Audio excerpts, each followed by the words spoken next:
Beep. You have a new order from the Ghost delivery team. At midnight, as Li Yuniang fretted over the lack of delivery orders, he was startled into a cold sweat by the sudden voice. Ghost delivery team? What on earth is that? Could it be a prank?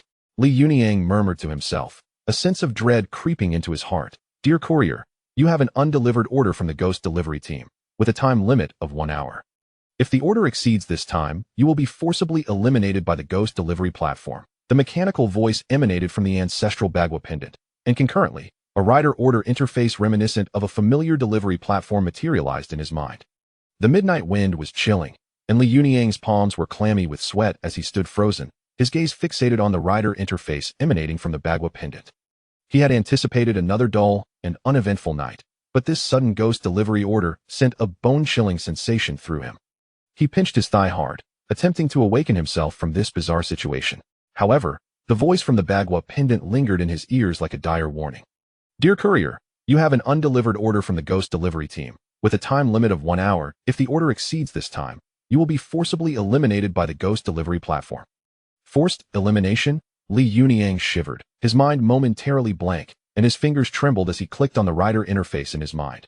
This interface was unlike any delivery platform he was familiar with. It bore a grim, misty background that exuded an eerie aura. Dominating the center of the interface was a colossal countdown, 58 minutes and 42 seconds, relentlessly ticking away. What the hell is going on? Li Yuniang cursed in frustration, his heart racing and his mind in turmoil. Calm down, Li Yuniang, calm down. He took a deep breath, reasoning that he should at least review this so-called order. Upon opening the interface, the order details appeared. Order number, 001 delivery location, 298 Banshan Road, Gongsha District, Zahos City, Banshan Cemetery. Order items, a pack of cigarettes, a bottle of liquor. Order reward, 10 merit points, and the title of intern Inyang Messengered.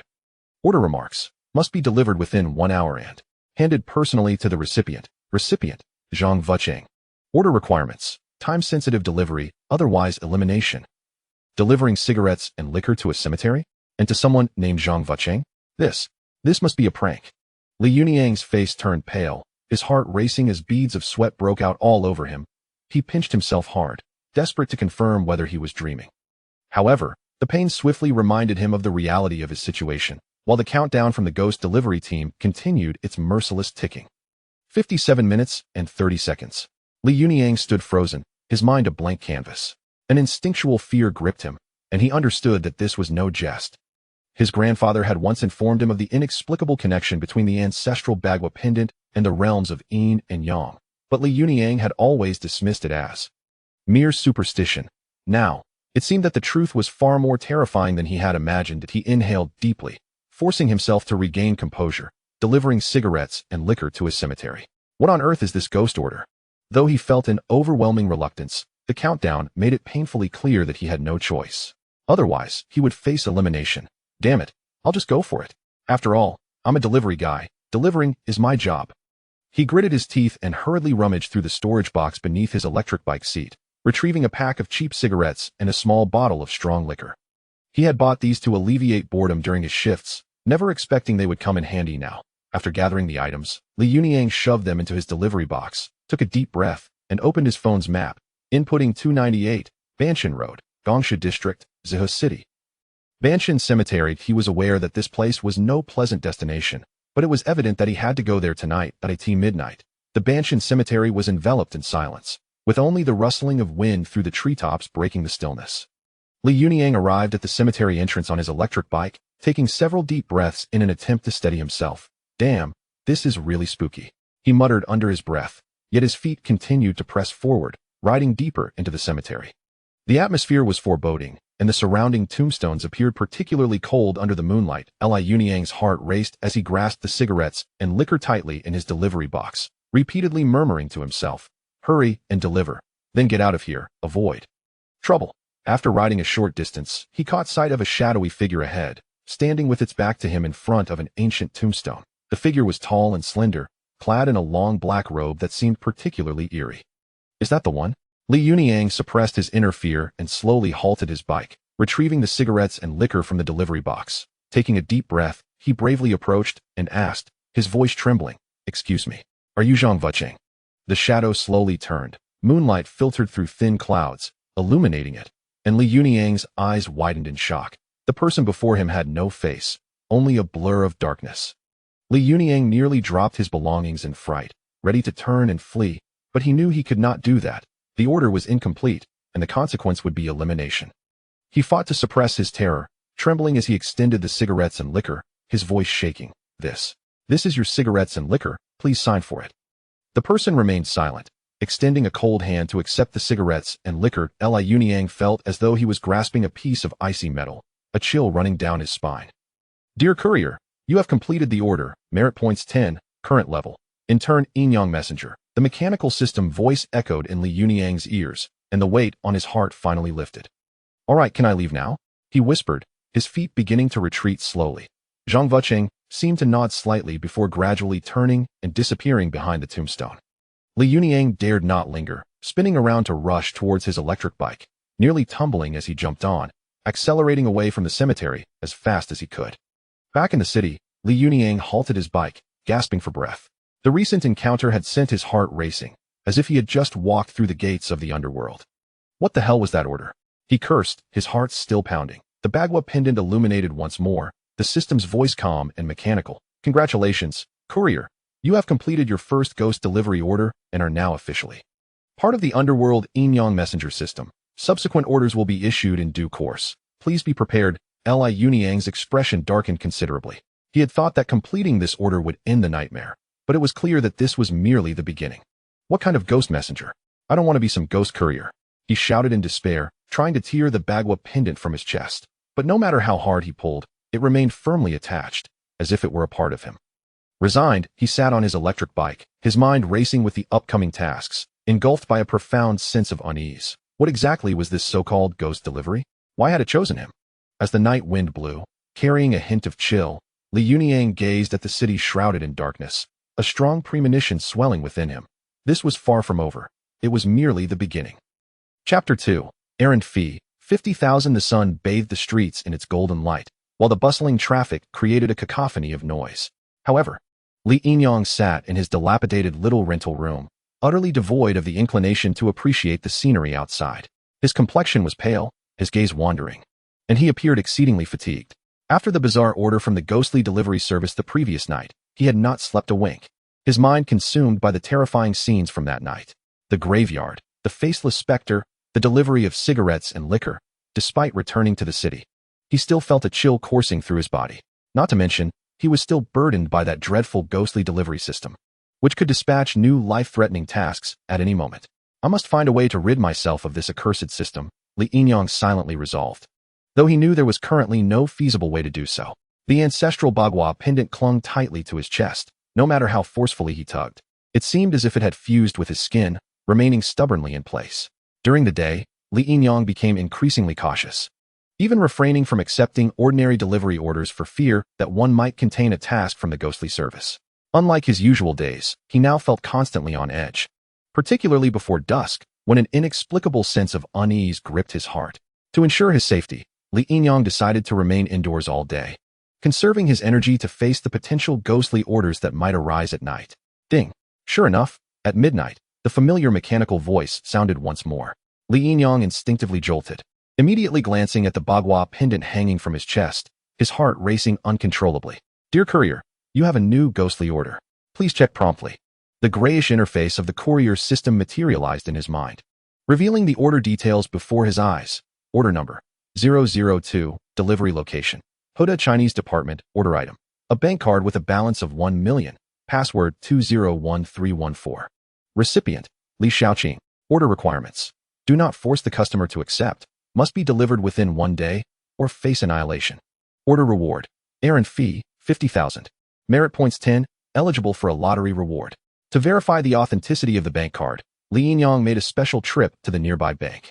When he inserted the card and beheld the balance displayed, he froze in disbelief. 1 million. It was indeed 1 million. Li Yuniang's heart raced with temptation. As the thought of claiming that million crossed his mind, the temperature around him suddenly dropped several degrees, and recalling the eerie ghostly system, he extinguished that greedy thought. However, the 50,000 errand fee was still quite substantial, nearly equivalent to half a year's earnings. With such a generous reward and a full day to complete the task, he suspected the mission was far from simple. Li Yinyang calculated quietly in his mind, resolving to rest well tonight and investigate Li Shaoqing's background first thing tomorrow morning. He must know his adversary thoroughly. He could not toy with his own life. Li Shaoqing was a third-year student in the Chinese department at Huda. Not only was she a top student in her department, but she was also recognized as the campus beauty, captivating many with her elegant demeanor and striking appearance. She possessed a tall, slender figure, flowing black hair, and a delicate face, always clad in clean, simple attire that radiated a unique charm. She stood out in the crowd, her gaze icy, making her seem unapproachable. Yet, behind Li Shaoqing's polished exterior lay a myriad of complex stories. Li Jiangguo, a businessman of modest renown in the city, was her father, and Li Shaoqing was his illegitimate daughter. Her mother, a woman of humble origins, had endured numerous hardships to raise her. Li Shaoqing's feelings toward Li Jiangguo were intricate. She harbored resentment for his years of neglect towards her and her mother, yet she also yearned for a father's love. This duality compelled her to disguise herself like a hedgehog, projecting excellence in public to mask her inner void, while privately suppressing her pain. Consequently, the people at Huda affectionately referred to Li Shaoqing as the cold-faced goddess, summarizing her essence in 4 words: difficult to approach. As time ticked away, Li Yinyang understood the urgency of completing this task swiftly. By evening, after thorough preparation, he rode his electric scooter directly to Huda. As night fell, he stood before the imposing teaching building of the Chinese department, contemplating how best to deliver the bank card to Li Shaoqing. Li Shaoqing was indeed as beautiful as the rumors suggested, standing out in a white dress amidst the crowd. Taking a deep breath, Li Yinyang reminded himself, I must not force her to accept it, but failure is not an option. This is truly a life-or-death task. Approaching Li Shaoqing, he feigned the demeanor of an ordinary delivery person and spoke softly. Hello, Miss Li Shaoqing. I have been entrusted to deliver something to you. It is not convenient to discuss here. Could you please step outside with me? Li Shaoqing ignored him, walking past as if she had not heard a word. This is strange. My voice was quite loud. She shouldn't have missed it. Li Yinyang stared, perplexed, at Li Shaoqing's retreating figure, clearing his throat to call out. Miss Li Shaoqing, I have been entrusted to deliver something to you. His loud voice drew the attention of passers-by. Yet Li Shaoqing continued on without so much as a glance back. Could it be that I went to the restroom today without washing my hands and was ignored? Bro, which department are you from? No offense, but your approach is far too cliched. As far as I know, at least 10 others have already tried that line on the campus beauty. What? Li Yinyang was bewildered. He was a genuine delivery person, albeit one of the most inconspicuous on the list. You should learn from those brothers. Their pickup lines are much more inventive. Li Yinyang glanced over, observing various individuals of differing heights and looks, like peacocks in heat, employing an array of ridiculous pickup strategies to catch Li Shaoqing's attention, leaving him utterly astounded. Chapter 3. The Campus Beauty's Scandalous Secrets. I just consulted my ancestral tortoise shell and found that you are destined to speak with me today. I wonder how I should break this fate. Get lost. A muscular man in a tank top shoved the fortune teller aside, flexing his muscles in front of Li Shaoqing while spouting bravado. Others call me Yi Qilong. Do you want to test your luck? Apologies for the intrusion. Today, I am on a mission to be a good person, and the system just selected you as someone in need of assistance. Is there anything I can help you with? Dear lady, we are fated to meet. Let us exchange WeChat, and I can offer you a blessed peace talisman. Ding. Your order information has been updated. Just as Li Yinyang was in a daze, the order details refreshed, revealing the updated information. Order number 002, delivery location, Huda Chinese Department, order item, a bank card with a balance of 1 million, password 201314.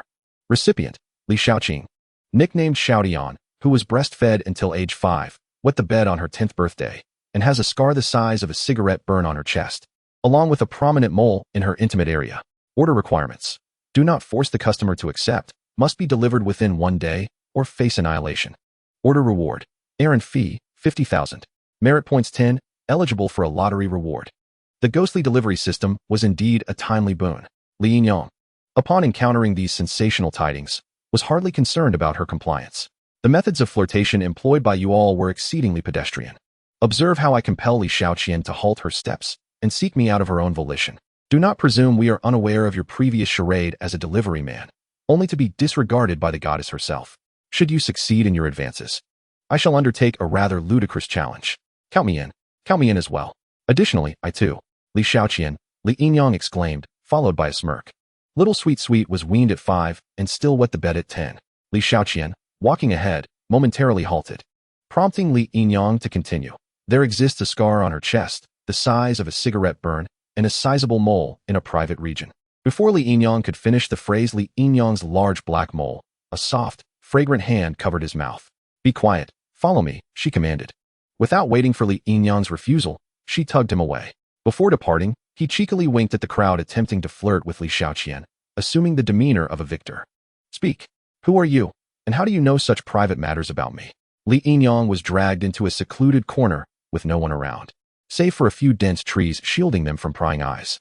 Her expression was dark, her gaze radiating unmistakable fury and anxiety. "Do not be agitated. Do not be agitated," Li Yinyang protested, feeling the pain from her grip, hastily waving his hands. "It is not as you presume. Not as I presume," Li Xiaoqian scoffed, intensifying her grip. "Pray tell, such intimate details, aside from myself and my mother, who else could possibly know? Should you dare to fabricate, I shall make you rue the day." "Allow me to explain." Li Yinyang, acutely aware of his precarious position, hurriedly clarified. "I am privy to this information solely because I am a delivery man, entrusted to deliver a bank card to you. This information was disclosed by the client." "A bank card?" Li Xiaoqian released her grip, her skepticism evident. Meanwhile, she pondered who could have divulged her private information, knowing that aside from her mother, only one other individual was aware of such personal traits. After all, the cigarette burn scar on her chest was a mark bestowed by him. "Since you are acquainted with the client, that simplifies matters. Here is the card." "My task is complete," Li Yinyang offered, extending the card towards her. However, Li Xiaoqian refused to accept it. "I do not want his belongings. Nor do I desire his money," she declared, preparing to leave. Li Yinyang, in a fit of urgency, instinctively grasped her arm, causing her to lose her balance and tumble into his embrace. "What are you doing? Trying to be a rogue?" Li Xiaoqian hastily extricated herself from his hold, her voice sharp yet trembling. "What kind of person are you? Rejecting money when it's being offered? Unaware of the blessings you possess? You are intent on unleashing your true nature. If you do not accept, do not blame me for my lack of civility." Li Yinyang wore a mischievous grin, rubbing his hands together as he gazed intently at Li Xiaoqian's exquisite visage, his imagination running wild. "What are you plotting?" Li Xiaoqian surveyed their surroundings, realizing they were in a secluded corner of the school, a virtual blind spot for surveillance. Should anything untoward occur, there would be no rescue. "Do not misbehave. This is a school," she warned. "If I were to misbehave, what could you possibly do?" He retorted. "Retrieve the card now, or I shall expose your 5-year weaning, 10-year bedwetting, the scar upon your chest, and the mole in your private area to the entire Hu University, complete with photographic evidence, ensuring your rise to fame as a campus sensation." Li Yinyang brandished his phone, capturing numerous candid shots of Li Xiaoqian. "You dare." Ultimately, Li Xiaoqian succumbed to Li Yinyang's intimidation, gleefully accepting the bank card, for refusing would mean allowing him to make her a local celebrity at Hu University. What a close call, with only half an hour remaining. The consequences of failing to complete the task were dire. It wasn't until nightfall that Li Yinyang fulfilled the order, receiving a reward of 50,000 for his efforts. He was elated, eagerly anticipating the opportunity for a task reward lottery. Upon accessing the Guituan system, he mentally recited lottery, revealing a grand spinning wheel that dominated the screen, adorned with 9 question marks, obscuring the rewards within. The massive wheel began to spin, and after a brief moment, the pointer halted on one of the question marks, which flickered to reveal the words Shi Soul. "Congratulations, host, you have acquired Shi Soul." The voice of the Guituan system resounded, as the words transformed into a beam of light and penetrated Li Yinyang's forehead. Shi Soul, as the name implies, could intimidate spirits, instilling fear in them, and could also inflict permanent damage to ghosts to a certain extent. As he walked, Li Yinyang pondered the Guituan system, noting that merit points could be exchanged for items. With 20 points acquired from completing this task, he opted to exchange them for the Yinyang Eye. Oh my! Upon successfully redeeming the Yinyang Eye, he was immediately confronted by a blood-soaked ghost standing before him, sending him into a state of shock as he collapsed onto the ground, his legs refusing to respond. "Order completed. Please have the client, Li Jiangguo, fulfill the agreement." "Young man, thank you and farewell." Li Yinyang watched as Li Jiangguo dissipated into thin air. Chapter 4. The campus beauty asks me to be her boyfriend. Li Yinyang had never envisioned himself as the boyfriend of the campus beauty. After completing that ghostly order, he thought he could finally breathe a sigh of relief, only for trouble to find him once more, and this time, it was Li Xiaoqian who approached him of her own accord. Li Xiaoqian's countenance remained striking, yet her gaze bore a hint of complexity. She regarded Li Yinyang, seemingly grappling with indecision. "Are you free today?" she suddenly inquired, her tone tinged with unease. Yes, I am free," Li Yinyang replied, his heart racing. Uncertain of her intentions, Li Xiaoqian took a deep breath, as if steeling herself. I am to attend a classmate gathering today, but there is someone who has been persistently pursuing me. I wish to avoid their advances, so I would like to ask for your assistance. Assist you? Li Yinyang was taken aback. You mean you want me to? Li Xiaoqian nodded, appearing somewhat awkward. Pretend to be my boyfriend for a day. To help me fend off that individual. Li Yinyang's eyes widened. This was not a mere pretense of a boyfriend, but a genuine role. He could discern the difference between a facade and authenticity. Was this truly happening? Is this really happening? Li Yinyang chuckled, eyeing Li Xiaoqian with a mischievous grin, his heart racing. Although it was just for a day, did this progression seem rather rapid? What are you thinking? Li Xiaoqian playfully punched him, adding, holding hands is fine. But no other flirtatious gestures or actions unless I initiate. The gathering was to be held at a high-end restaurant. As Li Xiaoqian and Li Yinyang arrived at the restaurant's entrance, they found a number of attendees already congregated inside. Li Yinyang noted that these individuals appeared to be the elite of the school, exuding an air of distinction, markedly different from ordinary students. Upon entering, Li Xiaoqian's grace and striking beauty captivated every gaze in the room. In stark contrast, Li Yinyang felt out of place in his ordinary attire, creating a sharp juxtaposition with the others. Xiaoqian, you finally arrived.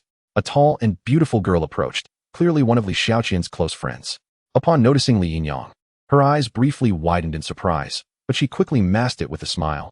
Teasing, is this your boyfriend? Li Xiaoqian nodded gently, linking her arm with Li Yinyang's. Striving to appear at ease. Yes, this is my boyfriend, Li Yinyang. Li Yinyang smiled awkwardly and greeted the girl. Li Xiaoqian's close friend chuckled softly, then pulled her aside to whisper, Xiaoqian, thank you for coming today. I truly didn't want to face them alone. No need to mention it. After all, we are good friends. Li Xiaoqian patted her hand, her gaze imbued with tenderness. Standing nearby, Li Yinyang overheard their conversation, his heart filled with curiosity. At that moment, he noticed that Li Xiaoqian's friend appeared somewhat weary and haggard, evidently having faced considerable stress recently. Suddenly, a familiar voice echoed from the restaurant. Xiaoqian, you finally made it. Li Yinyang turned to see a tall, robust man striding towards them. Dressed in a designer suit, he wore a fervent smile, his eyes fixed on Li Xiaoqian, brimming with intense desire. Is he the one who has been pestering you? Li Yinyang inquired softly, alarm bells ringing in his mind. Li Xiaoqian nodded, her expression revealing clear displeasure. His name is Zhao Yu. He has some connections and constantly bothers me. I've truly had enough. Zhao Yu approached Li Xiaoqian, seemingly oblivious to Li Yinyang's presence, and directly spoke. Xiaoqian, I didn't expect you to actually come. Did you hear I was here and decided to join? I'm so touched. What a narcissist, Li Yinyang muttered under his breath. Only then did Zhao Yu notice Li Yinyang standing beside Li Xiaoqian, his expression darkening instantly. Who is he? Li Xiaoqian firmly clutched Li Yinyang's arm and replied coldly, This is my boyfriend, Li Yinyang. We came today to accompany Shun Jiesin.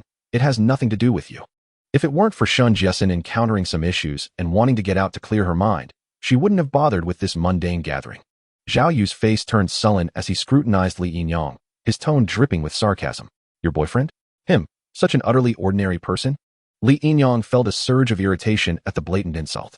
Though he was tempted to retort, he understood that now was not the time for impulsiveness. He forced a smile and said, Indeed, I am her boyfriend. While I may not be someone of great stature, she likes me just the way I am. After saying this, he playfully leaned his face towards Li Xiaoqian, though she felt somewhat annoyed. She complied to avoid revealing any cracks in their facade and gently kissed his cheek, internally cursing, this scoundrel is taking advantage of the situation. Their series of actions appeared to onlookers as a grand display of affection, evoking envy. Zhao Yu shot a resentful glare at Li Yinyang, snorted coldly, and turned to leave. The gathering continued, and Li Yinyang and Li Xiaoqian maintained their couple-like demeanor to avoid further entanglement with Zhao Yu. Shun Jiesin seemed particularly interested in Li Yinyang, often initiating conversations, and the three shared laughter. However, Li Yinyang soon perceived an indescribable sadness hidden within Shun Jiesin's smile. Her gaze would occasionally drift into the distance, growing vacant and sorrowful. As she put it, certain qualities of Li Yinyang reminded her of a friend. Halfway through the gathering, Shun Jiesin suddenly excused herself to visit the restroom, leaving her seat alone. Sensing that something was amiss with Shun Jiesin, Li Yinyang took the opportunity to follow her. He saw her walk outside the restaurant, standing in a deserted corner, looking forlorn. Just as Li Yinyang was about to approach her with concern, an unsettling chill enveloped him. Something felt wrong. This cold sensation was eerily familiar, reminiscent of the moment he encountered the ghost of Li Jianguo while completing a ghost mission at Huda. His heart raced. and beads of sweat formed on his forehead.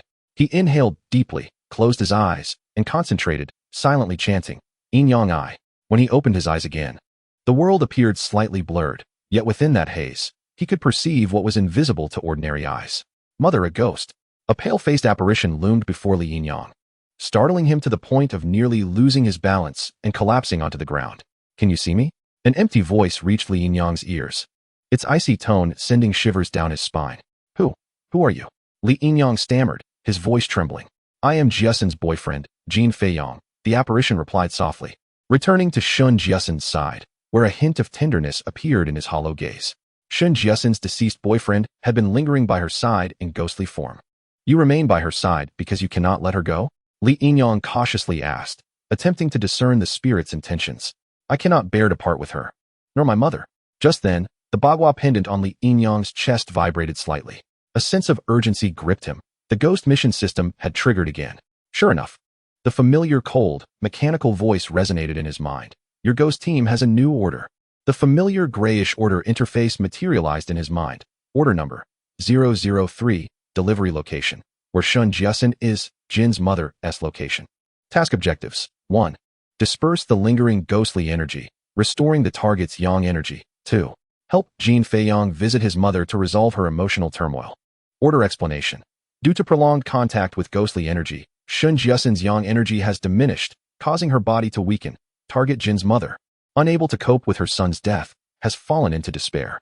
Order requirements: complete within 3 days, or face obliteration. Order reward: 50 merit points, with a chance for a lottery reward. Li Yinyang felt a heaviness in his heart as he gazed at the new task. The ghost team's orders had never been easy for him, and this time it was a dual mission. Not only did he have to help Shun Jiasen restore her yang energy, but he also had to relieve Jin Feiyang's mother from the sorrow of losing her son. More importantly, he had only 3 days to accomplish this. "Li Yinyang, what are you mumbling about?" Shun Jiasen returned, having composed herself, only to find him looking anxious and tense. "And nothing." Li Yinyang managed to force a smile. Though his mind raced with strategies to address the current predicament, the gathering continued late into the night, and since discovering Jin Feiyang's ghost, Li Yinyang had been restless, several times wanting to suggest ending the gathering but lacking a suitable excuse, so he pressed on with determination. Fortunately, Jin Feiyang's ghost remained solely focused on Shun Jiasen, not causing any disturbances. Throughout the gathering, Li Yinyang's thoughts were consumed with how to fulfill the ghost team order. After much contemplation, he concluded that he would need Jin Feiyang's assistance to complete the order, and he must find an opportunity to converse with him. The thought of chatting with a ghost was both thrilling and daunting. Certainly, it would be disingenuous to claim he was unafraid. After the gathering concluded, Li Yinyang escorted Li Shaoqian and Shun Jiasen home. Jin Feiyang's ghost trailed closely beside Shun Jiasen, which only heightened Li Yinyang's anxiety. He understood that immediate action was necessary. Otherwise, Shun Jiasen's health would deteriorate further due to the ongoing influence of the ghostly energy, making it increasingly difficult to disperse. As the trio walked through a quiet alley, suddenly, a short man leapt out from the shadows. Upon seeing Shun Jiasen, his face turned pale, and he pointed at her in terror, shouting, "A ghost! A ghost!" Li Yinyang's heart raced. This man could see Jin Feiyang's ghost? The short man turned to flee but stumbled and fell to the ground in his panic. He scrambled to his feet in a panic, yet his overwhelming fear caused him to stumble once more, his eyes filled with terror and confusion. When Shun Jiasen witnessed his fall, she instinctively moved to assist him, but the man recoiled as if he had seen a ghost, fearfully pushing her away and trembling as he clutched his head. What had happened to him? Why was he incessantly shouting about ghosts? Had he truly encountered one? Both Shun Jiasen and Li Shaoqian were perplexed by the man's behavior. "Let us not concern ourselves with him. We must leave quickly. He will be fine shortly," Li Yinyang urged, attempting to maintain a facade of calm. Could he really see Jin Feiyang? Was it possible that individuals with a natural ability to perceive what ordinary people could not truly existed in this world? Although Shun Jiasen was puzzled, she refrained from questioning further, casting a deep glance at the man on the ground before scanning the surroundings as if searching for something, ultimately departing with a tinge of disappointment. Just as they were about to exit the alley, a car suddenly sped towards Shun Jiasen. Li Shaoqian gasped, "Jiasen, a car? Be careful." Li Yinyang felt a heavy weight in his heart. He had no time to react, and could only watch helplessly as the vehicle hurtled towards Shun Jiasen. In that critical moment, an invisible force abruptly yanked Shun Jiasen back, allowing the car to whiz past her. Had someone just pulled me? Shun Jiasen glanced back. Realizing that Li Shaoqian and Li Yinyang had not yet caught up, making it impossible for them to have intervened. A look of confusion crossed her face as she pondered silently. Was it merely an illusion? Are you all right? Li Xiaoqian rushed forward, enveloping Shen Jiasen in a tight embrace. Upon seeing her shake her head, she breathed a sigh of relief. You scared me to death just now. Shen Jiasen steadied herself, yet her inner doubts lingered. She looked once more at the short man who had been shouting about ghosts, now having risen from the ground and continuing to run while calling out in fear. Do you think there are really ghosts in this world? Shen Jiasen asked, gazing at the man's retreating figure with a hint of anticipation. Perhaps there are. Though I cannot say for certain, Li Yinyang replied nonchalantly, striving to keep his voice steady. Let us not discuss such topics late at night. It's rather unsettling. Li Xiaoqian shivered, unwilling to delve deeper into the eerie conversation. However, Shen Jiasen appeared undeterred by fear. She murmured, if there truly are ghosts, how wonderful it would be. I long to see him again, even if just once. Li Yinyang felt a jolt. He understood whom Shen Jiasen was referring to. Jin Feiyong's spirit had been by her side all along, yet she remained oblivious, yearning for him. All right, let us not mention him anymore. If you do, you might end up crying again. Li Xiaoqian gently patted Shen Jiasen's back, trying to shift the topic. The ghost you fear is someone that others yearn for. Someone they wish to see. Li Yinyang sighed inwardly, recognizing that Shen Jiasen was unaware that the spirit she so desired to encounter had been watching over her all along.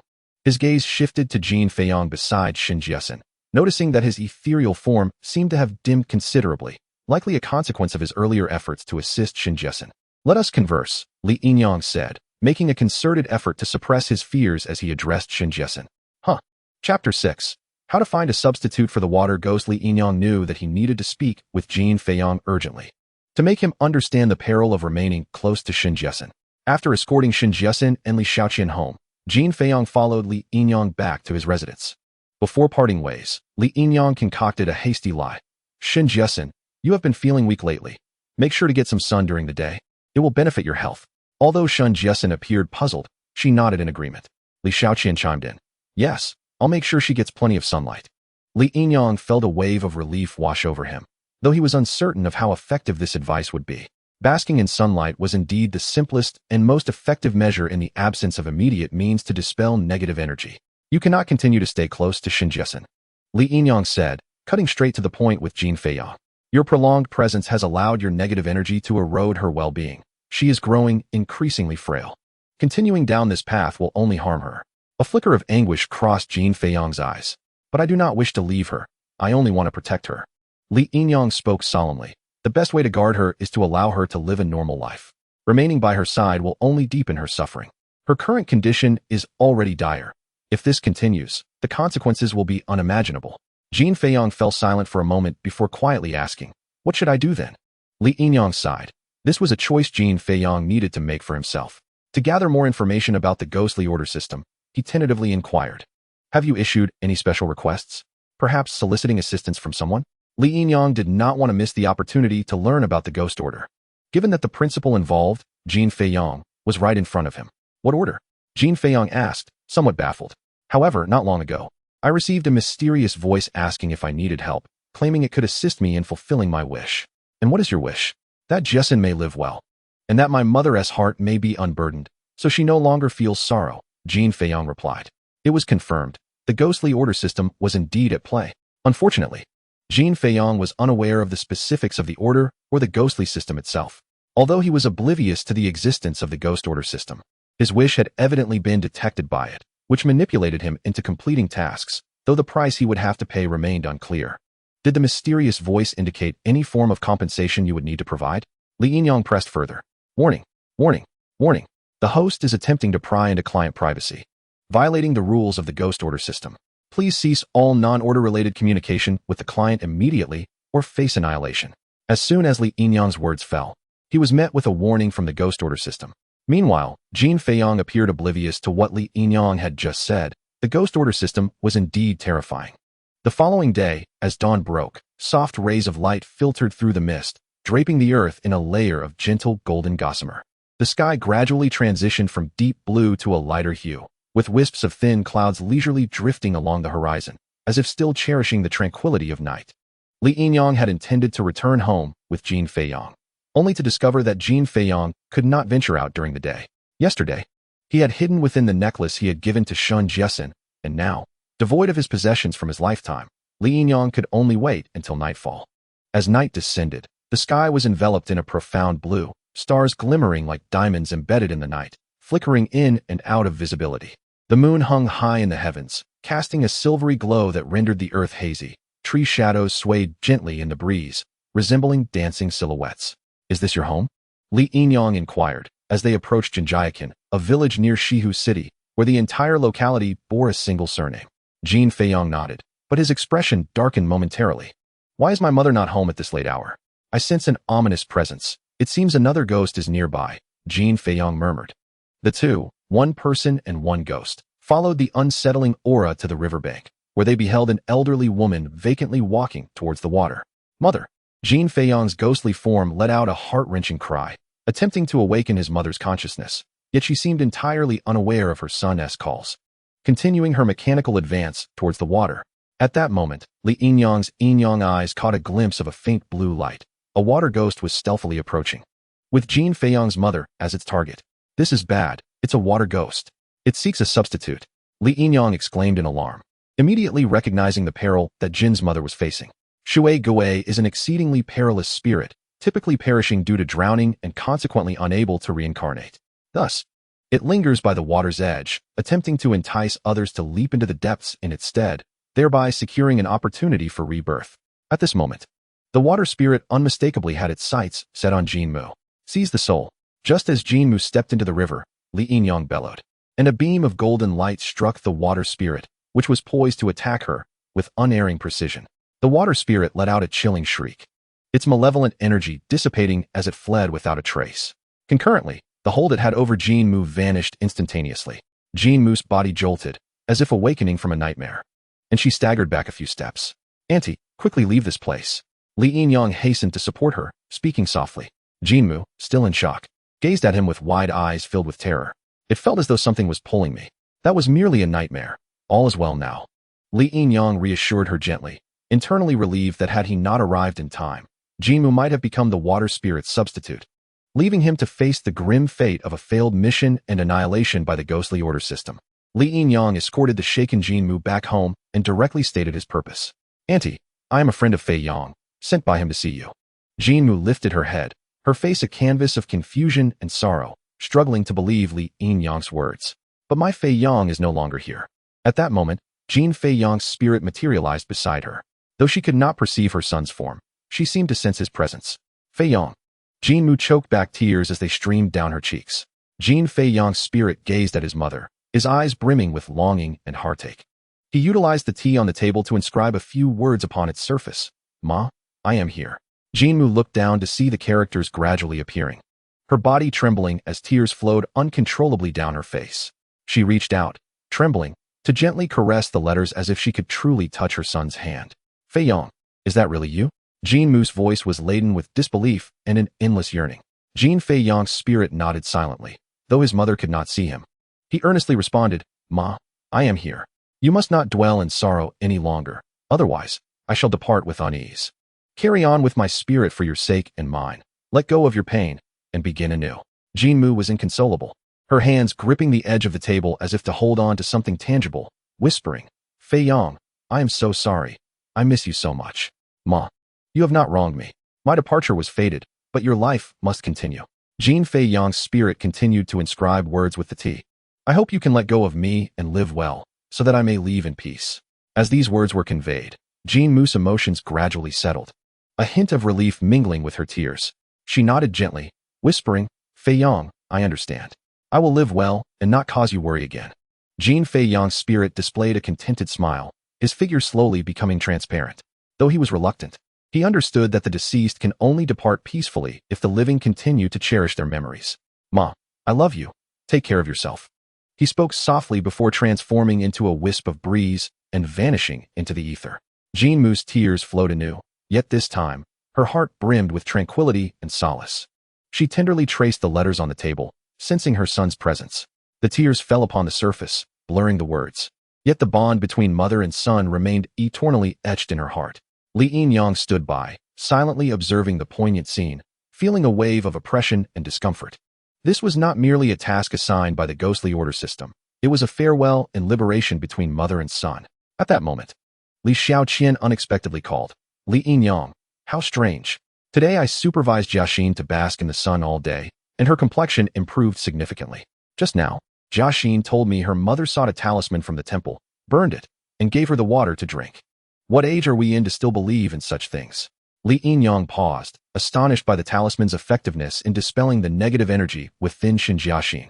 No wonder the ghostly order system had suddenly notified him that the task was complete. The temple must harbor skilled practitioners, Li Yinyang pondered silently. Chapter 7. 100,000 delivery fee. I decline, your ghostly order has been completed. You have earned 50 merit points and are eligible for a lottery draw. After bidding farewell to Jinmu, Li Yinyang returned to his residence, weary yet eager to open the ghostly order system's lottery. The grand wheel before him began to spin slowly, the pointer racing between various options. His heart raced in tandem with the pointer's movement. Filled with anticipation for the outcome of this draw, the pointer finally halted at a question mark, which swiftly transformed to reveal the words, Yinyang Zhuagui Lu. Li Yinyang was momentarily taken aback, his mind enveloped in confusion. Congratulations, host, you have acquired Yinyang Zhuagui Lu. The ghostly order system announced as the luminous words on the wheel coalesced into a beam of light, swiftly entering Li Yinyang's forehead. He felt a warm energy flooding his mind, as if a vast reservoir of knowledge was rapidly expanding within him. Yinyang Zhuagui Lu is an encyclopedia of spirits and monsters, divided into 3 sections. The first catalogs various types of spirits, their formation conditions, and characteristics. The second records peculiar items that are either beneficial or harmful to spirits, and the third provides detailed methods for dealing with and capturing spirits, including practical techniques for crafting talismans. The authorship of this tome is shrouded in mystery. Yet the emergence of Yinyang Zhuagui Lu instilled a profound sense of assurance in Li Yinyang.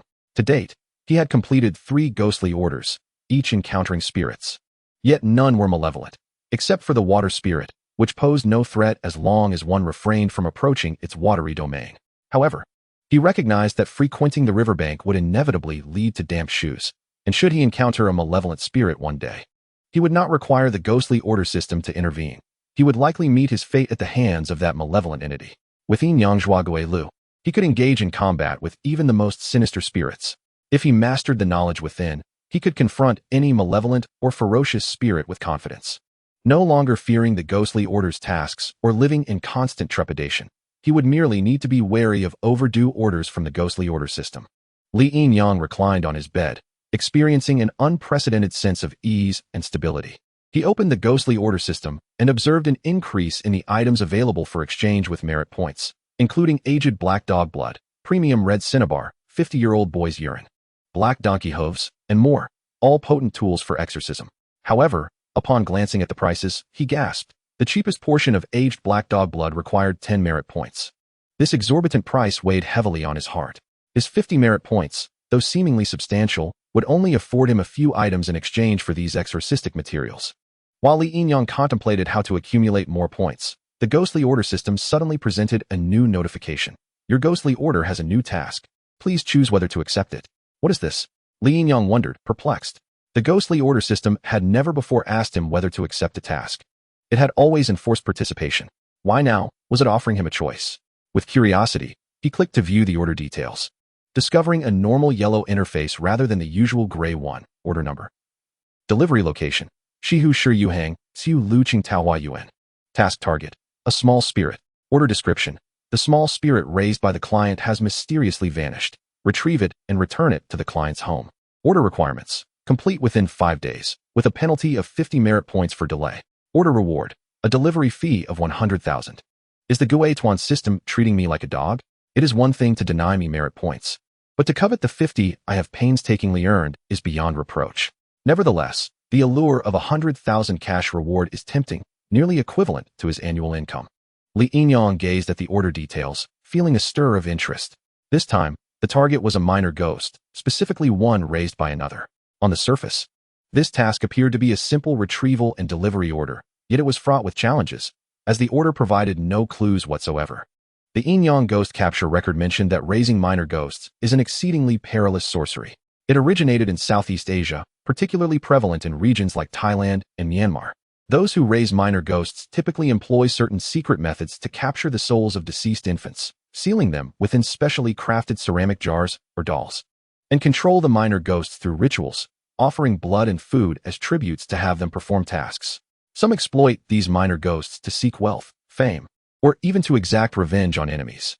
However, raising minor ghosts is a double-edged sword. Should the ritual falter or offerings be insufficient, the minor ghost may turn against its master, bringing about catastrophic consequences. Moreover, the actions of minor ghosts are notoriously unpredictable and may cause harm to innocent bystanders. To ordinary people, raising minor ghosts may seem ludicrous, yet it enjoys considerable popularity in Southeast Asia, with numerous celebrities from Hong Kong and Taiwan having engaged in similar practices. Some believe in it, while others remain skeptical. After much contemplation, he ultimately decided to decline the order. Although the 100,000 delivery fee was indeed enticing, he did not wish to fall into a deeper crisis for the sake of fleeting gain. 100,000 delivery fee? I refuse. Li Yinyang decisively chose to reject the order. He understood that sometimes a prudent refusal is the wisest course of action, especially when confronted with unknown dangers. The system interface gradually dimmed, and the prompt for order cancellation flashed through his mind. Li Yinyang felt a wave of relief wash over him, silently rejoicing in the correctness of his decision. However, as he prepared to rest, a lingering doubt gnawed at him. Why had the Guotuan system suddenly become so lenient, granting him the right to decline a task? The previous orders had all been compulsory, never offering such an option. This unusual behavior left him feeling somewhat uneasy. Could it be that the danger of this task was so great that the system chose not to compel him to accept it? Li Yinyang speculated silently, yet he could not arrive at a convincing conclusion. He closed his eyes and gradually drifted into slumber. Though he had forsaken the 100,000 delivery fee, he felt a sense of peace. In his dreams, he envisioned countless ghosts vanishing into ashes under the Yinyang ghost capture record, with many ghosts fearing him and retreating at his presence. Yet, in his dream state, he remained oblivious to the approaching storm in reality. As Li Yinyang sank deeper into his dreams, far away in Shihu City, within the luxurious green city Peach Blossom Source, a stern-faced man stood in the shadows. A delicately crafted minor ghost ceramic jar before him. His gaze was frigid, and his fingers lightly tapped on the jar, revealing a hint of lethal intent in his eyes. This time, there would be no mistakes. The man muttered to himself, then dialed a phone number, exchanging a few brief words in fluent Japanese. The plan remains unchanged. He hung up, a cold smirk flashing across his face, as if everything were within his control. Chapter 8. The Hidden Little Life of a Spy. The night was deep, and the upscale villa area of Green City Peach Blossom Source in Shihu City appeared particularly tranquil. With no orders from the Guotuan system, Li Yinyang resumed his regular delivery duties and received an order to deliver to the upscale villa area of Green City Peach Blossom Source. Such orders were rare, but the delivery fee was significantly higher than average. He happily mounted his electric bike and sped toward the destination. Upon arriving at Green City Peach Blossom Source, he sensed an eerie atmosphere. The villa area was dimly lit, and as the night breeze swept through, the tall shadows of trees swayed on the ground, producing a rustling sound. Li Yinyang halted his bike, confirmed the order address, and proceeded toward the designated villa. Upon reaching the villa's entrance, he noticed something amiss. There were no lights on inside, and a chilling aura pervaded the air, as if some unseen force were watching him from the shadows. Li Yinyang thought little of it and pressed the doorbell, waiting a few seconds, but no one answered. He double-checked the address and was about to leave when he suddenly heard a low murmuring from within the villa, as if someone were chanting a spell. Li Yinyang hesitated, curiosity compelling him to circle around to the side window of the villa to investigate. Peering through the window, he faintly discerned a man dressed in a black kimono standing before a table, on which lay two peculiar ceramic jars. Could it truly be a minor ghost? Li Yinyang activated his Yinyang Eye, confirming his suspicions. At that moment, the man held a sharp dagger, inscribing strange symbols upon the ceramic jar while murmuring incantations. A chill coursed down Li Yinyang's spine. He realized that the scene before him was anything but ordinary. The man's actions were exceedingly bizarre, clearly conducting some form of malevolent ritual. He suddenly grasped that this man was using minor ghosts to perform dark sorcery. What on earth is he doing? Li Yinyang pondered internally, yet he knew he could not act rashly, lest he fall into grave danger. However, the man seemed to sense something. Abruptly halting his actions and lifting his gaze to peer outside the window, those cold eyes glimmered in the night, as if capable of piercing the darkness and staring directly into Li Yinyang's soul. Who was out there? The man's voice was low and frigid, brimming with menace. Li Yinyang's heart tightened as he realized he had been discovered. He quickly turned to leave, but just a few steps out, he heard swift footsteps behind him. The man had pursued him outside. Stop! The man barked sharply. Li Yinyang suppressed his rising fear, hastening his pace, yet he felt that chilling presence closely trailing him. Soon, he sensed a cold hand grasping his shoulder, forcefully yanking him back. What are you doing here? The man fixed his gaze on Li Yinyang, his eyes flashing with dangerous light. Li Yinyang feigned calmness, explaining, I'm merely a delivery person, here to drop off an order. No one answered the doorbell, so I came around to take a look. The man scrutinized Li Yinyang, clearly unconvinced by his explanation. His grip on Li Yinyang's shoulder remained firm, the dagger subtly glinting in the moonlight. A delivery person? The man sneered. Do you think I will believe your nonsense? Tell me, who sent you? And what is your purpose here? Li Yinyang felt the immense pressure on his shoulder, realizing he was in an exceedingly perilous situation. His mind raced with thoughts of escape. This man was evidently no ordinary person, and the murderous aura emanating from him left Li Yinyang with no means of resistance. I really am just a delivery person. Li Yinyang attempted to explain further, but the man clearly had no intention of listening any longer. Suddenly, the dagger in his hand slashed forward, the sharp blade grazing Li Yinyang's shoulder, eliciting a sharp pain. Li Yinyang let out a muffled groan, blood instantly staining his clothing. He understood he was no match for the man and could no longer wait idly. Otherwise, he might not make it out alive today. At that moment, he noticed the minor ghost ceramic jar on the table behind the man emitting a faint glow, as if responding to something. Li Yinyang gritted his teeth against the pain, his gaze fixed intently on the jars. He sensed that the man was particularly concerned about the minor ghost within the jars. If the ceramic jar could be shattered, unbound by its constraints, the little ghost would escape, potentially disrupting the man's plans and creating an opportunity for his own escape. Just as Li Yinyang pondered how to respond, the man suddenly leaned in closer and whispered, Since you refuse to speak the truth, do not blame me for my ruthlessness. Today, you shall not leave this villa. The man's dagger once again drew near, a glimmer of bloodlust evident in his eyes. Li Yinyang understood that if he did not retaliate now, his fate would be sealed. In this critical moment, he swiftly raised his foot and kicked the man's calf, causing him to stumble. Seizing the chance, Li Yinyang exerted all his strength to break free from the man's grasp and turned to lunge towards the table. What are you doing? The man exclaimed in surprise, clearly unprepared for Li Yinyang's sudden counterattack. He hurriedly pursued, intent on thwarting Li Yinyang's actions. With all his might, Li Yinyang pushed the table over, sending the ceramic jar crashing to the ground with a sharp, shattering sound. The little ghosts were released, emitting a low buzzing sound in the air before quickly scattering and vanishing into the darkness. The man's expression changed dramatically upon witnessing this, as if he realized he was about to face significant trouble. He glared at Li Yinyang with murderous intent, exclaiming, You have disrupted my plans.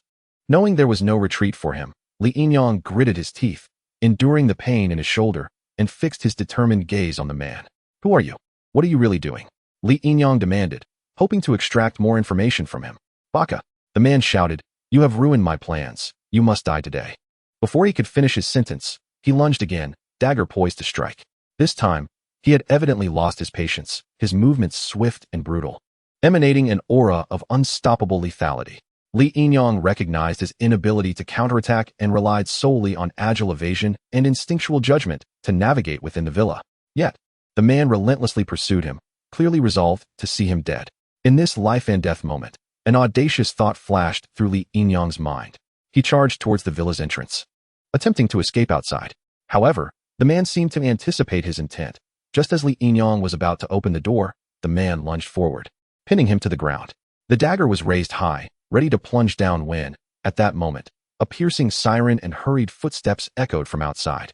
The man's movements halted abruptly, his expression shifting to one of alarm. He turned to glance toward the door, his eyes filled with uncertainty. How could they have discovered me so quickly? He seethed, clearly aware of the implications of the police's arrival. Seizing the fleeting moment of distraction, Li Yinyang struggled free, pushing the man away as he dashed toward the door. He forcefully swung the door open, and the officers rushed in, swiftly subduing the man at the sight. Are you all right?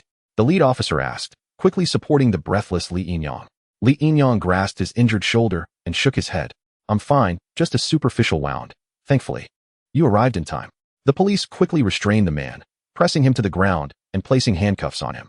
The man thrashed in desperation, a grimace of rage on his face, but ultimately, he was powerless against their hold. We had been monitoring this individual for some time, uncertain of his ultimate goal, which is why we kept him under surveillance. Thanks to your intervention, we had to expedite our operation. Li Yinyang managed a bitter smile, still shaken. I merely delivered takeout, and inadvertently stumbled upon his dark rituals. Who could have foreseen such trouble? The officer nodded, his gaze toward the restrained man filled with wariness. Do not blame yourself. This individual is a deeply concealed spy from the small sun country. We have been tracking him for a long time. He employs dark sorcery to manipulate little ghosts, attempting to acquire state secrets and relay this information abroad through various channels. Upon hearing this, Li Yinyang was taken aback. So he is a spy? No wonder he engaged in such bizarre activities. Indeed, the officer continued to explain. He not only uses little ghosts to steal information, but also plans to orchestrate a series of supernatural events domestically, aiming to incite societal panic and undermine public confidence. After bidding farewell to the police, Li Yinyang went to the hospital to tend to his wounds, an unsettling feeling lingering in his heart. Although the plot of this small sun country spy had been foiled, he knew others must be lurking in the shadows, and he might have inadvertently placed himself on the spy's elimination list. Outside the hospital, a man wearing a baseball cap observed Li Yinyang's entrance, a cruel smile curling at the corners of his mouth. Chapter 9. The Fierce Ghost and the Nurse, a collision of worldviews in the dead of night. The hospital corridor appeared especially dim, the white walls reflecting a cold sheen under the faint light. The elongated corridor stretched into the distance, with the occasional sound of footsteps echoing in the vast emptiness, creating an oppressive atmosphere. Li Yinyang stood outside a patient room near the nurse's station, awaiting the arrival of the doctor. At that moment, he heard hushed whispers and looked up to see a young nurse engaged in low conversation with a burly man in the corner. The nurse laughed and chatted with him, while the man remained expressionless. Initially, he assumed they were merely conversing normally, but a closer look revealed the man's pallor and the chilling aura emanating from him. Even from outside the room, Li Yinyang felt a sense of coldness. This was undoubtedly a ghost, and a fierce one at that. A jolt of unease surged through Li Yinyang at the sight of the fierce ghost's presence. Ever since encountering the ill-fated ghostly system, he had been encountering spirits with alarming frequency, and it was beginning to take a toll on his nerves. However, the nurse appeared completely unperturbed by the fierce ghost, even displaying a degree of intimacy during their conversation. Perhaps she had a clandestine relationship with this fierce ghost. It remained uncertain whether she was aware of his true nature. Best not to meddle, nor complicate things further. Quickly get the medicine and leave the hospital, Li Yinyang murmured to himself. Prolonged contact between humans and ghosts could lead to irreparable harm, and any interference on his part could inevitably lead to conflict with this fierce spirit. This ghost was formidable. Should a confrontation arise, he might very well become one of its kind. Preserving his life was paramount. Survival was the priority. What a shocking scene. The fierce ghost had the nurse pinned against the wall, gripping her chin while whispering something to her. Li Yinyang, unable to contain his curiosity, turned to observe more openly, reasoning that given the distance, the fierce ghost was preoccupied and would not notice him. He could indulge his curiosity a little. The fierce ghost seemed to sense Li Yinyang's gaze, suddenly turning his head to fixate on him. Li Yinyang's heart raced, realizing he had likely been discovered. He quickly averted his eyes, pretending to be nonchalant, but internally he was as anxious as if struck by lightning. What is it? The nurse inquired of the fierce ghost. It feels as though someone is watching us. Perhaps it is merely my imagination, the fierce ghost replied, his voice low and chilling. Don't say such things. It's frightening to hear at night, especially with the recent rumors of hauntings in the hospital. The nurse was oblivious that the very entity before her was the subject of those rumors. Just then, the doctor finally arrived, a stunning beauty in a pristine white coat, exuding both professionalism and elegance. Her long, dark hair was neatly tied back, revealing a composed and confident visage. Her bright, expressive eyes radiated focus and resilience, as if capable of seeing through one's soul. Despite the late hour, she maintained an impeccable demeanor, showing no signs of fatigue. The occasional soft smile she displayed had a warmth that could soothe the heart. I apologize for the delay. I had to attend to a patient who was feeling unwell. Thank you for your patience, the beautiful doctor said upon noticing Li Yinyang waiting outside the room, gesturing for him to enter and take a seat. What man could refuse an apology from such a beauty? It's nothing. I completely understand. Li Yinyang hurriedly responded, yet his heart was heavy with worry, the unsettling feeling of being targeted by the fierce ghost lingering in his mind. The beautiful doctor briefly assessed Li Yinyang's injuries, cleaned the wounds with antiseptic, and bandaged him before prescribing some anti-inflammatory medication, advising him to return home promptly, rest well, and avoid vigorous exercise. What vigorous exercise? Li Yinyang muttered to himself, pondering that he had no girlfriend, no one to engage in such activities with. With a sigh, he expressed his gratitude to the beautiful doctor and prepared to leave. Can you see me? The fierce ghost, unknown to him, appeared at the doorway of the infirmary and suddenly spoke as they brushed past each other. Excuse me, doctor. Could you tell me where to make the payment? Li Yinyang was startled by the voice, cold sweat breaking out on him, and quickly turned to ask the doctor. Disregarding the ghost's inquiry.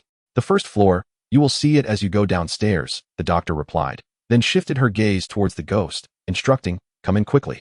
There are no patients at the moment. Xiao Tiantian, have you missed me? The fierce ghost entered the doctor's office, its large hand caressing the doctor's face, causing her to blush. Goodness, a nurse and a doctor, both in the same hospital. Was this fierce ghost a sea king in its past life? Li Yinyang was astounded, nearly bowing in admiration, wishing to learn from it. If he could acquire even a fraction of its skills, he would no longer have to worry about finding a girlfriend. Although he was curious about the interaction between the fierce ghost and the beautiful doctor, Li Yinyang suppressed his curiosity, hastily taking the elevator to the first floor to settle the payment and collect his medication. After retrieving his medicine, he was eager to leave. He dared not linger in the hospital any longer. His wounds had been simply disinfected and bandaged by the beautiful doctor, and there was no serious concern.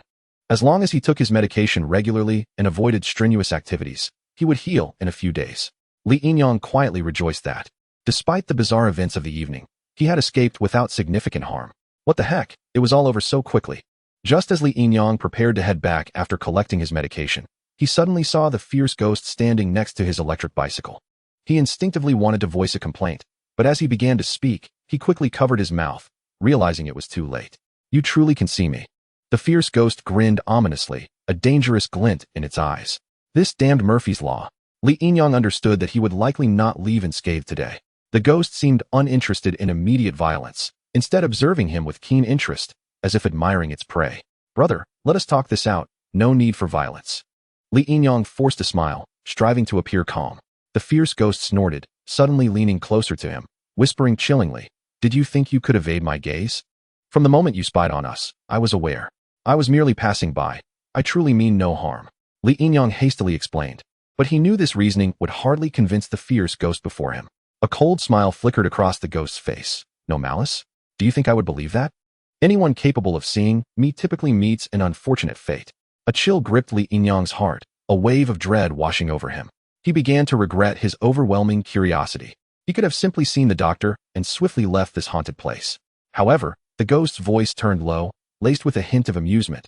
You are rather intriguing. I find myself reluctant to kill you. Li Yinyang gazed in astonishment at the fierce ghost, puzzled by its words. The ghost's smile morphed into a strange, inscrutable expression. Do you ponder why I am in this hospital? Li Yinyang was momentarily taken aback, rapidly considering the ghost's connection to the nurse and doctor. Yet he could not arrive at an answer. Clearly, you remain oblivious. The ghost scoffed. I am not here by chance, nor for those women. I have far more significant matters to attend to. A sense of unease settled in Li Yinyang's chest, prompting him to ask, what exactly do you want? I am waiting for you. Chapter 10. Little days mocking the absence of Huaxia, waiting for me. Li Yinyang was utterly bewildered, unable to comprehend the ghost's intent. The ghost cackled, its laughter echoing chillingly in the empty parking lot. Indeed, it is you I await. As the ghost's words faded, the lights in the hospital parking lot began to flicker erratically, casting an eerie atmosphere throughout the space. Li Yinyang swallowed nervously, cold sweat beading on his palms, his heart racing uncontrollably. Is this the power of a ghost? Witnessing the unfolding events, Li Yinyang felt a profound fear rise within him. Compared to the other spirits he had encountered, this fierce ghost was far superior. He felt his breath quicken, his body trembling slightly, and he endeavored to maintain his composure. I think we have no grievances between us. He attempted to defuse the situation through dialogue, though he feared it might be futile. The fierce ghost seemed quite pleased with Li Yinyang's fear, grinning maliciously as it replied, while we have no personal vendetta, others harbor grievances with you. A thought flashed through Li Yinyang's mind, and he immediately realized that it was likely the accomplices of the little spy he had captured today, seeking revenge. His heart sank, sensing the situation was deteriorating rapidly. It seems you've deduced the truth, the ghost chuckled coldly, its voice laced with cruel amusement. Since you are aware, I shall dispense with further pleasantries. For my own happiness, I must apologize to you. In an instant, the ghost's form vanished from Li Yinyang's sight, and the next moment, he felt an unseen force strike him, compelling his hands to grasp his own throat uncontrollably. He struggled desperately against this force, but no amount of exertion seemed to help. Instead, the sensation of suffocation intensified. Am I going to die? Darkness began to cloud Li Yinyang's vision, his consciousness fading. Capture the soul. He managed to invoke the technique with great difficulty.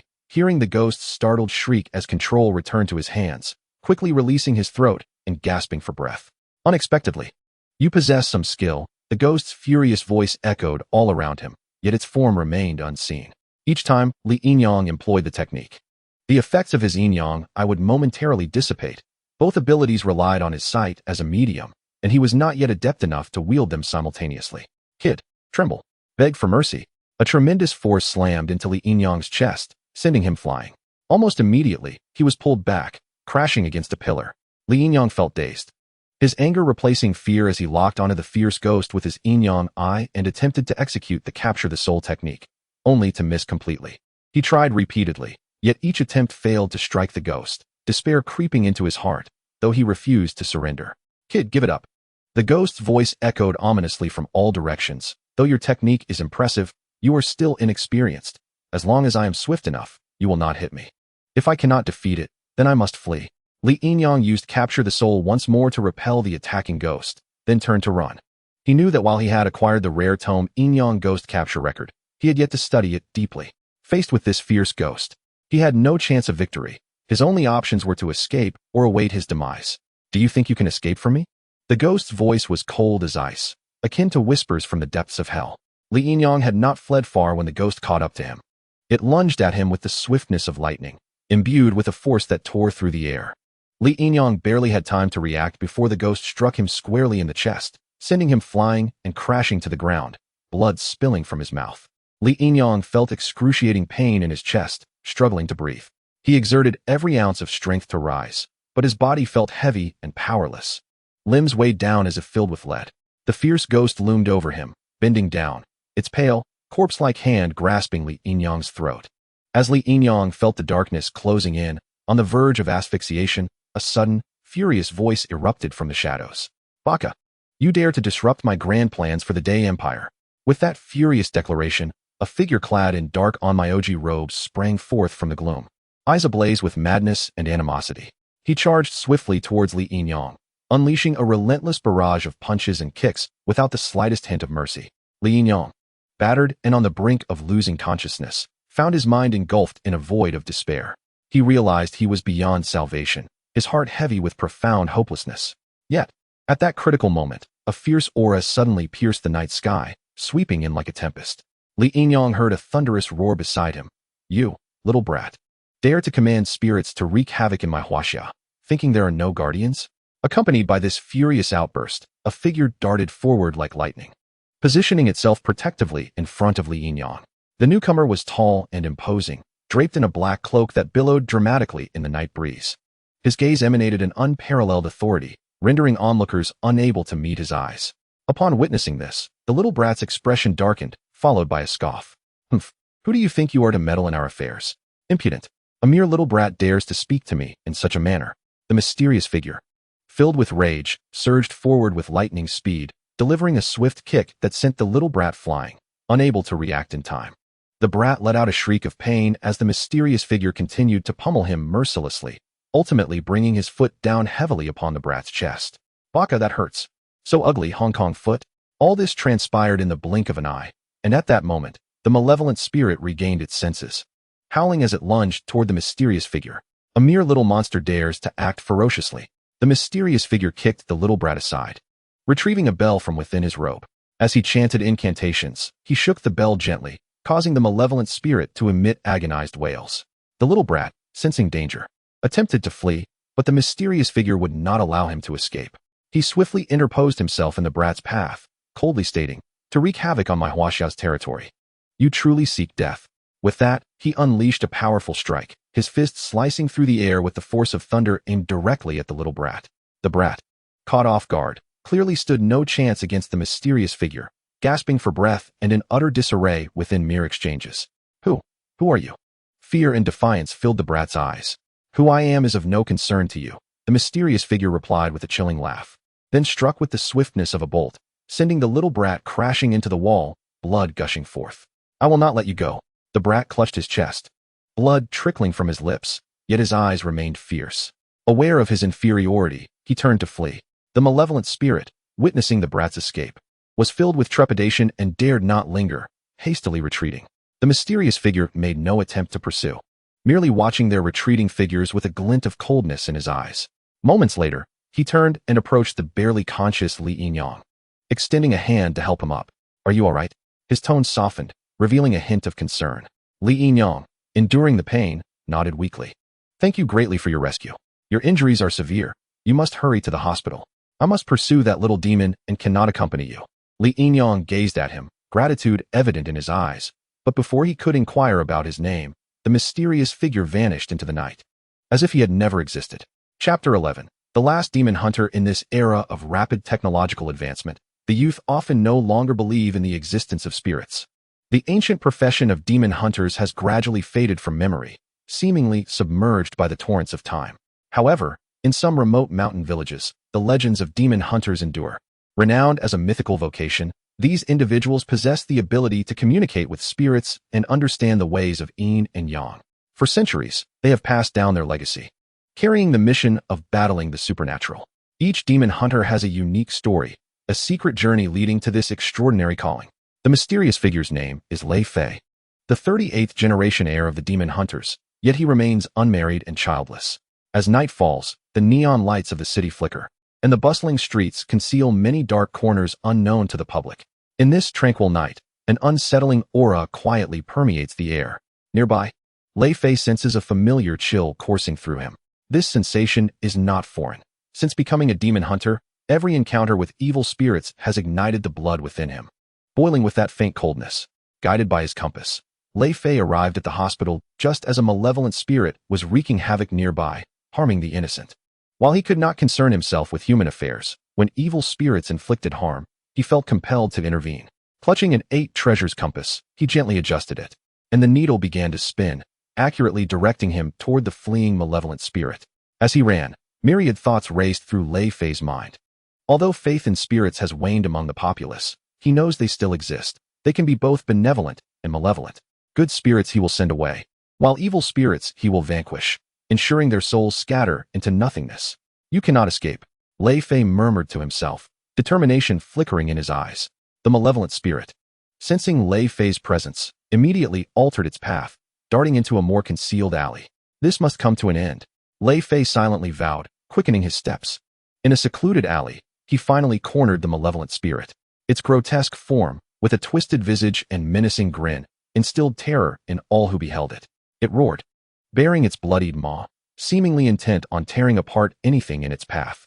Unfazed, Lei Fei gently shook the bell in his hand, murmuring an incantation, the sound rippling through the air like waves of water. Flash! Disperse the evil spirits, return to the realm of the dead.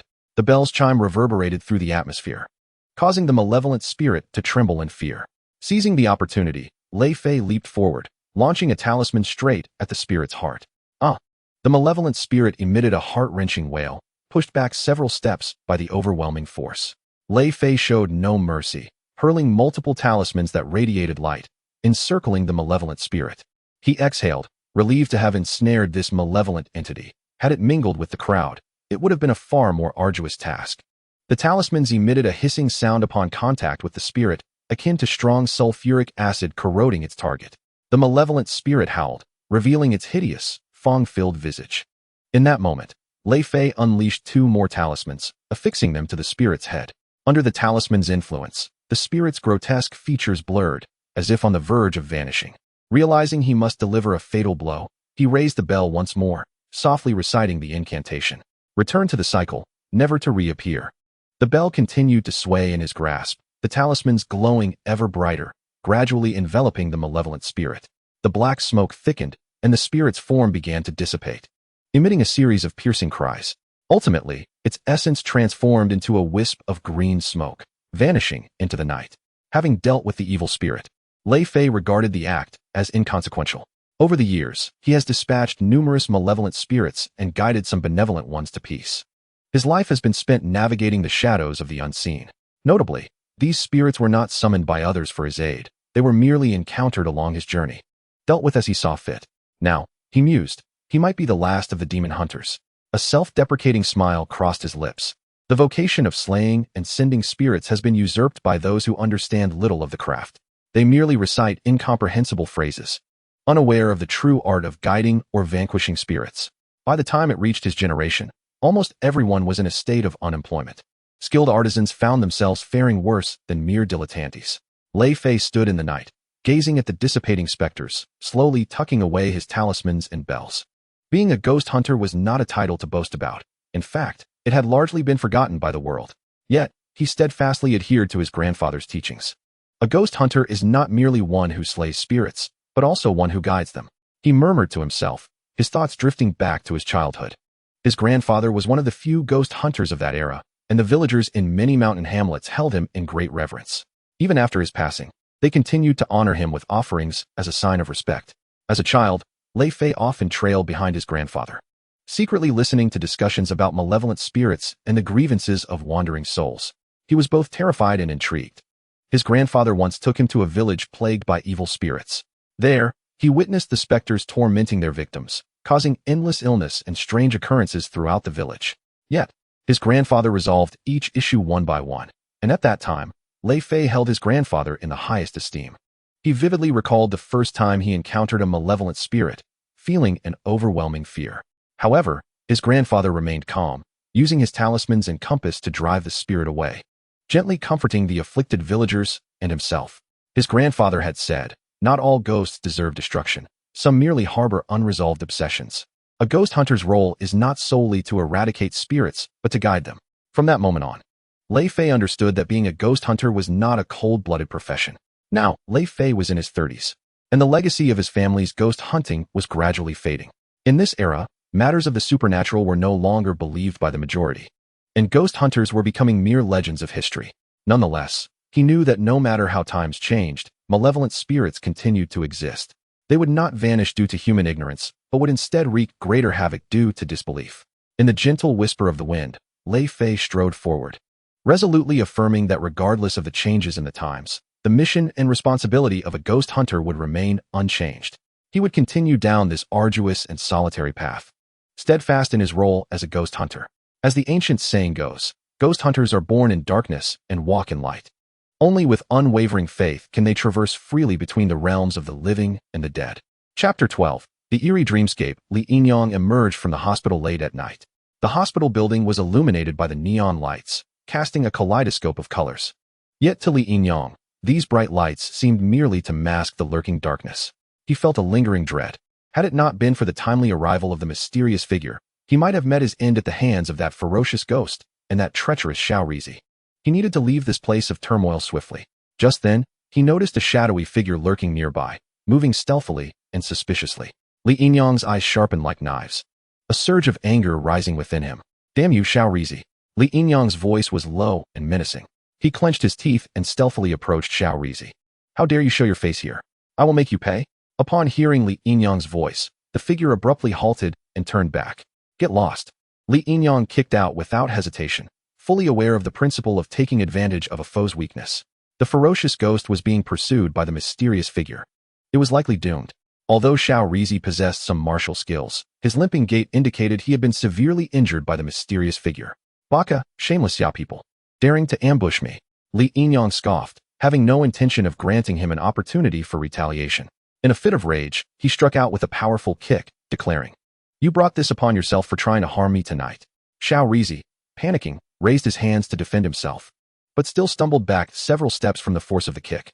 A relentless barrage of punches and kicks followed, with Li Yinyang showing no mercy, decisively overpowering him. Xiao Rizi cried out, hurling insults of cowardice and shamelessness, yet he was utterly incapable of resisting Li Yinyang's onslaught. Despite possessing some fighting skills, his injuries rendered him incapable of enduring Li Yinyang's furious strikes. "Ambush or not, what do you think you are?" Li Yinyang's fists fell heavily, his eyes revealing long-suppressed hatred. Xiao Rizi took multiple hits, his face swelling grotesquely, blood trickling from the corner of his mouth, ultimately collapsing to the ground in a pitiful state. Realizing that continuing to resist would only lead to his demise, Xiao Rizi seized the moment when Li Yinyang momentarily relented, struggling to rise and stumbling toward the alley's exit. Watching his disheveled figure vanish into the darkness, Li Yinyang shook his aching fist, letting out a cold snort as he muttered disdainfully, "Xiao Rizi, tonight is merely the beginning. The debts you owe will eventually be settled one by one."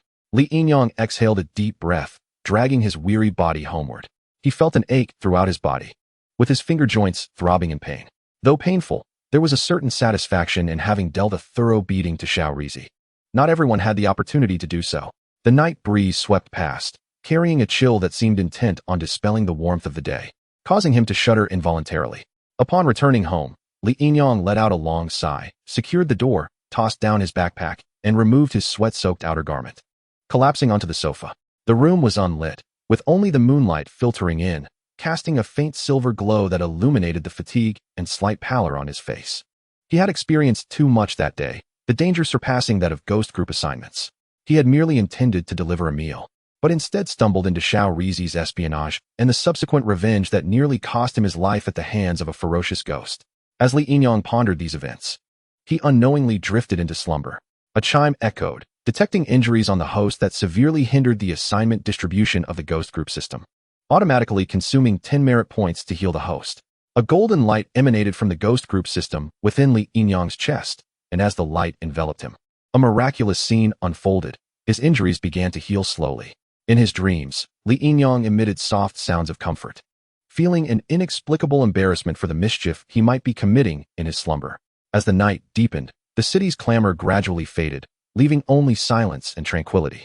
The streetlights cast blurred shadows through the thin mist, the surrounding air carrying a hint of coolness. A gentle breeze rustled the branches, producing a whispering sound, as if revealing the secrets of the night. The stars in the sky were sparse, and the clouds hung low like a heavy curtain, making it difficult to breathe. The moon was obscured by dark clouds, appearing and disappearing, its light cascading over the earth like silver frost, shrouding the night in a veil of hazy silver. Li Yinyang sank deeply into slumber, his weary body and taut nerves finally receiving a moment of respite. Strange dreams began to materialize in his mind, as if some indescribable force was drawing him into a parallel world. In the dream, he walked down a dimly lit alley, surrounded by silence, with only the sound of the wind and the faint flicker of a distant street lamp breaking the stillness. He stood there, feeling an inexplicable sense of oppression, as if invisible eyes were watching him. Suddenly, he heard a low voice emanating from all directions. Li Yinyang, are you ready? This voice carried a chilling aura, imbued with an unyielding authority. He turned abruptly, but saw nothing. The alley remained eerily silent. Who are you? Li Yinyang shouted, his voice echoing in the empty alley. Lingering in the air, there was no response. Li Yinyang's heart raced, his body tensed as every nerve stood alert. He could not comprehend this situation. The deep voice, like a summons from hell, coiled around his ears, as if intent on consuming him whole. Li Yinyang, are you prepared to accept your mission? The voice echoed again, this time clearer than before, resonating simultaneously from all directions, deep and oppressive. Who are you? Li Yinyang raised his voice in inquiry, yet was met with silence. Suddenly, the ground beneath his feet trembled violently, splitting open with a massive fissure from which a thick black mist surged forth, swiftly engulfing the surrounding air. He felt an abrupt drop in temperature, as if countless eyes were fixated upon him. In an instant, he felt as though he were plummeting from a cliff. Yet time seemed to stretch infinitely, as if this chasm were a bottomless abyss. His heart raced uncontrollably, and his body began to tremble slightly. Abruptly, a spasm seized him, and he jolted awake, gasping for breath. Chapter 13. The Death Order. The morning mist hung over the earth like a delicate veil, the air fresh and imbued with the scent of soil and grass, as if a single breath could cleanse all impurities. The rising sun filtered through the branches, casting glimmers of gold, while dew on the grass shimmered like pearls, reflecting the hope of a new day. The chirping of birds shattered the morning tranquility, and a gentle breeze rustled the leaves, causing the entire world to awaken in an instant, serene yet vibrant. Within this tranquil dawn, Li Yinyang was startled awake by a dream. His eyelids fluttered heavily, and he opened his eyes wide. Fragments of the dream still lingering in his mind, the dark alley and the mysterious voice etched vividly in his memory, as if they were real occurrences. However, what astonished him further was the miraculous healing of his injuries. The once agonizing pain in his arm and chest, along with the bruises from earlier altercations, had completely vanished. How could my injuries have healed so swiftly? This defies logic, he murmured softly, sitting up to inspect his body, even scrutinizing the bulge in his trousers, bewildered. Perplexed and unable to find any rational explanation, he pondered for a long while when suddenly, a familiar system notification chimed in his mind. Ding! Your ghost team has received a new order. Li Yinyang's eyelids twitched slightly, and he sat up straight. He understood that such notifications heralded new challenges, each task fraught with unpredictable risks and dangers. I hope the order is not too difficult, he silently wished, for I still wish to find a wife. Though he was no longer a virgin, having long since devoted himself to Wu Gunyang, he could not rely on her assistance forever. Thus, he still sought a spouse. He quickly opened the order interface, revealing the detailed information of the new task: order number 004, order location, Shihu City, Gongshu District, Fuguwei, Jin. Task objectives: 1. Exorcise the ghost of Yu Xingxing. 2. Dissipate the yin energy surrounding Xieshang. Order description: Yu Xingxing, who committed suicide by jumping off a building, was saved by Xieshang, yet was ultimately lost. Yu Xingxing, a person of gratitude, sought Xieshang to express her thanks, developing a romantic relationship with him. Xieshang has cohabited with the ghost for an extended period, leading to a severe deficiency of yang energy, posing extreme danger. Order requirements: complete within 2 days. Failure will result in annihilation. Order reward: 30 merit points, with a chance to win a lottery reward. Upon reading the task requirements, Li Yinyang could not help but furrow his brow. Exorcising a ghost and dissipating yin energy, these tasks presented a considerable challenge. There are 2 methods to exorcise a ghost. The first is to persuade the spirit with emotion and reason, allowing it to depart for the underworld willingly. The second is to forcibly exorcise it by capturing the spirit and using a guiding talisman to send it to the nether realm. However, he lacked the ability to draw talismans and was uncertain of Yu Xingxing's capabilities as a ghost. The path of forcible exorcism was beyond his means, so he could only opt for the first method, using reason to persuade the ghost. Yu Xingxing, a girl who had taken her own life, transformed into a ghost to repay her gratitude. Yet, such gratitude often burdens humanity with insufferable weight. Li Yinyang's intuition warned him that this order would be exceedingly tricky. 2 days to complete, he mused in silence, contemplating the task's content, and resolved to head promptly to Gongshu District's Fuguwei Jiyuan to seek any useful information. Fuguwei Jiyuan, an ordinary and aged residential complex in Gongshu District, Shihu City, was characterized by its dense clusters of buildings and scant greenery, exuding a sense of nostalgia. The inhabitants were typically elderly individuals or migrant workers. Xieshang was known for his warm-heartedness within the community, and most residents were familiar with him. After a bit of inquiry, Li Yinyang gathered a general understanding of the situation. Xieshang was a migrant worker who had moved to Fuguwei Jiyuan 3 years prior, and had recently started dating a remarkably beautiful girlfriend, who, notably, never ventured outside during the day and only accompanied Xieshang for evening strolls. According to a gossipy elder from the complex, ever since Xieshang began dating this stunning girl, he had appeared increasingly haggard, perhaps overwhelmed by the demands of their relationship. Indeed, who could resist the allure of a beautiful girlfriend? It's no surprise he is worn out, Li Yinyang murmured quietly, already piecing together the puzzle. The girlfriend who remained indoors during the day was evidently the ghost of Yu Xingxing. Xieshang was likely exhausted from her persistent presence, already afflicted by yin energy. Without timely intervention, the consequences could be dire. Was this truly an act of gratitude, or a curse? Li Yinyang turned to leave. During the day, Xieshang would be at work, so he planned to wait for him at the entrance of the complex at night, hesitant to approach Xieshang's home. He had a vital task ahead, to learn the method of drawing a yin-dissipating talisman.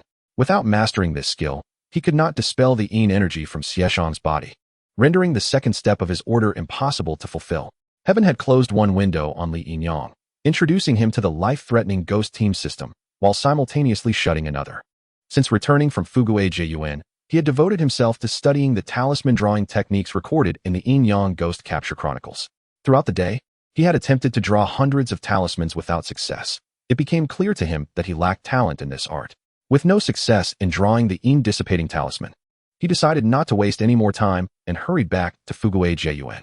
Fortuitously, he encountered Xieshang returning home from work. His dark circles under his eyes deep enough to appear as if stained with ink, his eye sockets slightly sunken, exuding fatigue and weariness. His shoulders drooped listlessly, and his back was slightly hunched, presenting a picture of desolation. Xieshang, Li Yinyang called out, realizing he could not delay any longer. He got straight to the point. Do you know what your girlfriend Yu Xingxing is? What she is none of your concern. Regardless of what she is the one I love most. Xieshang replied, startling Li Yinyang. It seemed he knew everything. As Li Yinyang stood in shock, Xieshang turned and walked away, unwilling to engage further. Not long ago, a Taoist had approached him, claiming he was afflicted by unclean entities and offering to help drive them away, but he had hastily declined the Taoist's goodwill. How could he not be aware of the truth?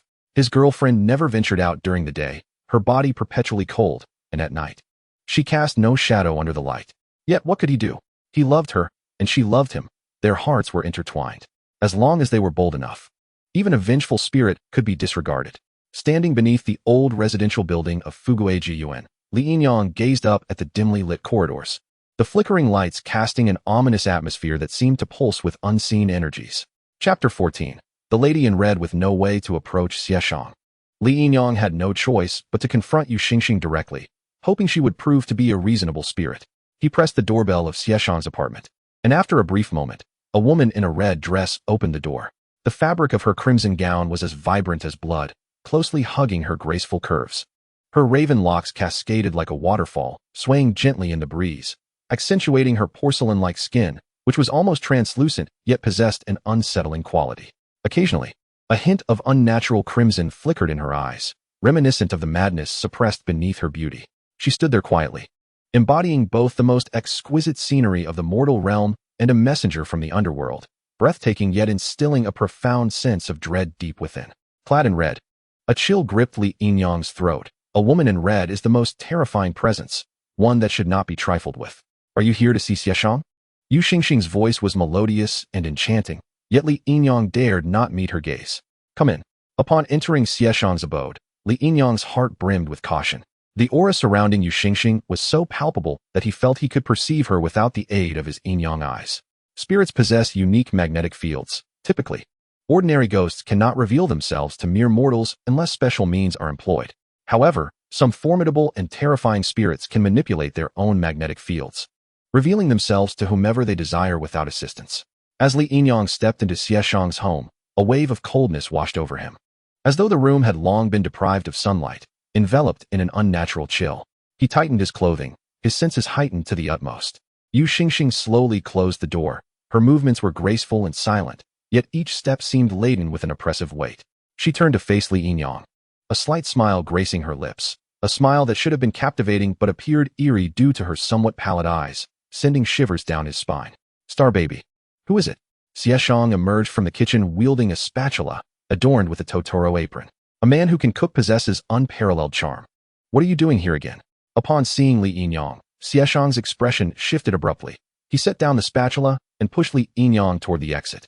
Please do not disturb my life any further. I am aware of what I am doing. Li Yinyang opened his mouth to speak, but before he could utter a word, the door was slammed shut in his face. Suddenly, the lights in the corridor flickered ominously. A pale and exquisite visage dangled before Li Yinyang, causing him to scream and retreat, his hands trembling. Are you afraid of me? Yet you dare seek me? Yu Xingxing's voice turned chilling, and in an instant, she vanished. While Li Yinyang felt as if an invisible hand had seized his throat, lifting him off the ground. Tell me, if I were to toss you from here, would you perish? Her spectral voice whispered in his ear. He attempted to struggle but found himself immobilized, longing to use his soul-collecting technique. Yet his eyes seemed to betray him. He felt himself on the brink of asphyxiation. After all, they were on the 4th floor, and being thrown from such a height would surely lead to death or severe injury. This serves as a lesson, should you disturb our lives again. I shall cast you from the 4th floor. Just as Li Yinyang believed his end was nigh, the invisible force binding him dissipated, and Yu Xingxing vanished. Breathless, he found himself drenched in cold sweat, gasping for air, reveling in the sweetness of the atmosphere for the first time. Li Yinyang chose not to return home. Instead, he took refuge in a hotel at the entrance of Fugui Jiyuan. A day passed, yet he gleaned no insight. Most unexpectedly, he discovered that Xieshang was aware that Yu Xingxing was not of this world, yet he remained unwilling to part from her, deeply enamored. This grotesque love affair between a human and a ghost was oddly enviable. Tossing and turning in his hotel bed, Li Yinyang's mind was consumed by the image of Yu Xingxing's fierce, pallid eyes. The countdown for the task at hand had dwindled to a mere day, and his understanding of Yu Xingxing was insufficient to uncover her vulnerabilities, let alone persuade her to abandon Xieshang. Yu Xingxing's power was formidable. He could neither overpower her nor find the opportunity to reason with her, and he had narrowly escaped death at her hands, leaving him feeling utterly powerless. Should he fail to complete the task, the ghostly system would erase him. I cannot simply wait for my demise, nor will I surrender to adversity, he murmured. Before dawn, Li Yinyang rose to draw a talisman to dispel the Yin energy. Xieshang's aura was so saturated with it that it had nearly seeped into his bones. If he did not act swiftly to purge the Yin energy from Xieshang's body, it could cost him his life. As morning broke, the entrance of Fugui Jiyuan gradually buzzed with activity. The aroma of pancakes and fried dough wafted from breakfast stalls, while steam rose from bun shops, filling the air. Elderly folk chatted while carrying baskets of vegetables. Office workers hurriedly purchased breakfast, and children clamored for candied hawthorn. The mingling of vendors' calls and laughter infused the atmosphere with warmth and vitality. How strange. Why did that young man Xieshang faint today? Two grandmothers, each carrying a basket, conversed as they walked. Indeed, when old Lu and the others prepared to take him to the hospital, he woke up and casually went to work. Li Yinyang emerged from the hotel just in time to overhear their exchange, his heart tightening. Xieshang's fainting spell was certainly no coincidence. It was likely that the yin energy within him had reached a critical point, and if this continued, he would face dire consequences. Yet, this could also be a silver lining. If Yu Xingxing truly loved Xieshang, this might present an opportunity to fulfill his task. However, if Yu Xingxing did not harbor such feelings, he would be left to share a tragic fate with Xieshang. After grappling with his thoughts and suppressing his fears, Li Yinyang returned once more to Xieshang's doorstep. He knocked, but no one responded. Could it be that Yu Xingxing was hiding during the day? Upon knocking again, his hand froze mid-air as he sensed a sudden drop in temperature. Turning around, he was met with a pale yet beautiful face mere inches from his own. A ghost, he exclaimed, his face blanching as he prepared to flee, yet then recalled that he had indeed come seeking a ghost. He had not anticipated that Yu Xingxing would be so powerful, appearing in broad daylight. You have returned. Yu Xingxing's voice was icy as her figure wafted through the air like mist, exuding a suffocating pressure. No one can separate us. With a shriek, she suddenly seized Li Yinyang by the throat, lifting him effortlessly off the ground. He struggled in vain, desperately seeking leverage to fight back, only to realize that he was suspended in midair by her grip. Die. Chapter 15. The Last Supper. Xieshang has fainted. Li Yinyang, despite his struggle for breath, cried out desperately. In the presence of Yu Xingxing, he found himself unable to employ his soul-collecting technique. This cursed task would lead him to his demise, and he felt a deep resentment towards the ghostly system. What did you say? The malice in Yu Xingxing's demeanor dissipated, and her grip on Li Yinyang loosened. Indeed, there was hope. Yu Xingxing truly loved Xieshang. Gasping for air, Li Yinyang's voice trembled as he revealed, Xieshang fainted this morning in the community. But after regaining consciousness, he returned to work. I believe you must know the reason behind his fainting. I do not know. I do not know. Yu Xingxing shook her head, seemingly evading the truth. He is human, and you are a ghost. Your prolonged presence together has allowed your yin energy to infiltrate his body. His condition is deteriorating, and you cannot be unaware of this. Li Yinyang confronted her with the reality she wished to avoid. I do not know. I do not know. Yu Xingxing, do you comprehend how perilous Xieshang's situation is? If you continue this way, once the yin energy invades his very marrow, he will perish on the spot. Standing tall, he locked eyes with her. Though his heart raced, he steeled himself to remain composed. A flicker of hesitation flashed in Yu Xingxing's gaze, quickly replaced by fury. I will not leave him. I love him, and he loves me. I am willing to remain by his side, even if it is in this manner. Li Yinyang gazed at her, stirred within, yet he remained resolute. Do you truly believe this is love? By staying by his side, his life will gradually be eroded by the malevolent energy. Do you genuinely wish to witness his demise? Or do you secretly desire his death, so that he may become a spirit like you, allowing you to be together eternally? No, no. Yu Xingxing was struck deeply by Li Yinyang's words, stumbling back a step. For a fleeting moment, such thoughts had crossed her mind, yet she could not act upon them. To escape her original family, she had chosen to end her life. A decision that led her to encounter the love of her life. If given a chance to relive her life, she would still make that choice. All to meet him again. However, Xieshang was different. He was full of life, surrounded by loving family and friends, and he deserved to live fully. Yu Xingxing remained silent for a moment, pain flickering in her eyes as memories of Xieshang flooded back, the coldness in her gaze gradually melting away, replaced by boundless tenderness and helplessness. I just want to be by his side.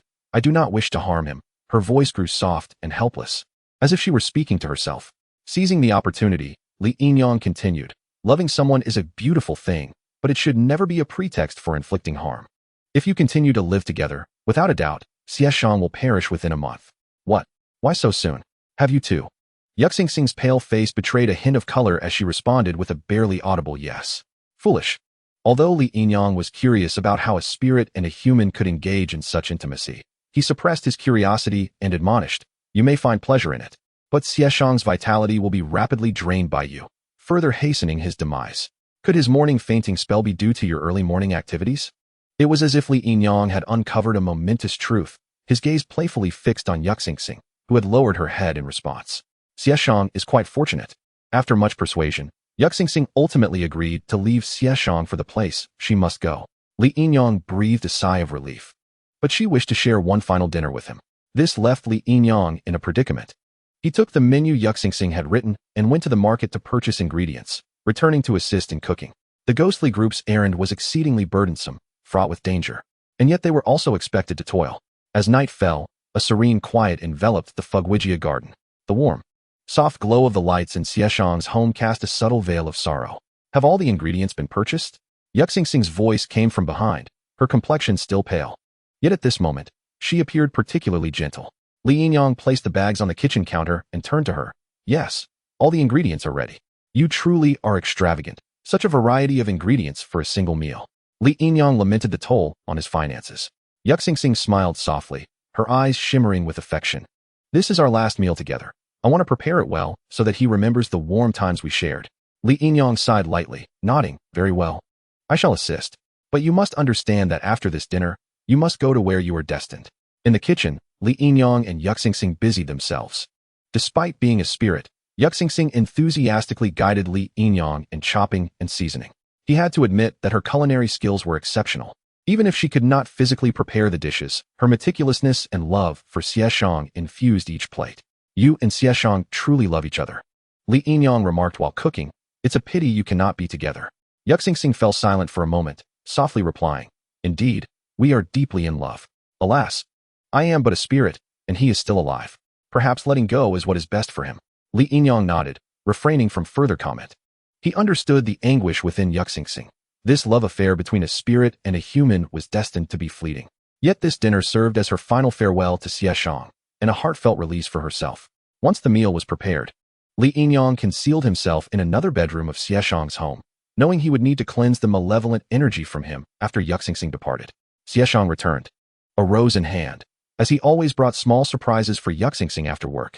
Sitting at the dining table, he beheld the meticulously prepared dinner. His eyes filled with astonishment and emotion. He had not anticipated Yuxingxing would prepare such a lavish meal, and each dish was his favorite. Xingxing, did you prepare all this? Xieshang's eyes brimmed with tenderness. Yuxingxing gently nodded, taking a seat opposite him with a faint smile. Yes, this meal is specially prepared for you. I hope you enjoy it. Xieshang's eyes glistened with moisture as he took her hand, whispering, I love it. Xingxing, thank you. Li Yinyang, hidden in the second bedroom, remained silent, secretly observing the deep affection and reluctance in the exchanged glances between the lovers, a bond too profound for words. He understood that although Yuxingxing was a spirit, her love for Xieshang was pure and sincere. The dinner concluded swiftly, and Yuxingxing took Xieshang's hand, leading him into the bedroom, their eyes locking, sparks igniting. This left Li Yinyang in despair, forced to listen without the ability to see. Would it be too daring to sneak a glance? In the second bedroom, Li Yinyang held his breath, crouched in the corner, his ear pressed against the cold wall. Faint cries and gasps emanated from the other side, creating a tension that compelled him to focus intently, unwilling to miss a single detail. Moments later, Yuxingxing appeared silently beside him, her ear also pressed to the icy wall. Is it over? Li Yinyang, having noticed her presence, attempted to mask his embarrassment by inquiring, though he had not heard enough and was puzzled by the abrupt conclusion. It's over, Yuxingxing replied shyly, the lingering blush on her pale face still evident. I am too beautiful. I cannot help myself, so it ends quickly. This Xieshang is lacking. Li Yinyang thought disparagingly. If it were me, I would last at least an hour. I put him to sleep. He won't awaken until tomorrow morning. As Yuxingxing's figure began to blur, tears glimmered in her eyes as she softly said, Thank you. I truly do not want to leave, but you are right. I cannot harm him any longer. Please take care of the malevolent energy surrounding him. With that, her figure vanished as she departed for her destined place. Watching her leave, Li Yinyang exhaled in relief, completing the first step. The second step of cleansing the malevolent energy would be simpler, as he had already mastered the drawing of the cleansing talisman, despite having practiced it thousands of times. By the way, please remember to clean up the dishes on the table. Thank you. Yuxingxing suddenly reappeared, leaving this request before vanishing once more. Is she playing tricks on me? The sudden appearances and disappearances left Li Yinyang startled, almost fearing she would change her mind, but thankfully, it was merely a request for help with the dishes. Of course, who could refuse her, being a spirit? In the master bedroom, Xieshang lay on the bed, his complexion pale and breath faint. The malevolent energy ensnared his life force like an invisible web, threatening to consume him entirely. Li Yinyang stood by the bedside, his brow furrowed, taking a deep breath. He understood that the process of dispelling the malevolent energy required utmost precision. Any lapse could cause irreversible harm to Xieshang. Should I say you are fortunate, or is it misfortune? Li Yinyang murmured softly. He was fortunate to have encountered Yuxingxing, loving her deeply, yet unfortunate. For she was not of this world, and he could not withstand the weight of her love. His very life had nearly been sacrificed. He pulled out several talismans from his pocket, all painstakingly crafted through countless hours of practice to successfully draw the cleansing symbols. The vermilion lines on the talisman intertwined, forming a complex and ancient rune that emanated a faint, mysterious power. Li Yinyang sat cross-legged at the bedside, his fingers trembling slightly as he gently pressed the talisman against Xieshang's forehead. In an instant, the talisman emitted a soft golden light, as if igniting all the spiritual energy within the room. Xieshang's complexion then underwent a subtle change, his brows knitted together slightly, as if he were experiencing some pain in his slumber. The Yin-dispelling talisman was meant to expel malevolent spirits and suppress souls. Li Yinyang closed his eyes, took a deep breath, and began to silently chant incantations. The golden light on the talisman gradually intensified, akin to a flickering candle flame in the dark, dispelling the pervasive chill that hung in the room. The golden light spread from the talisman, gradually enveloping Xieshang's entire body. He began to tremble slightly, as if some powerful force within him was struggling against the talisman. The Yin energy within Xieshang was too deep. Haste would be unwise. Li Yinyang thought to himself, placing both hands on Xieshang's chest, continuing to recite the incantation. Yin energy recedes, all evils subdued, Yang energy returns to the body, and the soul returns to its origin. Li Yinyang's voice was deep and powerful, as if he were battling against some formidable force. Suddenly, Xieshang's body convulsed violently, and his lips emitted a faint, painful moan. Li Yinyang understood that this was a sign of the internal Yin energy beginning to resist. He must carefully control the power of the talisman to prevent the Yin energy from rebounding against Xieshang's body. Li Yinyang's palm rested on the talisman, feeling a cold force emanating from Xieshang, creeping up his hand like a frigid serpent attempting to ensnare his wrist. This was the last struggle of the Yin energy, attempting to counteract the Yin-dispelling talisman.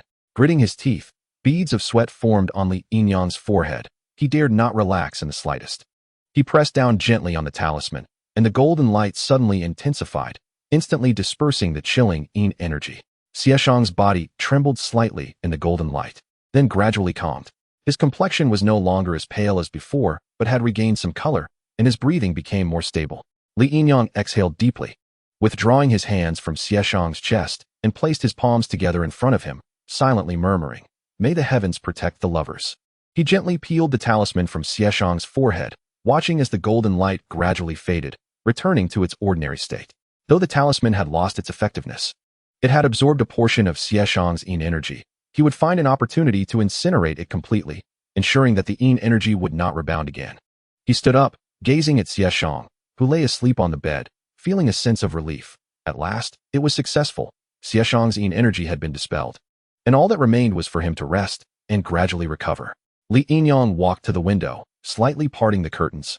Moonlight streamed into the room through the gap, illuminating Xieshang's face.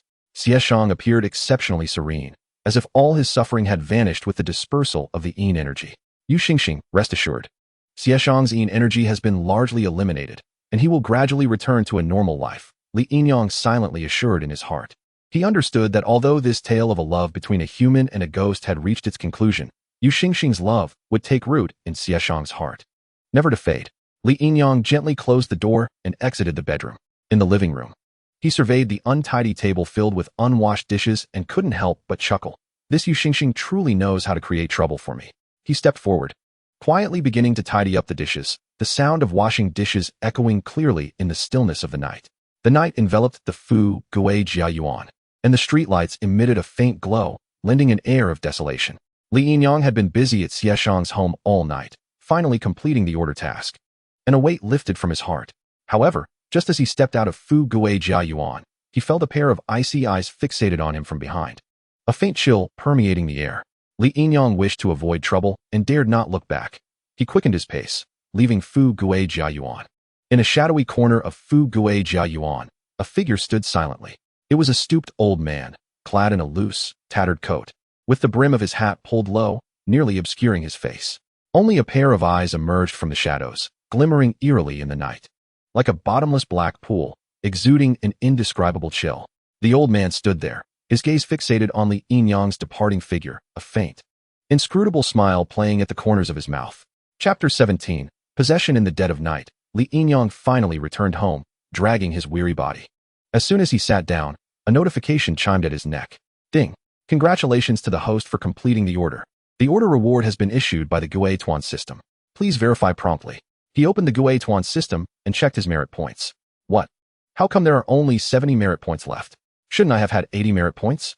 This faulty system, are you siphoning my merit points? Li Yinyang pounded on the Guotuan system around his neck, grumbling about the 10th level of the national essence. Warning. Warning. Host has insulted the system. Deducting 1 merit point. System detected host attacking, deducting 5 merit points. Li Yinyang watched as his 70 merit points suddenly dwindled to 64. Wishing he could dismantle the Guotuan system into pieces, those merit points were earned at the risk of his life. Fine, this Guotuan system is the master. It cannot be beaten or cursed. Dejected, he examined the Guotuan system and found the detailed expenditure of merit points, discovering a deduction of 10 merit points for healing. Suddenly enlightened, he realized that the rapid recovery from his previous injuries was due to the Guotuan system's forced consumption. This forced consumption, executed without my consent, violates consumer law, you know? Li Yinyang couldn't help but grumble. Although his merit points had been deducted, there remained an unused chance for a lottery. Thinking it might at least compensate for his losses, he opened the lottery interface, filled with anticipation as he watched the spinning prize wheel. Ding! Congratulations to the host for winning 2 bottles of Academic Genius Potion. The Academic Genius Potion is a miraculous elixir that, when combined with the specially crafted skills in the Guotuan system mall, can rapidly develop ghost-catching skills from Yinyang Zhuagui Lu. Li Yinyang was overjoyed.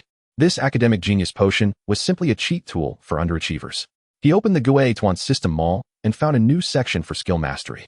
The mastery for the Yin Dispelling Talisman was 20 merit points. The Guiding Talisman Mastery was 20 merit points. The Killing Talisman Mastery was 50 merit points. The Ghost Slaying Technique was 300 merit points, and the Ferrying Ghost Spell was 100 merit points. The various talismans and skills dazzled Li Yinyang, prompting him to summarize the merit point prices for skill mastery. Auxiliary Talisman Mastery generally cost 20 merit points. Combat Talisman Mastery ranged between 50 and 100 merit points, while Skill Mastery ranged from 100 to 500 merit points, exorbitantly priced. These prices are truly outrageous, Li Yinyang couldn't help but exclaim. However, the appearance of the Academic Genius Potion thrilled him, as it would no longer render him passive in future order tasks, granting him a degree of self-defense. The following day, Li Yinyang rested at home all day until, feeling utterly bored in the evening, he decided to run a delivery order, as that was his primary occupation. Riding his electric bike through the streets, he had just completed an order task when he heard a faint commotion coming from a nearby alley. Driven by curiosity, he parked his bike by the roadside and approached the source of the noise. In the open space at the alley's entrance, a crowd had gathered, many onlookers whispering among themselves. Li Yinyang pushed through the crowd and saw a young mother in the center, cradling a pale, frail little boy in her arms, fiercely arguing with a middle-aged man sporting a scruffy beard. The middle-aged man, with a sinister smile, surveyed the young mother with a lecherous gaze, declaring, "Your child is possessed, and if you wish to save him, you must heed my words." The young mother, filled with helplessness and fury, clutched her child tightly and choked out, "I have already given you money. I implore you to save my child." The man scoffed lightly, extending his hand as if to caress her arm, his tone dripping with menace. "Money is merely one aspect. There are certain rules you must comprehend. Otherwise, this child cannot be saved. Consider your choices carefully." The onlookers murmured among themselves, some sighing, others displaying indignation, yet none dared to intervene. Tears streamed down the young mother's face as she held her child protectively, biting her lip, her pallor betraying her despair as she gazed helplessly at the middle-aged man. "Please, save my child." Her voice was laced with desperation, as if this were her final plea. Yet, the man remained unmoved, his gaze as cold as a serpent, a cruel smirk curving his lips. "If you do not comply with the rules, do not expect me to save this child." His hand had already begun to caress the young mother's arm, causing her to tremble involuntarily. She scanned the crowd, seemingly searching for assistance. Yet the spectators instinctively averted their eyes, unwilling to become embroiled in such troubles. Li Yinyang observed this scene, his heart brimming with indignation. He could not abide such predatory behavior. This middle-aged man was clearly a charlatan exploiting people's fears for his own gain. Hey, you scoundrel! Taking advantage of others in their time of need. Do you not realize how despicable you are? Li Yinyang's voice shattered the silence of the onlookers. Everyone turned their heads, startled by his sudden outburst. The middle-aged man shot up, his expression darkening as he glared at Li Yinyang, annoyance and anger flickering in his eyes. Who are you? Mind your own business. He retorted coldly, his tone laden with threats. Li Yinyang stepped forward, unwavering, fixing his gaze upon the man. You wretched old fool. Is this how you conduct yourself? This mother pleads for her child's salvation and has offered you money. If you refuse to help, how dare you exploit her vulnerability further? The middle-aged man's countenance darkened at Li Yinyang's words, a flicker of malice igniting in his eyes. Kid, I warn you, do not meddle. This child is possessed, and I am the only one who can save him. If you thwart my efforts, you shall regret it. Li Yinyang scoffed internally. Such threats held no weight over him. He turned to the young mother, whose tear-streaked face bore an expression of yearning. He nodded reassuringly, saying, Do not fear. This man's intentions are not genuine. He may merely be a fraud. I will handle your child's situation. You can trust me. The middle-aged man, seeing Li Yinyang's direct challenge, turned a shade paler. He pounded his chest and produced a small black vial, raising it high. You are so brazen. Let me see how capable you truly are. As the cork was pulled, a plume of black smoke erupted from the bottle, within which a vague figure could be discerned, accompanied by a ghastly wail. As if yearning to break free and assault the crowd, gasps erupted from the onlookers, who recoiled in terror. The malevolent aura of the smoke spread rapidly, chilling the air to an unbearable degree, as if countless frigid hands roamed about, instilling dread. The middle-aged man laughed triumphantly. You dare impede my efforts? You shall face the consequences. Li Yinyang remained unfazed, scrutinizing the black mist. At first glance, it appeared terrifying, yet a closer inspection revealed its lack of substance. Are you frightened now, boy? Weren't you quite arrogant a moment ago? The middle-aged man, witnessing Li Yinyang's stillness, assumed he had succumbed to fear and swelled with pride. It lacks that chilling essence, Li Yinyang thought, remaining steadfast. Chapter 18. The true ghost. Li Yinyang stood his ground, feeling the black mist envelop him, a smirk forming within. He had discerned that this so-called sorcerer was merely a quack, and the alleged ghost was nothing more than a trick designed to deceive. However, the crowd was oblivious. Trembling in terror, some even retreating a few steps, fearing they might also be ensnared by the black smoke. The young mother clung to her child, her face a mask of fear and helplessness, as if teetering on the brink of despair. The middle-aged man, noticing Li Yinyang's immobility, became even more arrogant. You were so audacious moments ago. Are you now aware of your fear? This black smoke is a malevolent spirit. If you wish to live, kneel and apologize. As the black smoke drew closer, a pungent odor permeated the air, reminiscent of some burning chemical. Li Yinyang furrowed his brow, further convinced that this was merely an illusion. The scene, while horrifying in appearance, was little more than a deceptive trick, relying solely on the psychology of fear. He sighed internally, astonished that so many were so easily frightened by such a simple ruse. Just as the smoke threatened to reach his face, Li Yinyang finally moved. He extended his hands, deliberately reaching out to touch the black mist, his actions decisive and fearless. With a swift motion, he waved his arm, dispersing the smoke as if banishing a stubborn fog. The middle-aged man's expression of smugness froze as he witnessed Li Yinyang's audacity. He had not anticipated this young man would confront his malevolent force so boldly, and to dismantle his illusion in an instant. Panic surged within the middle-aged man. He knew that if someone confronted their fear directly, his charade would be exposed. This is impossible, he stammered, desperately maintaining his facade, but his voice lacked its earlier conviction, and his eyes betrayed his anxiety and confusion. The crowd gasped in astonishment. They had believed the black smoke to be a dreadful entity, only to witness it easily dispelled by Li Yinyang. Their fear dissipated significantly. Whispers of realization began to circulate among the crowd, some faces flushed with embarrassment for having been so easily fooled. Li Yinyang sneered coldly, his gaze piercing as he addressed the middle-aged man. Your ruse is nothing but an illusion. Do you truly believe you can intimidate others with mere smoke? How laughable for a charlatan like you to feign supernatural powers. The middle-aged man's face turned ashen, anxiety creeping in, yet he refused to concede, stubbornly insisting, You speak nonsense. This is a genuine, malevolent spirit. Li Yinyang scoffed derisively. A malevolent spirit? That black smoke is merely a chemical prop. At best a trick to frighten ordinary people. With that, he stepped forward, seizing the middle-aged man's wrist and swiftly snatching the black vial from his grasp. A cursory glance revealed a noxious odor emanating from it, unmistakably a smoke-producing device. The onlookers, witnessing this revelation, erupted in expressions of anger, some murmuring indignantly, "So this fellow is a fraud. I knew there were no real ghosts." They felt pity for the mother, who had been ensnared in his deceit. Nearly taken advantage of, the middle-aged man's expression darkened further, his eyes brimming with resentment. He was acutely aware that his ruse had been exposed, leaving him utterly humiliated today. And the reputation he had painstakingly built in this locality was now at risk of vanishing. He glared fiercely at Li Yinyang, gritting his teeth as he muttered, "Boy, remember this well. You have ruined my plans today, and this matter is far from over."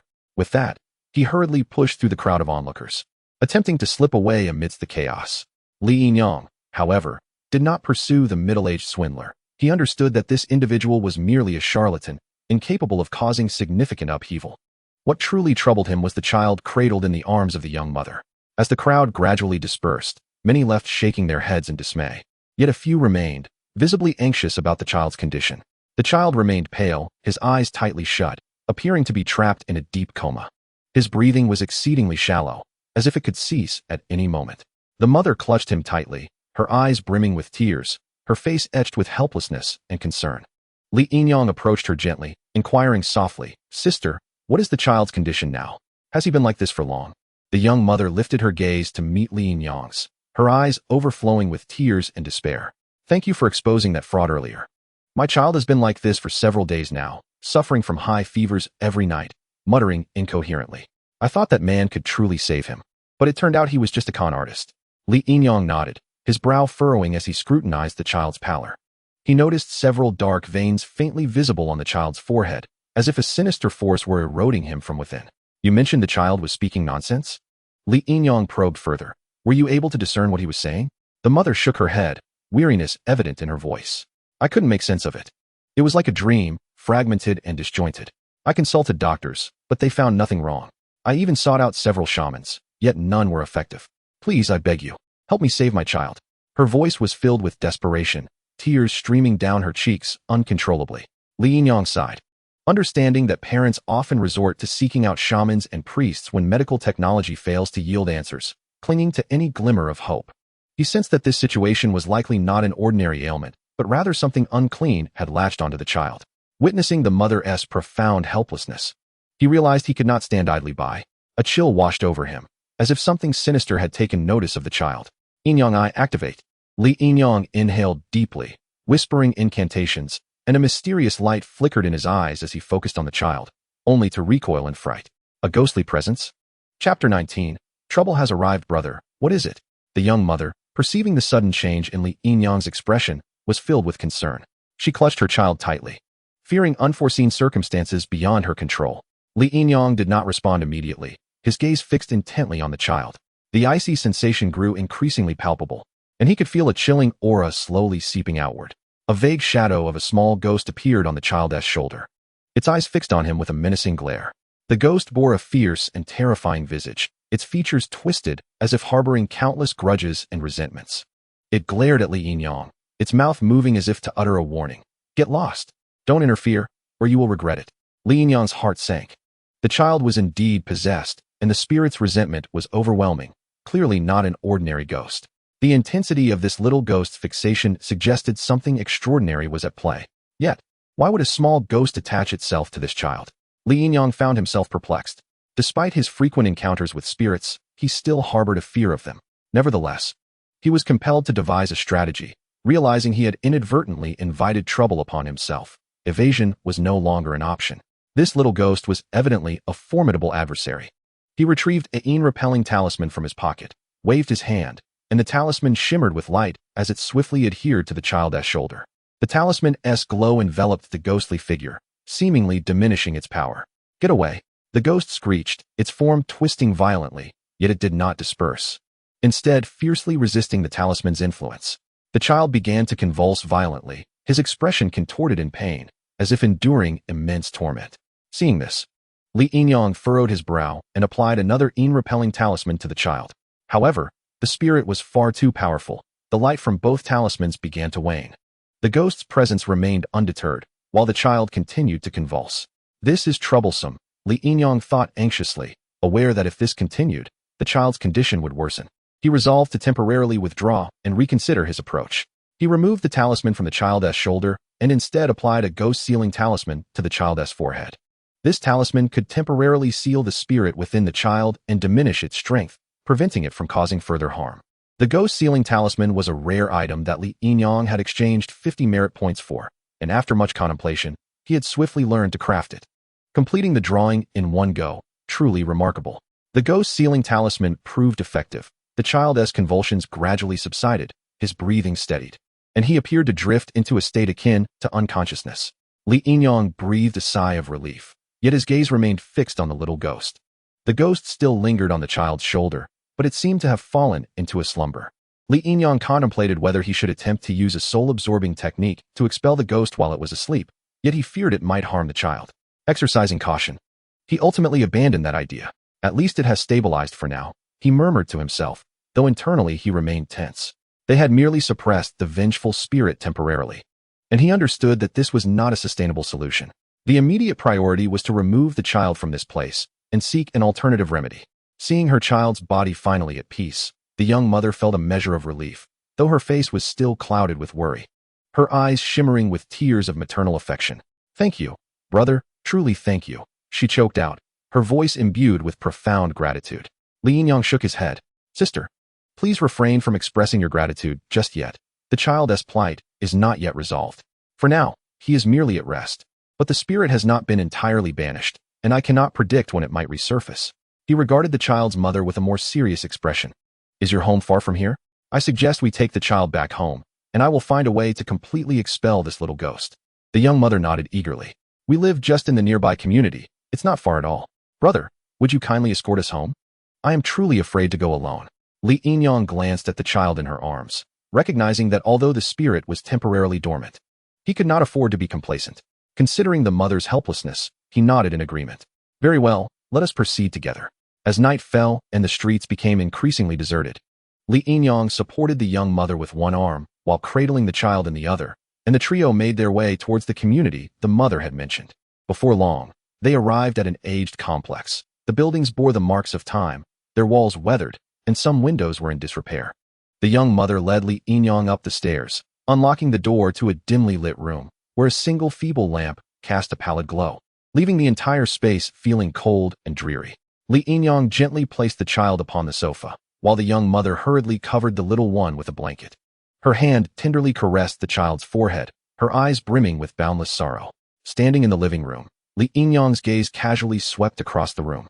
He noticed a family portrait hanging on the wall, depicting a couple and their two children, a slightly older boy, beaming with joy, and an infant nestled in the mother's embrace.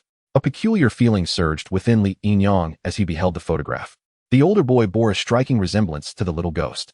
With a contemplative expression, Li Yinyang approached the picture and inquired, "Auntie, is this the child's brother?" The young mother was momentarily taken aback, tears welling in her eyes as she lowered her head, nodding gently, her voice laden with profound sadness. "Yes, this is his brother. 2 years ago, he had an accident, and we could never see him again." At that moment, a low, raspy sound emanated from the child's throat, as if he were attempting to convey something, yet the words remained indistinct. Suddenly, his mouth opened, and a deep and venomous voice escaped. "Go away, this is mine.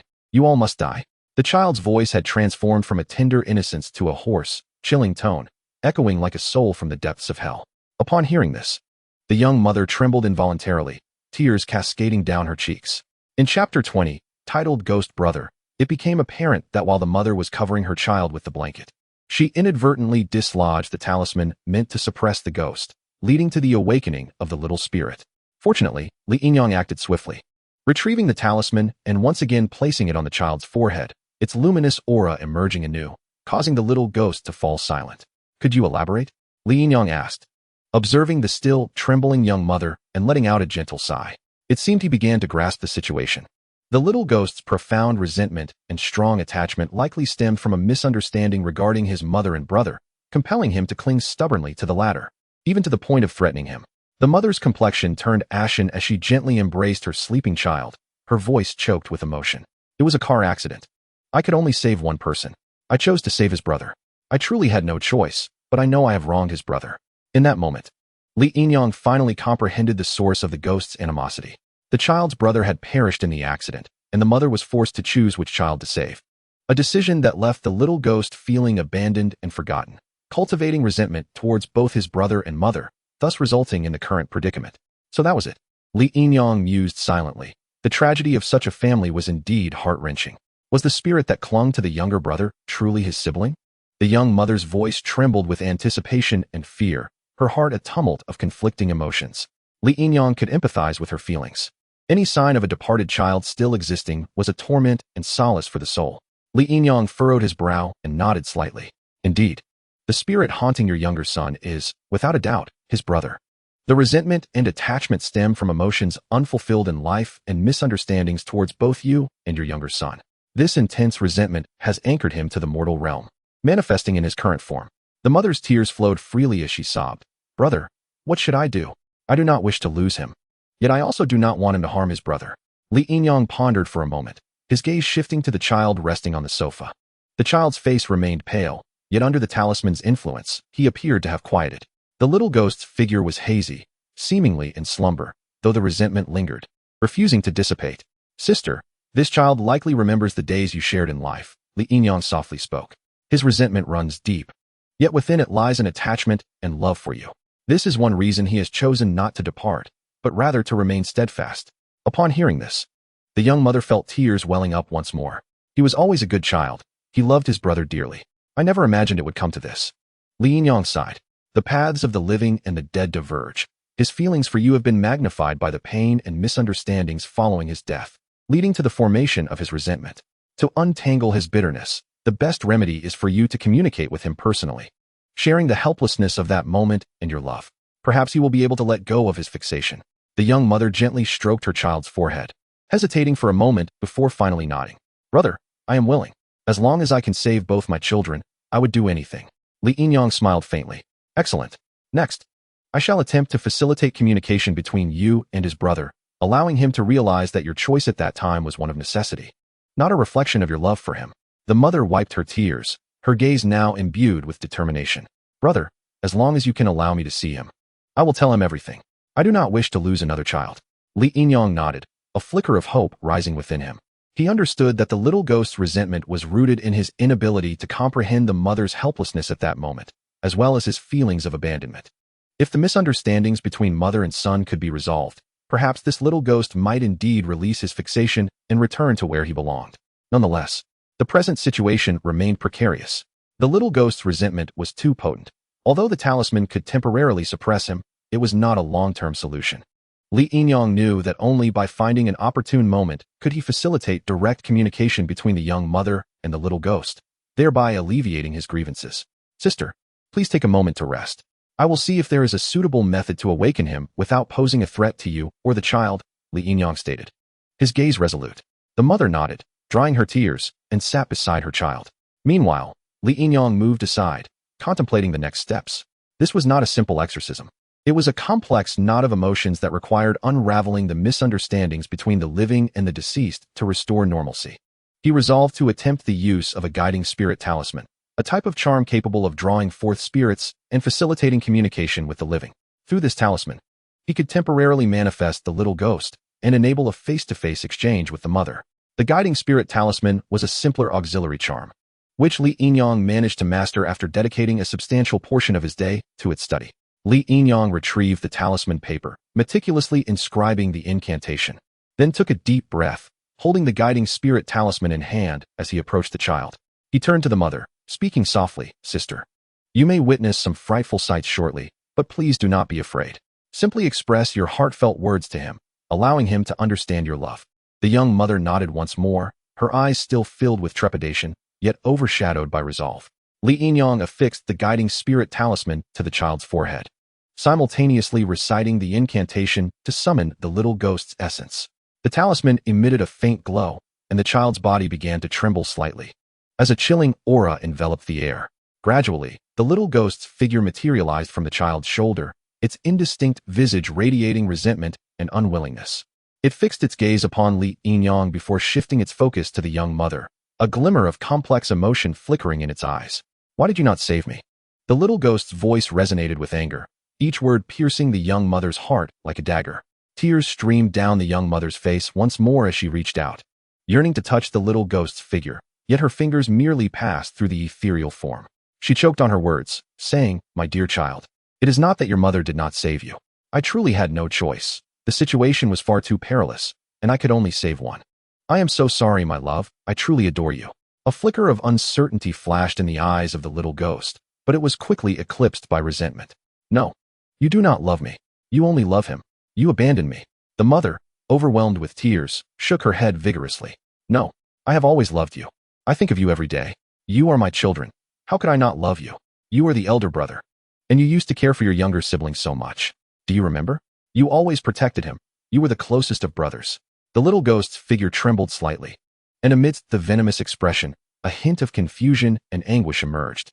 Li Yinyang, sensing the gravity of the moment, grew tense as he realized the little ghost was wavering. "Brother, I miss you so much. Mother misses you too. She often gazes at your photograph and cries in silence," he said, as the child on the sofa stirred awake. Seemingly sensing the presence of his brother within him, tears streamed from his eyes like a dam breaking, evoking deep sympathy. "Brother, I have always wished it were me who had died. I would gladly take your place, so that mother would never be sad again. And you would no longer be angry." The little ghost's resentment began to fade, his expression no longer twisted but replaced by profound sorrow and helplessness.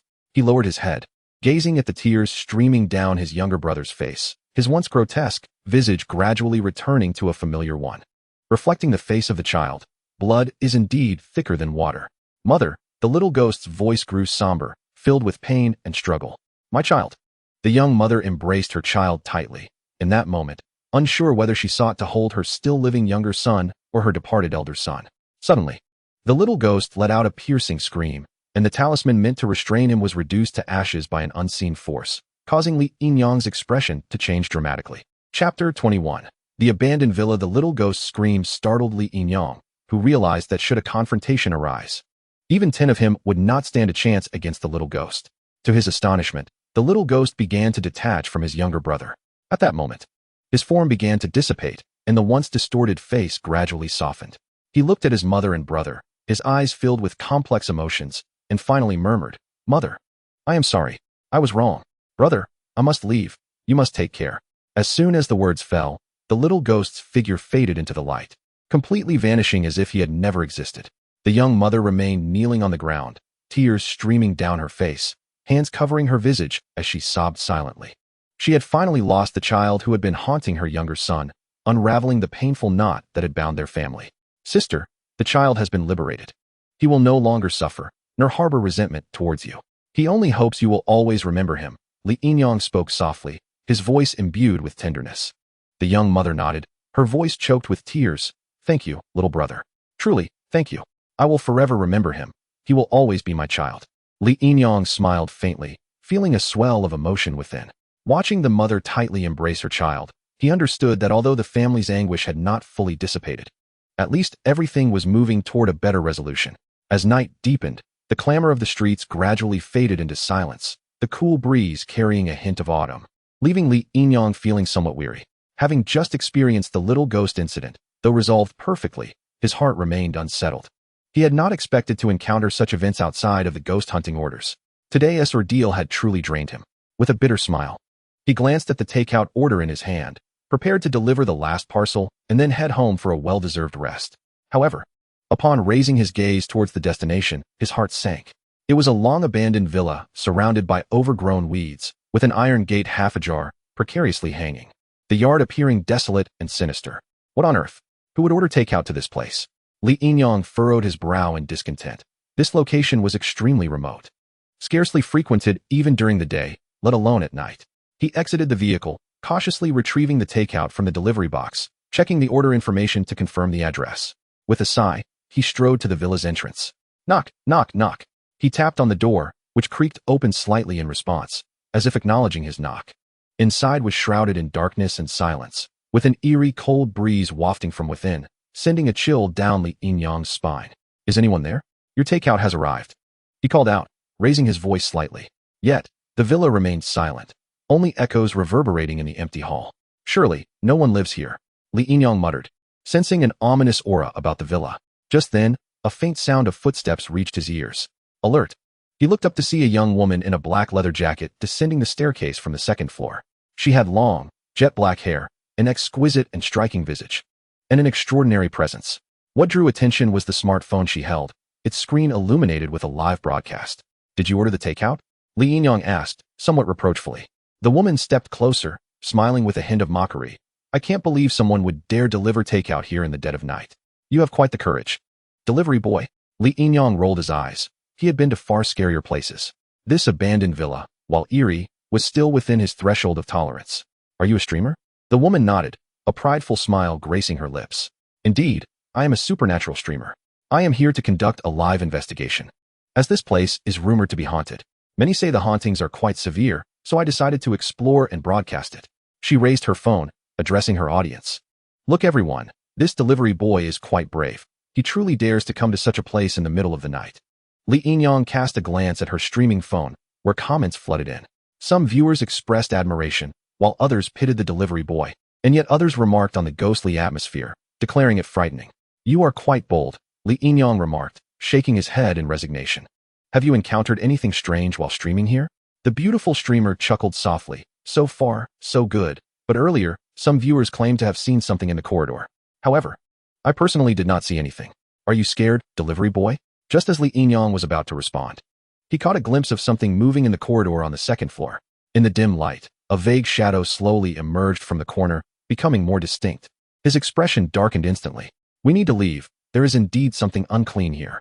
The beautiful streamer was about to speak, but Li Yinyang raised his hand, signaling her to be quiet. His eyes narrowed as he focused intently on the corridor. The shadow's shape was becoming increasingly clear. At that moment, the streamer's camera also aimed towards the corridor, causing the chat to explode with astonishment, many viewers expressing shock and the atmosphere in the livestream turning tense. "Quickly, follow me. We must leave this place," Li Yinyang urged, filled with alertness. He did not wish to engage with unknown spirits in such a location, especially with an oblivious streamer by his side. The beautiful streamer, however, seemed reluctant. "Wait, it's rare to encounter supernatural phenomena. Such opportunities are scarce." "Opportunities?" Li Yinyang felt a mix of urgency and frustration. "Do you not fear being entangled by it? These things are not to be trifled with." As the words fell, a shadow from above suddenly quickened its pace, appearing at the edge of the corridor in an instant, as if it were about to leap down. Li Yinyang's heart sank, instantly realizing that the situation was dire. He rushed a few steps forward to the anchor and grasped her wrist, pulling her forcefully towards the door. "Hurry, don't look back," Li Yinyang urged, dragging the beautiful anchor swiftly out of the villa's main entrance.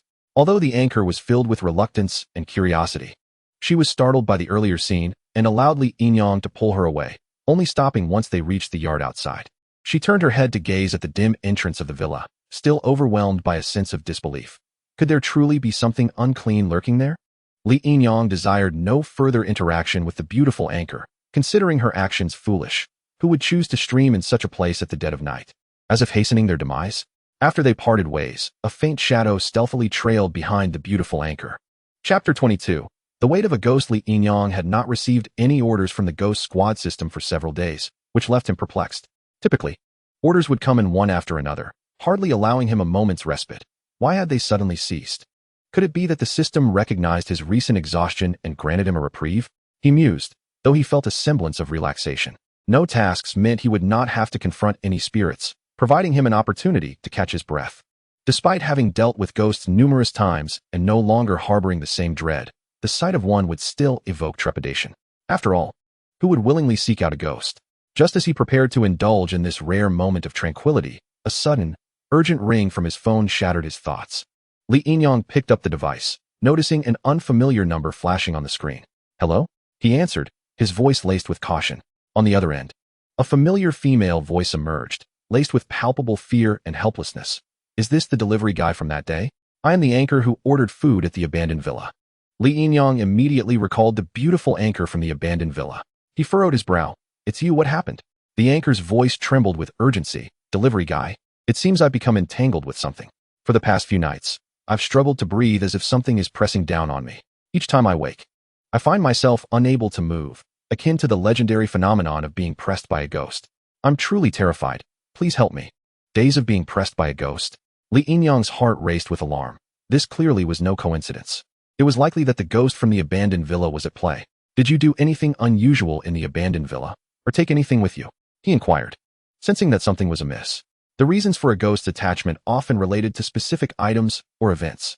There was a moment of silence on the line before she replied softly. I found an ancient mirror in the abandoned villa. It appeared exquisite, so I thought it was an antique and brought it home. Indeed, Li Yinyang's suspicions were confirmed. Such an antiquated mirror could easily harbor unclean entities, especially in a haunted location. You need to leave your home immediately and wait in a populated area for me. I'm coming over right away. After confirming the beautiful anchor's address, he hung up the phone. Once the call ended, Li Yinyang swiftly gathered some talismans he had drawn over the past few days and hurriedly exited, heading towards the anchor's residence. He soon arrived at her community. Spotting her standing beside a flower bed, arms crossed, her complexion pale and eyes filled with fear and helplessness. You're here, her voice quivered slightly, evidently shaken by her recent experiences. Li Yinyang nodded. Don't be afraid.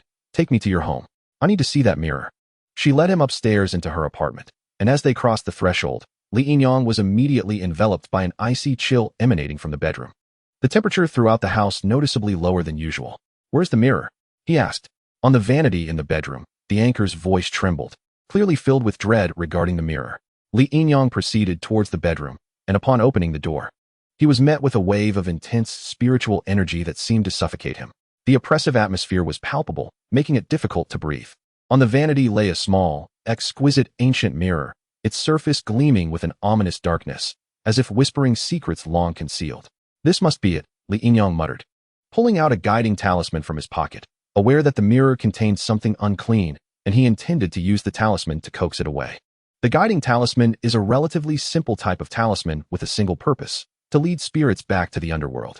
If the spirit is willing to depart, the talisman will spontaneously combust, effectively drawing it away. If it refuses, the talisman is rendered useless. Step back, he instructed the anchor, then affixed the talisman to the mirror. Clang. The talisman did not ignite as expected but instead caused the mirror to quake violently, subsequently being flung back. It refuses to leave. Li Yinyang inhaled deeply. Knowing that ghosts are seldom amiable and do not easily relinquish their hold on the mortal realm, the guiding talisman was merely a tentative measure. Thus, he retrieved a sealing talisman from his pocket, preparing to forcibly suppress the spirit within the mirror. With a serious expression, he approached the mirror, but before he could apply the sealing talisman, an overwhelming sense of pressure enveloped him. An invisible, colossal hand gripped his throat, making it difficult to breathe. Begone, Li Yinyang whispered, forcefully slapping the talisman against the mirror. The mirror trembled violently, emitting a piercing scream as an enraged roar reverberated through the air. Undeterred, Li Yinyang chanted incantations, the talisman's power intensifying as the spirit within the mirror was restrained. A shadowy figure gradually became indistinct, ultimately becoming completely sealed within the mirror. At last, it is subdued. Li Yinyang exhaled a sigh of relief, his hand trembling slightly, uncertain whether from exhilaration or fear. Although he was not yet capable of directly vanquishing spirits, he had at least managed to contain one. In the past, this would have been unimaginable to him. He recalled his childhood, when, mischievous and restless at night, his parents would warn him that if he did not sleep, a ghost would come to take him away. This instilled a deep-seated fear of the supernatural within him, causing him to avoid looking back while walking alone at night, haunted by the sensation of being followed, until he had matured enough to overcome some of that fear. He turned to the shaken anchor. All right, for now, everything is fine. I will stay at your place tonight, and tomorrow, I will return the mirror to the abandoned villa. The anchor's anxious demeanor relaxed slightly, though she still appeared visibly unsettled. Thank you, delivery guy. Truly, thank you. I've been terrified these past few days and couldn't bring myself to do anything. You haven't slept well these past few days. You should rest. I will make do on the sofa in the living room tonight, Li Yinyang spoke softly. Although he had resolved the immediate issue, he was acutely aware that the matter was far from over. He said little more, turning towards the living room, his expression still serious. The spirit within the mirror had been temporarily suppressed, yet the origins of this spirit and its lingering attachments remained unclear, and he preferred not to dwell on them. Returning the mirror to its rightful place was the priority. If you were to ask him why he did not deliver it that very night, Li Yinyang himself felt a twinge of fear. After all, an abandoned villa, an ancient mirror, and the dead of night conjured images of terrifying scenarios and tales. As the night deepened and silence enveloped the surroundings, Li Yinyang lay on the sofa, closing his eyes and drifting into slumber. At that moment, a cool breeze swept through the window, causing the sealing talisman on the mirror to flutter to the ground. As the town's talisman was swept away by the wind, the mirror emanated a faint blue glow, and its lid slowly creaked open. Chapter 23. Confronted by a ghostly woman.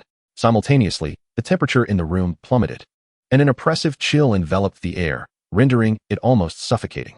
Li Yinyang found his body unresponsive, as though an invisible force had subdued him. He attempted to open his eyes, only to discover they were firmly locked shut, as if bound by heavy iron chains, no matter how hard he tried. His eyelids would not yield even a fraction. His heartbeat quickened, a sensation of indescribable pressure expanding from his chest. It felt as though a colossal weight bore down upon him, making even the act of breathing exceedingly arduous. This pressure was akin to an unseen hand, steadfastly constraining his chest, rendering him immobile. His throat tightened, and he attempted to cry out, but it felt as if something obstructed his vocal cords, silencing him completely. His mind swirled in chaos, akin to a dark mist gradually consuming the edges of his sanity. The air thickened and became heavy, each inhalation bringing with it an unbearable sense of oppression. At that moment, he faintly heard a low cough, soon followed by the rustling of footsteps. The sound drifted from afar, approaching with a disquieting proximity. Li Yinyang struggled to break free, yet his body remained as if weighed down by an immense burden. Unable to move, he could only listen anxiously to the footsteps drawing nearer, his heart racing uncontrollably, nearly suffocating him. Suddenly, a gust of cold air rushed towards him from the sofa, as if something were silently standing beside it. The chill spread from his feet, enveloping his entire being in icy despair. Then, he heard a faint creaking from the bed, as if someone had quietly taken a seat on the sofa. Li Yinyang's breathing grew rapid and shallow, sweat beading on his forehead, and the world before him began to blur. With great effort, he forced his eyes open, witnessing the shadows on the ceiling flickering, seemingly beyond any control, oscillating between light and darkness as if manipulated by some unknown force. In his hazy vision, a vague figure emerged, resembling a woman with flowing hair and fluttering garments. Her face was obscured, save for her hollow eyes, which bore into him with a profound malevolence. "Who are you?" Li Yinyang's voice was barely audible, weak and trembling.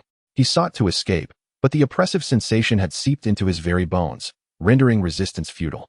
The figure offered no reply, merely advancing slowly, her footsteps echoing softly in his ears. His heart threatened to leap from his chest, as everything around him began to feel surreal, as if the entire world conspired against him, denying him even a sliver of resistance. Just as he was about to surrender, a frantic voice pierced the air. "Brother, brother, what's wrong? Don't scare me."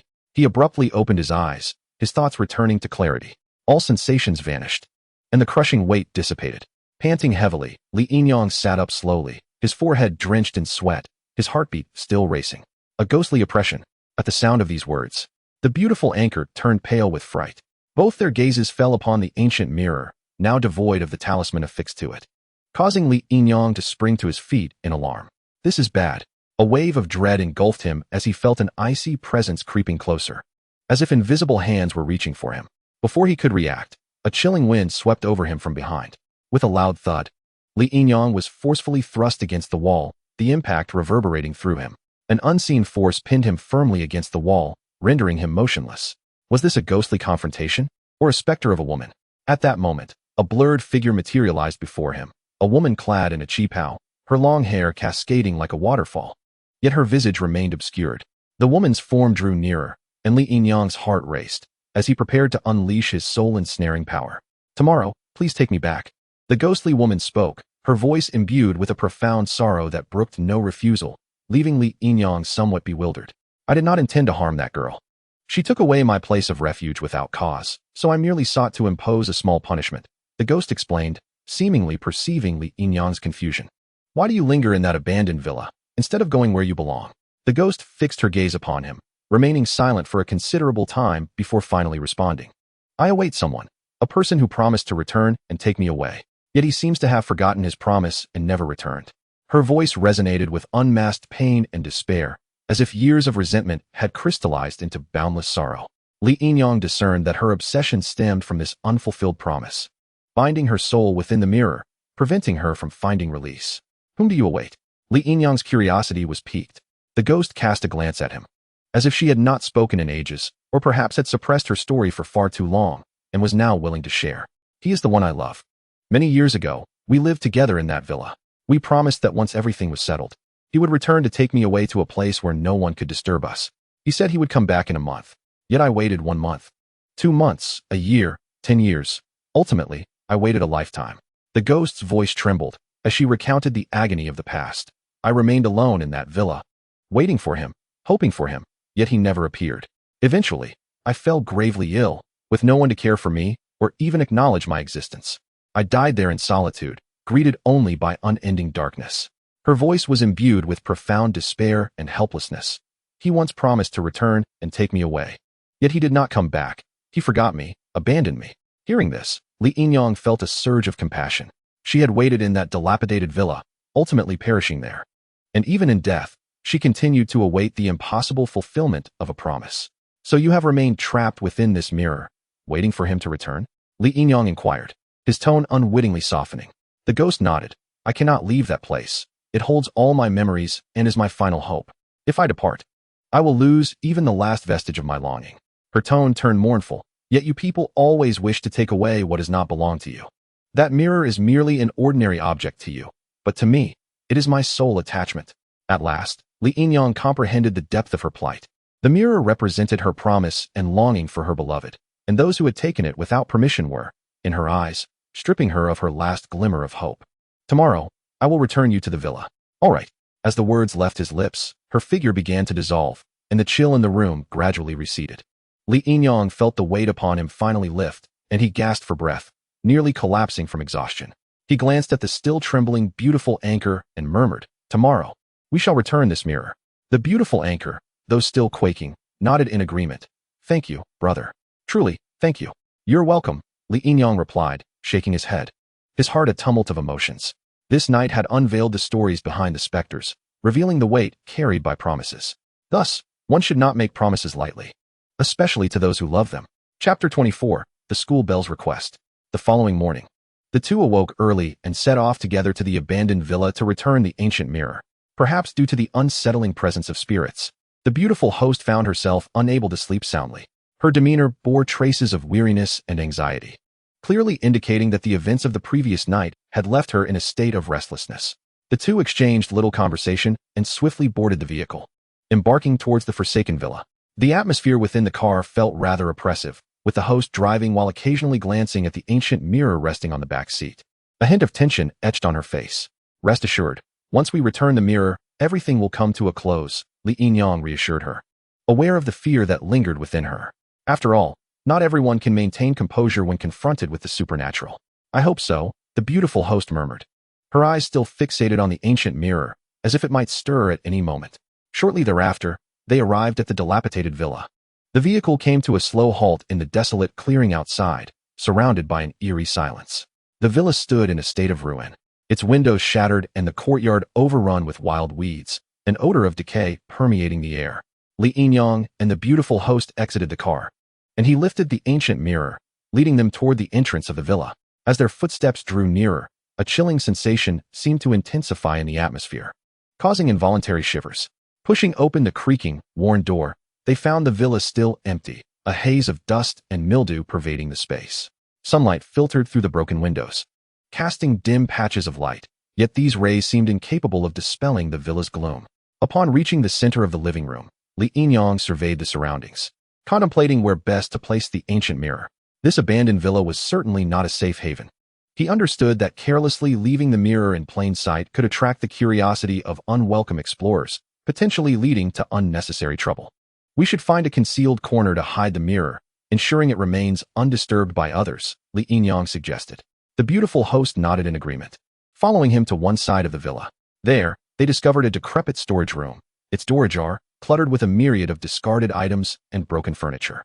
"This should suffice for concealment," Li Yinyang remarked, gently placing the mirror in the corner of the storage room. He took extra care to cover it with some old cloth and wooden boxes to ensure it would not be easily discovered. After returning the mirror, the beautiful host expressed her gratitude profusely, suggesting they meet for a meal next time before they parted ways, both eager to return home for a much-needed rest after a sleepless night.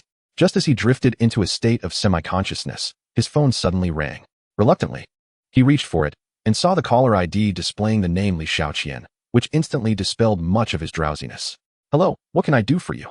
Li Yinyang inquired, attempting to maintain a calm tone despite his lingering sleepiness. He was not particularly familiar with Li Xiaoqian, having only met her a few times. He doubted that a mere delivery man like himself possessed any charm that would warrant the attention of a campus beauty. On the other end of the line, Li Xiaoqian's voice sounded somewhat hurried. Li Yinyang, I know we may not be very close, but I still wish to ask for your assistance. What is it? Please. Don't rush, he replied, finding it difficult to refuse a woman's plea, as many men would. It's about Zhao Yu. Do you remember him? Li Xiaoqian's tone became hesitant and resigned as she mentioned Zhao Yu. Li Yinyang certainly remembered. He had once played the role of a shield to help Li Xiaoqian reject Zhao Yu's advances, posing as her boyfriend for an entire day. Zhao Yu? What happened to him? Li Yinyang furrowed his brow, harboring a negative impression of Zhao Yu. Li Xiaoqian's voice grew somber. Zhao Yu has not been well lately. He often falls ill with fevers and appears exceedingly weak. Despite numerous hospital visits, no one can determine the cause of his ailments.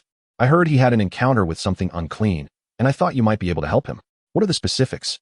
Li Xiaoqian knew that once he inquired, he would not decline her request. She sighed softly.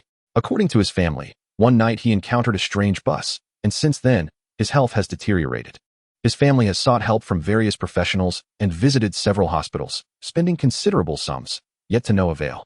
A strange bus? Surely, it cannot be a ghost bus. Li Yinyang's frown deepened. Why do you wish to help Zhao Yu? Weren't you quite disdainful of him? He couldn't help but ask. Li Xiaoqian paused for a moment before softly responding. It's because Zhao Yu once saved me. One evening, when I was returning to school late, I was harassed by some thugs. He intervened, driving them away, albeit at great personal cost. Thus, she felt compelled to assist him now, as a means of repaying a debt of gratitude.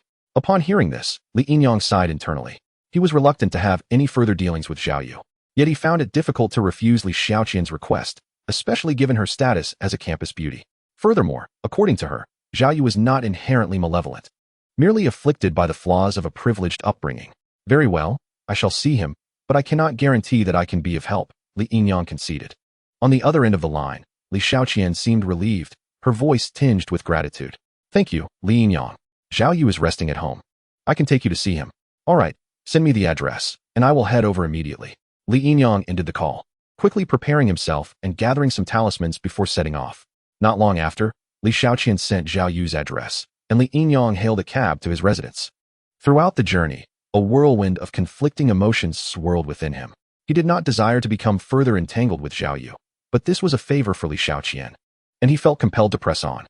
Throughout the ride, he pondered the phenomenon of the ghost bus, a rare occurrence indeed, particularly one that could inflict such prolonged effects. It could only be the result of malevolent spirits, or perhaps Zhao Yu had provoked something sinister aboard that ghostly conveyance. Zhao Yu resided in a luxurious villa district. Upon arriving at the entrance, Li Yinyang rang the doorbell, taking the opportunity to activate his spiritual sight to scrutinize the opulence surrounding him. There are multiple sources of ghostly energy, he gasped, momentarily contemplating whether to turn back. The door swung open to reveal Zhao Yu's mother, a woman in her 50s. Her face etched with worry and exhaustion. Upon seeing Li Yinyang, she expressed a mix of surprise and disappointment. You must be the Li Xiaoqian referred to as Li Gu. Please. Come in, come in. Hello, Auntie, I am Li Yinyang. He nodded, smiling as he stepped inside. The air within the house was thick with the scent of medicine and incense, indicative of the numerous professionals the family had summoned to exorcise any malevolent forces plaguing Zhao Yu. Zhao Yu's mother guided Li Yinyang to the bedroom, softly lamenting. For these past days, Yu has been unwell. We have exhausted all avenues, hospitals and priests alike, yet we are at a loss. Xiaoqian mentioned you might have a solution, and I felt it worth a try. We cannot simply watch our child suffer. In the bedroom, Zhao Yu lay on the bed, his complexion ghostly pale, with sunken eyes that betrayed significant weight loss. A chilling aura enveloped the room, prompting involuntary shivers. Indeed, the presence of dark energy was palpable, and Li Yinyang's brow furrowed. He quickly discerned that the faint malevolent energy surrounding the villa emanated from Zhao Yu himself. He surmised that the spirits involved were likely not ordinary souls. Otherwise, their energy would have dissipated over time, rather than lingering as it did now. At this moment, Li Xiaoqian found herself in Zhao Yu's bedroom, curiously observing the monk as he performed a ritual, presumably summoned by the Zhao family.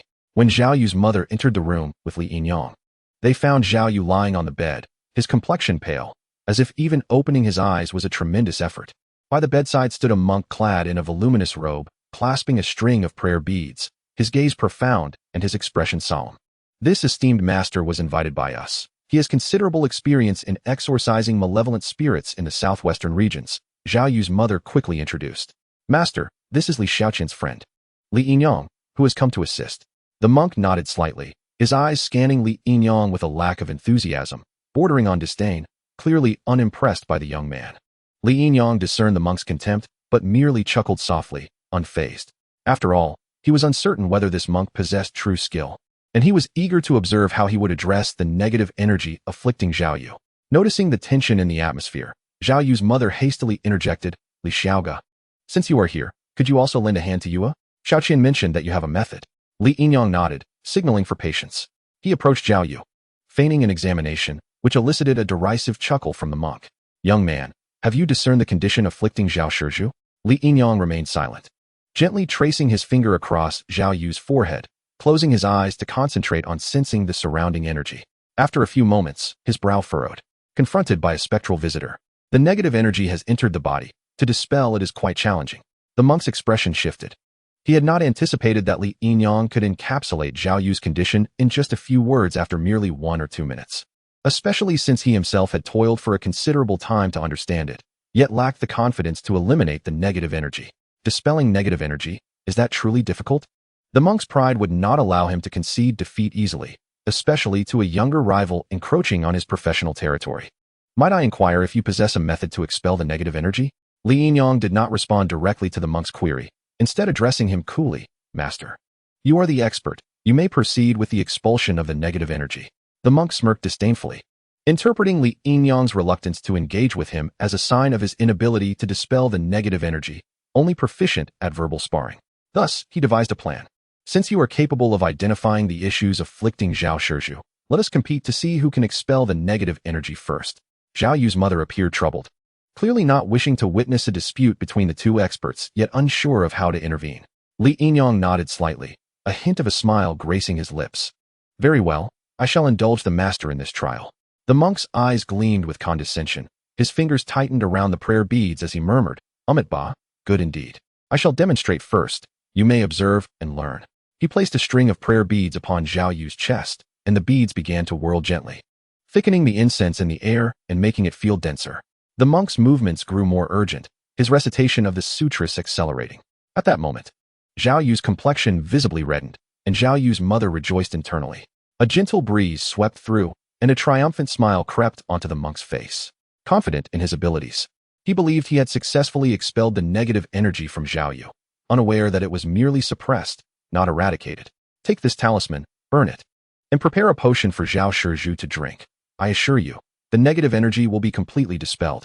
Zhao Yu's mother took the talisman from the monk, seemingly unfazed, indicating that Zhao Yu had consumed such potions before. Before long, she returned with a bowl of talisman water, sitting beside the bed to feed the unconscious Zhao Yu. Yet, after consuming half a bowl, Zhao Yu expelled the liquid violently, his briefly rosy complexion fading back to pallor. The monk's attempt to dispel the negative energy had failed. Li Yinyang refrained from mocking the monk, recognizing that he possessed only rudimentary skills. Had Zhao Yu been afflicted by a singular form of negative energy, the monk might have succeeded.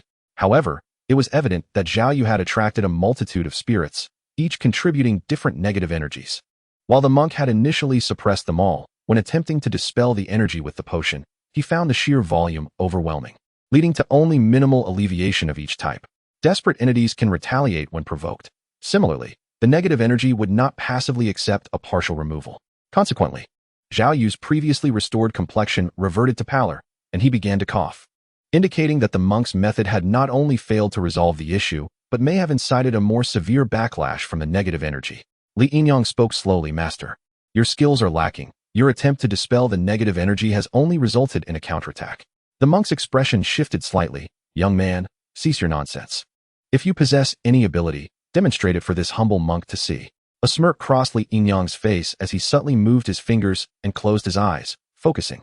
Gently, he patted Zhao Yu's forehead, sensing the swirling negative energies still present within him. It was indeed a tricky situation, yet not insurmountable. Very well, allow me to attempt this, he declared, his tone calm and steady. Li Yinyang, unlike the monk, employed Taoist methods to exorcise evil. Though both paths ultimately sought the same resolution, he retrieved a talisman from his pocket, pinched it firmly between his fingers, and pressed it against Zhao Yu's forehead, exclaiming, Negative energy, retreat. All evils be subdued. Positive energy return to the body. The soul return to its origin. In an instant, Zhao Yu seemed to regain a semblance of tranquility, though his pallor remained stark. However, moments later, the inscriptions on the talisman began to fade. Young man, the negative energy is eroding your talisman. You must act to prevent this.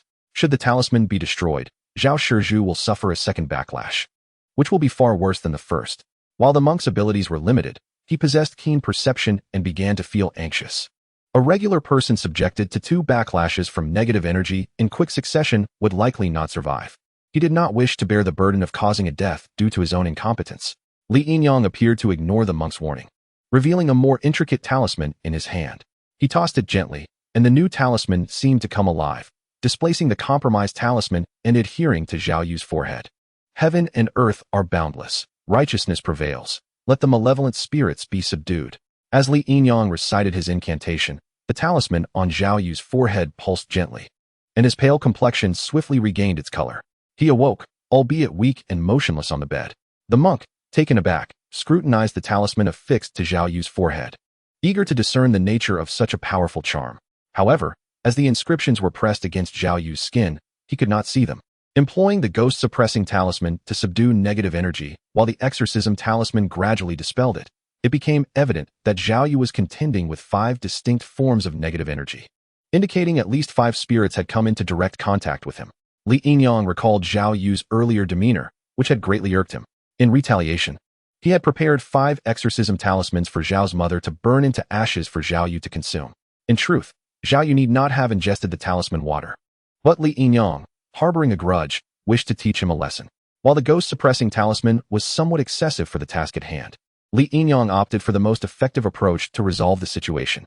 Following his guidance, Zhao Yu's mother burned the 5 exorcism talismans into ashes and mixed them into water, feeding Zhao Yu sip by sip.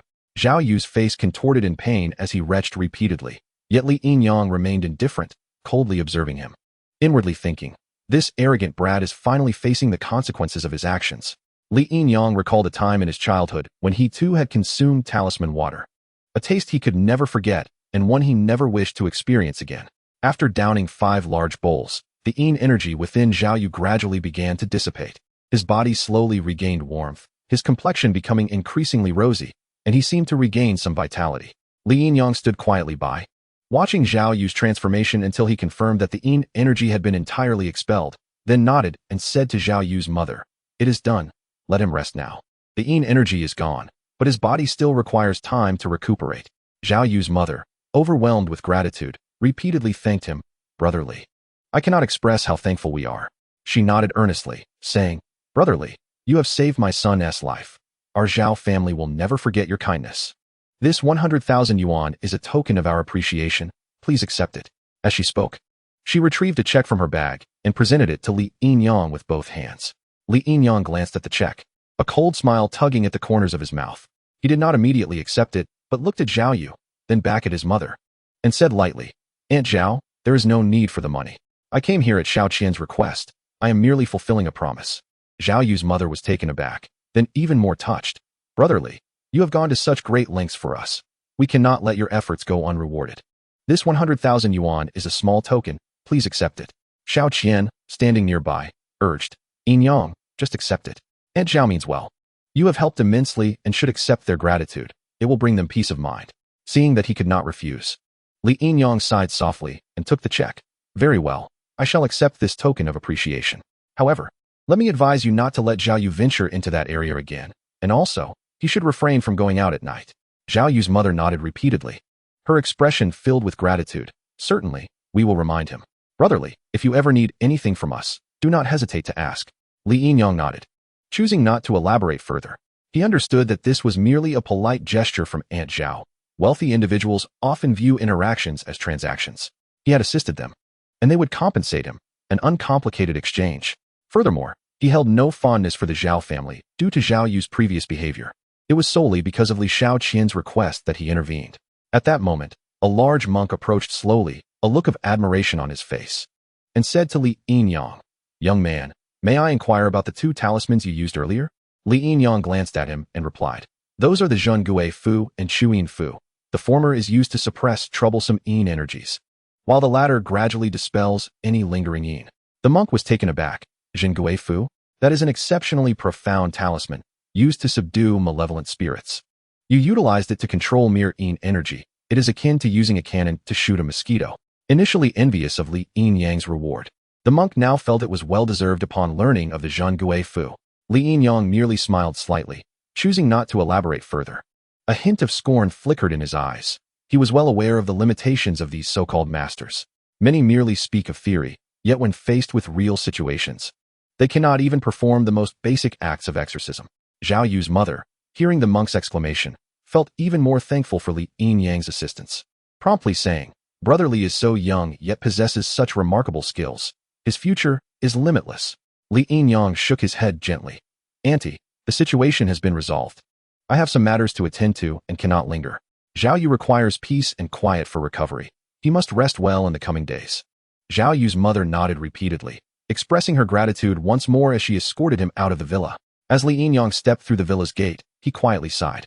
Although this matter had been resolved, he knew that the spirit troubles were far from over. It was possible that further disturbances could arise at any moment.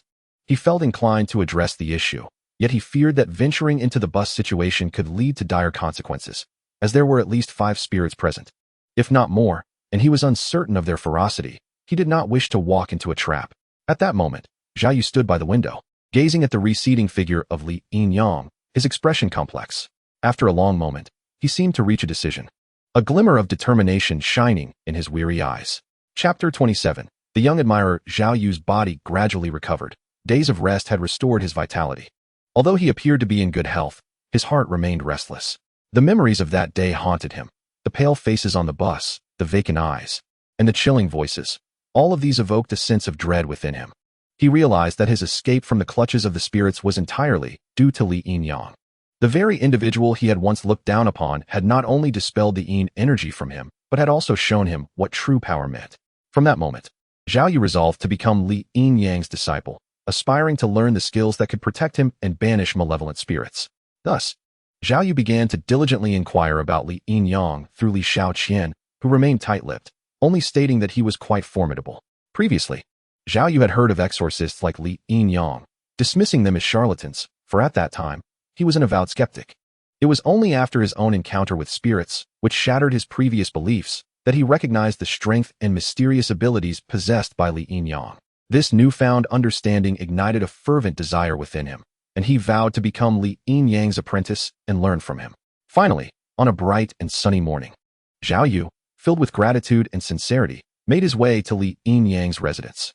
He approached the door, took a deep breath, and knocked. Soon, the door creaked open, revealing Li Yin Yang standing there, his brow slightly furrowed as he regarded the visitor. "What brings you here?" His voice remained cold, as if he were not particularly welcoming of Zhao Yu's presence.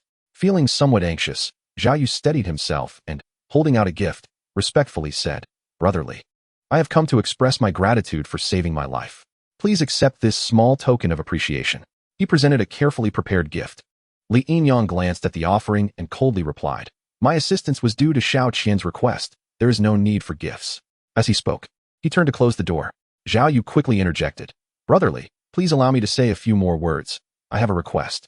He paused, took a deep breath, and continued, "I wish to become your disciple and learn your skills for banishing spirits and evil." His eyes sparkled with sincerity, and his tone was resolute. Li Yin Yang's brow furrowed further. "I do not take on disciples. Please leave." Without waiting for Zhao Yu's response, he shut the door, unwilling to engage further. Standing before Li Yin Yang's door, Zhao Yu felt a wave of disappointment wash over him, yet he refused to give up. Despite Li Yin Yang's rejection, he firmly believed that with sincere intentions, he could eventually sway him. Thus, Zhao Yu began visiting Li Yin Yang daily, bringing food and drink. Li Yin Yang accepted the offerings but would close the door immediately after, always turning away silently without a word, undeterred by rain or shine.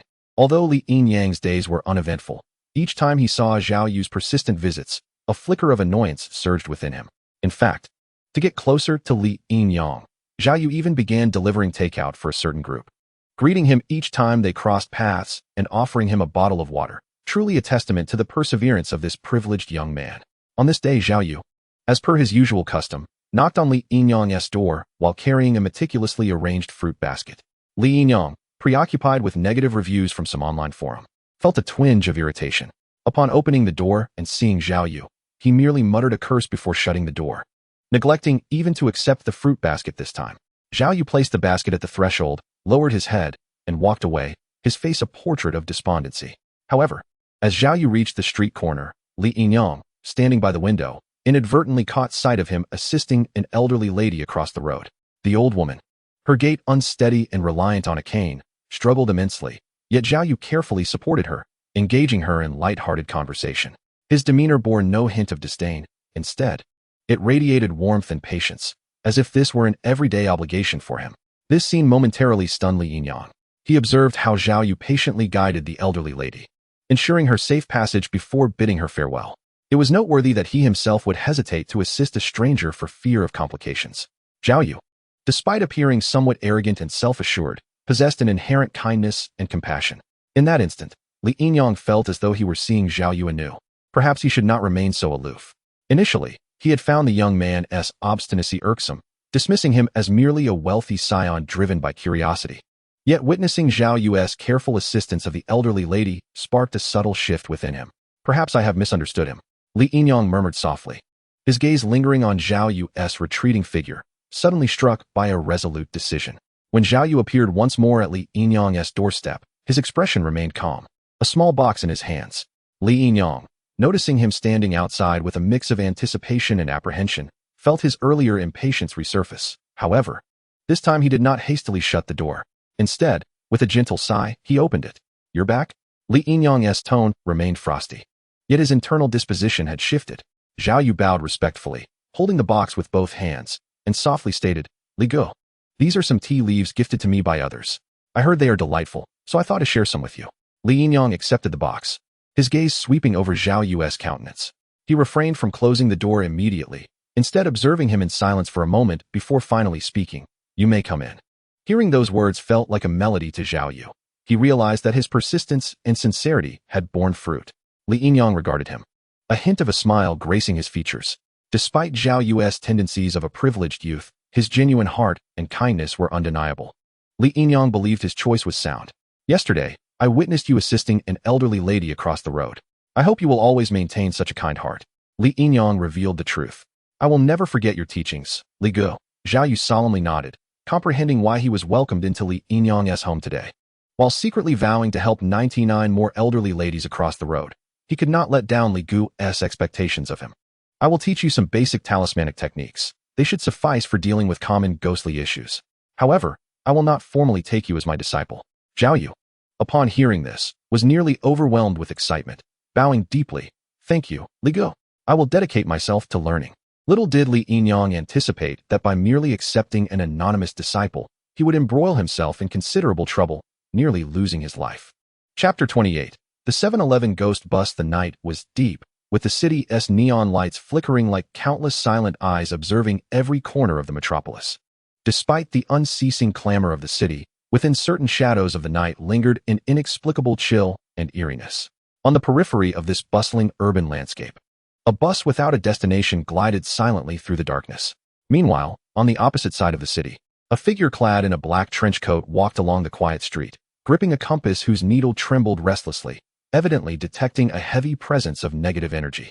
His peculiar attire drew the attention of many passers-by, who curiously regarded him, mistaking him for a character from a film, perhaps engaged in cosplay. Yet, he paid no heed to their stares, his eyes reflecting a focused determination, as if entirely immersed in his own realm.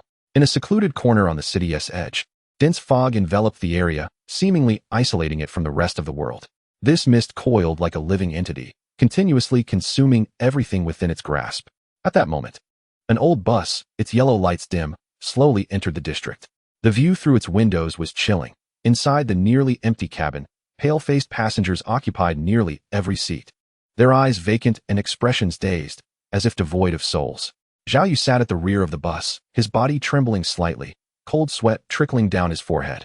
The chill within the bus penetrated to his very bones, rendering him almost impervious to warmth. After the negative energy surrounding him had been dispelled, Zhao Yu's mother had conveyed Li Yinyang's warning that he must never return to the area where he had previously encountered the ghostly bus. However, days prior, in a bid to ensure a smooth apprenticeship, he had braved that very district to purchase some renowned tea, famed for its exquisite taste and unique aroma. Intending to present it to Li Yinyang as a gesture of goodwill, Zhao Yu had thought to visit during daylight, believing it would pose no issue. Yet misfortune had inevitably befallen him. Today, after practicing talisman drawing under Li Yinyang's guidance well into the night, Zhao Yu drove home, only to find himself inexplicably drawn into the foreboding area. He could not comprehend how he had arrived there, as if some unseen force had taken control of his awareness and hands. In the hazy night, the familiar ghost bus silently emerged from the shadows, gliding to a halt before him. The door opened soundlessly, and the dim light inside resembled an ominous eye, fixating on Zhao Yu. He attempted to start his car and flee, but the engine stubbornly refused to respond. Ultimately, he chose to exit the vehicle and run. Yet his legs felt as though they were encased in lead, immobilized by some unseen force, compelling him to step onto the ghost bus, where he took a seat in the last row. The lighting within the bus flickered erratically, and the temperature continued to drop. Zhao Yu felt his breath crystallizing into fog. The air was suffused with an unbearable stench of decay, making him feel nauseous. Surrounded by passengers whose faces were expressionless, their hollow eyes and pallid visages sent shivers down his spine. He could not discern whether they were human or ghost. His heart raced with terror. Yet he forced himself to remain calm, gripping the talisman he had drawn.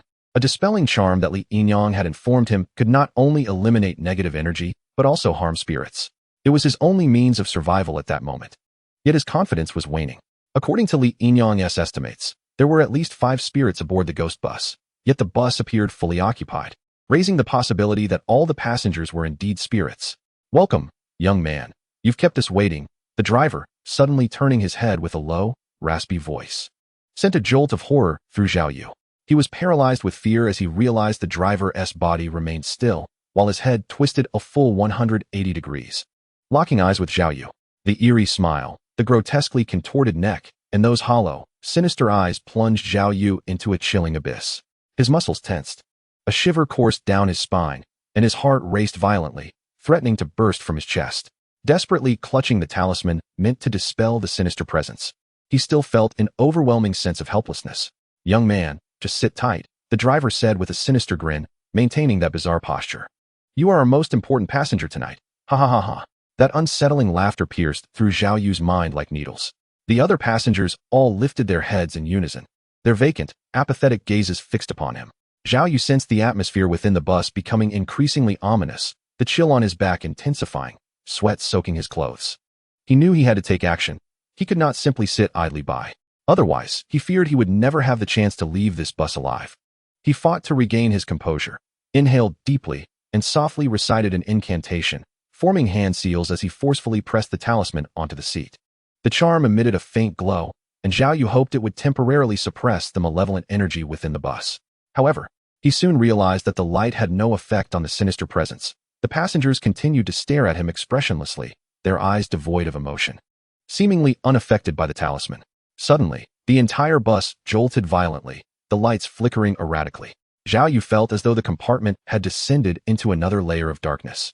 The fog outside thickened, rendering the view through the windows utterly obscured, as if the world had been reduced to the existence of this ghostly bus. Just as despair began to consume him, the bus's intercom crackled to life, a deep voice announcing, "Next stop, the Gate of Rebirth. All passengers, please prepare yourselves." The Gate of Rebirth? Prepare yourselves? Zhao Yu's mind buzzed. An overwhelming dread engulfed him. Were these spirits intent on his demise? His breath quickened, filled with despair and helplessness. Chapter 29. 5 Evil Spirits. The sudden ringing of a phone shattered the tranquility of the night. Li Yinyang answered, hearing the anxious voice of Li Shaoqian. "Li Yinyang, Zhao Yu hasn't returned home, and his phone is unreachable. Aunt Zhao is extremely worried and asked me to see if you have any news." "I don't know. He has been learning to draw talismans with me lately, but he always goes home before dark," Li Yinyang replied. A frown creased his brow. Zhao Yu had been persistently seeking his guidance, making slow progress, but his dedication was evident. He never stayed out after dark. And now it had been several hours since sunset. He should have been home by now. Zhao Yu's sudden disappearance unsettled Li Yinyang. On the other end, Li Shaoqian hesitated before continuing. "A few days ago, Zhao Yu went to the area where he encountered the ghost bus to buy some tea for you. I advised him not to go, but he insisted it would be fine during the day." "What?" Li Yinyang's expression shifted instantly, a weight settling in his heart. It turned out that the tea Zhao Yu had given him was not a gift from someone else, but a purchase made at great risk. He realized that Zhao Yu might be in grave danger. That area, where the ghost bus roamed, was certainly safe for others during the day, but for Zhao Yu, It was a perilous zone where the spirits would not distinguish between day and night. Taking a deep breath to steady himself, he said, Xiaoqian, Zhao Yu is in danger. I need to find him immediately. Before Li Xiaoqian could respond, he hung up, anxiety gnawing at him. There were at least 5 spirits on the ghost bus. If they were ordinary ghosts, he could manage, but the spirits aboard the ghost bus were souls of the wronged, possessing power far beyond that of typical ghosts. He had been aware of the ghost bus's existence, but had refrained from intervening, knowing his abilities were insufficient to confront such a threat. Now, however, with Zhao Yu trapped within, the situation was undoubtedly urgent. He pushed aside his thoughts and began preparing to confront the ghost bus. Li Yinyang retrieved several talismans to subdue spirits and a stack of dispelling charms, the only tools he had at his disposal to combat the malevolent spirits. That kid, Zhao Yu, is truly reckless. I warned him not to go there, yet he insisted. He could very well lose his life over this, Li Yinyang thought. Cursing inwardly while maintaining a determined expression, he understood that Zhao Yu had ventured into danger in order to please him, and though it was rash, the sincerity of his actions compelled him to intervene. Furthermore, Zhao Yu was now considered his apprentice. Even if the ghost bus were a den of peril, he had to brave it. Li Yinyang hailed a taxi, using the journey to examine the Ghost Group Systems marketplace, searching for anything useful. On the city's outskirts, the ghost bus's territory remained shrouded in dense fog, an oppressive and eerie atmosphere permeating the air. Remarkably fortunate, Li Yinyang sensed an overwhelming presence of malevolent energy even before reaching his destination, indicating he was drawing closer to the ghost bus. To avoid endangering the driver, he exited the vehicle, instructing the driver to return the way he came. Ahead lay a thick fog. Within its depths, a dim yellow light gradually emerged, the bus's headlights seemingly mocking Li Yinyang's approach. The bus slowly emerged from the mist, the route number 711 flickering faintly, announcing its presence. Li Yinyang fixed his gaze upon the ominous vehicle, filled with vigilance. He knew the spirits aboard were formidable adversaries, and he had to exercise utmost caution.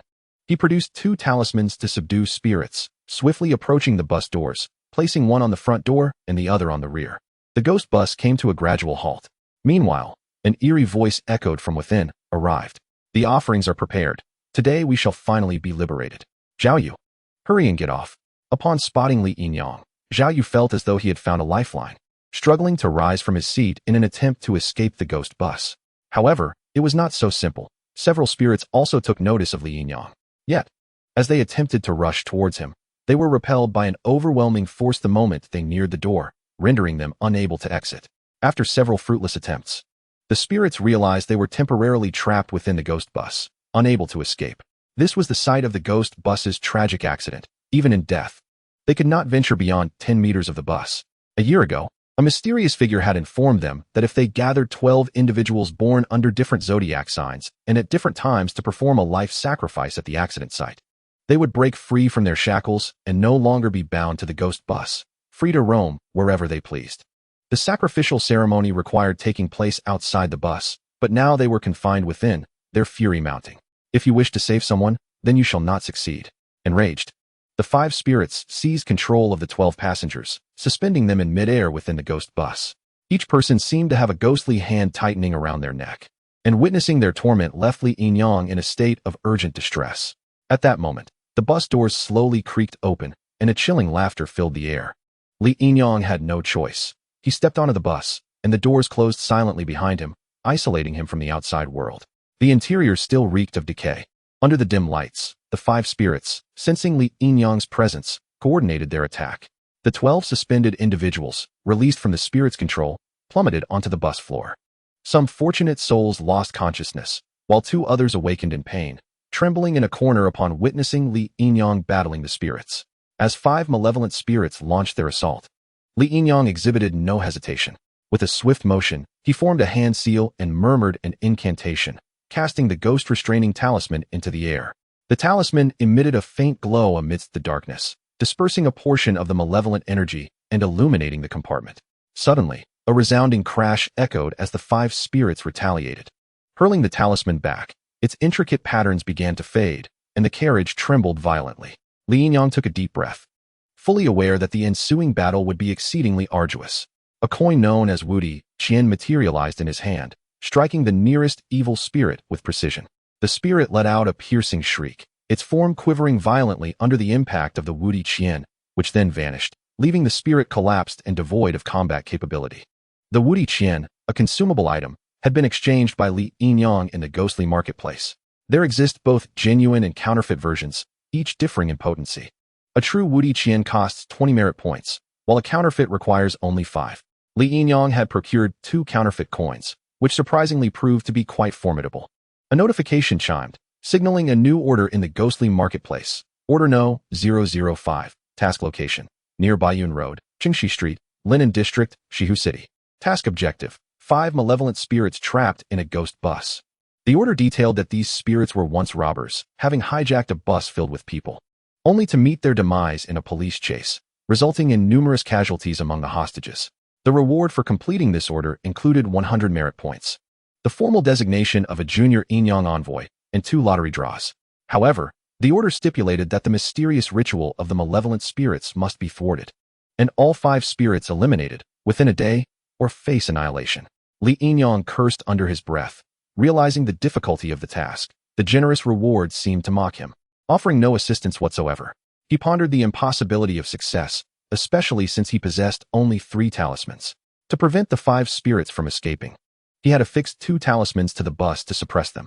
Crafting these talismans was an arduous process, requiring a day or 2 for each, exhausting both spirit and body, leaving him reluctant to endure such fatigue again. At this moment, the remaining 4 evil spirits surged forward, their anger intensifying instead of waning. Gritting his teeth, Li Yinyang swiftly produced his last talisman, slapping it onto the forehead of the nearest spirit. The talisman ignited instantaneously, and the spirit writhed in agony amidst the flames. Yet, before he could catch his breath, a chilling breeze swept past him, and a spirit's claw was poised to strike at his back. Panic surged within him as he rolled forward just in time to evade the attack. However, as he regained his footing, 2 more spirits flanked him from either side. His brow furrowed in realization. His strength was insufficient to combat 4 spirits simultaneously. With a thunderous crash, 1 spirit struck him, sending him crashing into the metal wall of the carriage. Pain surged through his chest, and he coughed up blood, his vision blurring as the cold aura thickened around him, filled with the malicious laughter of the spirits. This was not tenable. He needed to find a way to escape. Gritting his teeth, he forced himself upright, fully aware that if this continued, he and the 12 others aboard would perish. His mind raced. 2 of the spirits were on the brink of unconsciousness, while the remaining 3 could be severely weakened with his last counterfeit Wudi Qian. If he could reduce the number of adversaries to 2, he might still have a fighting chance. In the cramped confines of the bus, Li Yinyang engaged in a desperate struggle against 3 spirits. Were it not for his unique ability to restrain ghosts, coupled with numerous talismans for assistance, he would have long succumbed. Seizing an opportunity, he hurled the last counterfeit Wudi Qian at the advancing spirit. Just as the spirit prepared to attack, it was struck by the coin, which adhered to it as though it possessed a sticky quality. The spirit howled in torment, convulsing violently before collapsing in a corner of the carriage. Victory seemed within reach for Li Yinyang, yet he paid a hefty price for that success. Most of his focus had been on the struck spirit, leaving him vulnerable to a sneak attack from 2 others. Although he narrowly evaded one, the second struck him with ferocity, sending him crashing against the bus door, his body nearing its limits. He struggled to maintain his balance, but the overwhelming pain rendered him weak. Gritting his teeth, he stood once more to confront the spirits in one final struggle. However, the 2 spirits moved with blinding speed, and before long, he found himself once again forcefully thrown to the ground. He attempted to rise again, but his legs felt numb. One spirit seized his shoulder, lifting him effortlessly while its chilling laughter echoed in his ears. "Is this all you can do?" The spirit mocked, its voice dripping with scorn. "Do you truly believe that a mere human such as yourself could contend with us?" Li Yinyang's vision dimmed, the essence of life swiftly ebbing away. The cold aura intensified, and the 2 spirits cackled with delight, their gazes filled with malice. The other conscious passengers aboard the ghost bus were gripped by despair, trembling uncontrollably. After tormenting Li Yinyang for a time, the spirits grew bored, glancing at their 3 weakened companions, disregarding them. At this moment, they had more pressing matters to attend to exit the ghost bus and perform the mysterious ritual of sacrifice, which would liberate them from its confines and significantly enhance their powers. What a delightful prospect that would be. With a resounding crash, the 2 spirits attempted to break through the bus using brute force, causing it to sway perilously, but they could not breach it. The entire ghost bus seemed enveloped by a mysterious force, rendering their efforts futile. "It must be those talismans you affixed," they seethed in frustration. "Tell us how to escape." Or else, they resumed their brutal assault on Li Yinyang, demanding he divulge the means of their release. If only you would let me speak. He raged internally, utterly drained of strength. The spirits, consumed by their fury, offered him no chance to respond. Yet they had miscalculated. Li Yinyang would never relinquish the talismans to allow the two spirits to escape. He understood the chaos that two uncontrollable spirits could unleash. Enraged, the spirits began to lose their grip on reason, launching indiscriminate attacks on the passengers. The air filled with cries of despair, permeating the atmosphere with sheer terror. Just then, Zhao Yu struggled to stand at the back of the bus. His expression shifted from hopelessness to resolve. He understood that if he did not act, everyone aboard, including Li Yinyang, would meet a grim fate. Suppressing his fear, Zhao Yu shouted at the spirits, "I can remove the talismans outside the bus, allowing you to leave. But only if you spare everyone on board." The spirits immediately focused their chilling gazes upon him, their laughter growing even more sinister. "Spare all of you? Dream on." Zhao Yu calculated his options, fully aware that these spirits would not easily let go of the 12 captives. They had gone to great lengths to trap them, clearly harboring some dark secret, ensuring that the 12 would not escape. However, Li Yinyang was different. He had intruded upon their domain, rendering him expendable in their eyes. Zhao Yu gritted his teeth and reluctantly conceded. "Very well. If you release Li Yinyang, I will unveil the Zhengui Fu." The two malevolent spirits exchanged glances. And ultimately, the leader nodded, revealing a sinister smile. "Agreed.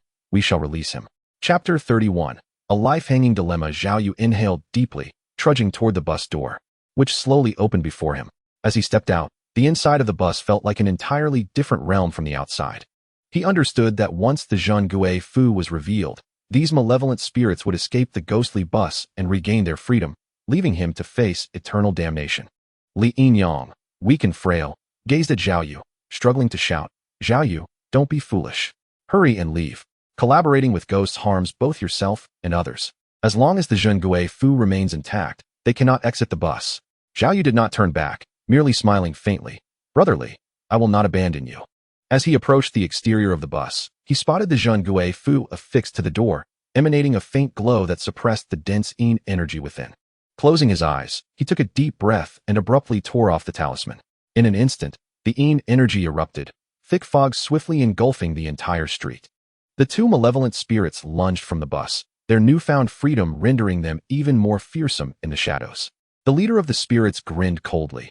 "You are indeed a clever fellow, but since you are willing to release us, we shall honor our promise and let him go."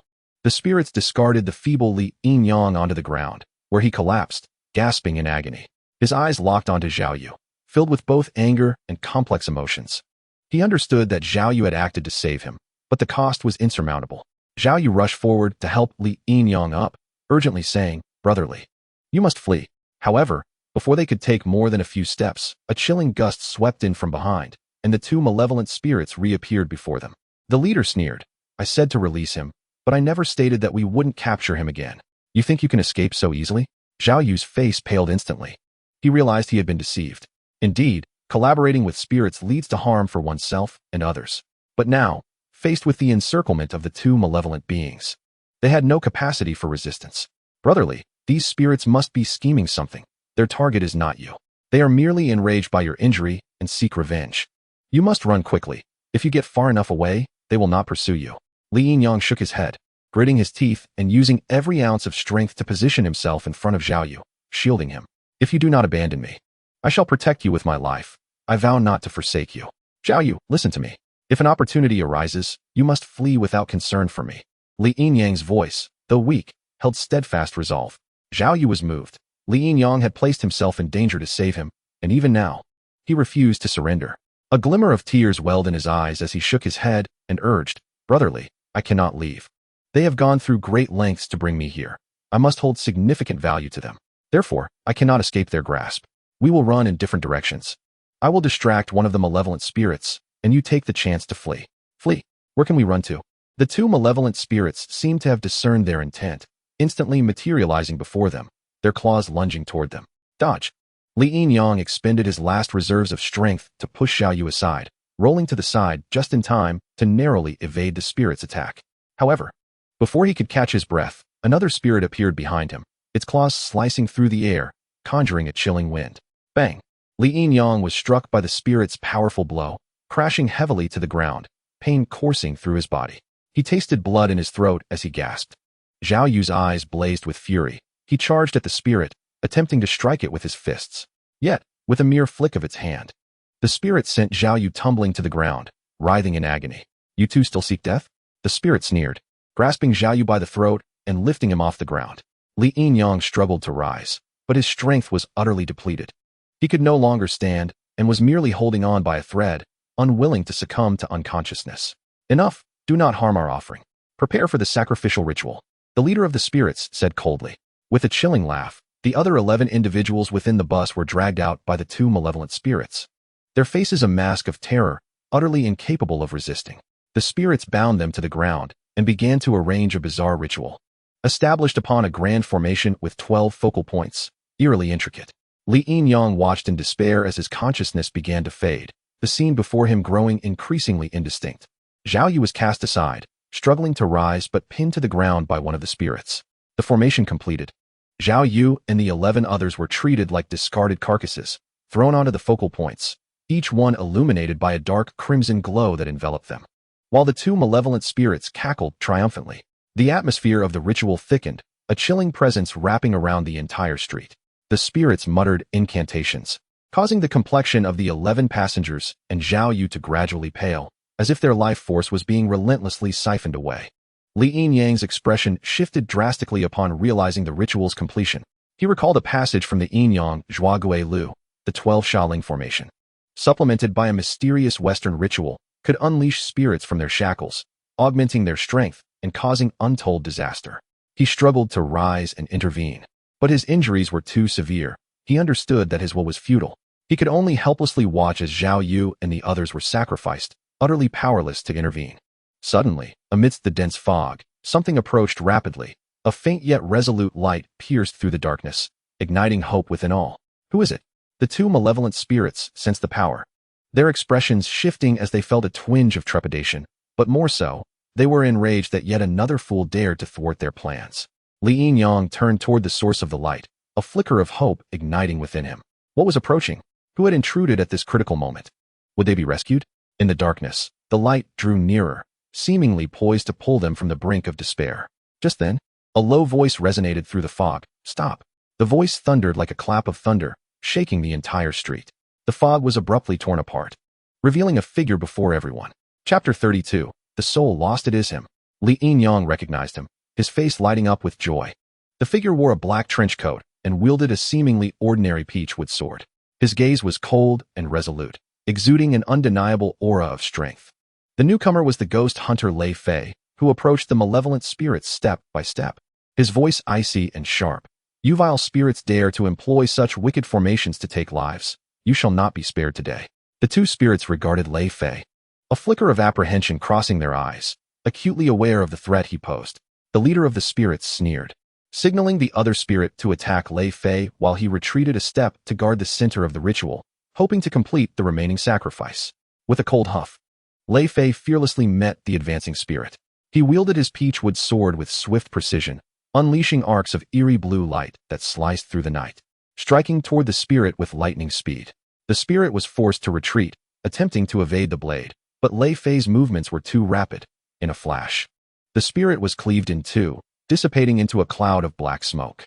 The remaining spirit let out a shriek, whether out of fury or fear, its claws lunging toward Lei Fei like razor blades. A glimmer of coldness flickered in Lei Fei's eyes as he swiftly sidestepped, following which the peachwood sword spun around, its blade shining like a rainbow, striking heavily upon the back of the malevolent spirit. Instantly, a plume of white smoke erupted from the creature. The malevolent spirit let out a piercing wail. Fortunately, it had fled quickly, otherwise it would have met its demise at Lei Fei's hands. Unrelenting, Lei Fei fixed his gaze upon the fleeing spirit, determined to pursue it relentlessly until it was vanquished. As the malevolent spirit exited the bounds of the ritual, the ceremony continued unabated. A thick aura of sinister energy enveloped the vicinity, rendering the 12 sacrificial passengers pallid, their souls seemingly being gradually siphoned away. Li Yinyang, witnessing this scene, felt an urgent pang of anxiety. He comprehended that if the ritual were to be completed, these sacrificial individuals would be left soulless, with no chance of even becoming spirits, a fate he could not allow to unfold in his presence. Seizing the opportunity while Lei Fei battled the malevolent spirit, he exerted every ounce of strength to rise from the ground. He understood that by removing the 12 individuals from the center of the formation, the 12 Fiend Spirit Array would cease to function without its offerings, thus completely dismantling the ritual. Clenching his teeth, he summoned all his strength to crawl toward the center of the ritual. He intended to drag Zhao Yu out first, but as he approached the formation, reaching out to pull Zhao Yu away, the dense negative energy manifested as an invisible wall, repelling his hand. It was clear that this would not be an easy task. Li Yin-yang retrieved several talismans designed to dispel negative energy, affixing them around the wall of malevolent force, which then began to dissipate. He successfully extracted Zhao Yu from the formation, but Zhao Yu had already succumbed to unconsciousness. There were still 11 more to rescue. Li Yin-yang was acutely aware that his own physical condition could not endure for much longer. He needed to act swiftly. Stop! The remaining malevolent spirit, witnessing Li Yin-yang's actions, roared in fury, its hollow eyes filled with resentment. It evaded Lei Fei's assault and lunged toward Li Yin-yang, intent on halting his interference with the ritual. However, Lei Fei would not allow it to escape, fiercely engaging it. With no malevolent spirit to disrupt him, Li Yin-yang, despite his injuries, took a considerable amount of time to drag the remaining 11 individuals out of the formation. At that moment, he could no longer withstand the burden on his body and fainted. Simultaneously, the mysterious ritual was forcibly interrupted and could no longer proceed. The dense aura of negative energy gradually dissipating into the atmosphere. The battle between Lei Fei and the malevolent spirit had reached a fever pitch. The remaining spirit being the leader of several, possessing formidable strength that even Lei Fei struggled to overcome. The tide of battle shifted rapidly. Lei Fei seized the opportunity. Brandishing the peachwood sword once more, its eerie blue light piercing directly toward the spirit. With no means of evasion, the spirit was struck by the blade, emitting a heart-rending scream. In that moment, Lei Fei took advantage of the opportunity to unleash a talisman upon the spirit. Amidst its cries, it transformed into a thick smoke, gradually dissipating into the air. With the malevolent spirit vanquished, the ghostly bus had also vanished, yet the ordeal was far from over. Although the 12 sacrificial individuals had been spared, each one lay in an exceptionally weak state, immobile within the hospital, akin to vegetative states yet still breathing. Li Yin-yang, severely injured, was also hospitalized. He detested the acrid scent of disinfectant that permeated the hospital, but he could not neglect his health due to personal preferences. The peculiar circumstances of Zhao Yu and the others led them to be placed together. Li Yin-yang had visited them and found them in deep comas, showing no signs of awakening, existing in a liminal state between life and death. Their souls had been lost. Lei Fei approached, his expression grave as he surveyed the unconscious individuals, letting out a long sigh. The souls of these people have been forcibly extracted, though they still possess life. If we cannot retrieve their souls, they will never awaken. Li Yin-yang understood that although the ritual had been disrupted, their physical forms remained. The extracted yang energy and souls had not returned. At the moment the ritual dissipated, the souls floated away with the vanishing negative energy. I also bear some blame. Had I prioritized disrupting the ritual before slaying the spirit, perhaps their condition would not be so dire, Lei Fei lamented. This cannot be blamed on you, Senior Lei. If it were not for your timely arrival, the 13 of us would have perished at the hands of that malevolent spirit. On behalf of the 12, I express my profound gratitude for your life-saving intervention, Li Yin-yang stated. Lei Fei waved his hand, interrupting Li Yin-yang's continued praise. You are one of us. Our kind is dwindling, and we encounter only one or two throughout the year. We must support one another. Refrain from addressing me as senior. I am merely a few years your elder. Call me Lei Go. Lei Go. Li Yin-yang exclaimed with delight, having long admired Lei Fei, lamenting their previous lack of opportunity to meet. He would not miss this chance to ally himself with someone so formidable. Lei Fei nodded, continuing. The reason these malevolent spirits conduct such wicked sacrificial rituals is to seize the souls and yang energy of these individuals, utilizing them to unlock some form of dark power, thereby enhancing their strength and breaking the chains of their confinement on the ghostly bus. Yet I do not understand how these malevolent spirits comprehend such a sinister amalgamation of Eastern and Western sacrificial rites. Suddenly, Li Yin-yang and Lei Fei exchanged glances, an unspoken understanding passing between them, yet they refrained from voicing it. The malevolent spirit had been eradicated, yet the souls of the 12 remained lost. We must devise a method to retrieve their souls. Otherwise, they will spend the remainder of their lives confined to their beds. Lei Go, is there any way to recover their souls? Li Yin-yang recalled the Yin-yang Zhuague Lu, which contained no records of methods to locate souls. Indeed, Lei Fei replied, a hint of bitter amusement gracing his features. To reclaim the souls of the 12, We must seek the assistance of a Yin Yang envoy. Only the soul-retrieving lantern they possess can guide the souls of the living back to their rightful place.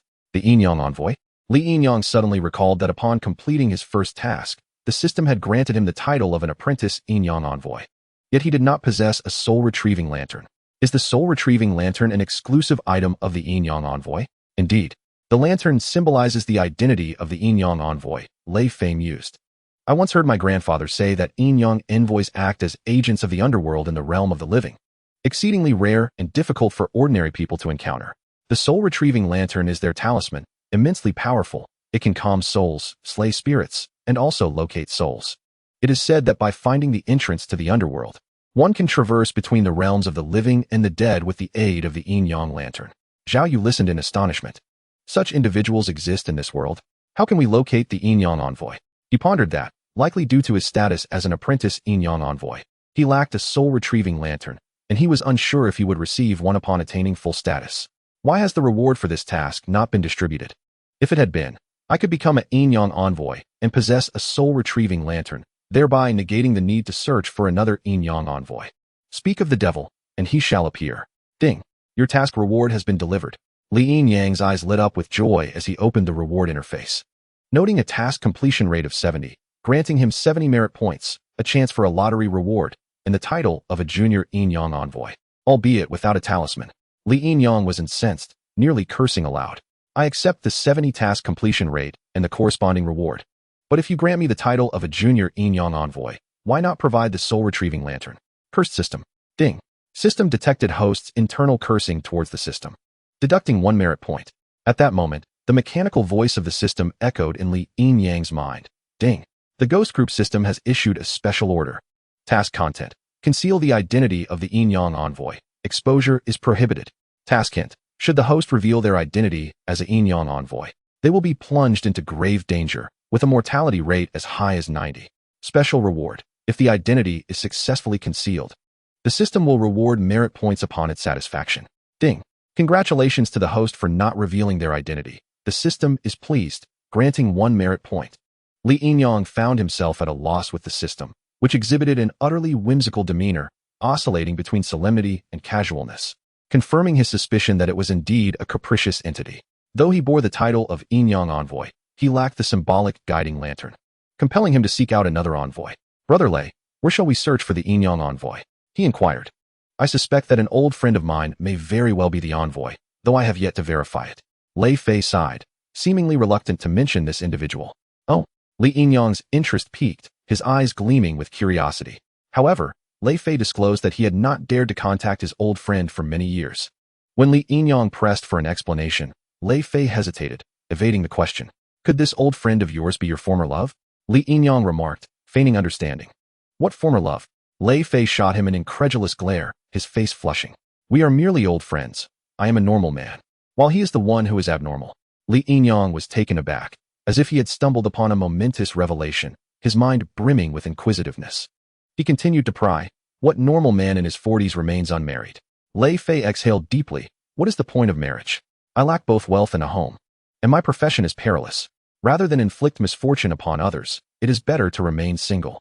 Li Yin-yang nearly doubled over with laughter. Brother Lei, you possess a clarity of thought rare in this world. At the Zhao residence, a heavy atmosphere enveloped the room. Li Yin-yang briefly recounted Zhao Yu's predicament, prompting a shocked reaction from Zhao Yu, who wept profusely, while Zhao Shaoqian consoled her. After a considerable time, Zhao's mother, her eyes swollen from crying, grasped Li Yin-yang's hands in desperation. Master, I implore you, please save Zhao Yu. He cannot remain in this state of unconsciousness. Li Yin-yang gently held Zhao's mother's hands and reassured her, rest assured. Annie, Zhao Yu's condition is somewhat complex, but he is merely in a temporary coma without imminent danger to his life. I currently lack the ability to awaken him, so I must seek a truly esteemed master from afar to assist. He will surely be saved. Upon hearing this, Zhao's mother bowed deeply to Li Yin-yang. Very well. Esteemed master, I entrust Zhao Yu to your care. As Li Yin-yang departed the Zhao household, a weight settled upon his heart. He gazed up at the overcast night sky, silently reflecting. Zhao Yu, your fate is truly fraught with calamity. I hope you can endure until my return. He understood that this journey would not be straightforward, and the comforting words he had offered Zhao's mother were merely a means to soothe her anxiety. Lei Fei remained uncertain about the identity of his old friend. Even if this person truly was the Yinyang envoy, it was unknown whether he would be willing to assist, given that he had departed without a word years ago. They could only proceed step by step. The gentle night breeze stirred the curtains, bringing a refreshing chill. Li Yinyang reclined upon his bed, savoring a rare moment of tranquility. The daytime clamor, the myriad trivialities, and the haunting specters were all absent, leaving only a serene quietude coexisting with his breath. In recent days, he had endured too much, perpetually teetering on the brink of life and death, gripped by fear, yet with no one to confide in, bearing the weight of it all in silence. At that moment, the ghostly system's voice re-emerged. Ding. The host has skillfully concealed the identity of the Yinyang envoy. The system is pleased and has awarded you 1 merit point. Merit points, 1. Li Yinyang nearly burst into laughter, his lips twitching in amusement, contemplating an expletive but refraining, settling instead for a gentle sigh. System. You truly have a flair for the dramatic. Li Yinyang and Lei Fei arranged to meet the following day at the train station. To preempt any tasks assigned by the system, he felt compelled to prepare some tangible resources for unforeseen circumstances. Rising from his bed, he dedicated considerable time to crafting a talisman to ward off malevolent spirits. After depleting all his talismans during the recent confrontation, he felt uneasy without replenishing his supplies. Subsequently, he accessed the ghostly system once more, pondering deeply before spending 10 merit points to acquire 2 replicas of ancient imperial coins. He decided to save the remaining merit points for future necessities, postponing any lottery draws for the time being. Having completed these preparations, Li Yinyang finally felt at ease and drifted into a contented slumber. The city at night was not entirely tranquil. The occasional roar of passing vehicles could be heard outside. Just as Li Yinyang succumbed to slumber, the Bagua mirror pendant on his chest emanated a soft yellow glow, which gradually intensified, enveloping his entire being. Chapter 34. Seeking the Yinyang envoy. Damn this wretched system. Who allowed you to forcibly consume my merit points for healing? Have you no shame? Li Yinyang awoke to find that his injuries had nearly healed and promptly checked the ghostly system. Sure enough, he discovered a deduction of 10 merit points. He suspected that the ghostly system was deliberately targeting his meager merit points. His injuries were minor and would have healed in a few days. Having wasted 10 merit points for such triviality was infuriating. As he seethed with anger, unable to suppress his urge to continue cursing, the cold, impersonal voice of the ghostly system interrupted him once more. Warning, warning. The host's emotional state is quite unstable. Insulting the system incurs a deduction of 1 merit point. The host is welcome to continue cursing. Li Yinyang felt a surge of frustration. The system's relentless hunger for his merit points was becoming increasingly blatant. Gritting his teeth, he set aside his grievances against the system, thinking, fine, I shall let this slide. There is no way to resist. Early the next morning, Li Yinyang and Lei Fei arrived at the train station as promised. Among the bustling crowd, the announcements echoed frequently, lending a sense of lively chaos to the station. Though it was their 3rd meeting, they felt as though they were long-lost friends, comfortable in each other's company. Brother Lei, are we departing in such haste? Li Yinyang approached Lei Fei, carrying a few simple belongings. What about Zhao Yu? Are we leaving him behind? Lei Fei adjusted his backpack and replied nonchalantly, do not worry. Zhao Yu and the others are temporarily settled. We informed his family of the situation before we left. The rest depends on our ability to locate the Yinyang envoy. Li Yinyang nodded but could not shake the feeling of unease within. Their leads were scant. They only knew that Lei Fei's old friend might be the Yinyang envoy. But what if he was not? What if they were unable to find him? Would Zhao Yu's soul truly be lost forever? It seemed that Lei Fei perceived his worries, as he placed a reassuring hand on his shoulder. Let us go. We must at least try. Our destination is Shanxing City, though the Yinyang envoy is enigmatic. If we search diligently, we are bound to uncover a trace. Taking a deep breath, Li Yinyang suppressed his anxiety and followed Lei Fei onto the train bound for Shanxing City. The train sped along the tracks, the scenery outside a blur. Li Yinyang and Lei Fei sat across from one another, 2 steaming cups of instant coffee resting on the table between them. Brother Lei, can the Yinyang envoy truly assist in restoring souls? Li Yinyang took a sip of his coffee, eager to learn more about the envoy. Lei Fei nodded slightly, explaining, the guiding lantern in the possession of the Yinyang envoy can direct souls back to their rightful place. This lantern originates from the underworld, and no matter how hard we try, we cannot replicate its power in the mortal realm. If we cannot find him, Zhao Yu and the others will be doomed to wander aimlessly between worlds for eternity. Li Yinyang furrowed his brow and inquired further, is your friend truly the Yinyang envoy? Holding his coffee, Lei Fei fell silent for a moment before responding, I cannot confirm whether he is the Yin Yang envoy. However, I have witnessed him guiding a wandering soul back to its body, which is why I suspect he may be the envoy. Li Yinyang nodded in understanding. He had read about such matters in Yin Yang ghost catching records. Generally, a soul could remain detached from its body for 10 days to half a month, but those with profound abilities could summon souls back. Yet to return a spirit that had wandered for years was truly unprecedented. Throughout their journey, Li Yinyang and Lei Fei not only exchanged insights on ghost catching, but also delved deeply into various techniques regarding talismans and formations. For Li Yinyang, this newfound knowledge was akin to opening a door to a mysterious realm, with Lei Fei serving as his guiding light along this path. Lei Gu, what is the significance of the ghost lying in wait within the formation? Li Yinyang inquired with curiosity, his eyes shimmering with a thirst for knowledge. Lei Fei chuckled softly, placing his coffee cup down, and began to sketch a formation on the table. The formation relies on the harmony of the energies of heaven and earth and the interplay of yin and yang, as well as the 5 elements. Ghosts are not formless. Although they appear ethereal, they possess substance and essence. Our purpose in employing formations is to alter the surrounding energy field, guiding the spirits into the formation, and then sealing them with specific talismans to cut off their retreat. Li Yinyang nodded, his eyes brimming with fascination.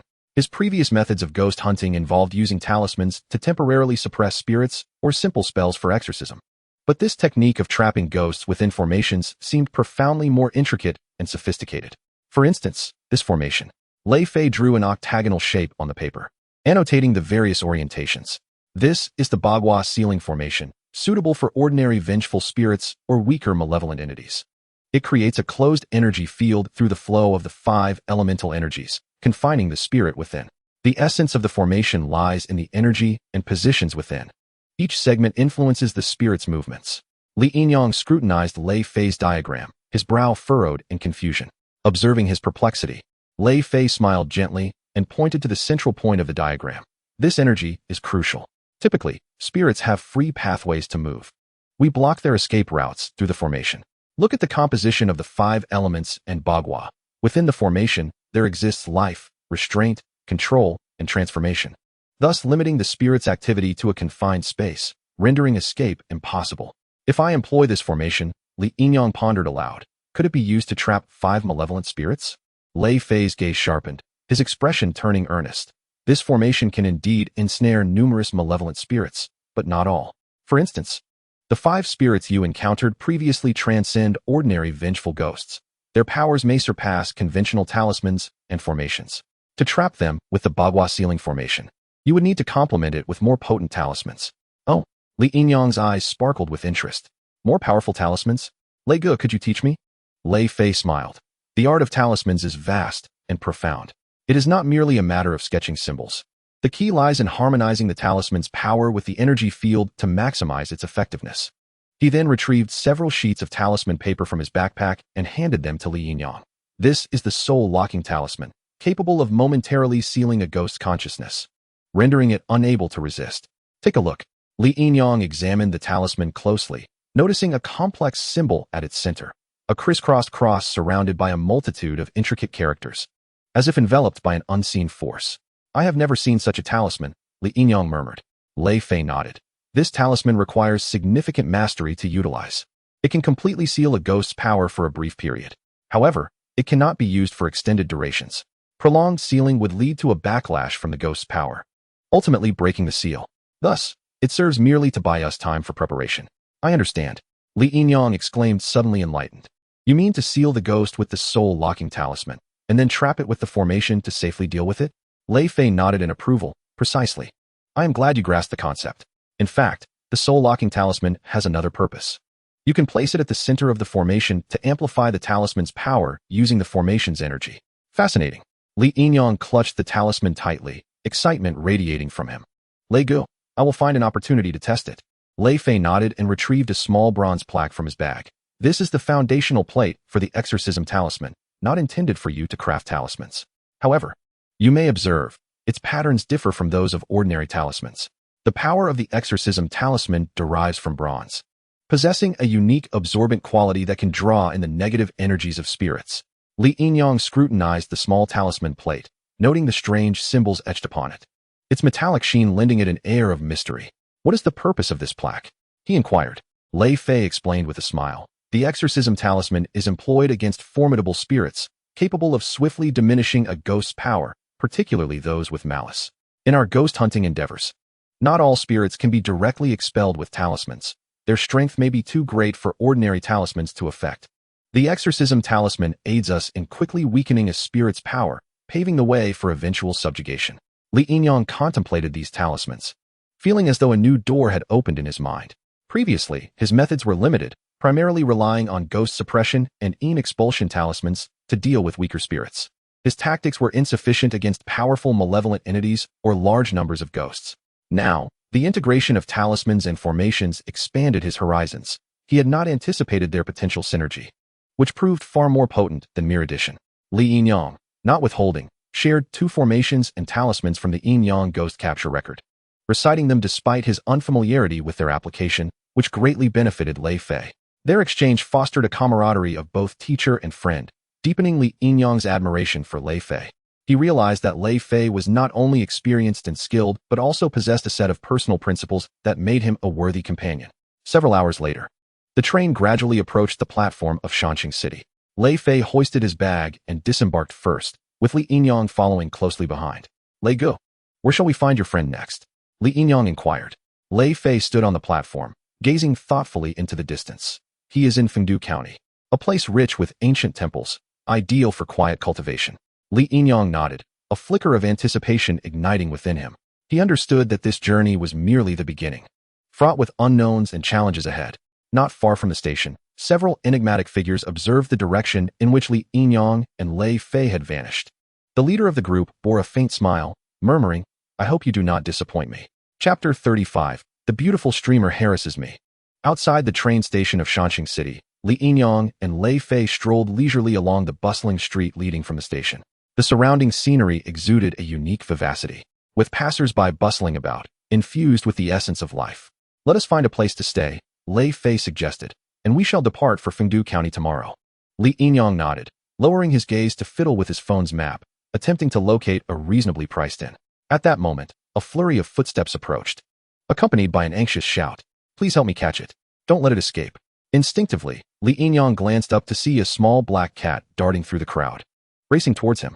Behind the cat, a disheveled figure chased after it, clutching a large paper bag. "Stop!" The pursuer gasped, clearly exhausted from the chase. Before Li Yinyang could react, the small cat leaped onto his shoulder, its claws gripping his coat as if it had found a lifeline, meowing desperately.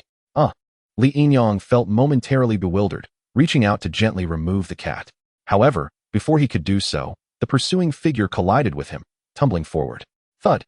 Both of them fell to the ground, and Li Yinyang instinctively braced himself, only for the other person to land squarely atop him. "Ouch!" the individual exclaimed. Evidently having taken quite a spill, Li Yinyang's head spun, and before he could speak, he suddenly felt something soft brush against his face. The scene fell silent for a few seconds. "Hey, what are you doing?" Li Yinyang's voice shattered the tranquility. "How dare you disrespect me in broad daylight?" The beautiful anchor's face instantly flushed crimson, and she hurriedly stood up, awkwardly waving her hands in explanation. No, I just lost my balance." Curious glances from the surrounding crowd turned towards them, with some even pulling out their phones to capture the moment. Lei Fei, standing nearby, struggled to suppress a laugh. His lips twitching. "Li Yinyang, it seems you've encountered a stroke of romantic fortune to be kissed so forcefully." Just as Li Yinyang was about to express his anger, he suddenly froze in surprise. "Why are you here?" The person recognized him and exclaimed in delight, "It's you, Li Yinyang." They exchanged glances, a mix of joy from the reunion and a palpable awkwardness. This was the paranormal anchor Xiao Yu, known for live streaming from abandoned haunted villas in the dead of night while ordering takeout. "What brings you here?" Li Yinyang asked as he dusted himself off, puzzled. "Oh, don't even mention it." Xiao Yu waved her hand, a hint of helplessness on her face, after the incident in Xiu City. "I was terrified and couldn't bear to stay there any longer, so I came to Shanxing to clear my mind." "Clearing your mind? And yet you're still chasing after cats?" Li Yinyang raised an eyebrow. "What a coincidence." Xiao Yu scratched her head sheepishly. "I was just buying some food on the street when this little wildcat set its sights on me, repeatedly stealing my snacks." "So you chased it all the way here?" Li Yinyang glanced at the cat, which now lay quietly on his shoulder, appearing innocent and devoid of its earlier mischief. "Yes, I didn't expect to run into you." Xiao Yu smiled. "What a twist of fate." Li Yinyang rolled his eyes, about to make a quip, when Lei Fei interjected coldly. "Do you two know each other?" Xiao Yu then noticed Lei Fei, her eyes sparkling with curiosity. And who might this be? P.S. Just a bystander. Li Yinyang began to introduce him. But Lei Fei interrupted, just a passerby. Oh, how cold-hearted. Xiao Yu chuckled, not pressing further. By the way, Li Yinyang, what brings you to Shanqing? It's not another paranormal incident, is it? Li Yinyang nonchalantly replied. There aren't that many paranormal events. Really? Xiao Yu looked skeptical. I've heard that Shanqing has been quite eerie lately. I'm a bit afraid to stay here. Then why don't you hurry back to Xiu City? Li Yinyang retorted impatiently. I just got here. I can't leave without exploring for a few days. Xiao Yu shot him a glare. Then, with a friendly demeanor, grabbed his arm. Regardless, since we've met, let us have a meal together. I owe you one for helping me last time.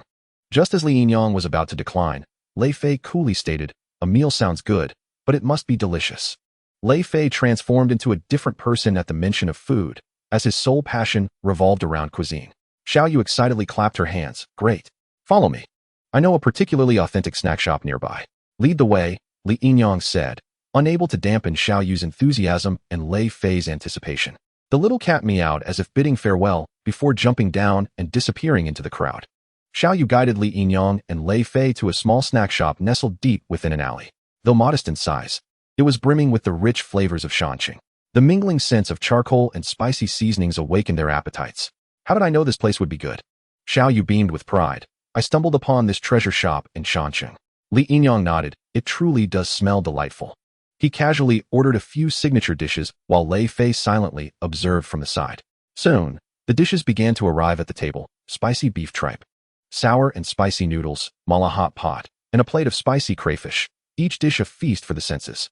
Xiao Yu eagerly picked up her chopsticks and sampled a piece of tripe, exclaiming, wow, it's just as I remembered. Li Yinyang took a bite and promptly frowned. That's quite spicy. It's Shanqing. If it's not spicy, it's not satisfying. Xiao Yu laughed, handing him a cup of sour plum juice. Take your time. Don't rush. After a few bites, Xiao Yu put down her chopsticks and, with a teasing smile, asked, so, what are you two big guys doing in Shanqing? On vacation? Li Yinyang, naturally, Wen Ti divulged the purpose of their visit and continued with her line of conversation. Yes, the scenery here is lovely.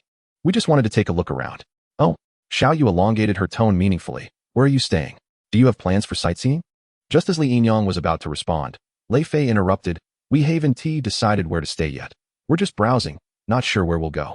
So casual, Xiao Yu mused, then smiled again. You're not truly here to deal with any paranormal incidents, are you?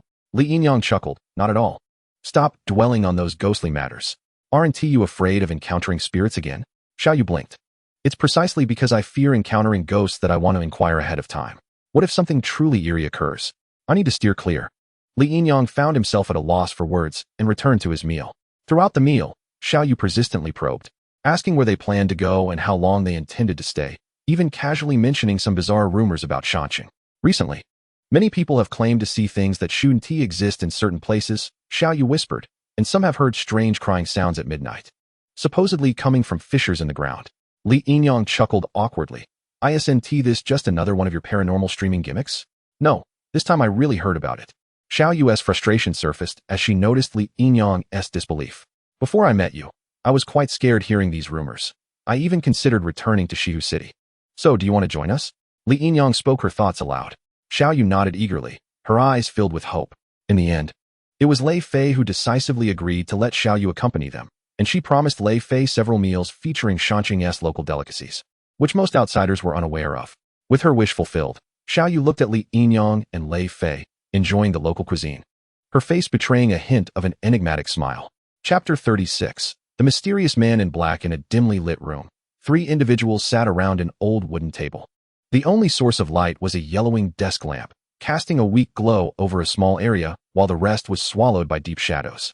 The air was thick with the musty smell of mildew and dust, creating an oppressive atmosphere. At the head of the table sat a man in a black robe, his face obscured by a hood, his eyes coldly peering through the black veil at the 2 subordinates across from him. Have they arrived? A low and hoarse voice emerged, seeming to resonate from the depths of darkness, imbued with an indescribable sense of pressure. They have arrived, another man replied in hushed tones, his voice respectful yet cautious. They just entered Shanqing, and we've already tracked their movements. Excellent. The deep voice paused momentarily before sneering. We have searched for so many years, scouring nearly the entire city, yet that individual remains elusive like a shadow. As he spoke, a sinister glint flickered in the black-robed man's eyes. He continued, "We have expended considerable effort to lure those two here. Let us hope they bring us some surprises." The subordinate on the left cautiously interjected, "Boss, their strength seems formidable. Are we underestimating their threat?" The black-robed man snorted coldly, a flicker of sharpness crossing his gaze. "Threat? These two are merely pawns on the chessboard. The true threat is the target we have been pursuing all along." The subordinate on the right frowned, seemingly skeptical. "But boss, are you certain that person is truly in Shanxing? They have been missing for years. If there were any clues, why have they only now been found? I believe he is still in Shanxing. As for why it's them, that is not for you to question." He paused, locking eyes with his subordinates. "You must remember, do not let them catch even the slightest hint of our movements. Once exposed, all our plans may fall apart." "Understood." Two subordinates responded almost in unison, their eyes flashing with determination, yet tinged with a hint of concern. The man in the black robe rose, casting a cold glance at the two, his tone low yet resolute. "This time, we must find that person. I have waited far too long." The two subordinates immediately nodded respectfully and silently exited the room. Silence returned to the space, with the dim light of the desk lamp casting mottled shadows upon the man in black. He stood by the window, gazing coldly at the pitch-black street outside, while turmoil surged within him. He turned, slowly making his way back to the desk, fingers gently stroking the surface of the aged wooden table in an attempt to quell the unrest in his heart. The city of Shanxing had been too tranquil for too long. He muttered to himself, a cold smile curling at the corners of his lips. "I believe that starting today, Shanxing will become quite intriguing." Suddenly, the temperature in the room seemed to plummet, each molecule of air vibrating with subtle tremors. His tightly shut eyes snapped open, gaze sharp as a knife, fixated on the doorway. At that moment, a faint, almost imperceptible creaking sound emanated from outside, as if the wooden door had been silently pushed ajar. Yet, there was no visible movement from within. Only the chilling atmosphere grew ever more palpable. "I am close to finding you," he murmured again, his voice hoarse like dry branches scraping against one another. His heartbeat quickened, hands gripping the edge of the desk tightly. Though outwardly composed, a tempest raged within. He inhaled deeply, a glint of madness flashing in his eyes. "I care not for the price, nor the risks. As long as I can find you, everything will be worth it." After a brief silence, the man in black reached for an old photograph on the desk. The figure captured in the image wore a gentle expression, appearing ordinary, yet strikingly captivating. The man, seemingly in his 20s, possessed a handsome visage and deep-set eyes that hinted at a subtle melancholy. Beside him stood a woman of unremarkable beauty, yet she exuded an indescribable aura that rendered the world around her dim in comparison. She clung to the man's arm, her eyes filled with love and affection, like a docile cat nestled within the warmest embrace. The man's gaze lingered on the photograph for several seconds, revealing a rare softness. He slowly bowed his head, gently caressing the edge of the picture, his fingertips trembling slightly. "Wait for me, we shall reunite soon." His low voice resonated once more, carrying a touch of tenderness, yet unable to mask the underlying pain. He clasped the photograph tightly, his gaze deep as a well, seemingly penetrating through the fissures of time to glimpse the warmth and beauty of days gone by. This photograph held all his memories, as well as the obsession he could not relinquish. Meanwhile, in a quaint cafe on the streets of Shanxing, a woman sat with an expression of palpable unease. Her hands tightly cradled a steaming cup of coffee, her fingertips trembling so slightly she was barely aware of it. She lowered her gaze, fixated on the cold, harsh message displayed on her phone screen. "Continue approaching the target. Report information on time to complete the task. Otherwise, you will bear the consequences." The words bore no warmth, only a chilling indifference and veiled threat. The suddenness of the message struck her like a bombshell, sending her already anxious heart into disarray. She bit her lip tightly, her fingertip grazing the phone screen, the sensation almost transmitting a frigid touch. The tide of anxiety surged within her, nearly suffocating. "Continue approaching the target. Complete the task." She murmured these words softly, feeling indignation, guilt, and above all, confusion. Her eyes gradually lost focus, ensnared in an endless spiral of thought. The looming power behind her remained ever present, either threatening or offering sweet incentives, tightly controlling her, leaving her unable to escape. She was acutely aware that since she could no longer withdraw, she could only step ever closer to the unfathomable abyss. "If I fail to complete the task," her lips parted slightly, murmuring to herself, "I will die, or worse." This was not mere hearsay, but a genuine warning and threat. She had already felt the weight of that invisible oppression. She had witnessed too many disappear due to betrayal, heard countless tales of the dire consequences brought by warnings. The coffee in her hands grew gradually cold, her fingerprints faintly visible on the cup, as if they were the only traces she left in this city. Tied to this task, she took a deep breath, gently closing her eyes, as if trying to push all fear and doubt back into the depths of her heart. Chapter 37. The abandoned Taoist temple. The following morning, the streets of Shanxing were gently awakened by the warm embrace of sunlight. The mornings in Shanxing differed from those in other cities, always imbued with a hazy, dreamlike quality. The streets and alleys remained tranquil, with only the occasional chirping of birds shattering the morning's stillness, the air rich with the moisture of the mountains and the freshness of the river. The old tea house at the corner had opened its doors, with wooden tables and bamboo chairs set outside, where several elderly men conversed in hushed tones. The melodic clatter of mahjong and cheerful laughter resonating warmly in the morning light. Nearby stalls had also begun their bustling routines, steaming bowls of douhua and aromatic barbecues filling the air, creating a distinctive morning aroma unique to this city. Li Yinyang and his companions strolled through the streets, the sounds of vendors' calls and the hurried footsteps of passers-by occasionally reaching their ears. Each face bore a hint of fatigue, yet anticipation for the new day was palpable. As more people emerged onto the streets, the vibrant life of Shanxing began to rise, as if all the roads were breathing and all the buildings awakening from slumber. In the distance, the bell tower chimed the first toll of the morning, echoing through the air, as if setting the rhythm for the city's new day. After a simple breakfast of Shanxing's distinctive fare, they hailed a yellow taxi, destination, Fengdu County. The morning sunlight streamed through the car windows, casting its glow inside, while the scenery of Shanxing gradually receded, replaced by dense woodlands. Fengdu County, the Gate of Ghosts, a place where life and death intertwine, is steeped in countless legends. The driver, a middle-aged man appearing to be in his 40s, wore a smile that seemed tireless. Fengdu County is a wonderful place, but do not linger too long. After midnight, do not venture out. Even if someone knocks at your door, do not respond, and certainly do not take photos. Li Yinyang raised an eyebrow, intrigued. What do you mean? The driver glanced at them from the corner of his eye, continuing to drive as he replied. The temples in Fengdu are not solely places of worship. They house some unusual offerings, things that are rather peculiar. Xiaoyu, curious, couldn't help but inquire, Uncle. What do you mean by peculiar? The driver shook his head, his smile dimming slightly. Don't mind my cryptic words, you'll understand once you see for yourself. Fengdu County. The ancient city of Fengdu, also known as the Ghost City, is the only place in the country that venerates spirits, with a mixture of deities and ghosts. Truth and falsehood intertwine. Who can discern what is real?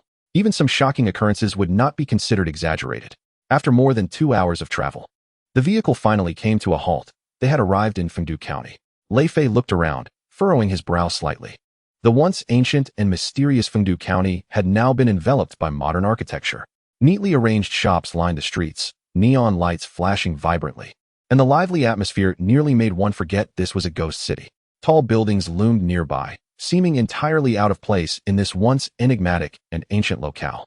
Lei Fei's brow furrowed deeply, clearly uneasy about this familiar yet foreign terrain. This place has changed too rapidly, he murmured. I recall the layout of the streets not being so simplified. Li Yinyang surveyed his surroundings, sensing the peculiarity of this city. This ancient ghost town appeared to be a far cry from the shadowy ambience he had envisioned. Instead, it had been transformed into a tourist attraction. Xiaoyu, let us first find a place to rest, Li Yinyang proposed, noting that they needed to reacquaint themselves with the local situation. The trio soon arrived at a tea house, settling at a small table by the window, enveloped by the melodious sounds of the guqin and the murmurs of elderly conversations. Lei Fei furrowed his brow, gazing at the bustling street outside. At that moment, the server brought several cups of fragrant tea, and after taking a gentle sip, Li Yinyang pondered for a moment before softly asking, Brother Lei, with the significant changes in Fengdu over the years, how shall we locate him? Taking a deep breath, Lei Fei set his cup down, his gaze drifting outside, momentarily at a loss. He had not seen that friend in nearly a decade. Since he discovered the man's inclination towards his own gender and his inappropriate intentions, he had severed all ties. 10 years prior, he had visited Fengdu and knew his friend was practicing at a Taoist temple, though he was uncertain if the temple still existed or if the man remained there. All that was left was to take a chance. We must first find that temple, he added after a pause. Perhaps the temple still stands, and he may be there as well. Li Yinyang nodded. Then let us proceed to the temple. What are you two whispering about? Xiaoyu inquired. Her curiosity piqued as she approached the two. The Food Taoist temple nestled amidst the encircling mountains was shrouded in verdant ancient trees and overgrown weeds, appearing nearly isolated from the outside world. The entrance to the temple bore the marks of time, with the weathered wooden door's paint peeling away to reveal the dark, decayed wood beneath. The doorframe showed signs of rot, with cracks visible in several places.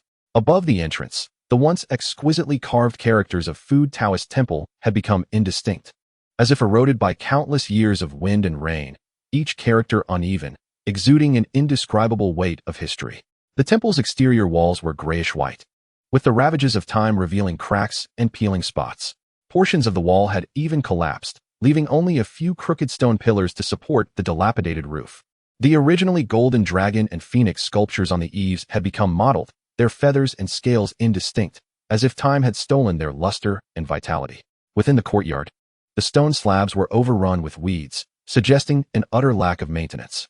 A few ancient, withered trees loomed in the courtyard, their branches laden with desiccated vines, resembling the scythe of death, casting a merciless shadow over the temple.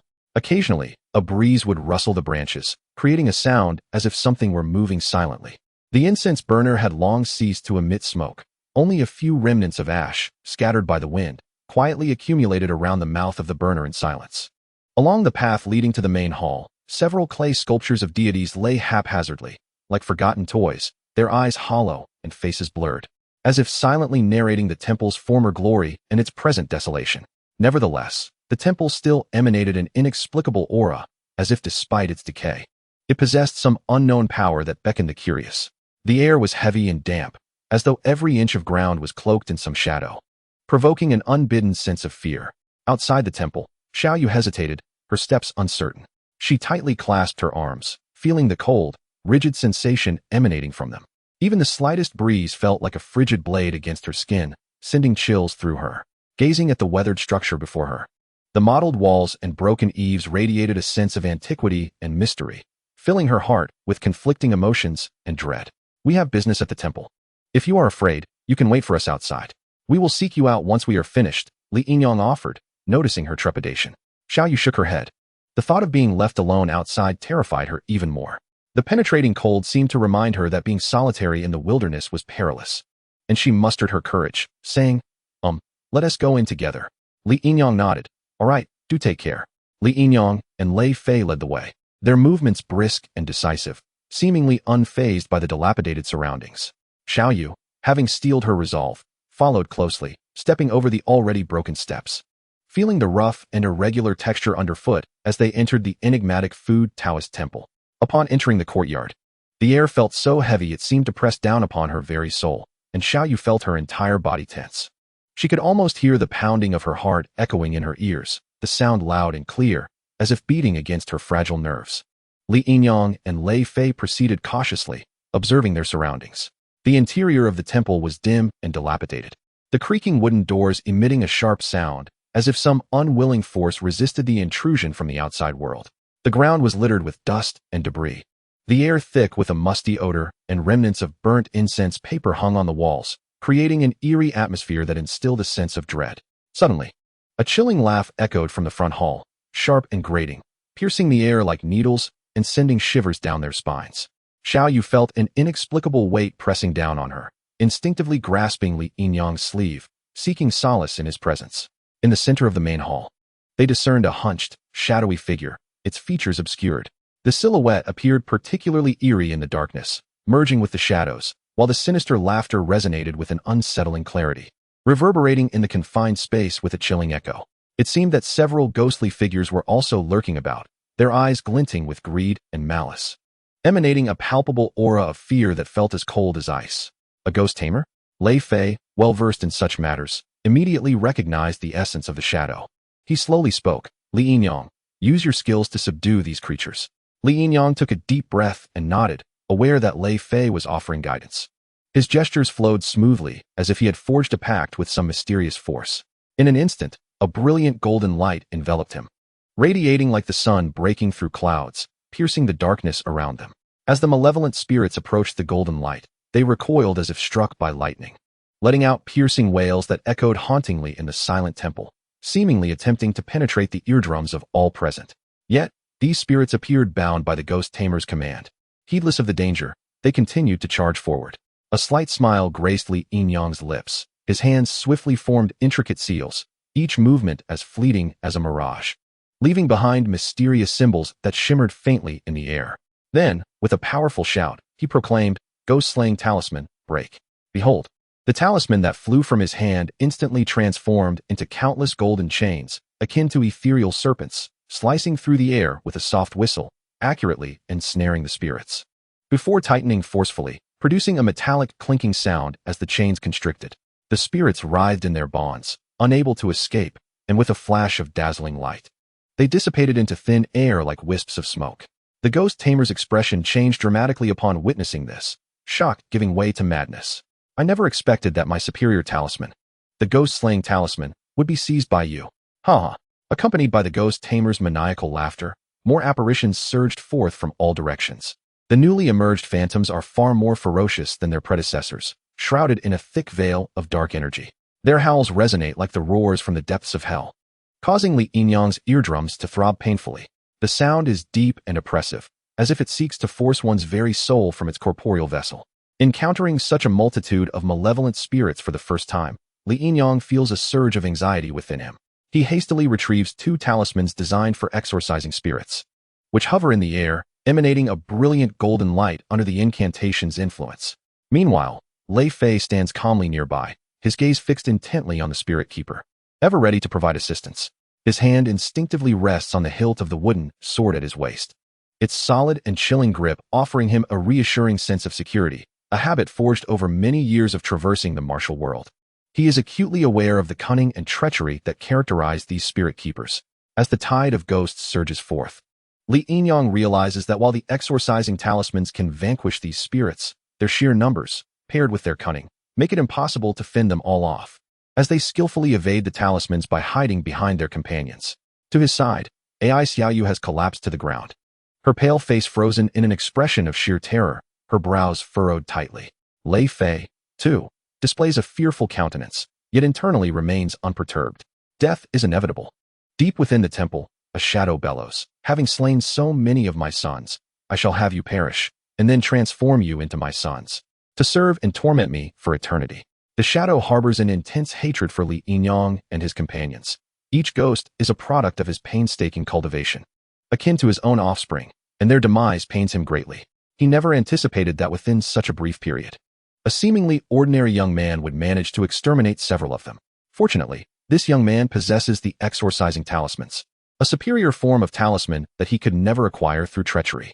Thus, losing a few of his sons seems a small price to pay. Today, he must obtain the exorcising talismans. Even the king of hell cannot impede him. Chapter 39. The puppet master behind the scenes. The dark energy roils like a surging tide, the anguished cries of the spirits incessantly assaulting Li Yinyang's ears. The sound is sharp and grating, akin to countless needles simultaneously piercing his eardrums, sending sharp pangs through his auditory nerves. The malevolent spirits, resembling frenzied beasts, claw and pounce at Li Yinyang.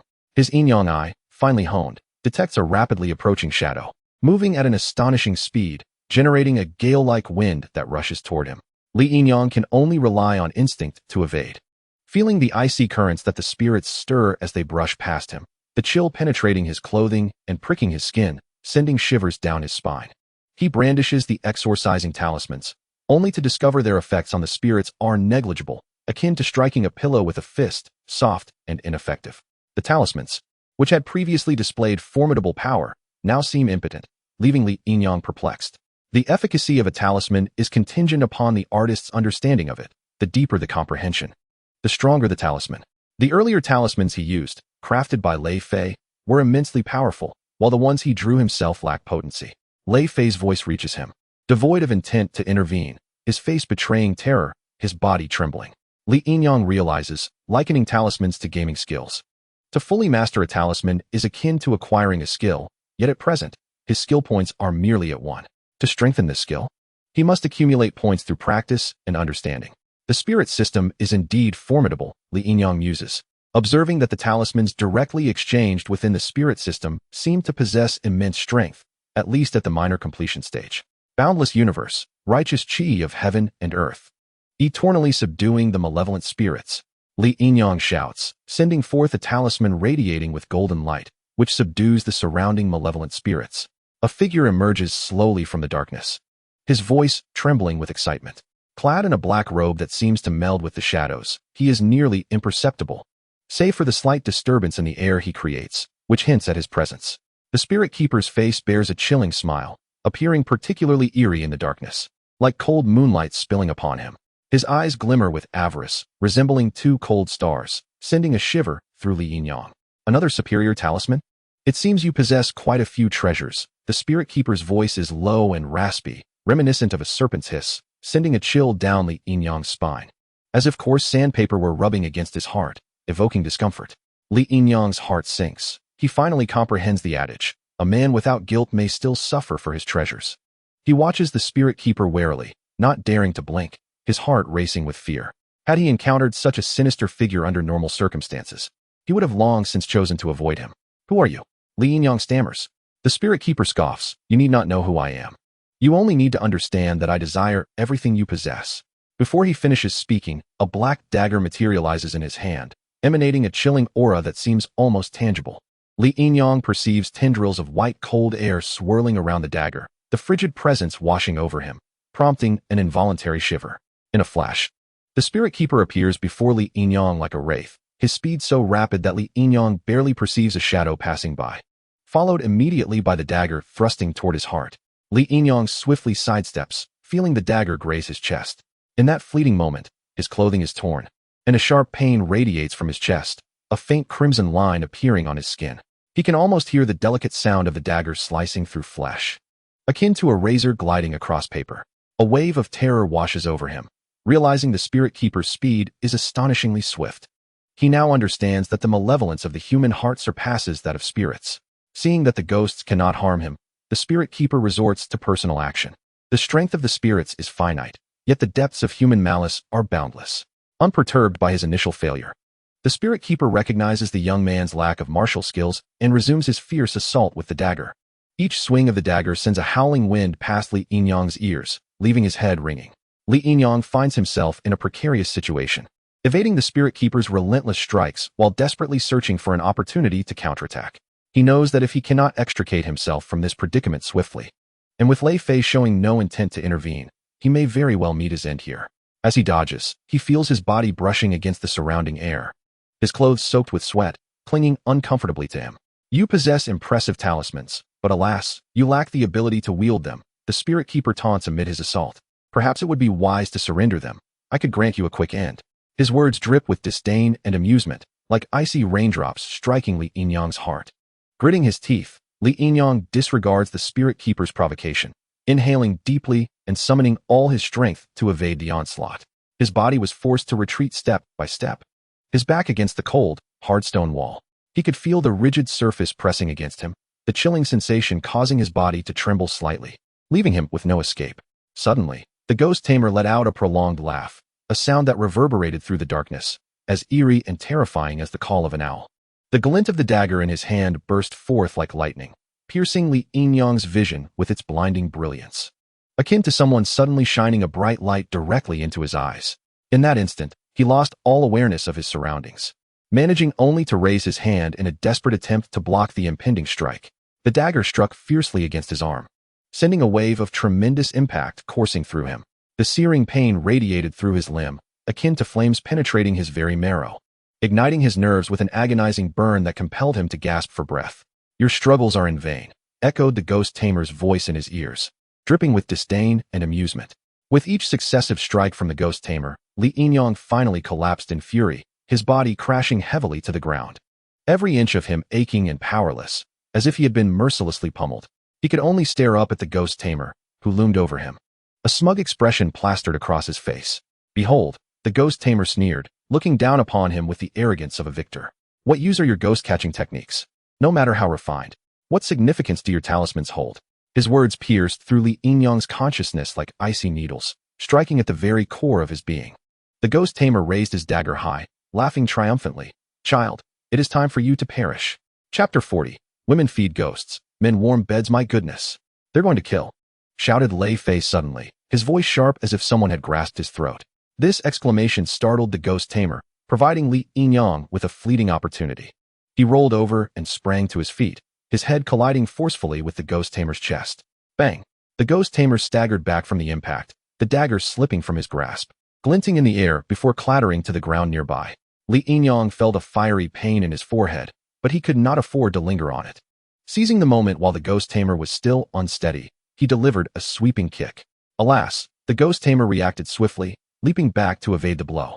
Regaining his composure, the ghost tamer attempted to retrieve the dagger, but Li Yinyang was not about to allow that. The two men grappled fiercely, yet the ghost tamer's martial prowess far surpassed Li Yinyang's. He endured several heavy blows, though he managed to kick the dagger aside. Exhausted, they retreated to opposite corners, neither attempting to seize the dagger again. In the dim corner, Li Yinyang struggled to support himself, a wave of defeat washing over him. Now, his body ached, the result of their earlier fierce clash. And he sensed he had reached his physical limits. He had been thoroughly vanquished. Since encountering the ghost hunting system, he had faced numerous phantoms, but had never experienced such a complete defeat. Each battle with ghosts had been navigated through his intelligence and strength. Even the bus incident when he had been unprepared, managing to turn the tide single-handedly, while Lei Fei merely cleaned up the aftermath. Thus, he had felt pride, though he had hidden this trait deep within. Yet this time, he found himself utterly humiliated by a fellow practitioner, suffering a decisive loss. Lei Fei stood nearby, observing Li Yinyang with a calm gaze. He shook his head gently, speaking softly enough for only the two of them to hear. Li Yinyang, do you realize? This ghost tamer is merely a minor character, with average strength. Otherwise, he would not covet your talismans. The word struck Li Yinyang like a sharp knife, digging deep into his heart. He lowered his gaze, staring at his trembling hands, a tide of unprecedented frustration surging within him. Lei Fei regarded Li Yinyang, a complex emotion flickering in his eyes. He recalled his own youthful experiences when he had been equally proud and complacent until a particular moment shattered that hubris. From then on, he learned the lesson of humility, embracing a calm demeanor and using setbacks to educate others. He had long seen the pride hidden within Li Yinyang. Left unchecked, it would ultimately lead to significant downfall. It was better for him to encounter a setback now than to face a more perilous situation later. Li Yinyang bowed his head. The pride he had concealed within himself shattered thoroughly. He realized how fragile his long-held self-confidence truly was. The air was thick with a heavy atmosphere, and his mood matched the darkness surrounding him. He lifted his head, a flicker of defiance shining in his eyes. But he could only manage a bitter smile. Though this failure struck a heavy blow, it also heralded his growth. He understood that despite possessing a system like the ghost hunting mechanism, one should never underestimate the world and its myriad of challenges. Lei Fei approached Li Yinyang, placing a reassuring hand on his shoulder. Li Yinyang felt the warmth of Lei Fei's palms seep through his clothing, a comforting gesture of encouragement. Remember, failure is not to be feared. What is truly frightening is the inability to confront failure. His voice rang clear in the darkness, a guiding light for Li Yinyang. As if illuminating the path forward, penetrating the silence with its clarity. Li Yinyang took a deep breath, the air heavy with dampness and oppression, and nodded. He recognized that he could not allow himself to succumb to despair. The crisis was not yet averted, and he must rely on himself, solely on himself.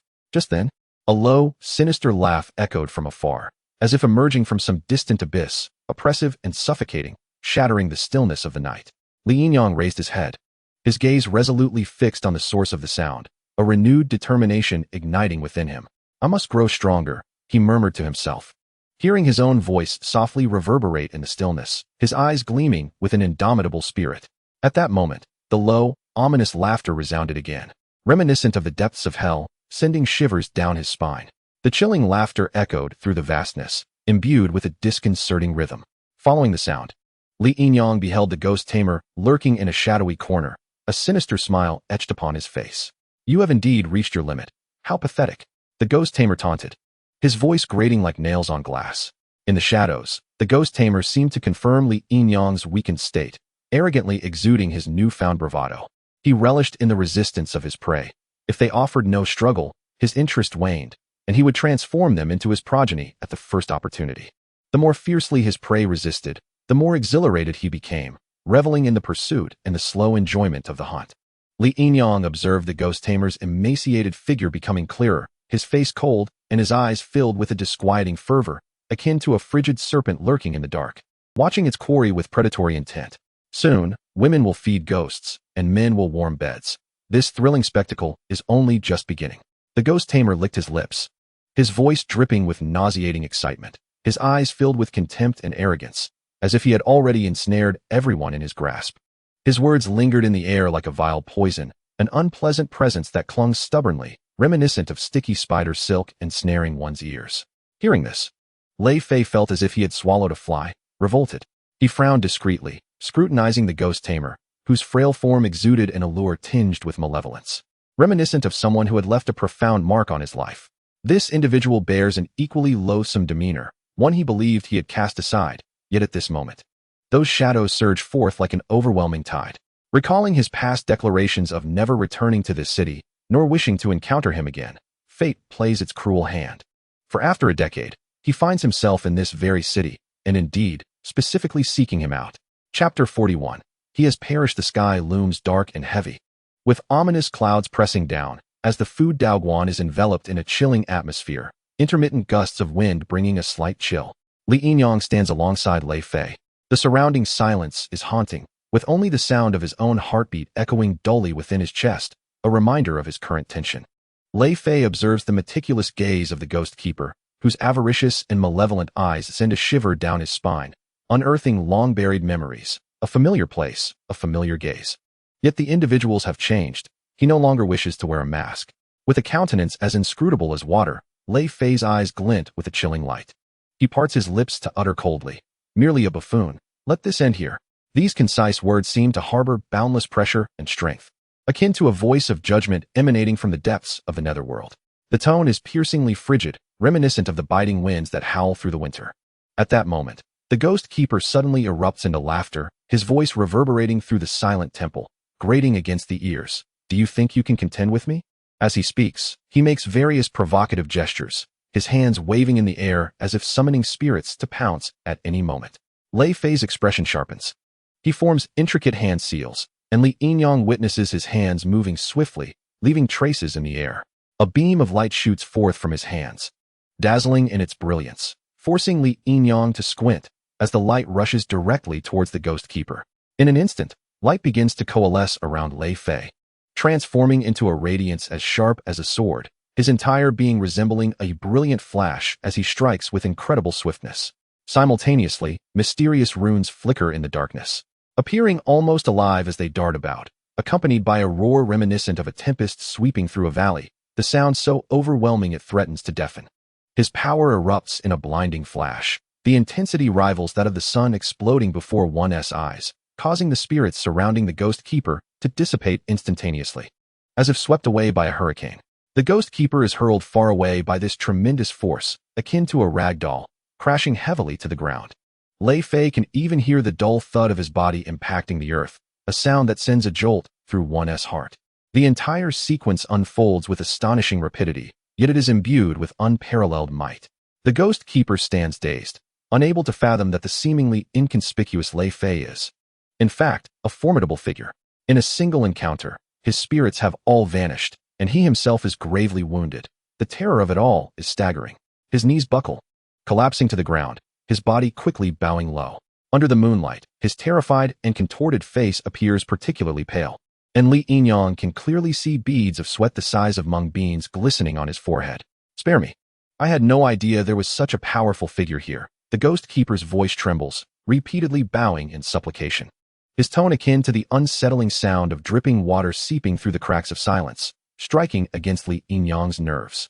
Lei Fei gazes down upon him coldly, his eyes seeming to penetrate the ghost keeper's very soul, the chill of his gaze akin to ice picks in the depths of winter. "Your talismanic techniques are exceptionally intricate. Employed with great finesse, they pose no threat to ordinary spirits. However, no matter how profound your methods of capturing spirits, they ultimately serve only against spirits. The talismans you have learned are effective solely against ghosts, yet they hold no menace to humans. At times, humans are far more terrifying than ghosts." Disregarding the ghost keeper, Lei Fei turns to Li Yinyang, offering guidance. Li Yinyang concurs wholeheartedly. The ghost keeper's spirits pose no threat to him. He could easily extinguish them. Yet the ghost keeper himself is beyond his capabilities. It seems he must dedicate time to mastering physical techniques, and perhaps peruse the Yinyang Zhuague Lu to discover methods that can subdue both spirits and humans. Subsequently, Lei Fei strides purposefully towards the ghost keeper, each step echoing like a hammer striking the ground, steady as a mountain. In this moment, they are no longer mere hunter and prey, but rather engaged in a silent psychological duel. "Next, I will ask, and you shall answer," Lei Fei states, placing a foot upon the ghost keeper's arm. The ghost keeper, in pain, nods weakly. What is your surname? I am Fuaicai.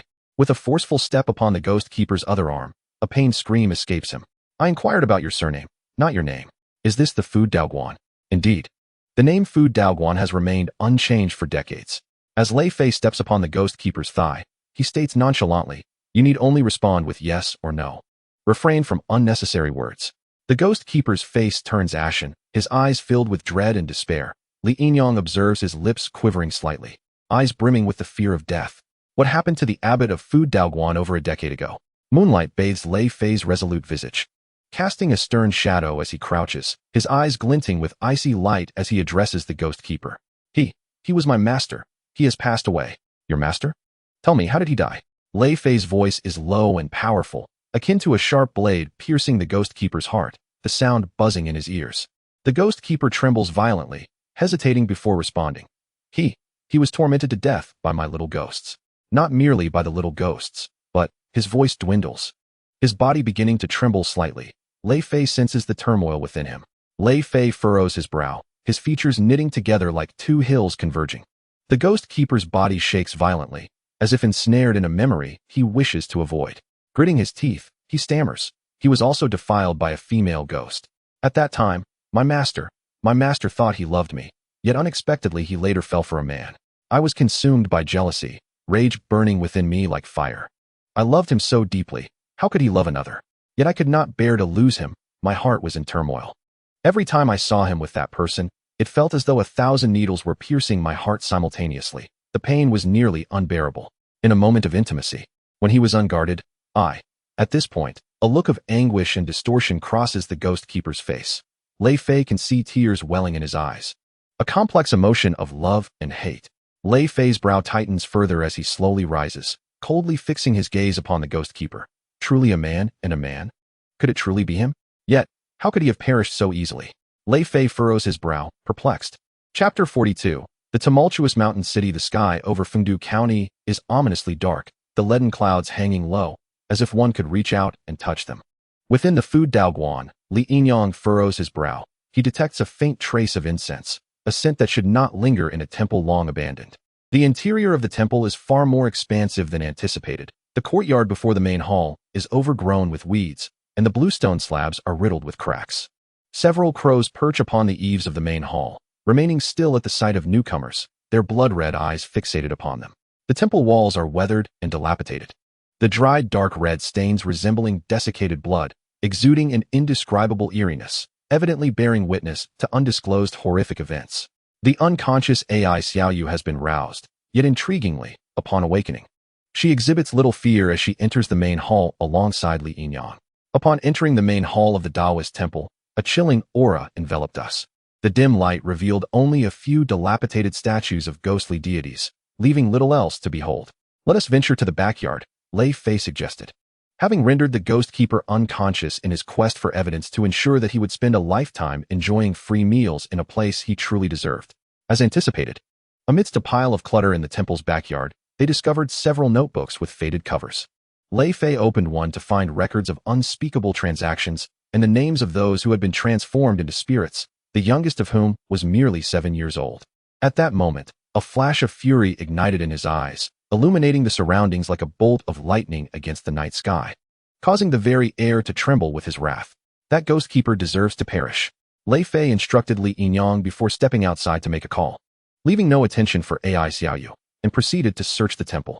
After a meticulous search, the temple had been thoroughly overturned by the duo, their hands exploring every nook and cranny, feeling the dust and debris beneath their fingertips, yet they could not locate the legendary weapon of the Yinyang messenger, which deepened their sense of disappointment, weighing heavily upon their hearts. Upon leaving the Fu Daoist temple, Uncle Mao arrived. Lei Fei approached him for a brief exchange, to which Uncle Mao responded with a formal greeting, assuring him that the heinous ghost keeper would surely rot behind bars. The night sky of Shancheng was shrouded in thick, ominous clouds, rendering the moonlight almost imperceptible. On the streets, the lamplight appeared hazy and eerie amidst the fog, as if every lamp concealed a pair of watchful eyes. The air was thick with the scent of dampness and mildew, punctuated by the occasional chilling hoot of an owl.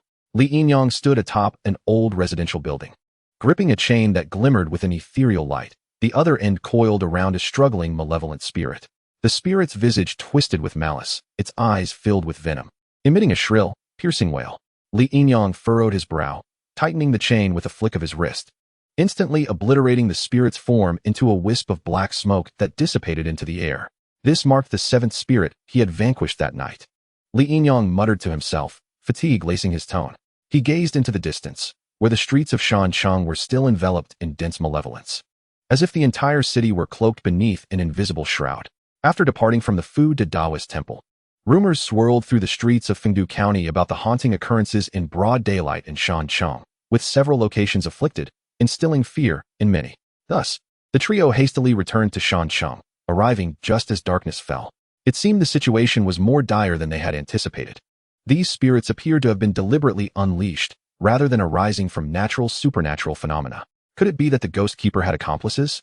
Impossible. A deep voice echoed from the stairway. Lei Fei strode onto the rooftop, wielding a wooden sword still stained with droplets of black liquid.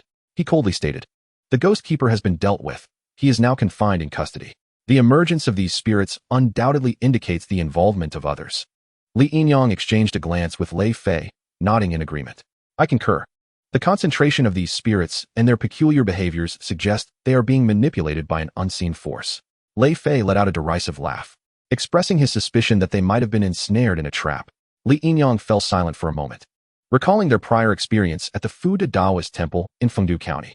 Initially, they sought clues regarding the Yinyang messenger, only to unexpectedly uncover the Ghost Keeper's crimes. Although they ultimately brought him to justice, the trail to the Yinyang messenger had been severed. Now, with supernatural occurrences rampant in Shancheng, it seemed someone had intentionally lured them back here. There must be an invisible hand orchestrating this, Li Yinyang murmured, uncertainty tinging his voice. Very likely, Lei Fei mused, furrowing his brow. During our time in Fengdu County, we sensed that someone was covertly observing us. The supernatural events in Shancheng are likely part of their scheme. Someone is watching us from the shadows. Li Yinyang was taken aback. He had not perceived any anomalies in Fengdu County. Lei Fei snorted dismissively, declaring that whoever dared to create such upheaval in Shancheng would not escape unscathed. Suddenly, a low rumble of footsteps echoed from the other end of the street. Simultaneously, Li Yinyang and Lei Fei turned to see 7 or 8 figures clad in Daoist robes and dark clothing approaching slowly, their expressions cold and their hands gripping various weapons. Ghost hunters? Lei Fei frowned, perplexed by their demeanor, which suggested they had come to exact retribution. "Who are you? What are you doing here?" The leader of the ghost hunters inquired coldly, his tone laced with hostility. "There are spirits wreaking havoc in Shancheng. We are here to assist in eliminating them." "Assist?" The ghost hunter scoffed, stating that the supernatural events in Shancheng were not for outsiders to meddle with. "You would do well to leave immediately, otherwise. Do not blame us for our lack of courtesy." Meanwhile, within the Fu De Daoist temple in Fengdu County, a group of mysterious individuals stormed in, nearly razing the entire temple in their search for something. If you cannot find it, continue searching. The elaborate scheme to lure Li Yinyang and Lei Fei to Shancheng has resulted in the discovery of the deceased Yinyang messenger hidden beneath the city. Yet the crucial weapon remains unfound. A group of worthless fools. Outside the Fu De Daoist temple, a mysterious figure clad entirely in a black robe erupted in fury, kicking away a subordinate who had come to report. Chapter 43. The tightening of the chrysanthemum. The nights in Shancheng are perpetually veiled in a thin mist. The neon lights shimmer through the haze, casting an ethereal glow as pedestrians are scarce. Occasionally, a few vehicles rush by, stirring a chill in the air. What else could it be? Lei Fei was unfazed by the threats posed by the ghost hunters of Shancheng. Interfering with one's livelihood is akin to murdering one's parents. It is a matter of life and death. Ghost hunters typically maintain their territories, finding it challenging to thrive. So when business finally flourished, it was infuriating to have it snatched away by 2 outsiders. Is money more important than lives? With so many supernatural events occurring, how can one think of profit without addressing the dangers? Do you consider yourselves worthy of the title of ghost hunters? Lei Fei expressed his disappointment in the ghost hunters of Shancheng. "We are ghost hunters, not monster hunters. Of course, we seek profit." Indeed, he realized he had been overly naive. Lei Fei shook his head, recognizing that ghost hunting had become merely a profession for monetary gain. If one pays, assistance is rendered. If not, what justification is there for hunting ghosts? This was entirely different from the monster hunters who existed for the sake of their craft. Consequently, while monster hunters have become scarce, ghost hunters have proliferated. Although their tasks may seem similar, their natures are entirely distinct. Enough of this nonsense. You two have been clearing supernatural events throughout Shancheng lately, obstructing our revenue stream, and you must provide an explanation today. Observing the tense atmosphere, Li Yinyang quickly intervened, stating that they merely aimed to assist ordinary people without charging any fees and had no intention of impeding anyone's livelihood. If there are concerns, let us sit down and discuss a resolution. Discuss? The ghost hunter sneered, asserting that they, as outsiders, were ignorant of the rules and dared to speak so boldly in this place. If they did not receive a lesson today, they would truly believe Shancheng was their territory. Lei Fei slammed his hand on the table, rising with piercing intensity in his gaze. Rules? Your rules are to be blinded by money, indifferent to the lives of ordinary people, with the frequency of supernatural incidents. You should be addressing the problems instead of seizing the opportunity to profit. You have brought disgrace upon the ghost hunters. The ghost hunters staggered back slightly, taken aback by Lei Fei's fervor, yet they quickly regained their composure and retorted angrily, "Do not act so high and mighty.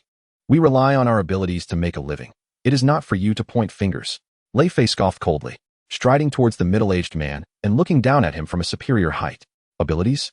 With your meager skills, do you even dare to call them abilities? Today, I will show you what true prowess looks like. Before his words had fully settled, Lei Fei unleashed a powerful punch, knocking a ghost catcher to the ground before he could even react. The other ghost catchers, witnessing this, hastily drew their weapons and lunged at Lei Fei, never expecting this audacious outsider to strike without warning. Li Yinyang sighed and shook his head, refraining from intervening. He knew that Lei Fei alone was sufficient to handle these individuals. Lei Fei felt no fear of their encirclement. He disdainfully snorted as the cold moonlight cast a silvery glow upon his resolute face, as if imbuing him with newfound strength. As the crowd fell silent in disbelief, Lei Fei stomped the ground with a thunderous crash, his figure darting toward the ghost catchers like a bolt of lightning. Each punch he threw produced a howling wind, reminiscent of a righteous judgment against greed. He fought while loudly proclaiming, "You money-grubbing fools will learn what it truly means to be a ghost catcher today." Lei Fei moved like a whirlwind among the ghost catchers, his strikes resembling a torrential storm, exuding an overwhelming pressure that repeatedly struck his opponents. Beneath the night sky of Shancheng City, cries of pain and curses echoed through the dim alleyways, and to Lei Fei, they sounded like the laments of the vanquished. The air was thick with the acrid scent of rust, which he perceived as a bloody aroma, further igniting the fire of his spirit. The ghost catchers could only hurriedly raise their arms in a futile attempt to defend themselves, quickly realizing their utter lack of resistance. One ghost catcher was struck in the abdomen, sent flying like a kite severed from its string, leaving his comrades wide-eyed in disbelief, contemplating how someone could be so powerful. "We are no match for him." One ghost catcher attempted to aid his fallen comrade, but his legs felt as if they were nailed to the ground, paralyzed by fear, inwardly lamenting their impending defeat. Another ghost catcher, previously aided by Lei Fei, closed his eyes in terror as Lei Fei approached, trembling uncontrollably, silently praying, "Please don't hit me. I was forced into this."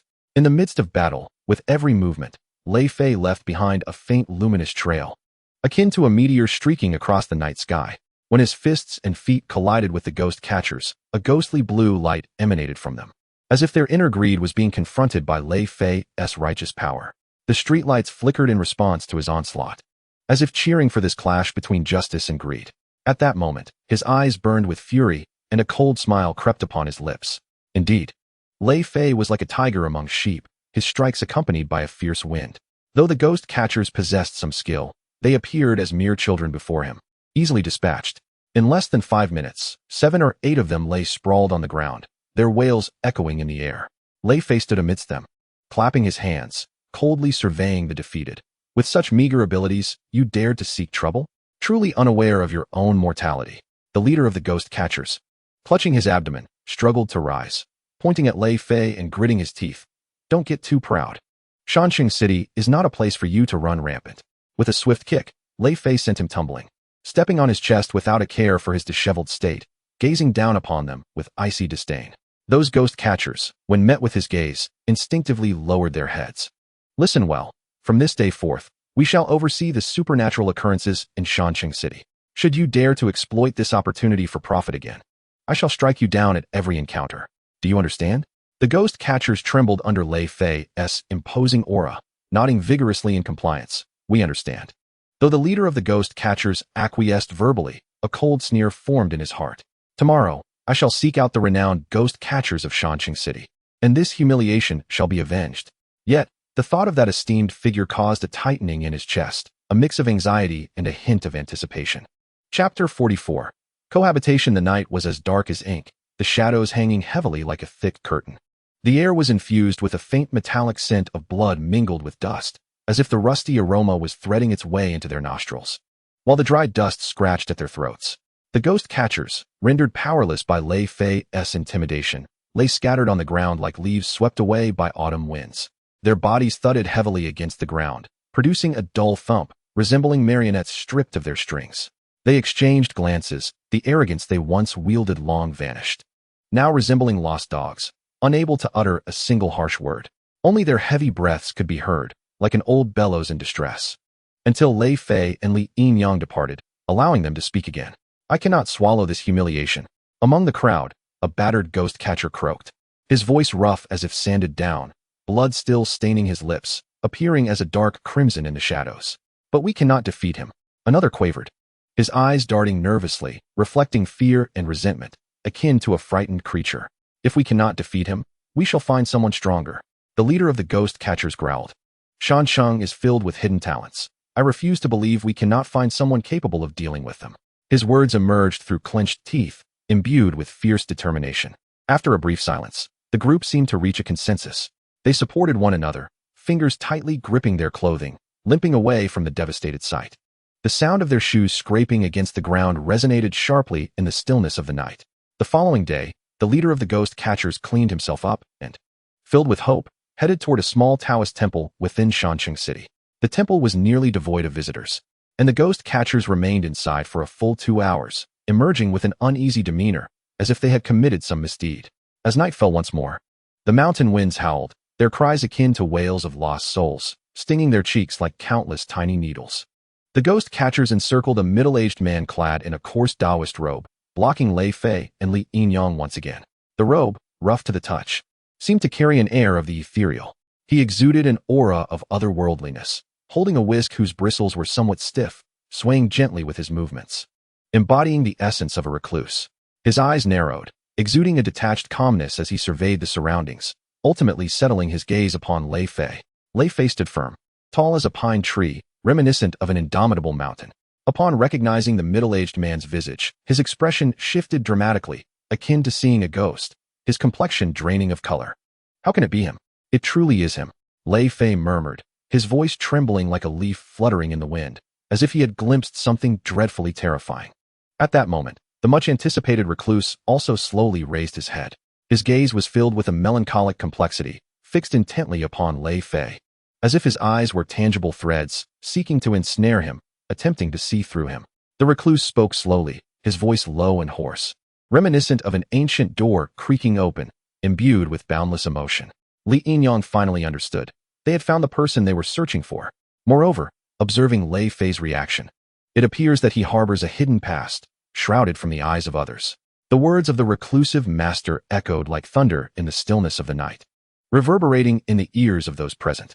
The master called out to Lei Fei once more, his voice trembling slightly, akin to a love-stricken soul yearning for the return of a beloved. He slowly raised his hand, his frail fingers quivering as if to caress Lei Fei's face, yet hesitating to draw near. Lei Fei's body was rigid as stone, his complexion as pale as a blank sheet of paper, as if he had encountered an overwhelming terror. Do not come any closer. Stay away. His voice quivered with fear. Li Yinyang was utterly bewildered. What was happening? Wasn't the purpose of their visit to seek vengeance? How had it suddenly morphed into a grand reunion? Furthermore, the manner of this reunion sounded rather intimate. Unable to restrain himself, he raised his gaze, scrutinizing the reclusive master. The middle-aged man's once handsome features still bore traces of youth, his face somewhat gaunt, his skin pale from prolonged exposure to darkness. His eyes brimmed with deep affection, fixed intently on Lei Fei as if he wished to meld him into his very being. The atmosphere was thick with awkwardness and ambiguity, enveloping everyone like a dense fog, rendering them uncomfortable, as if every pore had been sealed. The ghost hunters exchanged glances, uncertain of how to proceed. They had anticipated finding a master capable of avenging them, only to stumble upon a staggering secret. Lei Fei, why did you leave without a word all those years ago? Do you realize how I have endured during this time? The reclusive master stepped forward, his footsteps heavy, each step seeming to tread upon Lei Fei's heart. His tone was one of lament, reminiscent of a forsaken lover. Lei Fei continued to bow his head. His voice low. I have my reasons. Reasons? The voice of the Yin Yang envoy rose abruptly, laced with indignation and grievance. What reason could justify your disappearance without so much as a word? Do you know how worried I was about you? Lei Fei remained silent, his fists clenched tightly, knuckles turning white. The middle-aged man inhaled deeply, striving to compose himself before softly inquiring. Lei Fei, have you married in these years? Lei Fei's head shot up, suspicion flickering in his eyes. Why do you ask this? The man's gaze softened, his voice becoming gentler. If you have not, perhaps we might rekindle our past? This declaration struck like a bolt from the blue, shattering the worldview of all present. The ghost hunters gaped in astonishment, their expressions vacant, as if struck by lightning. They had never anticipated that the highly esteemed master they had engaged at great expense was, in fact, connected to Lei Fei. Li Yin Yang was equally taken aback, feeling his mind reel from the absurdity of the situation. The development of events was utterly preposterous. Lei Fei was in a state of turmoil, his face flushing crimson as he stumbled back a few paces, his voice trembling. You mustn't speak such nonsense. I am not that kind of person. If you are not that kind of person, then what do you call our shared meals and quarters back then? Chapter 45. I still think of you. The night breeze on the outskirts of the mountain city carried fine sand, swirling around the hems of their garments. While the darkness enveloped everything, and distant neon lights bled into a hazy glow amidst the mist, Sun Xiaoyang suddenly swung his sleeves and turned. The warmth in his eyes replaced by a chilling glare as he raised 3 fingers toward the group of ghost hunters. Within 3 days, I demand that no malevolent spirits remain in the realm of the mountain city. Sun Xiaoyang's voice was ice-cold, entirely transformed from before. Furthermore, should I discover that you continue to trouble my 2 friends, there will be no place for you in the mountain city. Yes, Master Sunday. The ghost hunters, who had been brazen before Lei Fei and Li Yin Yang, now appeared utterly cowed by Sun Xiaoyang, departing with their tails between their legs. Senior Sun, what is this? Li Yin Yang turned to Sun Xiaoyang, who stood nearby. In the moonlight, Sun Xiaoyang's visage appeared particularly austere, his gaze lingering on the retreating figures of the ghost hunters until they vanished around the corner. Do not pay them any mind, he said, withdrawing his gaze and turning back with a faint, elusive smile. I have already warned them, should they dare to trouble you again. He did not finish his sentence, but the chill in his tone made Li Yin Yang shiver involuntarily. Lei Fei stood at a distance, hands shoved in his pockets, his gaze averted. Li Yin Yang noticed that since Sun Xiaoyang's arrival, Lei Fei had become unusually taciturn, seemingly evading something. As Sun Xiaoyang turned around, a gentle smile graced his face, the rapid change nearly causing Li Yin Yang to bite his tongue. The master brushed away non-existent dust from his robe, the moonlight casting an eerie purple glow on the copper bells at his waist. Lei Fei, Sun Xiaoyang suddenly spoke, his voice laden with an emotion that Li Yin Yang could not comprehend. It has been 10 years. You truly possess a cold heart, not a word of news. Lei Fei offered an awkward smile, but did not respond. Lei brother, my humble abode is but a few miles away at a small temple. It has been a decade since we last met. Allow me to extend my hospitality. Lei Fei's body visibly stiffened. He lifted his head to meet Sun Xiaoyang's gaze, only to swiftly look away. It is getting late. We should return, he stated, attempting to turn away. Wait. Li Yin Yang grasped Lei Fei's arm. Mr. Sun has invited us to his temple as guests. It is quite late, and we can.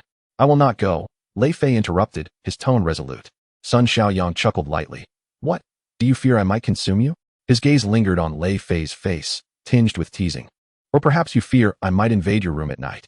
Such brazen words were indeed intolerable. Li Yin Yang felt a surge of indignation, sensing he was being overlooked by the 2. Lei Fei remained silent, yet Li Yin Yang could feel the tremor in his arm. Ultimately, with Li Yin Yang's insistence, Lei Fei was reluctantly dragged to Sun Xiaoyang's temple. Having finally unearthed a lead, there was no way they could afford to give up, even if it meant Lei Fei sacrificing a bit of his dignity. The temple was nestled on a small hill on the outskirts of the city, the moonlight scattering like shattered jade upon the bluish stone steps, the winding path resembling a sloughed-off serpent's skin, coiling toward the indistinct silhouette of the mountain. As the mist enveloped the pine branches, the temple's eaves suddenly pierced through the darkness, with a guardian beast perched upon the clouds, and copper bells whispering in the wind. The 3 entered a tea house in the rear courtyard, where Sun Xiaoyang skillfully brewed a pot of tea. Amidst the fragrant steam, he suddenly sighed. Speaking of which, do you know the spirit cultivator from the Fuda Temple? Li Yin Yang and Lei Fei exchanged glances, both reflecting a shared confusion. After a moment's hesitation, Lei Fei recounted their experience at the Fuda Temple, knowing that the spirit cultivator's master was Sun Xiaoyang, and he had the right to know the truth. Alas, Sun Xiaoyang remained silent for a long time before he sighed. Ultimately, it has come to this. He seemed unsurprised by the fate of the spirit cultivator, as if he had anticipated it all along. Qian Xiaojia, Sun Xiaoyang's fingers gently traced the rim of his teacup, his gaze becoming distant. When he came to seek my guidance, I could see that his intentions were not pure. Yet, he paused momentarily. He was persistent, serving me like a servant for 2 years. I confess, I was moved by his sincerity.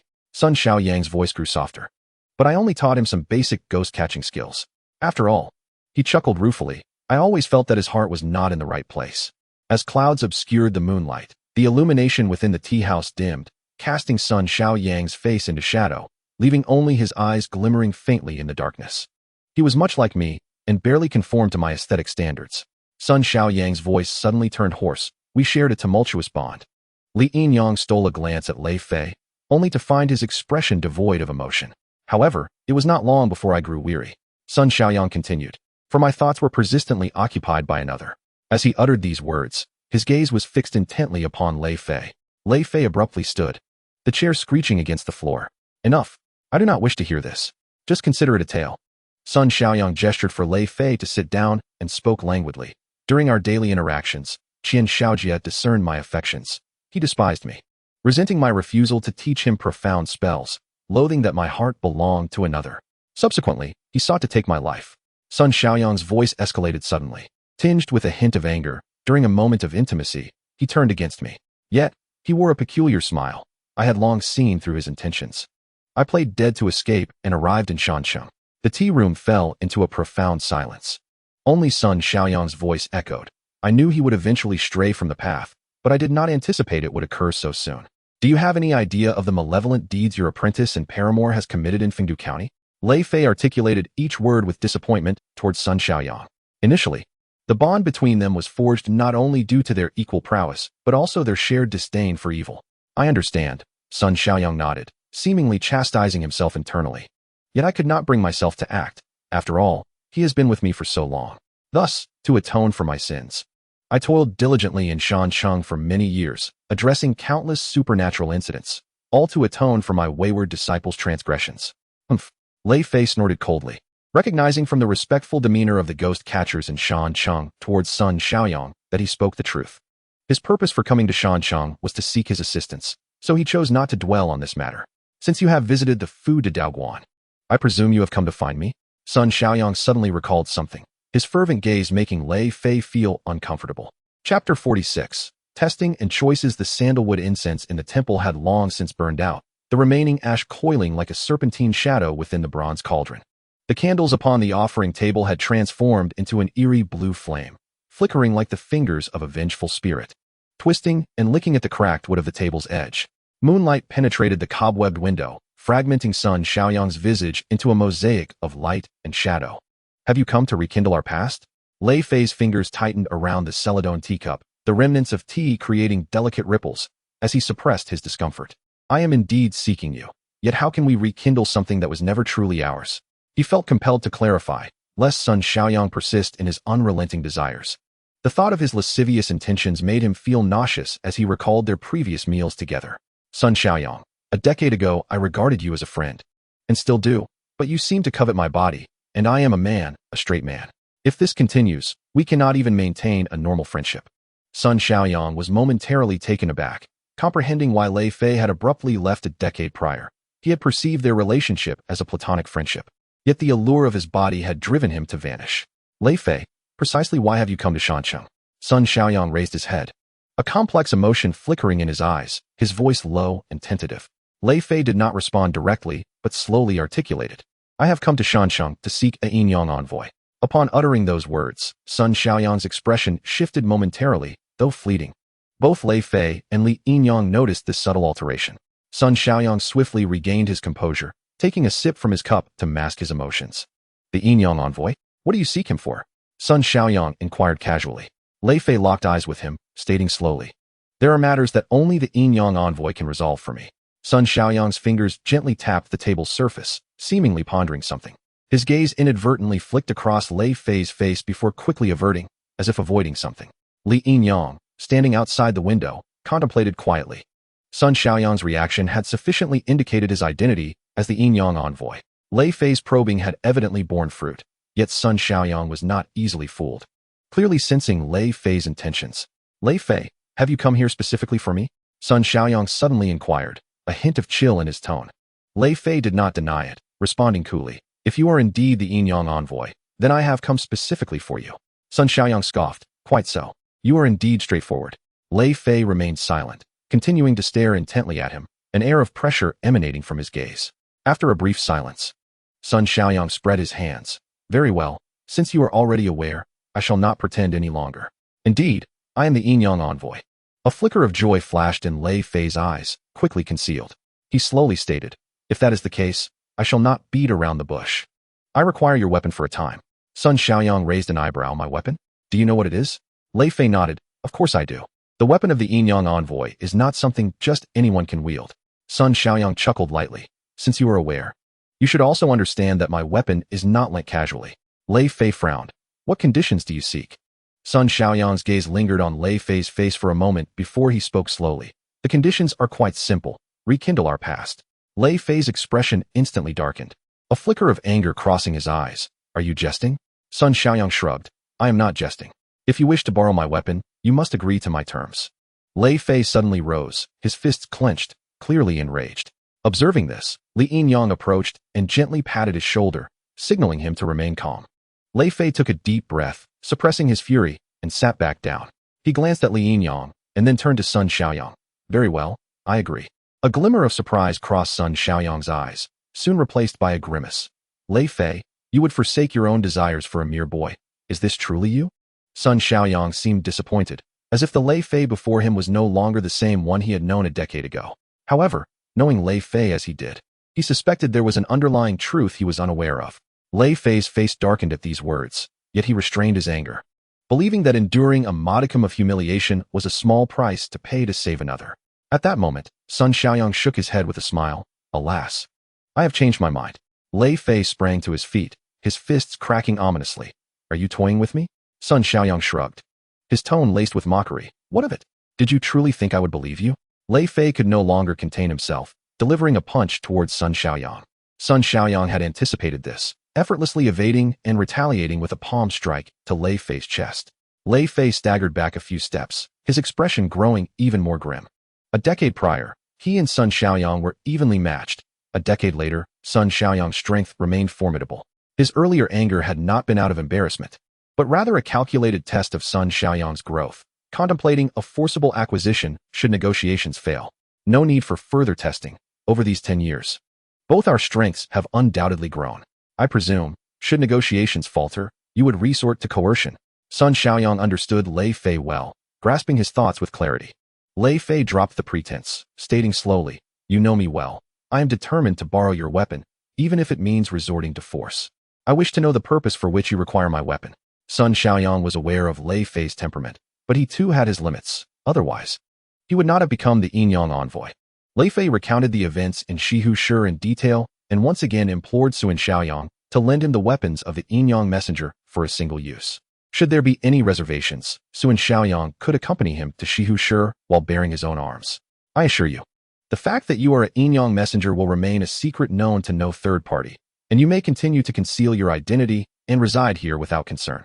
Suddenly, Lei Fei recalled the rumors that spoke of the Yin Yang messenger's ability to communicate with the underworld, and how they could traverse freely in the realm of spirits with the aid of the precious Yin Yang messenger's weapon, the guiding soul lamp, which was indeed a formidable treasure. Should the weapon fall into the hands of ill-intentioned individuals, it could incite chaos between the two realms. Fearing Sun Xiaoyang might worry about this, Lei Fei hastily offered his assurances. It is not that I refuse to lend it to you. Rather, my Yin Yang messenger weapon. Night enveloped the surroundings like thick ink, rendering the air heavy, as three individuals engaged in candlelit discussions within a modest Taoist temple.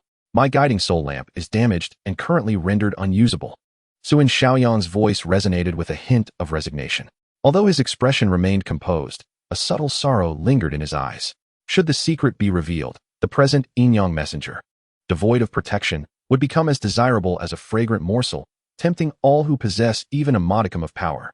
Sun Xiaoyang retrieved a bronze ancient lamp from his sleeve, its surface intricately inscribed with complex runes, glowing faintly with an ethereal green light under the lamp's flickering illumination. However, upon closer inspection, one could discern a thumb-sized hole on the side of the lamp, from which wisps of dark mist seeped out, momentarily obstructed by the golden light emitted from the talisman affixed to the lamp's surface. Lei Fei stood nearby, his gaze sweeping over the guiding soul lamp, a flicker of curiosity flashing in his eyes. How could such a treasured item of the underworld be so damaged? He could not help but inquire, his tone laden with exploration. Suan Xiaoyang, well aware of Lei's curiosity, slightly turned his head, casting a piercing look upon him, his tone carrying an air of warning. This matter does not concern you. Moreover, it pertains to the secrets of our Yin-Yang messengers, and I shall not divulge it to you. Lei Fei felt a shiver run through him at Suan Xiaoyang's penetrating gaze, followed by a wry smile. Acknowledging that no one understood him better than Suan Xiaoyang, Suan Xiaoyang possessed not only strength and striking looks, but also an astute understanding of his heart. Were Suan Xiaoyang a woman, perhaps he would have agreed to accompany him. At this thought, Lei Fei involuntarily shuddered, a wave of goosebumps cascading over him. Chiding himself for such fanciful musings, fearing he might inadvertently grant Suan Xiaoyang undue favor. Is there a way to repair the guiding soul lamp? Lei Fei collected his thoughts and asked earnestly. There is indeed a way, Suan Xiaoyang nodded. The guiding soul lamp can be repaired and subsequently lent to you. His gaze returned to the damaged lamp, its runes appearing even more enigmatic under the dim light. There is indeed a way, he reiterated slowly. However, 2 conditions must be met. As he spoke, he gently placed the lamp upon the table, its runes exuding an aura of mystery. Lei Fei inhaled deeply, his gaze resolutely fixed on Suan Xiaoyang. What are the conditions? First, you must retrieve an item for me from the place where the realms of Yin and Yang intersect, known as Yinjing Shi. Suan Xiaoyang's gaze deepened, his tone turning grave. That place is exceedingly perilous, and I dare not venture there now. Which is why the guiding soul lamp remains unrepaired. Yinjing Shi? Lei Fei furrowed his brow, a sense of unease creeping into his heart. Although his knowledge of Yinjing Shi was limited, he understood that the realm where Yin and Yang converged was far from benign. Suan Xiaoyang discerned Lei Fei's hesitance and continued. This stone exists solely in the realm of Yin and Yang and serves as the primary material for repairing the guiding soul lamp. However, the location is fraught with danger, particularly for someone like me who has offended the spirits there. Without the protection of the guiding soul lamp, entering is akin to courting death. Lei Fei remained silent for a moment, then nodded. Very well, I agree. What is the second condition? Suan Xiaoyang's gaze suddenly grew fervent. Fixating on Lei Fei, his tone imbued with an unexplainable significance. Upon completion of this task, Lei Fei, you must stay with me in Shanxing for a month. Just the 2 of us. Lei Fei was momentarily taken aback, a surge of complex emotions swelling within him. He opened his mouth as if to articulate something, but ultimately merely nodded. Very well, I agree. His voice was soft, yet imbued with a semblance of resignation. At that moment, faint footsteps echoed from outside the temple, as if someone were stealthily approaching. Li Yinyang abruptly turned his head, his gaze sharp as he fixed upon the entrance. Who is there? Outside, silence reigned, as though the prior footsteps had merely been a figment of imagination. Lei Fei furrowed his brow and whispered, it could be a passerby, don't be too tense. However, Li Yinyang's intuition informed him that it was not merely a passerby, a sense of familiarity gnawing at him. He quietly approached the door, cracking it open slightly to peer outside. The temple's exterior was deserted, shrouded in mist that flowed languidly in the night, resembling an invisible net that enveloped the entire structure. Outside the temple, a woman pressed herself against the wall, her heart racing like a drum. She held her breath, cautiously advancing her steps, fearful of making even the slightest sound. The night breeze caressed her cheek, carrying a chill, as if invisible hands delicately stroked her skin. Her back was drenched in cold sweat, her clothing clinging uncomfortably to her body. She had initially intended only to follow someone, never expecting to overhear such astonishing dialogue. Yin-Yang messenger? Guiding soul lamp? These terms evoked both fear and exhilaration within her. Her palms were slick with perspiration, having narrowly avoided discovery. She needed to leave this place promptly. Simultaneously, on another street in Fengdu County, a man cloaked in black stood beneath a street lamp. His face was shrouded in shadow, revealing only a sinister smile. The light from the lamp illuminated him, casting 2 shadows on the ground, one of which twisted and contorted, resembling a monstrous entity writhing in the darkness. "Ha, not dead, indeed not dead," he murmured, his voice raspy and grating, reminiscent of sandpaper scraping against wood. "I knew it. How could a dignified Yin-Yang messenger perish so easily?" At that moment, a drunken man staggered by, muttering curses. What madness is this in the dead of night? The man in black suddenly turned, a flash of red light darting beneath his cloak. He raised his hand in a sweeping motion, and a shadow leapt from his sleeve, swiftly entering the drunken man's body. This shadow bore a humanoid form, yet its features were grotesquely distorted, with elongated limbs, as if it were a malevolent spirit clawing its way from the depths of hell. The drunken man's expression abruptly froze, his eyes becoming vacant. He mechanically turned and began walking toward the riverbank, step by step, until he vanished into the inky waters. The entire episode unfolded silently, akin to a bizarre, mute play. The man in black smiled with satisfaction and disappeared into the night. Behind him, ripples spread across the river's surface, soon returning to stillness. Yet, upon closer inspection, one might discern something moving beneath the water, shimmering with an eerie green glow, as if countless eyes were peering from the darkness, watching the world. The night deepened further, and an uncanny atmosphere enveloped the streets of Fengdu County. The wind rustled the fallen leaves, producing a whispering sound, as if innumerable murmurs reverberated through the air. The distant mountains appeared particularly sinister under the moonlight, resembling a colossal beast crouching low, awaiting the arrival of its prey. Li Yinyang and Lei Fei stood silently within the somewhat antiquated Taoist temple of Sun Shaoyang, surrounded by an atmosphere of tranquility, occasionally interrupted by the whispering winds. At this moment, Sun Shaoyang sat on an old wooden chair, cradling an ancient bronze lamp in his hands, the runes etched upon its surface shimmering with a faint azure glow under the dim light. His gaze was profound, as if through the broken soul-calling lamp. He glimpsed the heart-stopping events of 2 years ago. 2 years prior, I ventured into the realm where Yin and Yang converge, hoping to unveil certain secrets, only to encounter unforeseen calamities within. Sun Shaoyang's voice was low and tinged with an unmistakable weariness. His fingers gently traced the cracks on the lamp, as if caressing an unhealable scar. It was then that the soul-calling lamp was damaged, and I have since refrained from setting foot in the realm of Yin and Yang. What calamity? Lei Fei could not help but inquire, his eyes brimming with curiosity and concern. Sun Shaoyang shook his head, his tone carrying a hint of warning. That matter is best left unknown to you. The realm of Yin and Yang is vast. As long as you avoid the perilous areas, your abilities should suffice to navigate without encountering grave dangers. Lei Fei furrowed his brow, clearly dissatisfied with Sun Shaoyang's evasiveness. Yet he understood that pressing further would yield no result. Repairing the soul-calling lamp requires many precious materials, and we are now only missing the Yinjing stone, Sun Shaoyang continued, casting a glance at the faces of the two. Yinjing stones typically grow in areas dense with Yin energy, which often harbor formidable spirits or other malevolent entities. Therefore, you must exercise utmost caution. Li Yinyang lifted his head, his gaze resolute. We understand. Having come this far, we shall not retreat. Sun Shaoyang nodded, a flicker of approval passing through his eyes. He rose and approached an ancient map affixed to the wall, his finger gliding along a winding path. There exists a portal between the human realm and the underworld in Fengdu, which is also why the emissaries of Yin and Yang are stationed here. You will depart from this point, following this route into the realm of Yin and Yang. Remember, should you stray and encounter the gates of the underworld, do not attempt to enter. Without the weapons of the emissaries, the living will be annihilated, leaving only their souls behind. When do we depart? Lei Fei asked, a note of anticipation in his voice. Having roamed various lands for over 20 years, he had encountered countless extraordinary places, yet he had never ventured into the realm of Yin and Yang. Perhaps he might catch a glimpse of the gates of the underworld. Tomorrow at midnight, Sun Shaoyang replied. The realm of Yin and Yang, also known as the courtyard of the gates of the dead, only opens at the stroke of midnight, and it is only during this time that one can find the entrance and pass through by special means. Should you miss it, you must wait another day. It is no longer possible to rush to Fengdu County tonight. Hurry back to rest, and we shall set off for Fengdu County tomorrow. As night deepened, the oil lamps within the temple gradually extinguished, leaving only the broken soul-calling lamp still emanating its faint azure light.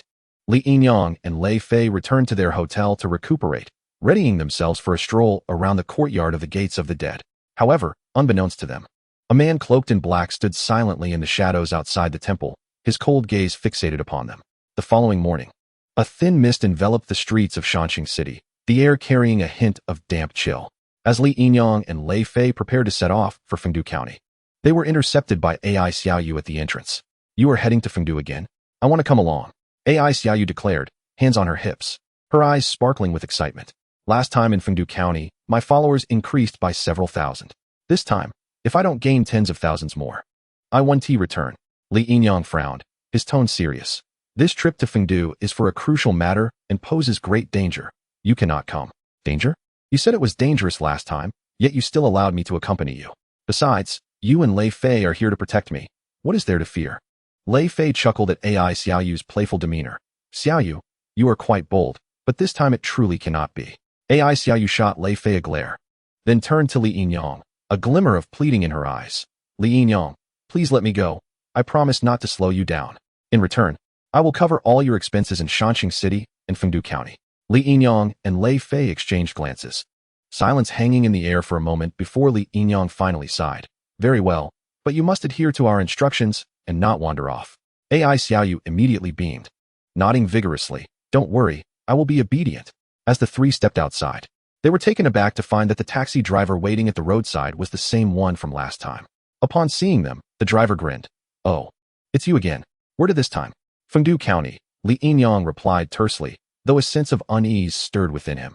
He had an inkling that this journey would not unfold as smoothly as anticipated. The vehicle departed Shanxing City, heading towards Fengdu County. Along the way, AI Xiaoyu excitedly gazed out at the scenery, while Li Yinyang and Lei Fei remained silent, each lost in their own thoughts. Upon arriving in Fengdu County, the trio followed Sun Xiaoyang's directions to the entrance of the realm where Yin and Yang converge, making a brief stop at the Fu Daoist temple en route. However, the sight before them left them utterly astonished. The Fu Daoist temple had collapsed significantly, debris and shattered tiles strewn amidst the ruins. Even more unsettling were the signs of having been ransacked, as if someone had frantically searched for something within. How could it have come to this? AI Xiaoyu's eyes widened in disbelief, her voice tinged with incredulity, and it appears to have been rummaged through. Li Yinyang and Lei Fei exchanged serious glances, a shadow of concern crossing their faces. Lei Fei murmured, "It seems the situation is more complicated than we imagined. Someone is acting in the shadows, and their objectives may align with ours." Li Yinyang nodded, his tone somber. The recent surge of supernatural events in Shanxing City is likely their doing. Their aim may be to divert attention while they seek something here. AI Xiaoyu listened, perplexed, yet daunted by the solemn expressions of the two. She dared not inquire further. Chapter 49. Familiar scenery. As the night descended like a dark satin curtain, the once bustling streets of Fengdu County gradually fell into an eerie silence. The moon hung high in the night sky, casting a cold glow that draped the entire county in a veil of silvery mist. Li Yinyang realized that in the vast expanse of Fengdu County, they were the only four wandering the streets at this late hour. The surroundings were deathly quiet, the desolate streets appearing especially sinister and uncanny under the dim moonlight. After living for so many years, this was the first time he encountered a city devoid of people at night, resembling a ghost town in stark contrast to its daytime vibrancy. At this moment, the four of them hurriedly traversed the silent streets, their steps brisk as if propelled by an urgent purpose. Leading their way was the enigmatic Sun Xiaoyang. There is no need for astonishment. Fengdu has long been known as the location of the gates of the dead. Here, an unwritten rule has persisted through the ages. During the day, this place is solely for the living, yet as night falls, it transforms into a realm reserved for spirits. These two worlds are distinctly separate, never encroaching upon one another. Sun Xiaoyang must have noticed the look of confusion on Li Yinyang's face. As he took the initiative to explain, Li Yinyang suddenly understood. No wonder Fengdu County was so desolate at night, devoid of any pedestrians. Under Sun Xiaoyang's guidance, the four continued onward until they arrived before a secluded valley, which appeared quite mysterious, surrounded by dense woods that obscured the secrets hidden within. As one steps into the valley, the first sight to behold is the dense mist that envelopes the surroundings, refusing to dissipate. This mist drifts through the air like ethereal specters, swirling and rolling, rendering the entire valley shrouded in an even more enigmatic haze. Simultaneously, a chilling aura assaults the senses, penetrating deep into one's bones and evoking involuntary shivers. The entrance to the intersection of Yin and Yang can only be accessed at the stroke of midnight. Sun Xiaoyang glanced at his watch and murmured, "I have brought you here. It is time for me to depart." He imparted a cryptic incantation to Lei Fei, enabling entry into the realm of Yin and Yang, and swiftly made his exit. According to Sun Xiaoyang, once the portal to the intersection of Yin and Yang is opened, should he linger at the entrance, the vengeful spirits he had previously offended would undoubtedly seek him out for retribution. The intersection of Yin and Yang is a mystical terrain, serving as a buffer zone between the realm of the living and the underworld, known only by name to others. Even Lei Fei, a seasoned hunter of the supernatural, was unaware of its exact location. Should one be fortunate enough to discern the entrance to this realm, lacking the incantation or any other means of entry, they would be unable to perceive the portal, let alone step within. As time passed, when the hour hand pointed to midnight, Lei Fei recited the obscure incantation taught by Sun Xiaoyang in a low voice. With the conclusion of the spell, the mist in the valley began to churn violently, and a ghostly green portal materialized before the three. Let us proceed, Lei Fei urged softly, stepping through the portal first, followed closely by Ai Xiaoyu and Li Yinyang. In that fleeting moment of passage, the trio felt a darkness enveloping them, only to find themselves in an unfamiliar realm. The sight within the intersection of yin and yang was chilling. The sky was shrouded in a grayish chaos, and the ground was riddled with black fissures, from which eerie green lights flickered intermittently.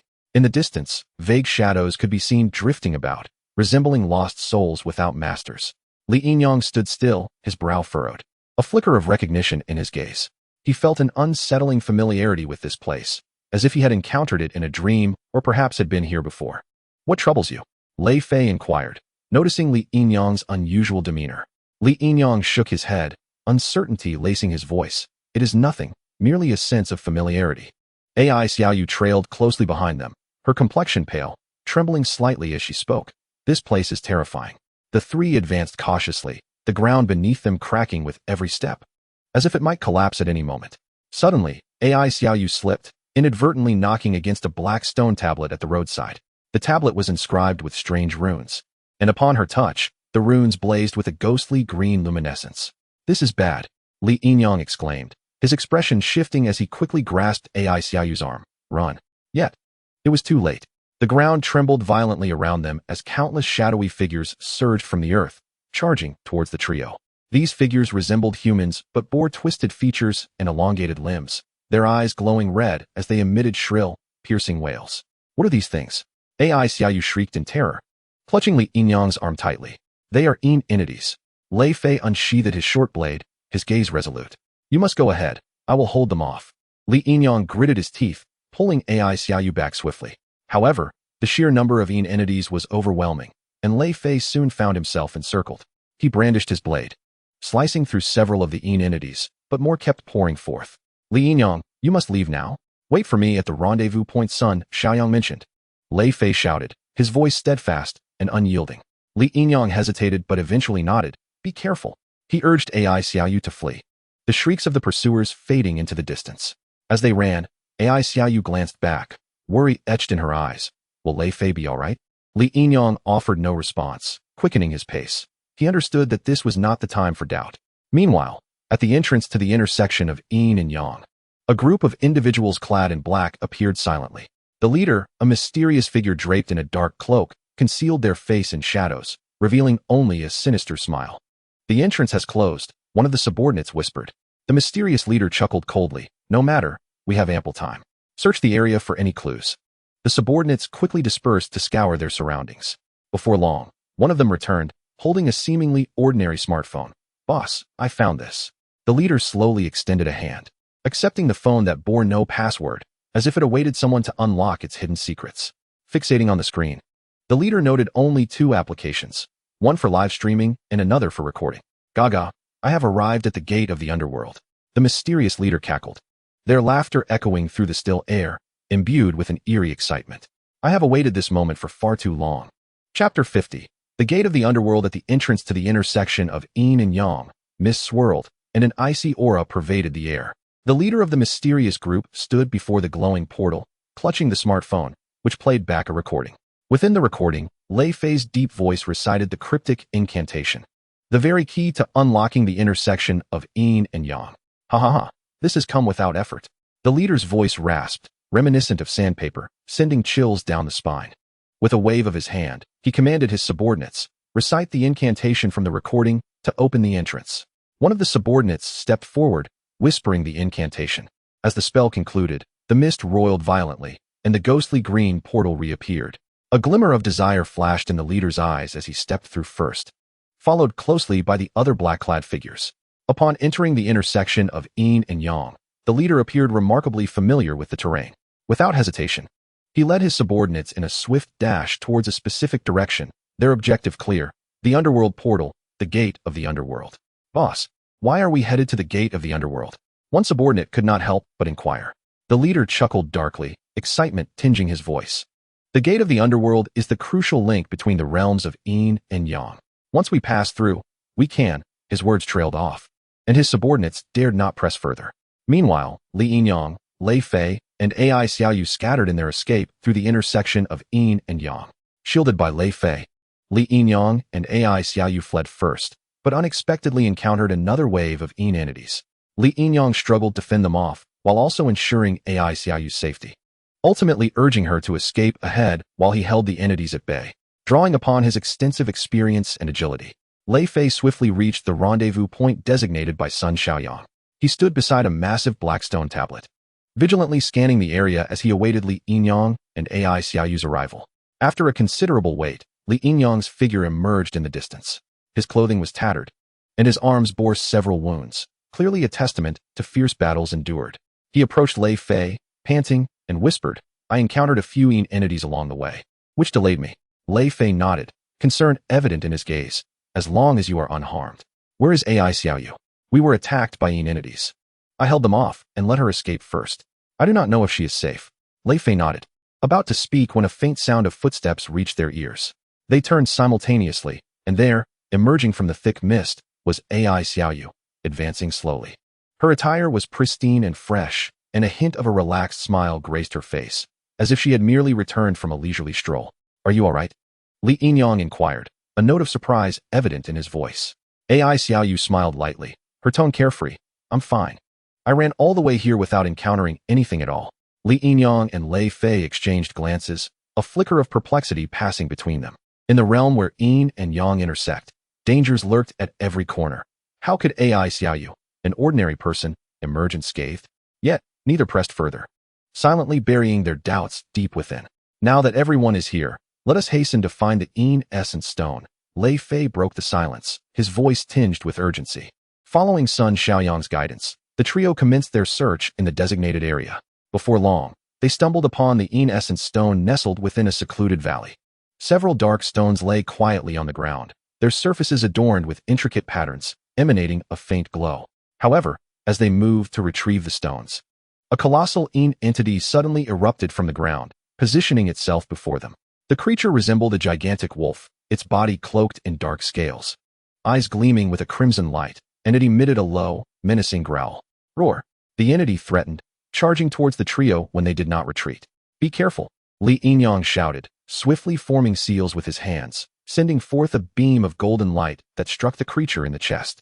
The entity let out a piercing scream, the golden light piercing through its form, yet it remained standing, growing even more ferocious. It growled again and lunged at Li Yinyang, gritting his teeth. Li Yinyang quickly retreated while casting several talismans. The talismans ignited in the air, transforming into beams of golden light that repelled the creature. However, the entity's strength far exceeded his expectations, and after several exchanges, Li Yinyang found himself increasingly fatigued. "I'll assist you." Lei Fei drew his wooden sword and charged forward, recognizing the formidable power of the Yin entity, which Li Yinyang could not withstand alone. Together, the two finally cornered the creature. With a heart-wrenching cry, the entity dissolved into a cloud of black smoke. Li Yinyang panted heavily, a wound on his arm reopening, blood dripping from his fingertips. Struggling to maintain his balance, he murmured, "Quickly retrieve the Yin Essence Stone. We must leave here at once." Lei Fei nodded, hastily gathering the stones from the ground and stowing them in his backpack. Ai Xiaoyu stood by, her gaze complex as she observed the two, but she soon regained her composure. Meanwhile, the leader of the mysterious group had arrived at the threshold of the Ghost Gate. It was a grand, ancient stone door, its surface covered in archaic runes that glowed with a faint green light. The door was firmly shut, as if separating two worlds. "At last, I have found it." The leader's eyes sparkled with fervor as he stepped forward, retrieving a half-destroyed lamp from his pocket. His subordinates stood nearby, anxiously watching their leader's actions. Shortly thereafter, the runes on the door suddenly shone with a blinding light, slowly swinging open. A chilling aura poured forth from within, as if countless whispers echoed behind the door. "Enter," commanded the leader, stepping boldly through the stone archway. However, just as they all crossed the threshold, the door began to tremble violently before gradually closing. A series of anguished screams emanated from within, as if innumerable spirits were clawing at their bodies. "Quickly retreat," the mysterious leader bellowed, but it was too late. Moments later, The door sealed completely, leaving only the leader, bloodied and battered, to escape. His cloak was torn to shreds, his aged face marred with wounds. Terror evident in his eyes as he staggered back the way he had come. Not long after his departure, the entire realm of Yin and Yang began to quake violently. The ground fissuring in numerous places as a ghostly green light surged forth, as though something dreadful was on the verge of awakening. After securing the Yin Essence Stones, Li Yinyang and his companions swiftly made their way back toward the entrance. Along the journey, they felt the tremors beneath their feet, an unsettling atmosphere permeating the air. "What is happening?" AI Xiaoyu asked, a hint of panic in her voice. Li Yinyang furrowed his brow, his tone grave. "I don't know. But we must leave here as quickly as possible." The trio quickened their pace, managing to reach the entrance just before the tremors intensified. Upon passing through the light gate, they returned to the valley of Fengdu County. "We finally made it out." Lei Fei exhaled deeply, fatigue evident in his voice. Li Yinyang nodded, though a shadow of uncertainty lingered in his gaze. He glanced at the Yin Essence Stone in his hand, then at AI Xiaoyu, an unsettling feeling stirring within him. AI Xiaoyu seemed to sense his scrutiny and smiled faintly. "What's wrong?" Li Yinyang shook his head, forcing a smile. "It's nothing. Let us head back." The trio descended the mountain path, their figures gradually disappearing into the morning light. Yet, unbeknownst to them, on a distant mountaintop, the bloodied leader of the mysterious group stood silently, his cold gaze fixated upon them. Chapter 51. The upgrade of the Ghost Group System. Ding. The Ghost Group System upgrade was successful. Ding. The system has issued a new task. Assist Sun Xiaoyang in repairing the soul guiding lamp. Li Yinyang was taken aback. Since arriving in Fengdu County, the Ghost Group System had shown no signs of life, leading him to believe it had abandoned him, evoking both regret and relief. Now, hearing that familiar voice filled him with trepidation and curiosity about the new features or functions the upgrade might bring. Ding. Host injury detected. Would you like to consume merit to heal? This broken system actually inquires about the host's opinion now, instead of forcibly consuming merit points for healing. Ding.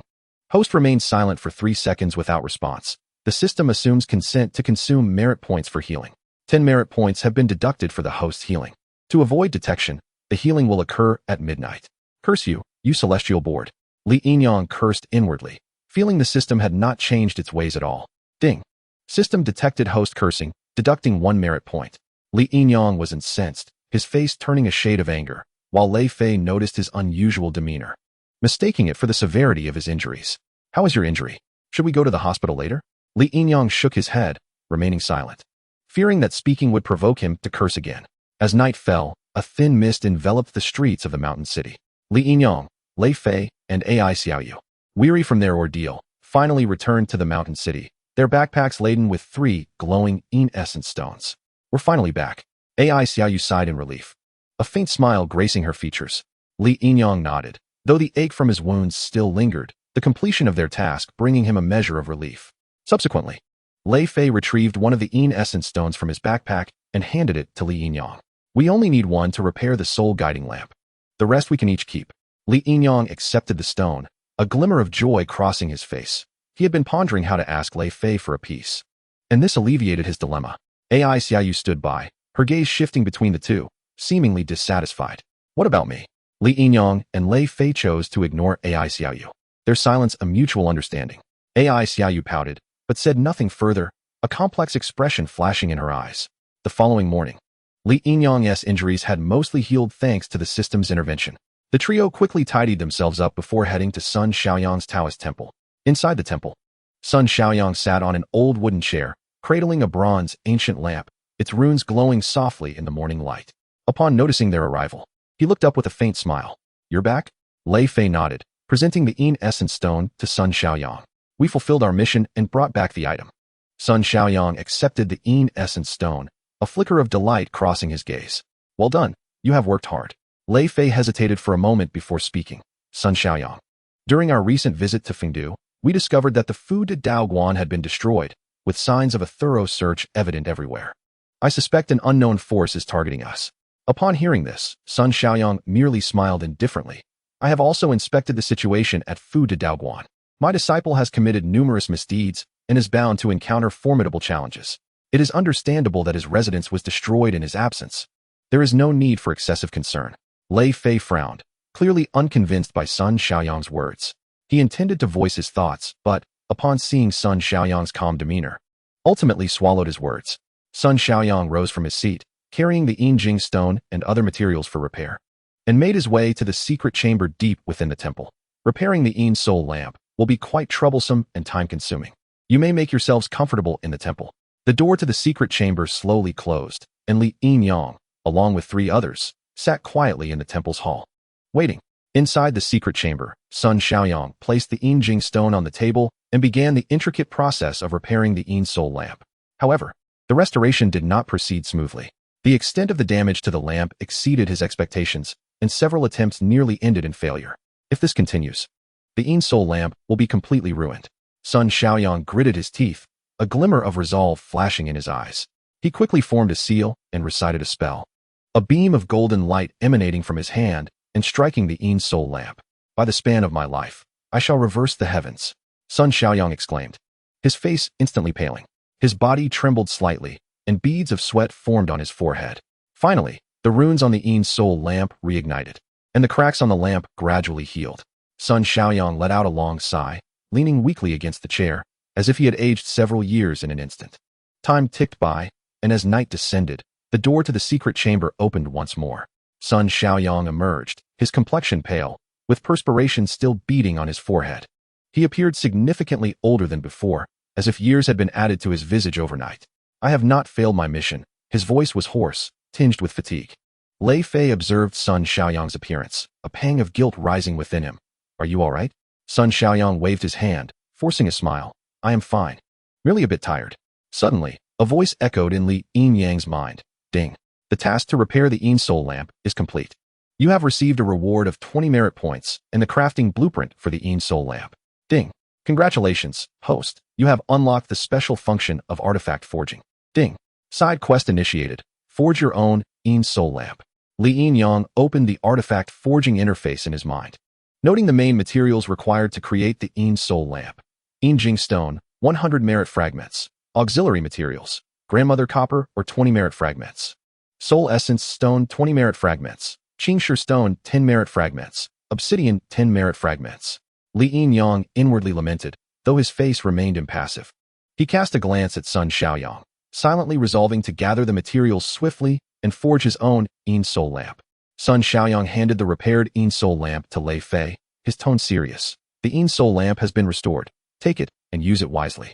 Remember to safeguard it well, ensuring it does not fall into the hands of those with ill intentions. After use, return it as promised. Lei Fei accepted the lamp, feeling its faint chill for the first time, and was deeply moved. Rest assured, I will take good care of it. Li Yinyang and Ai Xiaoyu stood nearby, their gazes filled with complex emotions as they watched the Yin Soul lamp in Lei Fei's hands. The 3 bid farewell to Sun Xiaoyang and hastily made their way back. However, after their departure, a faint sound of footsteps echoed within the Daoguan. Sun Xiaoyang, seated in his chair, cast a cold gaze toward the entrance. Since you have come, why hide?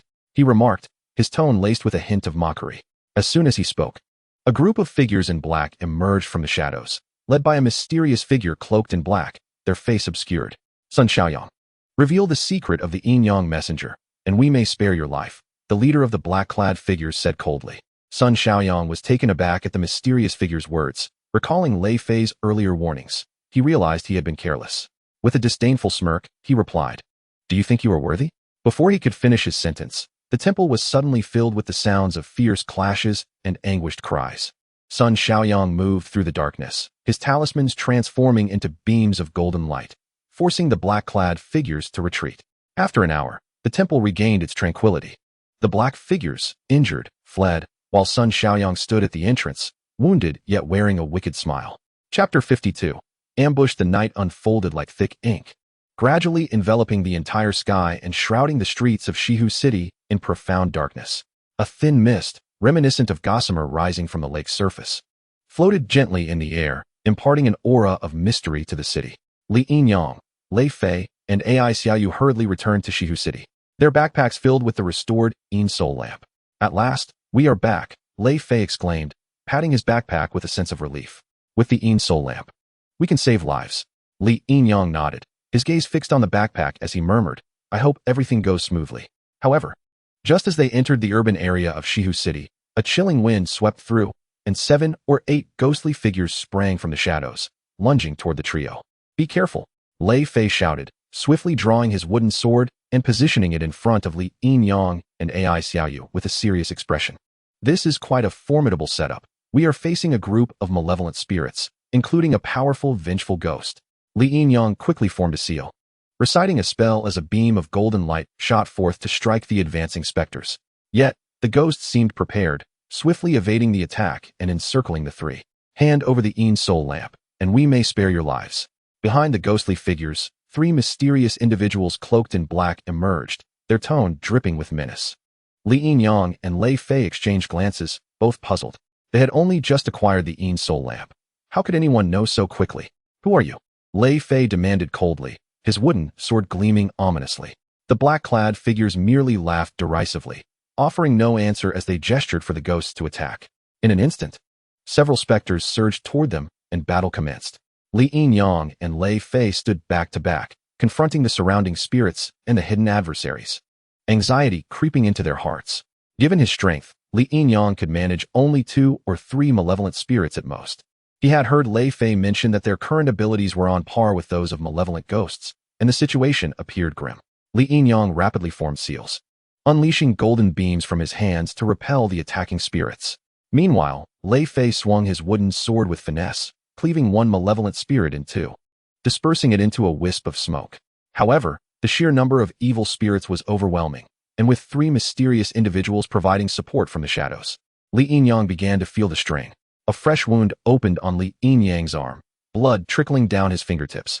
In contrast, Lei Fei managed to handle 1 vengeful ghost and 2 malevolent spirits with relative ease, deepening Li Yinyang's admiration for him. Ai Xiaoyu stood behind them, her face pale, whether from fear or something else unknown. You too must flee, Lei Fei shouted decisively, his tone brooking no argument. Li Yinyang clenched his teeth and pulled Ai Xiaoyu back quickly.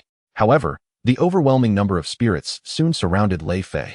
He wielded his wooden sword, deftly manipulating the talismans, as several malevolent spirits were cleaved in two, vanishing into the night. Li Yinyang, you two go.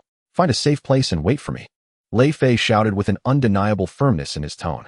Li Yinyang hesitated for a moment, but eventually nodded, urging caution. He grasped Ai Xiaoyu's hand, and they fled swiftly, the sounds of battle fading into the distance. As they ran, Ai Xiaoyu glanced back, her eyes filled with worry. Will Lei Fei be all right? She asked. Li Yinyang did not respond, quickening his pace, aware that hesitation was no luxury they could afford. They reached a secure location, and before long, Lei Fei arrived as well. His clothes were somewhat torn, and his arm bore several wounds, yet he appeared to be largely unscathed. Are you all right? Li Yinyang inquired with concern.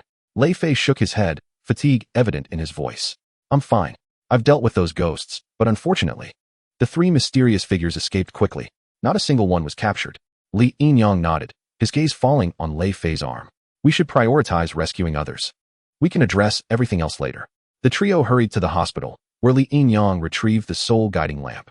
Following Sun Xiaoyang's teachings, he commenced treatment for the patients. The runes on the lamp glowed with a faint azure light, and the patients' complexions gradually regained their color. We succeeded. Their souls have been guided back. Li Yinyang breathed a sigh of relief, excitement lacing his tone. After such a prolonged effort, it was not in vain. Lei Fei shared in the joy, though a hint of bitterness lingered in his heart. Once they concluded their tasks here, he would have to face Sun Xiaoyang and Shan Cheng, an encounter he dreaded. At that moment, a voice resonated in Li Yinyang's mind. Healing complete. Deducting 10 merit points. Li Yinyang's lips twitched in dismay as he lamented internally. This wretched system is deducting my merit points. He was more distressed about the loss of his merit points than his own injuries. Meanwhile, within a secret stronghold in Shihu City, the leader of the mysterious figures coldly regarded 3 subordinates kneeling before him. Useless fools, he chastised in a low voice, tinged with anger. You have squandered the formidable spirits I painstakingly nurtured and failed to acquire the soul-guiding lamp. What use are you to me? The subordinates bowed their heads, too intimidated to speak. The leader scoffed, a hint of derision in his tone. If I had not been injured, I would have gone myself. However, it matters not. The soul-guiding lamp will ultimately find its way into my possession. He waved his hand, dismissing his subordinates, who left the room as if granted a reprieve. Seated in the darkness, the leader's gaze turned cold as he peered out the window, a sinister smile creeping upon his lips. The soul-guiding lamp has finally been located. After tending to the patients, Li Yinyang and Lei Fei began to contemplate the ambush they had encountered. They sat in the hospital corridor, engaged in hushed discussion. How did they know the soul guiding lamp was with us? Lei Fei furrowed his brows, a deep perplexity reflected in his eyes. His mind churned with various possibilities. Thoughts surging like a tidal wave. Li Yinyang shook his head, his expression grave. Only 4 individuals are aware that the soul guiding lamp is with us. Yumi, Sun Xiaoyang, and Ai Xiaoyu. Lei Fei nodded, skepticism lacing his voice. Sun Xiaoyang would never betray us. That leaves only Ai Xiaoyu. After a moment of silence, Li Yinyang spoke softly. Considering the location of the ambush and Ai Xiaoyu's many unusual behaviors along the way, I believe it is time we had a conversation with her. As night fell, the inky darkness enveloped Shihu City's sky, shrouded in a thin veil of mist that rendered the streetlights hazy and mysterious. Although Li Yinyang and Lei Fei had successfully rescued the innocent victims, their spirits remained heavy. In a dimly lit room, the 3 gathered, the atmosphere thick with tension. Li Yinyang's gaze was piercing as he fixed his eyes on Ai Xiaoyu, his tone resolute. Xiaoyu, there are matters we need to discuss. Ai Xiaoyu's expression shifted slightly. She recognized that this moment had finally arrived. Taking a deep breath, she began to speak. I know what you are going to ask. Yes, I am their undercover agent. Did they refer to the group of attackers? Lei Fei's brows knitted tightly, a flash of anger igniting in his eyes. From the very beginning, you deliberately approached us to deceive us? Ai Xiaoyu lowered her head, silent. So it was all part of a premeditated plan. Li Yinyang felt a pang of disappointment. The takeaway food from the abandoned villa, their encounter in Shancheng, was it all orchestrated? With a hint of resignation, she replied. Yes, from the outset, beginning with the takeaway from the abandoned villa to our meeting in Shancheng, it was all part of the mysterious figures scheme.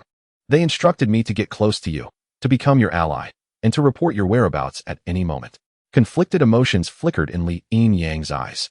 Throughout their journey, he had developed a slight fondness for this beautiful female broadcaster, considering her a friend, and he was reluctant to accept this revelation. Why did you do this? Ai Xiaoyu kept her gaze lowered, her hair obscuring her expression. Her fingers unconsciously twisted the hem of her clothing, knuckles turning white. I'm sorry, her voice was barely audible. I was forced into it. I had no choice. If I did not comply, they would kill me and send someone else in my place. That day outside Sun Xiaoyang's temple, I saw a familiar figure. At first, I thought I was mistaken.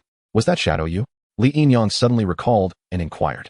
Yes, and that group of mysterious figures also entered the realm where Yin and Yang converge. Do you know who they are? What is their purpose for entering the realm? I do not know their intentions or their identities, only that they are incredibly powerful, and I cannot escape their control. Silence enveloped the room, punctuated only by the ticking of the clock. Li Yinyang felt a heaviness in his chest, recalling moments spent with Ai Xiaoyu and Shancheng, strolling together and sharing conversations. She would even feed him her favorite foods, even though she had bitten into herself. You may leave. Li Yinyang finally spoke. We will not harm you. But please remember, do not engage in any more heinous acts. Ai Xiaoyu lifted her head, gratitude flickering in her eyes. Thank you. I will remember. She stood up and slowly walked toward the door, her silhouette appearing especially solitary in the dim light. The door closed softly behind her, leaving only Li Yinyang and Lei Fei in the room. Lei Fei sighed. You are too soft-hearted. Perhaps. Li Yinyang replied with a bitter smile. But I believe giving her a chance is better than forcing her into a corner. Lei Fei nodded in agreement. The mysterious figures have entered the realm where Yin and Yang converge. It seems they are the ones stirring up trouble there. And now they are attempting to seize the soul guiding lamp. I suspect their ultimate target is the Ghost Gate. He recalled Sun Xiaoyang's warning. Without the protection of the soul guiding lamp, entering the Ghost Gate would lead to the obliteration of the physical body and the severance of life. They will not easily relinquish the soul guiding lamp. I must return it to Sun Xiaoyang as swiftly as possible. Lei Fei stood, knowing that the lamp could only wield its true power in the hands of the Yinyang envoy, and that it was Sun Xiaoyang's most critical lifeline.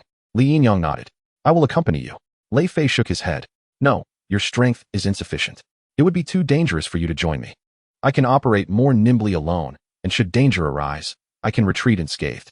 Li Yinyang wished to argue, but upon seeing Lei Fei's resolute expression, he ultimately acquiesced. Very well, be careful. Lei Fei patted Li Yinyang's shoulder. Do not worry, I will return soon. He turned and departed, his figure gradually fading into the night. Li Yinyang stood in place, filled with unease. He understood that the mysterious figures would not relent. Meanwhile, a starkly different scene unfolded at Zhao Yu's home. Zhao Yu has just awakened from a coma, filled with gratitude upon learning that Li Yinyang had gone to great lengths to save him. Master, thank you. Zhao Yu's voice is weak, yet his eyes shimmer with unwavering determination. Li Yinyang smiles gently. You are my disciple, It is my duty to rescue you. Zhao's mother stands nearby, wiping her tears, her voice trembling with emotion. Master Li, you are our benefactor, and we must repay you. Please accept this villa and this sports car. Li Yinyang quickly waves his hands in refusal. No need, truly unnecessary. I merely did what was expected of me. However, Zhao Yu insists, Master, please accept it. This is our small token of appreciation. Li Yinyang, feeling helpless, concedes, very well, I shall accept it for now. But you both must take care of yourselves. Zhao Yu has just awoken, and his spirit is still unstable. He needs ample rest. Zhao Yu nods, I will, Master. After conversing for a while longer, Li Yinyang stands to take his leave. As he steps out of the Zhao family's gate, he gazes up at the night sky. His heart still restless. He understands that the mysterious individual's influence far exceeds his imagination, and the fact that Lei Fei has ventured alone to Shancheng fills him with immense concern. He now finds himself entangled in the whirlpool created by the mysterious figure, facing grave danger. Yet, he has no choice but to press onward. Meanwhile, in Shancheng, a striking woman stands atop a high building, surveying the bustling city below. The night breeze lifts her long hair as she clutches a yellowed photograph depicting a benevolent old man alongside a radiant little girl. Grandfather, she whispers softly, I will surely find Ke Zhenyi and avenge you. Her name is Su Qing, the daughter of the Su family in Lingnan City. However, her family was annihilated overnight, with the culprit being none other than her grandfather's closest friend, Ke Zhenyi. All of this occurred over a shattered fragment of a guiding soul lamp. Grandfather, rest assured, I will avenge you. Su Qing clenches her fists, a flicker of resoluteness in her eyes as she turns away, her silhouette gradually fading into the night. The darkness deepens, shrouding the entire city in mist. At this moment, the fates of all intertwine. The future is fraught with uncertainty and peril, leaving no one privy to the answers. Chapter 54. The disappearance of Lei Fei. By the time Lei Fei arrives in Shancheng, dusk has settled in. The sunset casts a golden hue over the ancient city streets. As he walks along the cobblestone path, a sense of unease washes over him. Curiously, he has not detected anyone following him. Has the mysterious organization abandoned their pursuit of the guiding soul lamp? Upon reaching Sun Xiaoyang's temple, he notices that the ground appears different from his previous visit. The stone slabs vary in age, with the newer ones seemingly replaced not long ago. Lei Fei furrows his brow, a hint of suspicion crossing his mind, yet he dismisses it and strides into the temple. Inside, tranquility prevails, the air imbued with a faint scent of incense. Sun Xiaoyang sits in front of the altar and greets Lei Fei with a smile. Lei Fei, you have arrived. Lei Fei nods and hands the guiding soul lamp to Sun Xiaoyang. Daoist son, this is your guiding soul lamp. It has returned to its rightful owner. As Sun Xiaoyang accepts the lamp, a flicker of barely concealed excitement glimmers in his eyes before he quickly masks it. Good, good. Lei Fei observes Sun Xiaoyang, feeling puzzled by his peculiar demeanor, but he cannot pinpoint what feels off. After receiving the lamp, Sun Xiaoyang states, Lei Fei, I have matters to attend to, so I won't keep you. We shall converse at length another time. Lei Fei is taken aback, growing increasingly perplexed. Why is Sun Xiaoyang so eager to send him away? Did he forget their earlier agreement? Lei Fei had intended to discuss the mysterious individual with Sun Xiaoyang, but seeing his current attitude, he refrains. Exiting the temple, he glances back at the name Fei Yang Temple. A sudden sense of discomfort wells up within him. As Lei Fei steps out of Fei Yang Temple, the night has enveloped the surroundings. The streets are sparsely populated, illuminated only by a few flickering streetlights swaying in the wind. Weary from the continuous journey of the past few days, he resolves to find a hotel and rest for a day and night. Suddenly, Lei Fei feels a surge of lethal intent approaching from behind. Instinctively, he spins around to find a young girl wielding a sharp wooden sword, lunging for his crown. Lei Fei swiftly sidesteps, the sword narrowly grazing his ear and stirring a chill in the air. The girl, having missed her strike, immediately activates her talismans, unleashing a barrage of glowing symbols that resemble arrows aimed at Lei Fei. Alarmed, Lei Fei realizes the immense power of the girl's talismans. Her strength far surpasses that of Li Yinyang. Who are you? Why are you attacking me?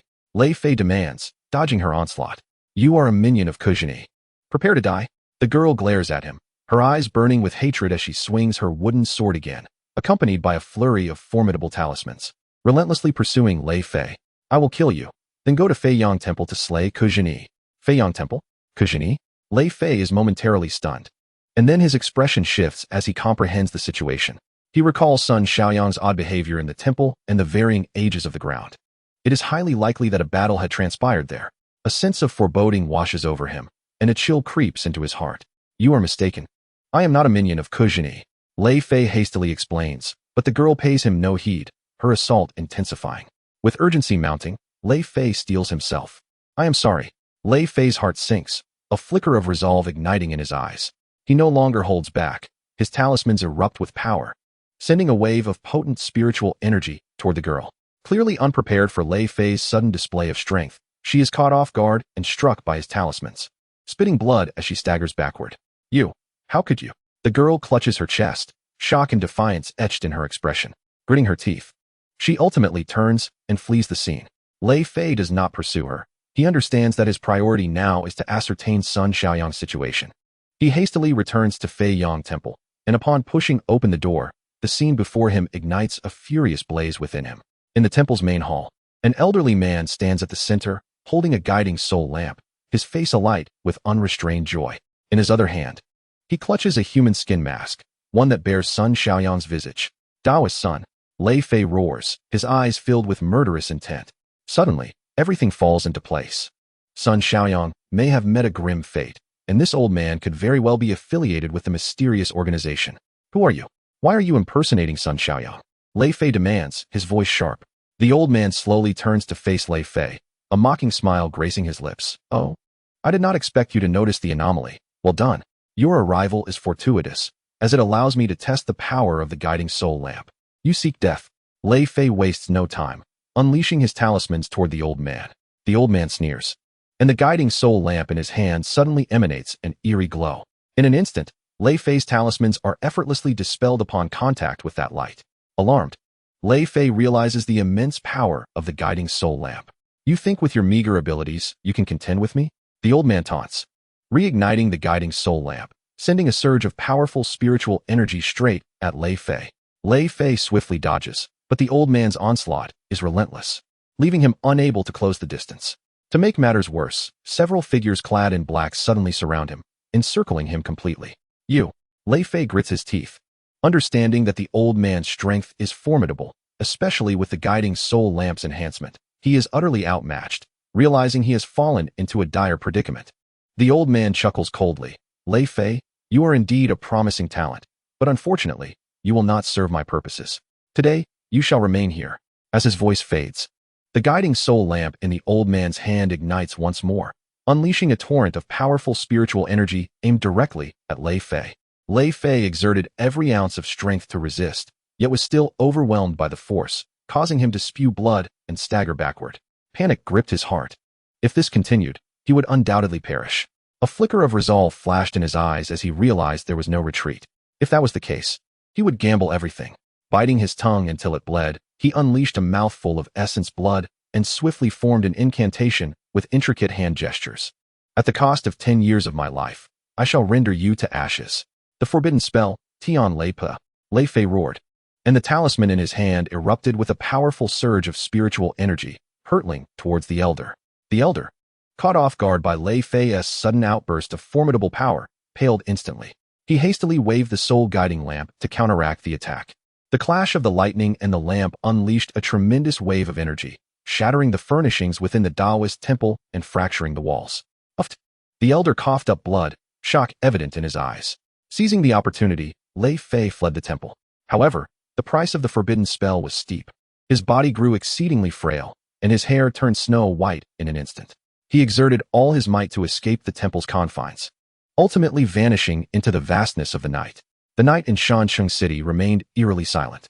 Within Feiyang Dao, the elder wiped the blood from the corner of his mouth, a glint of coldness flashing in his eyes. Lei Fei, you cannot escape.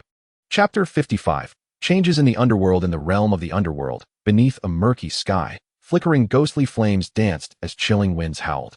The once majestic Yan Luo Hall now exuded an eerie atmosphere. The newly appointed He by Wu Chang stood expressionless before the hall, their eyes hollow as if their souls had been stripped away. The former He by Wu Chang had seemingly vanished, as if they had never existed. The ox head had also been replaced. It was said that the previous ox head had been imprisoned for offending a powerful figure in the underworld. The new ox head wore a fawning expression, flattering his superior, entirely devoid of his former gravitas.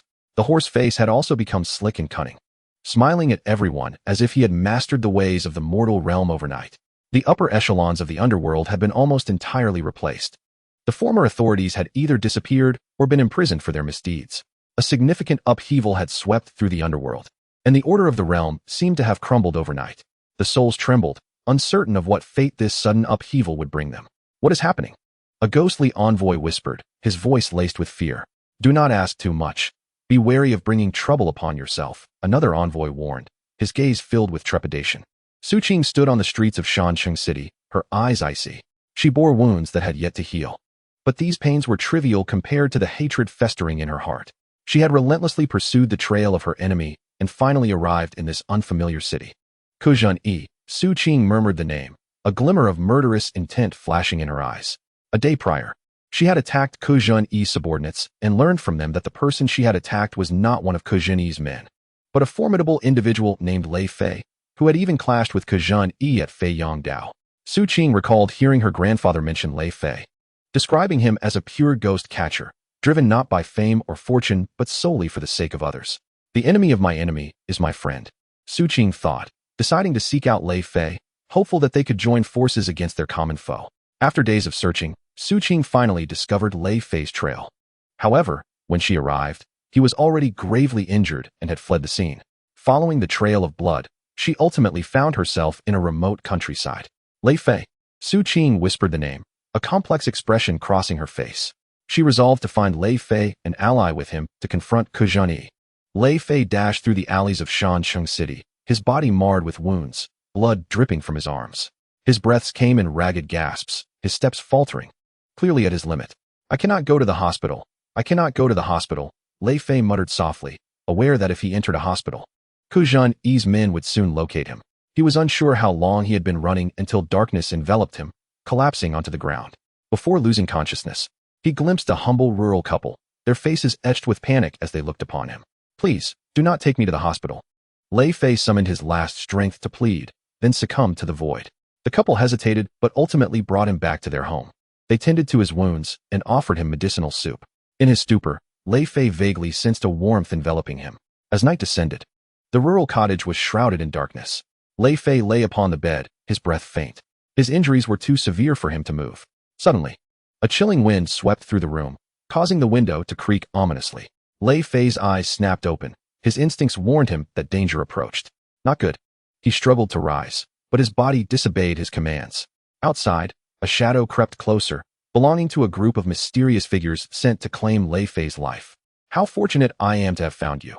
This is a significant achievement, the mysterious figure mused, aware of Lei Fei's grievous state but cautious nonetheless. They unleashed the spirits they had nurtured, which silently slipped through the walls and entered the room. The rural couple, busy in the kitchen, suddenly felt a bone-chilling cold. Then, a ghost materialized before them, its grotesque visage filled with murderous intent. Ah!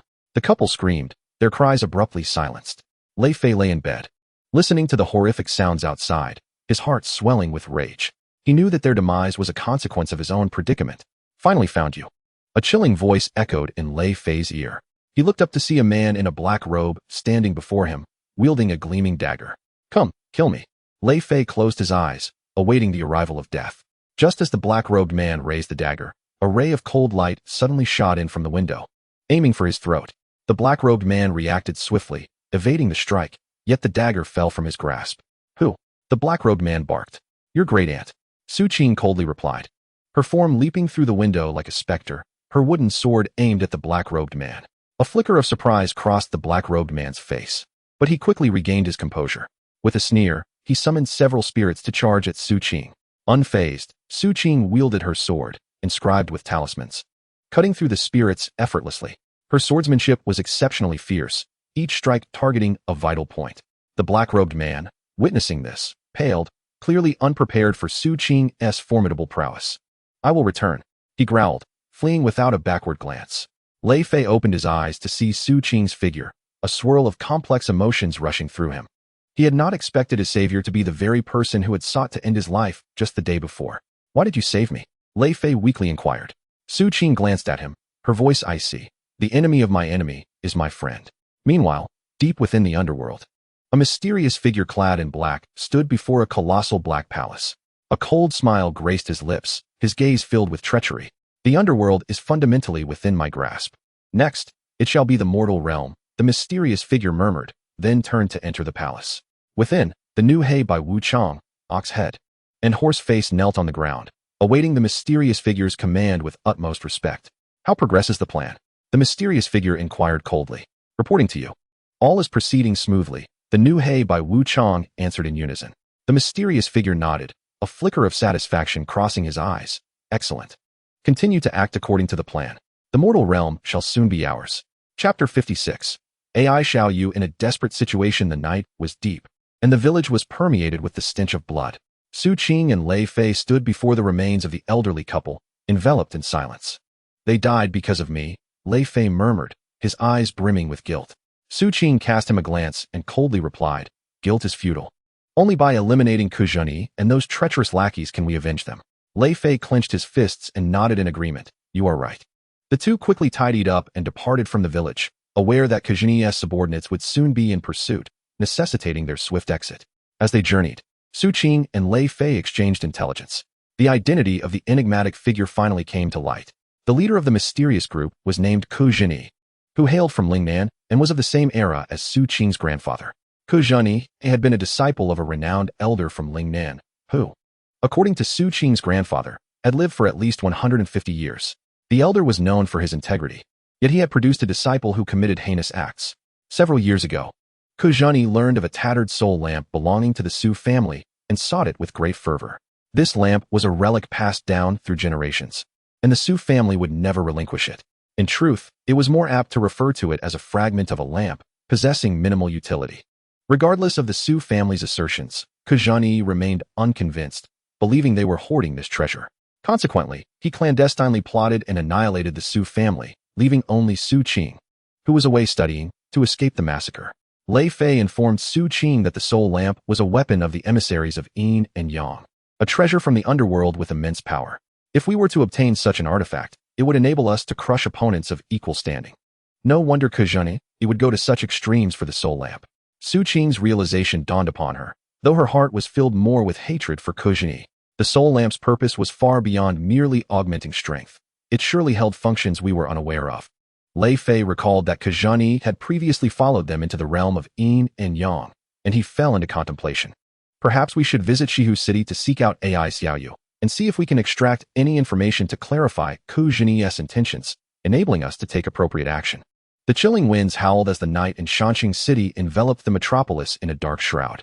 Ke Zhenyi stood atop a high building, clutching the soul lamp that emitted an eerie green glow, his eyes gleaming with greed and madness. Finally, the day he had awaited had arrived. He murmured softly, a sinister smile creeping across his lips. Glancing down at the soul lamp in his hand, the wick flickered slightly, as if responding to his emotions. At that moment, several subordinates rushed toward him, their faces etched with panic. They were the very individuals who had failed in their pursuit of Lei Fei. My lord, we failed. The leading subordinate bowed his head, his voice trembling. Ke Zhenyi's expression darkened instantly, a glint of murderous intent flashing in his eyes. Useless. You cannot even handle a severely injured person. What good are you to me? The subordinates, terrified, fell to their knees, pleading for mercy. Please, spare us. We were on the verge of success, but suddenly a woman appeared, exceptionally powerful. We were no match for her. A woman? Ke Zhenyi furrowed his brow, and then sneered coldly. It seems to be that girl, Su Qing. She is quite persistent. Taking a deep breath, Ke Zhenyi suppressed his anger. He knew this was not the time to dwell on trivial matters. The soul lamp was now in his possession, and he could not afford further delays in his plans. He waved his hand, signaling his subordinates to retreat. Go. For now, I shall spare you. I have more pressing matters to attend to. The subordinates, feeling as if they had been granted a reprieve, hurriedly withdrew. Meanwhile, Ke Zhenyi's gaze returned to the soul lamp. He understood that the opportunity he had awaited for years had finally arrived. Looking at the artifact in his hand, a flicker of fervor ignited in his eyes. He murmured to himself, my master once said that with the complete soul lamp, he could open the gates of the underworld and enter the legendary realm of Yinjian. To find that fabled opportunity in her, I must save her. He raised his eyes toward the horizon, as if envisioning the gates of the underworld where Yin and Yang converged. Simultaneously, the night in Shihu City appeared unusually tranquil. AI Xiao Yu walked alone along the dimly lit streets, her heart heavy with unease. She had just received word that Ke Zhenyi had placed a bounty on her head, accusing her of betrayal. Betrayal? AI Xiao Yu forced a bitter smile, filled with helplessness. She had never betrayed the organization. She had merely questioned some of Ko Jinhie's actions. Had her identity been exposed, leading the organization to believe she had turned traitor since Li Yinyang and the others had not pursued her? She hastened through a narrow alley, attempting to shake off her pursuers. However, Ko Jinhie's subordinates had already laid a web of traps. No matter how she fled, she could not evade their tracking. "Ai Xiaoyu, you cannot escape." A chilling voice echoed from behind her. She turned to see several men in black swiftly closing in, knives glinting ominously in their hands. Gritting her teeth, she quickened her pace, knowing she could not be captured. Otherwise, she would face unspeakable torment. Just as despair began to engulf her, she spotted a familiar district ahead. It was near Li Yinyang's residence. Li Yinyang Ai Xiaoyu's heart stirred, but she quickly shook her head. She did not want to implicate him. After all, Ko Jinhie's influence was formidable, and Li Yinyang might not be able to handle it. Yet, her pursuers drew ever closer, leaving her uncertain of where to flee. As she hesitated, contemplating whether to seek refuge with Li Yinyang, the sound of hurried footsteps approached from behind. Ai Xiaoyu's heart raced as she turned to see several black-clad figures advancing toward her, knives glinting in their hands. "Ai Xiaoyu, you have betrayed the organization. The master has decreed that traitors must be executed without exception." The leading figure spoke coldly. Ai Xiaoyu's expression changed, realizing she had reached a dead end. Gritting her teeth, she turned to run. However, outnumbered, she was quickly cornered into an alleyway. "Surrender. You cannot escape," the black-clad figure sneered. Ai Xiaoyu pressed her back against the wall, a glimmer of despair flashing in her eyes. She understood that she was no match for their numbers, and today she would likely meet her end. The leader of the men clad in black advanced step by step, his eyes gleaming with avarice and mockery. A death warrant had already been issued, and she would not survive the night. However, before her demise, they intended to have some fun, perhaps even granting her a swifter end. A flicker of despair crossed Ai Xiaoyu's eyes as she realized there was no escape. Her fingers gripped the wall tightly, her nails nearly embedding into the brickwork. Countless memories flashed through her mind, her former pride, her past dignity, now all reduced to mere phantoms. "Do not touch me," Ai Xiaoyu screamed, pushing her hands violently against the black-clad man before her, but her efforts were in vain. Her delicate frame trembled in fear, tears streaming down her cheeks. "Bitch, dare to resist?" The man in black stomped on Ai Xiaoyu's wrist, eliciting a cry of pain from her.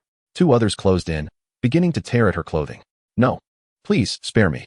Ai Xiaoyu's tears flowed freely, her voice filled with pleading. "Spare you? Ha ha ha. My dear brother cannot bear to let you go," the man in black sneered, his actions growing more brutal. "Weren't you quite proud before? Why are you now begging like a dog?" Ai Xiaoyu's garments were shredded, her fair skin exposed to the chilling air. She struggled desperately, but it was futile. One of the men pressed down on her, beginning to remove his own clothing. The hands of the other two roamed her body with a nauseating touch. "No, no." Ai Xiaoyu's voice grew weaker, her eyes filled with despair. Her body felt numb, as if her soul were slowly being extracted. One thought remained in her mind. If she were to die like this, perhaps it would be a form of liberation. "Bitch, stop pretending to be innocent." The man in black laughed cruelly. The more Ai Xiaoyu resisted, the more exhilarated he became. Just as the man was about to succeed, a figure suddenly appeared, accompanied by a cold shout. "Stop." The black-clad man was momentarily stunned, unable to react before being kicked away, crashing heavily against the wall with a scream. The other two were startled by this unexpected turn of events and quickly released Ai Xiaoyu, eyeing the newcomer warily. Li Yinyang stood at the alley's entrance, his gaze as cold as steel. In his hand, he gripped a wooden sword that glimmered with a frosty light. A gift from Lei Fei, the sword was inscribed with faint runes, emanating a subtle spiritual glow. His eyes scanned the men in black before finally resting on Ai Xiaoyu, a complex expression flickering across his face. "Li Yinyang," Ai Xiaoyu's voice trembled, disbelief reflected in her eyes. Without uttering much, Li Yinyang swiftly removed his coat and draped it around Ai Xiaoyu, wrapping her securely within it. His movements were gentle, as if handling a fragile treasure. "You lot."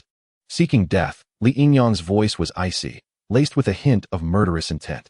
The men in black exchanged glances, a flicker of trepidation crossing their features, quickly replaced by greed and rage. The leader of the black-clad men sneered. "Li Yinyang, do you truly believe you can take on the three of us alone? Today, we shall deal with you as well." Before he finished speaking, all three men lunged at Li Yinyang, each wielding a dagger that shimmered with a ghostly green light. Simultaneously, they summoned their trained spirits to attack him. Li Yinyang snorted coldly. These mysterious individuals each harbored malevolent spirits, all irredeemably wicked. He swung the wooden sword in his hand, unleashing a talisman that swept forth. The black-clad men were forced to retreat as the talisman neared. Li Yinyang's figure flickered like a specter, instantly appearing behind one of the men in black. With a swift motion, he drew the sword, leaving a faint blood mark across the man's neck. Ah! The man clutched his neck, letting out a horrified scream as blood gushed forth. The other two men turned pale, hastily retreating. Soul capture. Li Yinyang did not afford them the chance to flee, invoking the soul capture to instill fear in them, leaving them momentarily dazed. He swung the wooden sword once more, and before the men could react, the sword struck, sending one flying like a puppet with severed strings, crashing heavily to the ground, unable to rise again. Li Yinyang sheathed his sword and turned to Ai Xiaoyu. She continued to tremble, her eyes brimming with tears, as if still reeling from the earlier terror. It is all right now. Li Yinyang's voice was deep yet tender as he gently wiped the tears from Ai Xiaoyu's face. You are safe now. Ai Xiaoyu's tears surged anew as she collapsed into Li Yinyang's embrace, crying out loudly. Her body shook violently, as if releasing all the fear and grievances she had endured. I am sorry, I am so sorry. Ai Xiaoyu's voice was choked with emotion. I should not have deceived you. I should not have approached you. But I truly had no choice. Li Yinyang softly patted her back, a flicker of compassion in his eyes. He understood that Ai Xiaoyu was merely a pawn, her fate long since out of her control. Let the past remain in the past. From now on, you are no longer their chess piece. Thank you. Ai Xiaoyu's voice was faint as she gazed at Li Yinyang through tear-filled eyes, gratitude and guilt evident within. She was aware that she had once deceived him, nearly causing him harm, yet at this moment, he had unhesitatingly come to her rescue. Li Yinyang said little more, simply nodding gently. He understood that Ai Xiaoyu's betrayal was not born of malice. Rather, it was a result of their opposing factions. Her approach to him and Lei Fei having been driven by ulterior motives. However, after spending days together in Shanqing, he recognized her as a pure and kind-hearted girl, which was why he had developed feelings for her.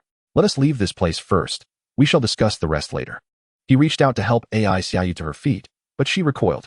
I am dirty. Ai Xiaoyu curled up in the corner, tears flowing uncontrollably. You are not dirty.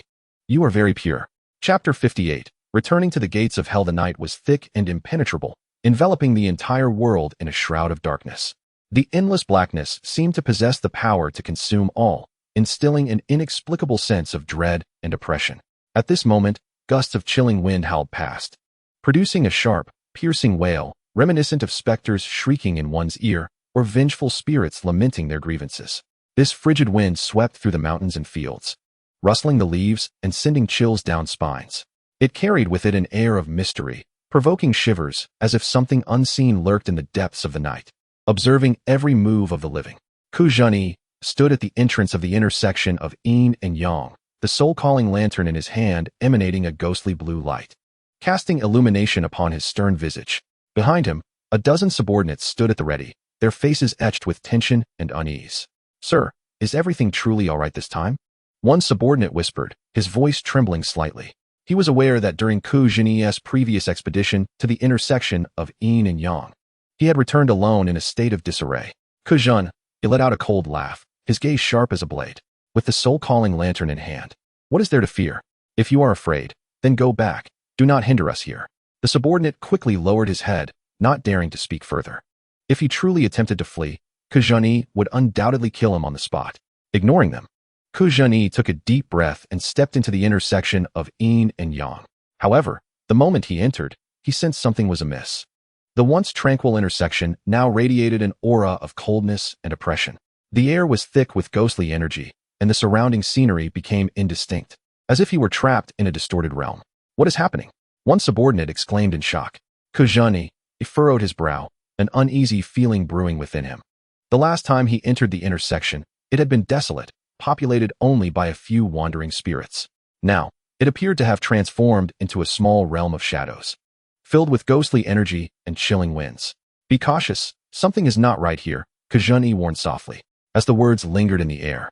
An eerie laughter suddenly echoed around them, as if countless eyes were watching from the shadows. Following this, a horde of malevolent spirits surged forth from all directions, their eyes filled with greed and ferocity. Living beings, the scent of the living. The spirits shrieked, instantly drawing the attention of others, as they frantically lunged towards Ku Zhenyi and his companions. This is bad.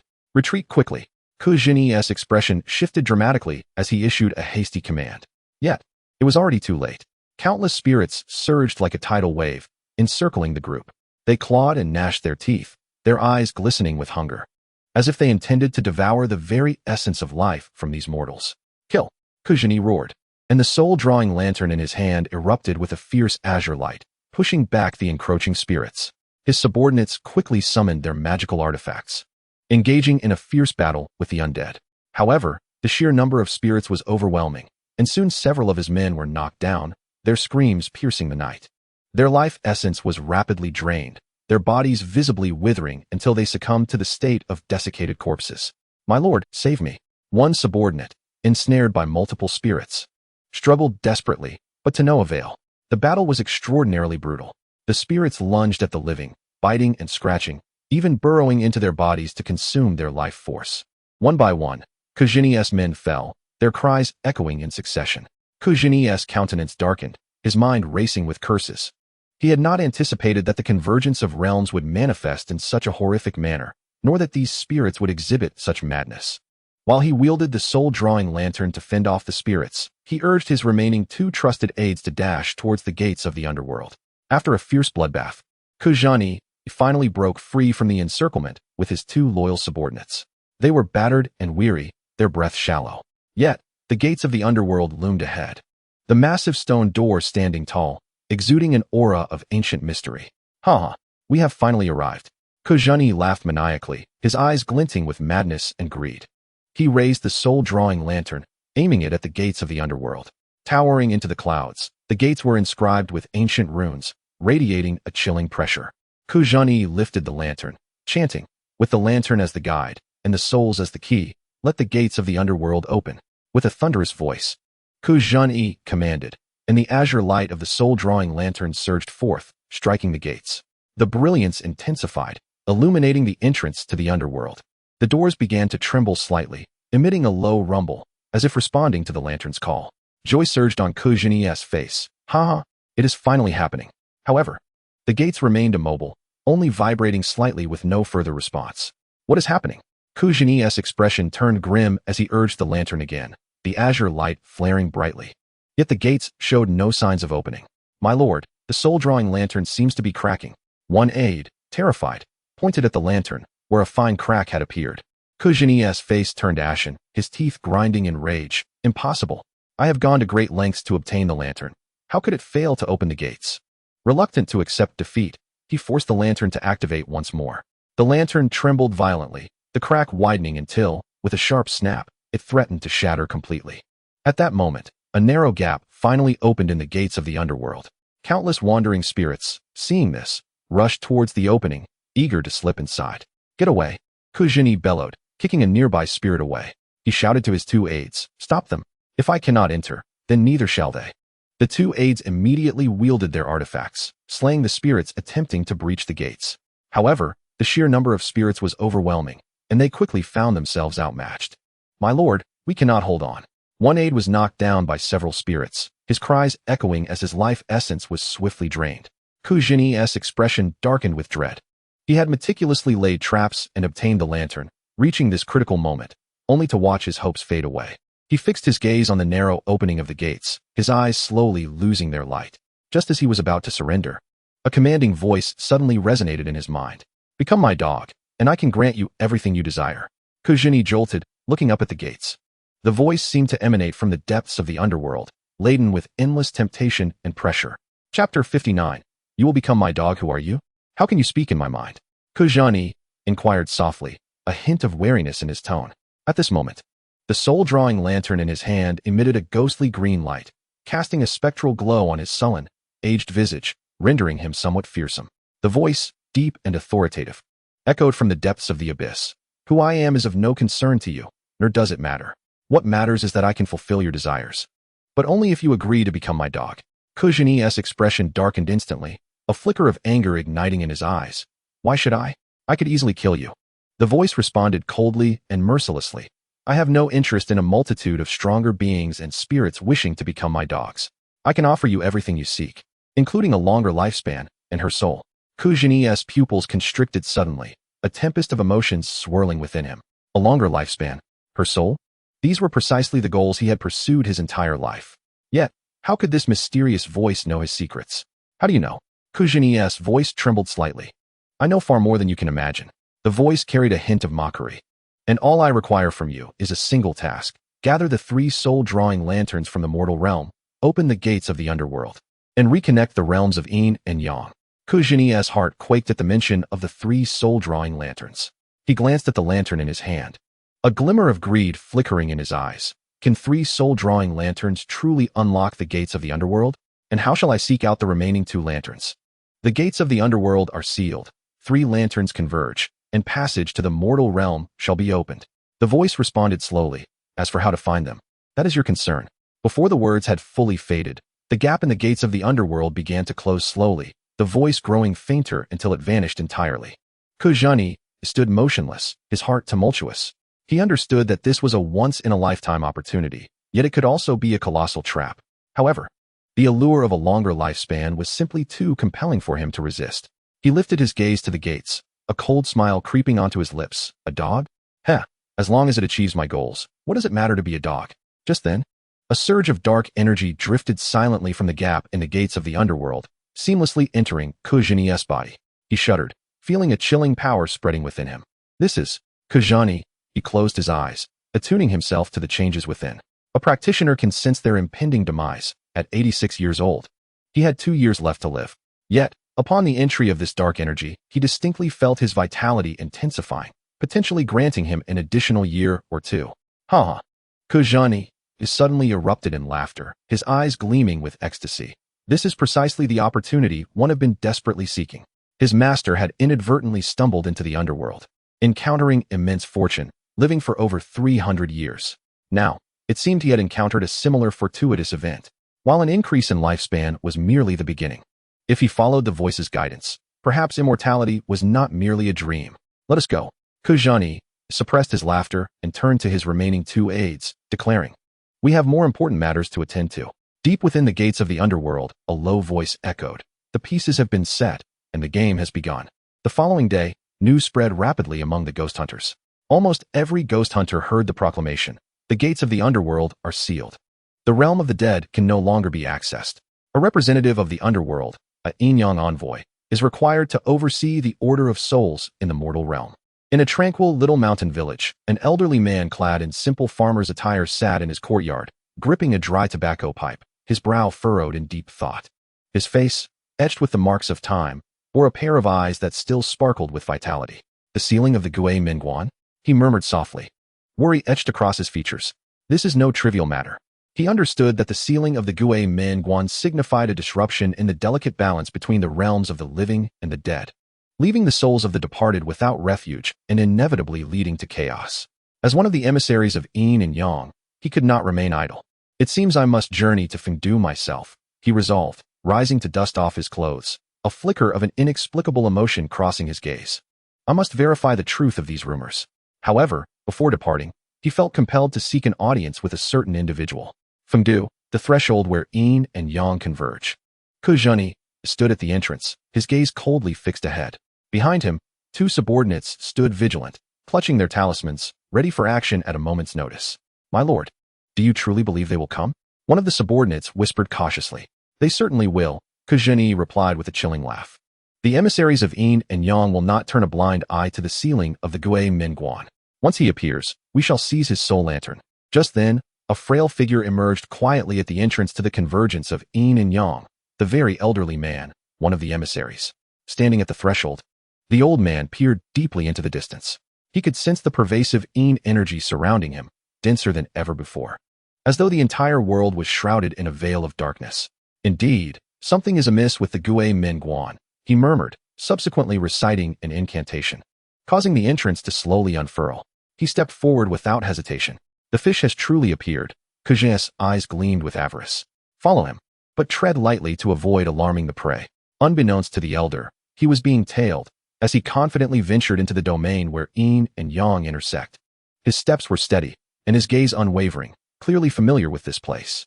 As he proceeded, the surrounding spirits seemed to sense his presence, retreating in fear. After an indeterminate period of walking, he finally arrived before the formidable and solemn Gui Mingguan. Gazing at its grandeur, nostalgia washed over him. reminiscent of the awe he felt upon his first encounter with the gates so many years ago. He then produced the soul lantern from his robe, channeling his energy into it to resonate with the Gui Min Guan, attempting to unlock its gates. Yet, the gates remained unyielding. What is happening? Could the underworld truly be in disarray? He pondered in disbelief. The soul lantern served as a key to the Gui Min Guan. Now that the gates were sealed, the key had lost its purpose. What would become of the souls in the realm of the living? He had felt the thickness of the Yin energy upon entering, and the number of wandering spirits had multiplied manifold, creating a miniature underworld. His disbelief in the chaos of the underworld fueled his determination as he relentlessly urged the soul lantern, resolute in his quest to open the Gui Min Guan. Chapter 60. Vengeance Unavenged. A chilling wind howled, suffocating the atmosphere before the Gui Min Guan. The elder stood before the gates, reciting incantations with the soul lantern in hand. The lantern emitted a faint green glow, illuminating his wrinkled visage. His expression was grave, as if he awaited something significant. The sealing of the Gui Min Guan. The imbalance of yin and yang. Chaos will inevitably ensue in the realm of the living, he murmured to himself. The dim light of the lantern striving to resonate with the gates. Gui Min Guan, grant me passage, he commanded. The brightness of the soul lantern intensifying and directing towards the gates. The gates began to tremble slightly, emitting a low rumble. However, just as they seemed on the verge of opening, a shadow darted in from the side, swift as lightning. Bang! The elder was caught off guard, struck forcefully in the back, and flew through the air like a severed kite, crashing to the ground. Blood spurted from his mouth, and the soul lantern slipped from his grasp. Who? He managed to lift his head, shock and fury flooding his eyes. Ha ha ha, old man, did you not expect this? Ke Zhenyi emerged from the shadows, a triumphant smile gracing his face. He bent down to retrieve the fallen soul lantern, caressing its surface as if admiring a prized artifact. Who are you? The elder demanded, rage consuming him. Was this all your scheme? A scheme? Ke Zhenyi scoffed. No, this is merely part of my grand design. You see, the Gui Min Guan is indeed sealed, and even with the soul lantern, it cannot be opened. However, that does not hinder my acquisition of more soul lanterns. Saying this, he produced another soul lantern from his cloak, the two lanterns in his hands gleaming with an eerie light. How could you possess a soul lantern as well? The elder's voice trembled with disbelief. If you too have a soul lantern, we are comrades. Why would you slay fellow emissaries to seize their lanterns? This one was also pilfered. Ke Zhenyi leaned closer, coldly regarding the elder. You are far too naive. Though you emissaries of Yin and Yang are formidable, your soul lanterns have long been coveted by many. I am but one among them. You madman, the elder roared. Do you not realize that in the event of the Gui Min Guan sealing, killing emissaries for their soul lanterns will unleash catastrophic consequences? Consequences? Ke Zhenyi sneered. What do they matter to me? I seek only immortality, power, and her soul. Before his words faded, Ke Zhenyi struck fiercely, landing a blow to the elder's chest. The elder's body shuddered violently, the light in his eyes gradually dimming. You will face retribution, he uttered with his last ounce of strength, a low curse escaping his lips. Retribution? Ke Zhenyi laughed coldly. Let it come from me then. Rising, he cast a final, chilling glance at the elder's lifeless body before departing, clutching two soul lanterns. His eyes alight with greed and ambition. Just one more to go, Ke Zhenyi whispered to himself. Once I gather 3 soul lanterns, I shall unlock the Gui Min Guan and obtain everything I desire. Unbeknownst to him, another emissary had already sensed the anomaly. This emissary, a longtime acquaintance of the elder, had collaborated with him on numerous occasions to uphold the balance between the realms.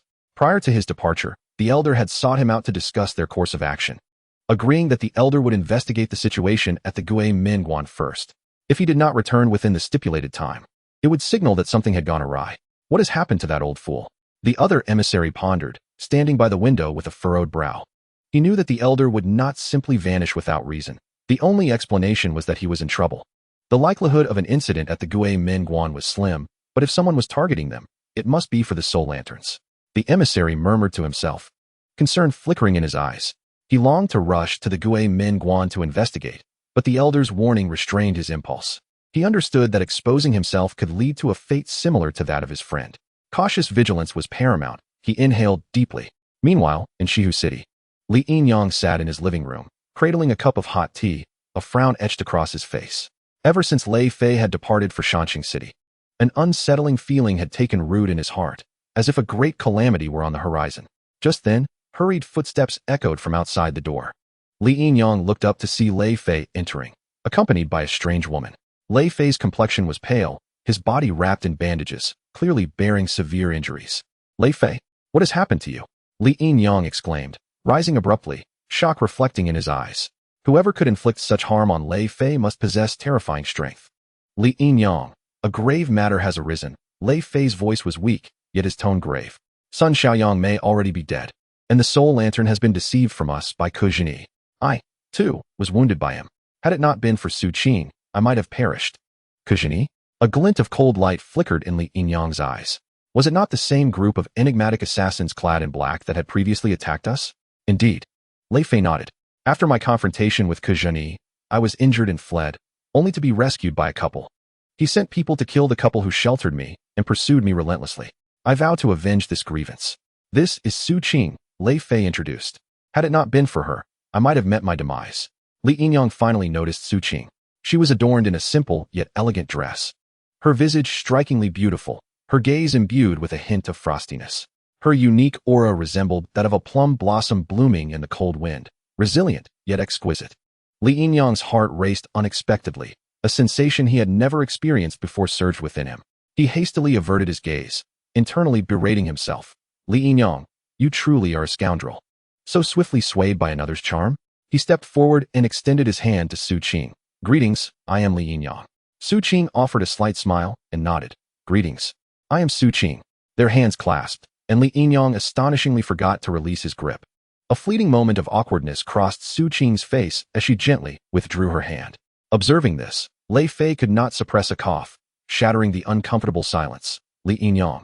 We have come seeking AI Xiaoyu to inquire about the situation regarding Ke Zhenyi. Can you contact her? Just as Li Yinyang was about to respond, a sudden sound of footsteps echoed from behind. He turned to see AI Xiaoyu emerging from the room, clad in sleepwear, her attire disheveled. AI Xiaoyu? Lei Fei's eyes widened in disbelief. Chapter 61. Walking into the trap in Shihu City, at Li Yinyang's residence. Su Qing stood in the living room, casting a cold, disdainful glance at Li Yinyang. She had just arrived with Lei Fei, intending to seek Li Yinyang's assistance, only to be taken aback by AI Xiaoyu's disheveled appearance as she emerged from the bedroom. Moreover, the moment prior, he had held her hand, unwilling to let go, which left her feeling somewhat nauseated. Su Qing had always possessed confidence in her appearance, yet she was acutely aware that Li Yinyang already had a girlfriend, and his overt interest in her was indeed distasteful. Furthermore, AI Xiaoyu's disheveled state inevitably conjured unspeakable implications.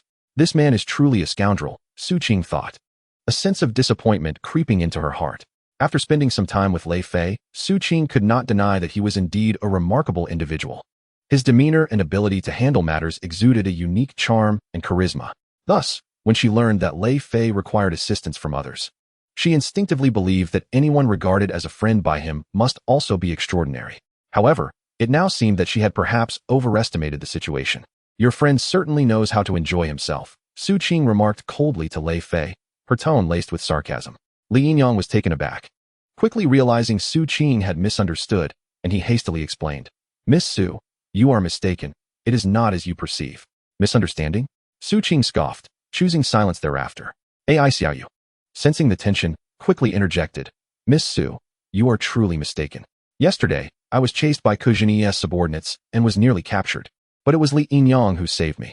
My clothing was torn, so I had no choice but to wear his. The garments are oversized, and I had not fully recovered from my emotional turmoil, having slept late, which is why I appear somewhat disheveled. Upon hearing this, Lei Fei nodded in understanding. So that is the case. I knew Li Yinyang was not that kind of person. Yet Su Qing remained skeptical, only slightly reassured when AI Xiaoyu rolled up her sleeves, revealing distressing injuries upon her skin. However, her impression of Li Yinyang did not improve.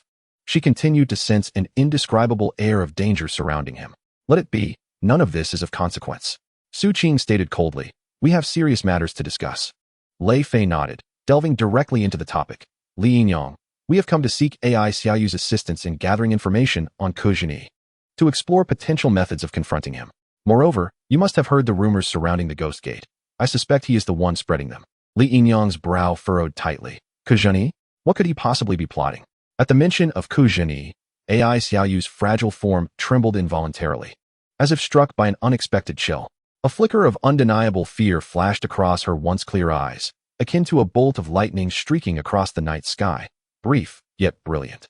She whispered, Ke Zhenyi is an exceedingly terrifying individual. Each time I encounter him, I feel a profound sense of dread. After parting ways in Shihu City, I did not dare return to seek my companions, for I sensed that he was up to no good. I did not wish to aid him in his nefarious deeds. Yet unexpectedly, he sent people to hunt me down. Lei Fei placed a reassuring hand on AI Xiaoyu's shoulder. Do not be afraid. With us here, he cannot harm you. AI Xiaoyu nodded and continued. Although I am unclear about Ke Zhenyi's true intentions, I have a friend among his subordinates with whom I share a good relationship. He once revealed that Ke Zhenyi had led a large contingent into the realm of Yin and Yang, yet only he returned, severely injured. Furthermore, after obtaining the soul guiding lantern, he intends to return to the realm of Yin and Yang, targeting the Ghost Gate within. The Ghost Gate? A flicker of shock crossed Su Qing's eyes. Does he intend to enter the underworld? Lei Fei clenched his fists, veins bulging on his forehead. His hands tightly balled into fists, turning pale from exertion. He gritted his teeth. That madman, Ke Zhenyi, what on earth does he desire?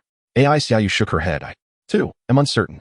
However, my friend accompanied Ke Zhenyi, and I fear he may be in grave danger. The room fell into a profound silence. Each person contemplating the true motives of Ke Zhenyi and the possible actions he might undertake next. Oh no!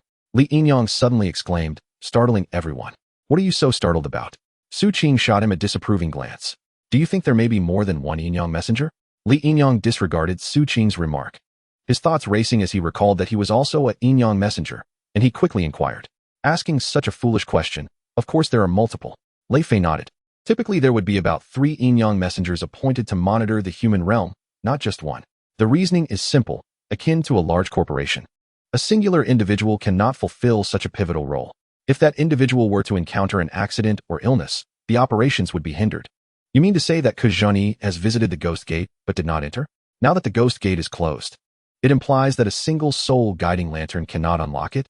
Sister Su Qing is truly astute, grasping the essence of the matter immediately. Su Qing shot Li Yinyang an exasperated glance, refraining from further conflict, for it is unwise to strike those who extend a friendly hand. Especially when Li Yinyang had just praised her. This is dire, Lei Fei exclaimed, slapping his thigh. Thus, Ke Zhenyi disseminating news of the Ghost Gate's closure is a ploy to lure others into a trap, aiming to seize the soul-guiding lanterns of other Yinyang messengers. Yinyang messengers are bound by the constraints of the underworld, akin to bureaucrats of the nether realm. Their duties extend beyond preventing spirits from wreaking havoc in the human realm. They also bear the responsibility of safeguarding the passage between the two worlds, ensuring its seamless connectivity. This is why Fengdu has stationed Yinyang messengers.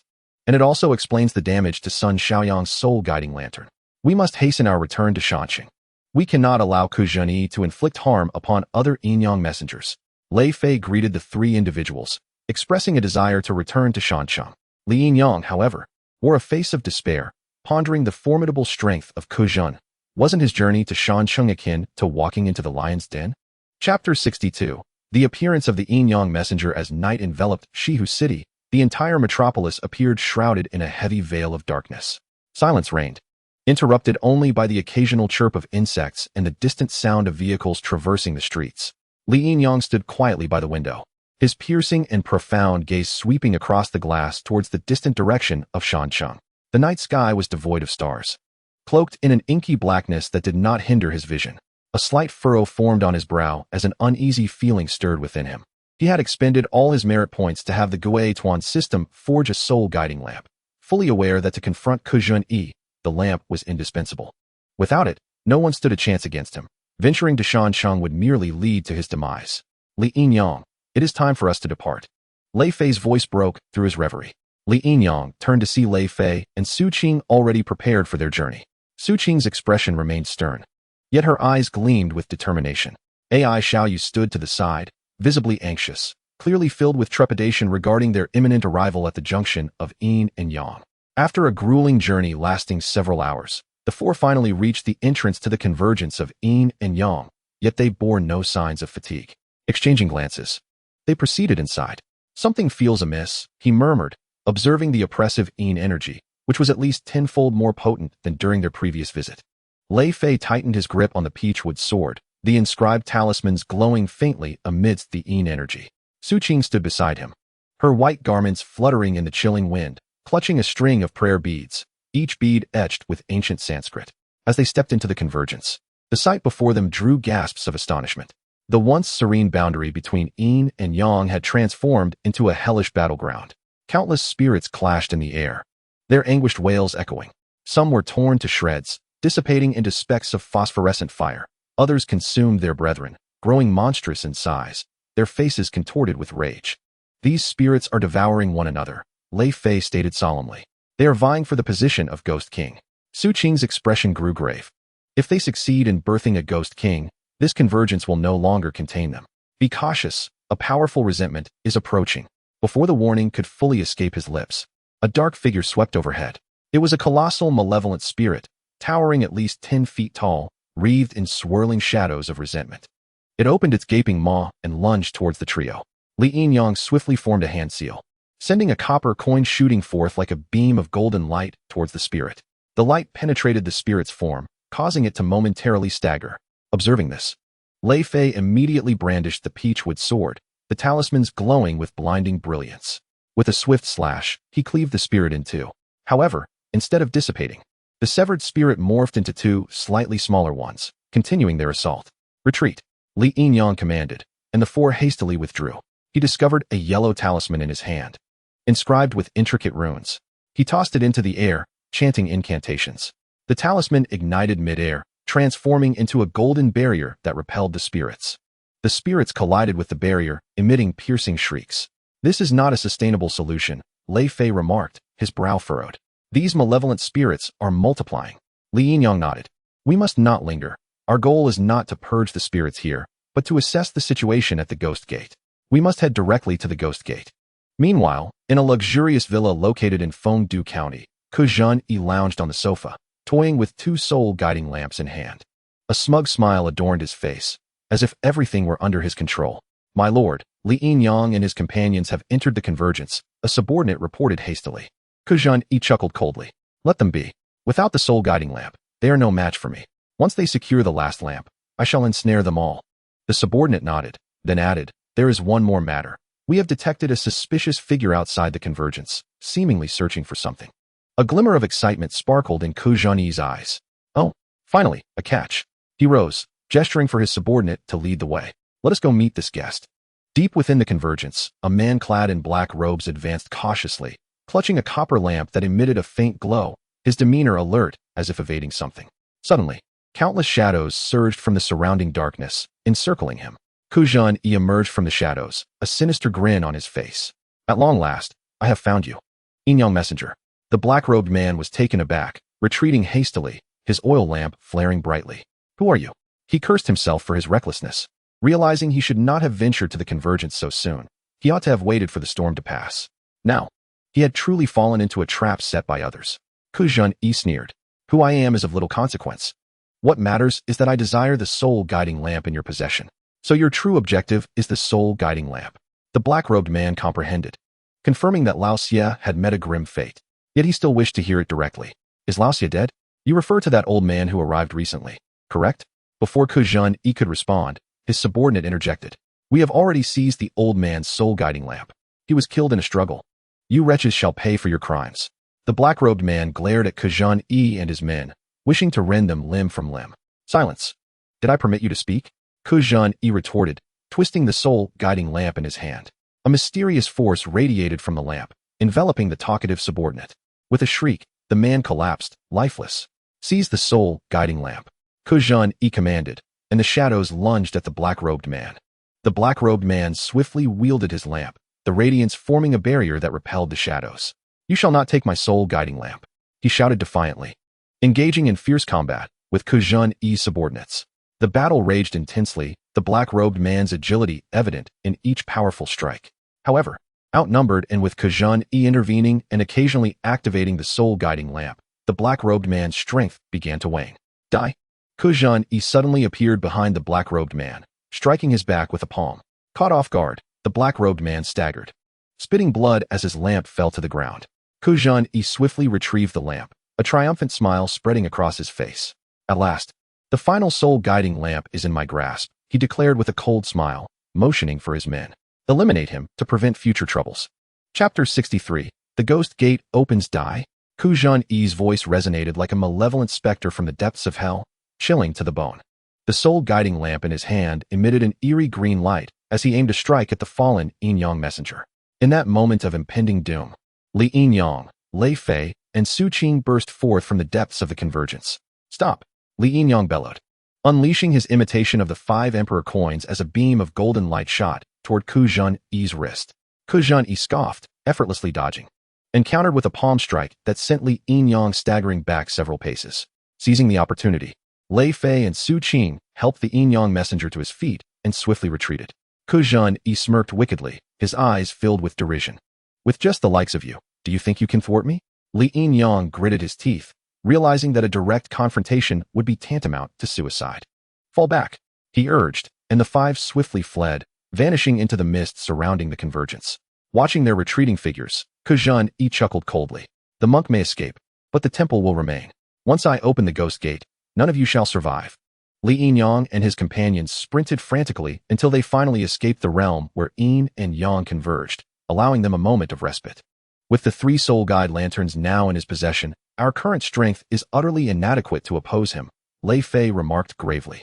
Su Qing clenched her fists, pondering whether they should merely sit idly by.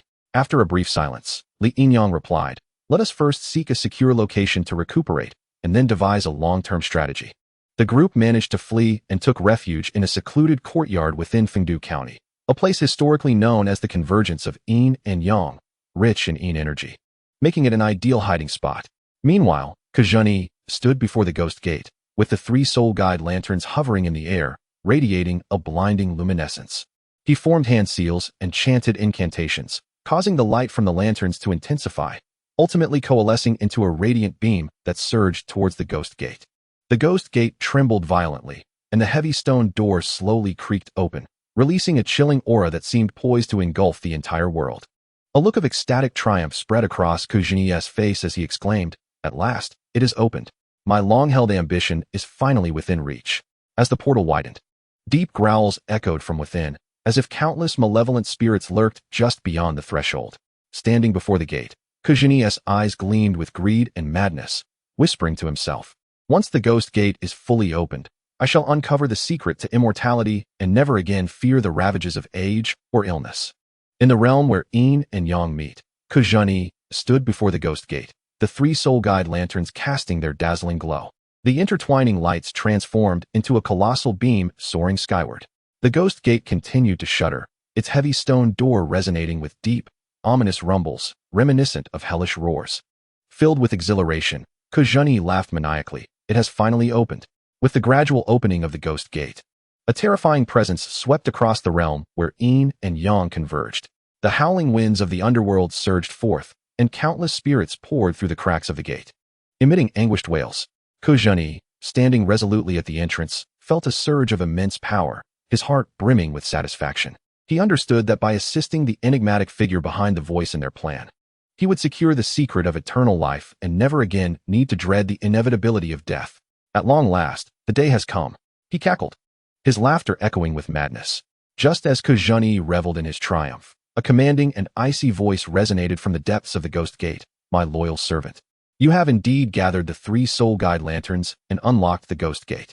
You are truly talented, and I have reconsidered my decision. I shall spare your life." Upon hearing this, Ku Zhenyi's expression shifted abruptly, a sense of unease creeping into his heart. Before he could react, a mysterious force surged forth from the ghost gate, enveloping his subordinates in an instant. The air was filled with the sounds of their screams as they were reduced to ashes, having no chance to resist. The spirits that had lingered nearby also disintegrated simultaneously, transforming into beams of light that vanished into the ghost gate. Ku Zhenyi stood frozen, cold sweat trickling down his brow.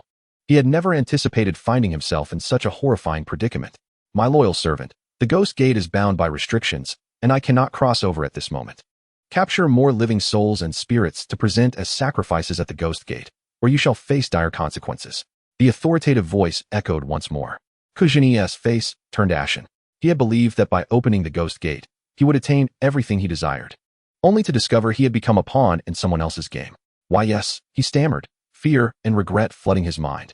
Chapter 64. Turmoil in the mortal realm. In the realm where Yin and Yang converge, fierce winds howled, and ghostly energies surged skyward. Ku Zhenyi, wielding a soul guide lantern, stood before the ghost gate, his eyes filled with madness and greed. Beneath his feet lay the remnants of countless spirits, their dark forms mingling with ghostly aura, creating a scene of terror. Kill, annihilate these spirits, and offer them as sacrifices to our master, he snarled, as the lantern in his grasp emitted an eerie green glow, incinerating spirits in his wake. His subordinates scoured the area, capturing solitary spirits and forcefully dragging them into the realm where yin and yang converged. The cries of the spirits echoed in a cacophony, transforming the area into a hellish battlefield. Master, the spirits outside no longer dare to enter. They have fled to the mortal realm, one subordinate reported breathlessly. Kujini sneered, flee? It matters not where they escape. Once our master crosses over, the entire mortal realm shall become our hunting ground. Simultaneously, supernatural occurrences began to erupt across the land. The once serene nights transformed into eerie spectacles. Vehicles drove recklessly without drivers on the streets. Hospitals reported sightings of deceased patients wandering the corridors, and classrooms in empty schools echoed with the sounds of weeping. The mortal realm descended into unprecedented chaos. In Fengdu County, an ancient and mysterious town, a ghastly aura enveloped the surroundings. As night fell, the oppressive yin energy thickened, instilling a sense of dread. Trees lining the streets swayed in the wind, creaking ominously as if phantoms were whispering in the shadows. Under the dim moonlight, the outlines of buildings appeared blurred and distorted, casting an eerie and surreal atmosphere. The entire county lay shrouded in a profound silence, occasionally pierced by the haunting calls of night owls, amplifying the terrifying ambience. Li Yinyang, Lei Fei, and Su Qing, along with two others, emerged onto the deserted streets. The thoroughfare was empty, save for a few flickering streetlights swaying in the wind, creaking softly. A foul stench of decay lingered in the air, as if unseen eyes were watching them from the shadows. Be cautious, the yin energy here is intense, Lei Fei warned softly. Li Yinyang gripped his talisman tightly, a cold smirk gracing his lips. Without Kujini, his subordinates are merely insignificant minions. Watch as I deal with them. Su Qing and the others said nothing, silently trailing behind, their eyes glinting with cold determination. Suddenly, a piercing scream shattered the stillness. The trio exchanged glances and swiftly headed towards the source of the sound. In front of an abandoned factory, several figures clad in black were dragging a bloodied man towards the building. The man struggled desperately, releasing a cry of hopelessness. Stop! Lei Fei shouted, charging forward. The black-clad figures halted, their previously carefree smiles faltering. It's you. Li Yinyang snorted disdainfully, forming a hand gesture that sent a golden light flashing, sending one of the assailants flying. Lei Fei, refusing to be outdone, waved his talisman, and flames instantly engulfed another adversary, injuring him severely. Meanwhile, Su Qing stealthily circled behind the attackers, her dagger flashing with cold light as she plunged it into one of their thighs. In merely a few minutes, all the black-clad figures lay defeated, wailing in agony. Li Yinyang approached the bloodied man, asking solemnly, "Are you all right?" The man trembled as he raised his head, terror evident in his eyes. "Help me." Li Yinyang's brow furrowed deeply. Indeed, Kujini's subordinates are abducting people. Kicking aside one of the fallen assailants, Lei Fei sneered, "These scoundrels treat lives as mere trifles." Su Qing coldly regarded the fallen figures, a flicker of murderous intent in her eyes. "They do not deserve to live." Li Yinyang shook his head. "They are but pawns. The true threat lies with Kujini. We must enter the realm where yin and yang converge swiftly and put an end to him." "What do you intend to do?" One of the subordinates quivered. Li Yinyang replied icily, "I will send you to where you belong." Before he finished speaking, Kujini's subordinates were cast into the realm where yin and yang converged to face their rightful punishment. Concurrently, ghost hunters and Taoist priests across the nation began to mobilize, uniting to eliminate the spirits lingering in the mortal realm and quell the supernatural disturbances. However, the multitude of spirits is overwhelming, and relying solely on them will not suffice to resolve the issue thoroughly. We must address this chaos at its roots, Li Yinyang stated solemnly. Upon returning to the courtyard, the five of them gathered together, the atmosphere heavy with tension. As long as Kujini remains alive, this turmoil will not cease. Lei Fei clenched his fists, determination gleaming in his eyes. Su Qing nodded. We must enter the realm where yin and yang converge and confront that old rogue Kujini in a decisive battle. Ai Xiaoyu weakly interjected. Kujini wields the soul-guiding lantern, a formidable force. We must proceed with caution. A glint of cold light flickered in Li Yinyang's eyes. The soul-guiding lantern, though powerful, is not invincible. If we join forces, we might have a chance, and besides, I have a backup plan. After deliberating, The five decided to venture once more into the realm of Yin and Yang, prepared to engage in a decisive battle against Kujini. In that mysterious and eerie world, there exists a chilling place known as the realm of Yin and Yang convergence.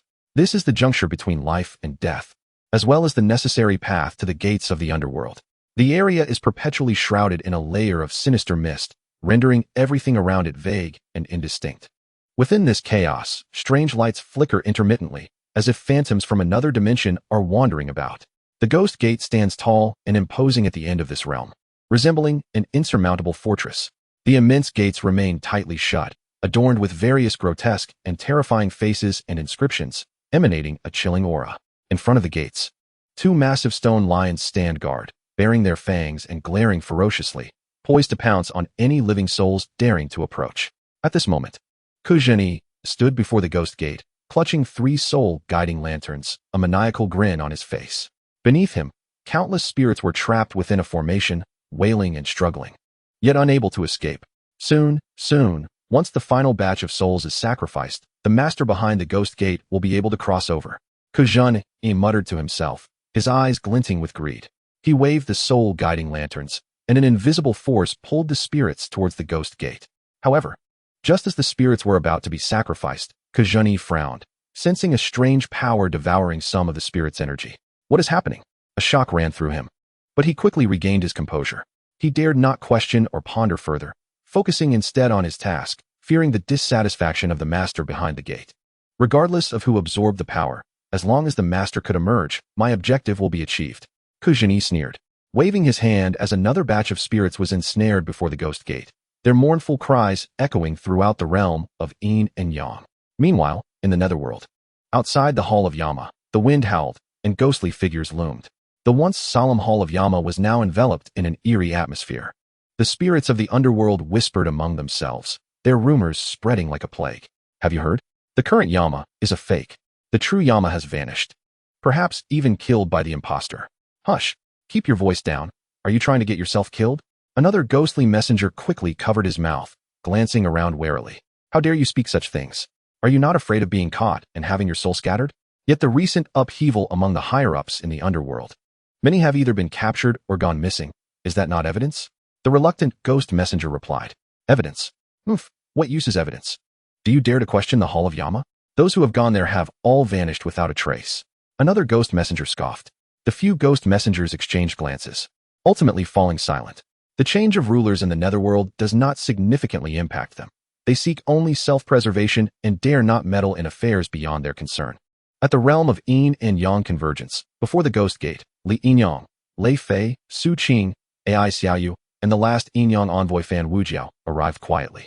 They observed from a distance, seeing Kujini standing before the Ghost Gate, fervently sacrificing the final batch of spirits. What madness drives him to slaughter so many spirits? Li Yinyang spoke gravely. A flicker of hatred crossed Su Qing's eyes as she gripped her dagger tightly, coldly declaring, Kujini, today marks your demise. Lei Fei placed a reassuring hand on her shoulder, whispering, be cautious, he wields 3 soul-guiding lanterns, making him formidable. Ai Xiaoyu nodded, her expression serious. We must act swiftly to stop him. The consequences could be catastrophic. Fan Wujiao remained silent, standing to the side, his eyes flickering with complex emotions. Kujini, Su Qing shouted, charging forward first. Kujini abruptly turned around, a sinister smile spreading across his face upon seeing Su Qing, the remnants of the Su family. I never expected you to dare confront me. Without further ado, Su Qing lunged, her dagger glinting as it aimed for Kujini's throat. Kujini let out a cold laugh, the soul-guiding lantern in his hand suddenly igniting, a gust of dark wind striking Su Qing back. Su Qing, Lei Fei shouted, rushing forward, unleashing a talisman that ignited in flames, surging toward Kujini. Unperturbed, Kujini waved the soul-guiding lantern, dispelling the flames with a gust of wind. He scoffed. You think you can stop me with such feeble attempts? Li Yinyang stepped forward, forming a hand sign, golden light flashing as it struck towards Kujini. With a cold snort, Kujini waved the soul-guiding lantern, instantly consuming the golden light. Ai Xiaoyu and the mysterious man also launched their attacks. Yet the power of Kujini's soul-guiding lantern was overwhelming. Even united, the 5 could not match him. Ha! You are all too weak. Kujini cackled. Today, you shall all perish. Su Qing was grievously wounded by Kujini's strike, collapsing to the ground, blood spilling from her mouth. Kujini approached her, coldly mocking, "Remnants of the Su family. Today I shall send you to reunite with your kin." He activated the soul guiding lantern, unleashing a tremendous force towards Su Qing.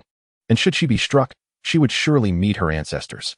Just at this critical juncture, Li Yinyang produced a soul guiding lantern, drawing the attention of everyone present. The wind howled, and the atmosphere before the ghost gate was thick with tension. Li Yinyang gripped the soul guiding lantern tightly, its wick trembling slightly, emitting a ghostly blue light. His gaze was fierce, fixed intently on Kujini ahead.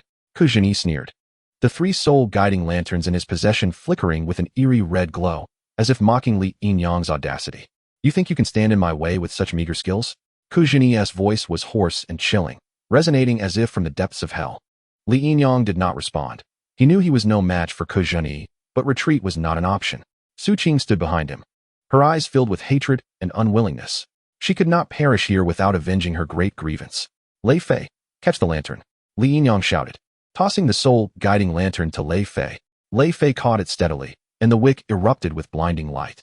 He took a deep breath, feeling the power within him surge, merging with the strength of the lantern. "Kujini, your opponent is me," Lei Fei bellowed, his figure darting like lightning toward Kujini. The two clashed instantly, the light of the soul guiding lantern intertwining in the air, producing a deafening roar. Li Yinyang did not remain idle. He, along with Su Qing, Ai Xiaoyu, and Fan Wujiao, quickly formed a formation, ready to encircle Kujini. Although powerful, under the joint assault of the 5, Kujini began to show signs of weariness. With a resounding bang, one of the soul guiding lanterns was snatched from Kujini by Fan Wujiao.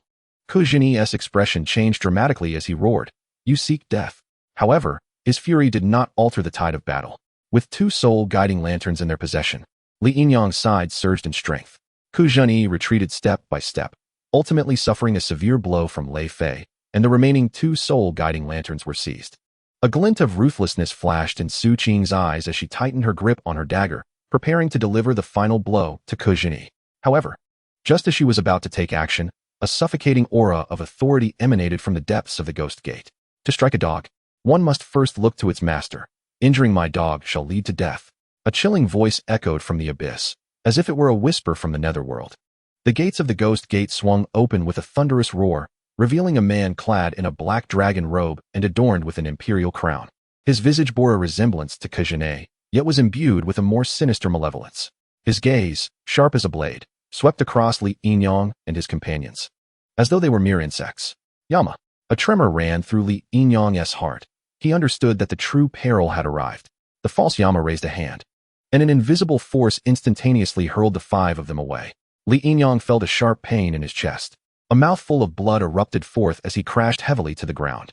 The other 4 fared no better, each grievously wounded, devoid of the strength to rise. "Do you think these mere soul-guiding lamps can contend with me?"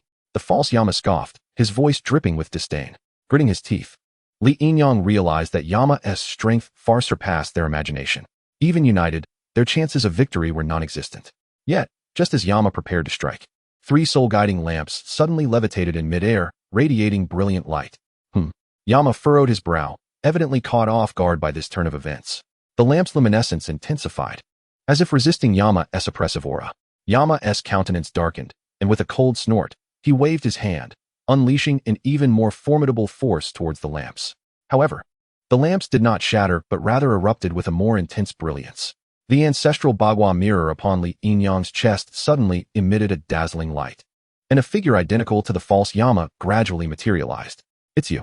You actually escaped."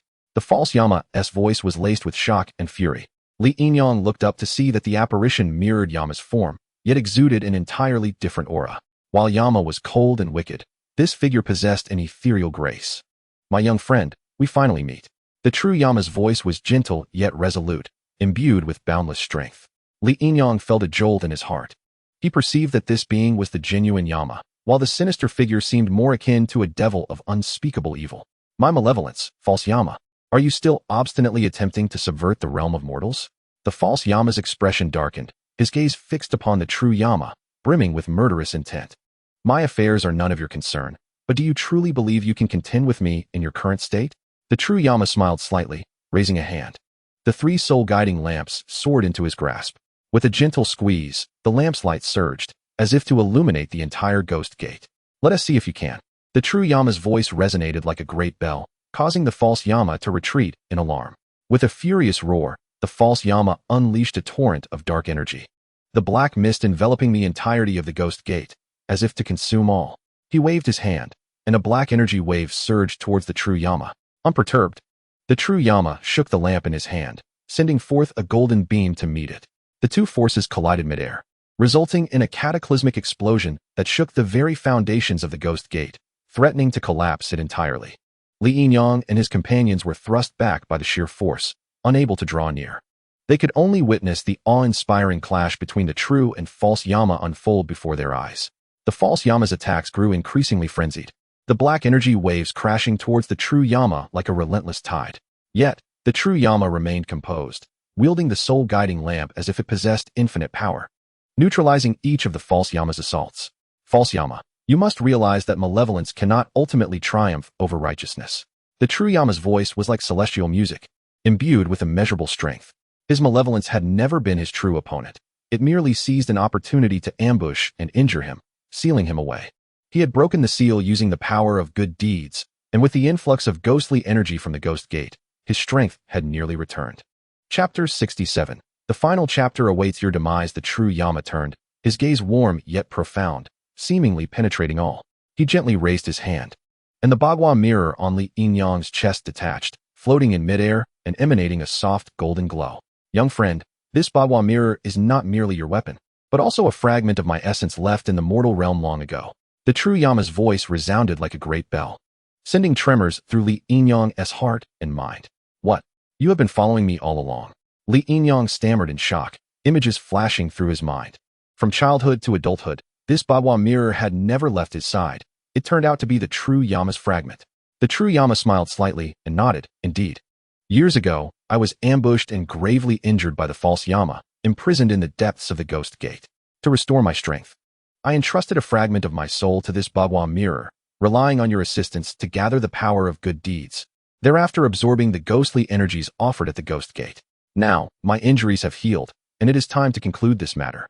Li Yinyang felt a tumultuous storm within. He had unwittingly become a crucial link in the true Yama's resurgence. He opened his mouth, uncertain of what to say. The true Yama's gaze shifted to the false Yama, his tone icy. The restrictions I set at the Ghost Gate were to prevent powerful ghosts from wreaking havoc in the mortal realm. I never anticipated that those very restrictions would become the key to my restoration. The ghostly energies offered at the Ghost Gate have largely been consumed and refined by me. I no longer need to hide. The false Yama's expression darkened ominously, his eyes locked onto the true Yama, his voice hoarse and frigid. Old fool, you are fortunate. The true Yama snorted coldly. Fortunate? Were it not for your covetousness towards the mortal realm, would you have fallen into this predicament? Today shall be your end. The false Yama roared in fury, unleashing a maelstrom of evil power, the black mist enveloping the entire Ghost Gate. His form swelled, transforming into a colossal shadow, as if to devour heaven and earth. The true Yama remained unperturbed, raising a hand to summon the last soul-guiding lamp into his grasp, the four lamps hovering around him, radiating resplendent light. He proclaimed, as Yin and Yang converge, let heaven and earth bear witness. In that instant, the heavens and earth shifted. The boundary between the realms of Yin and Yang shattered. Above the Ghost Gate, energies of black and white intertwined, forming a colossal vortex. Within the vortex, thunder roared, as if to rend all asunder. The false Yama's shadow surged violently, attempting to breach the true Yama's defenses. Yet, the true Yama stood firm, the light of the four lamps intensifying, nullifying each of the false Yama's assaults. Old fool, do you believe this will allow you to triumph over me? The false Yama's voice was rife with madness and defiance. The true Yama chuckled derisively. Petty malevolence can never conquer righteousness. Before the words could fade, the true Yama summoned the four soul-guiding lamps, their wicks erupting in dazzling brilliance. The four lamps streaked towards the false Yama like shooting stars. Boom! A deafening roar erupted as the four lamps simultaneously detonated, the terrifying energy shredding the false Yama's shadow into fragments. The false Yama emitted a heart-wrenching scream as his form gradually dissipated, ultimately transforming into a cloud of black ash, carried away by the wind. At the convergence of Yin and Yang, the heavens and earth fractured, leaving only the true Yama and Li Yinyang's five companions amid the ruins of the Ghost Gate. In the instant the false Yama was obliterated, Kajin's countenance turned grim, He realized he had lost his greatest ally. He turned to flee, but was blocked by Su Qing. Kazhane, your end has come. Su Qing's voice was icy, laced with vengeance. The false Yama sneered derisively. Just you? Without responding. Su Qing's dagger glimmered with a chilling light. Her form darted like lightning, lunging at Kazhane. The two engaged in an immediate clash. The dagger colliding with Kazhane's ghostly claws, producing a shrill sound of metal scraping against metal. Though Kazhane was powerful, he gradually found himself overwhelmed by Su Qing's relentless assault. Ultimately, Su Qing seized upon a flaw, driving the dagger forcefully into Kazhane's heart. This strike was for the vengeance of my entire family. A profound hatred resonated in Su Qing's voice. Kazhane's eyes widened in disbelief. Unable to comprehend that he would meet his demise at the hands of Su Qing, his body gradually collapsed, ultimately transforming into a wisp of black smoke. Dissipating into the air, Su Qing stood rooted in place, a fleeting glimmer of relief crossing her gaze. Her deep-seated vendetta had finally been avenged. At the threshold of the netherworld, the true Yin Wang gazed upon the ravaged realm where yin and yang intertwined. His eyes appeared to peer beyond the gates of the underworld, and he sighed deeply. The underworld lies in disarray, in dire need of someone to assist in its reconstruction. He turned to Li Yin-yang and his companions, smiling as he spoke. Your prowess is remarkable. Why not come to the underworld and lend me your strength? Li Yin-yang shook his head, responding with a smile. My lord Yin Wang, we have many unfinished matters in the mortal realm, and thus, we cannot acquiesce to your request. Lei Fei chimed in. Indeed, we have yet to fully relish the pleasures of life on earth. Hearing this, the true Yin Wang laughed heartily. Very well, since you are unwilling, I shall not press the matter. However, a century hence, I shall send for you. At that time, you must not refuse. Li Yin-yang and his companions exchanged glances, unable to respond before the true Yin Wang's figure gradually faded away, leaving behind a resonant phrase in the air. A century hence, we shall meet again in the underworld. With the crisis at the gates of the netherworld completely resolved, Li Yin-yang and his companions returned to the mortal realm. Su Qing laid down the burdens of her hatred and embarked upon a new chapter in her life.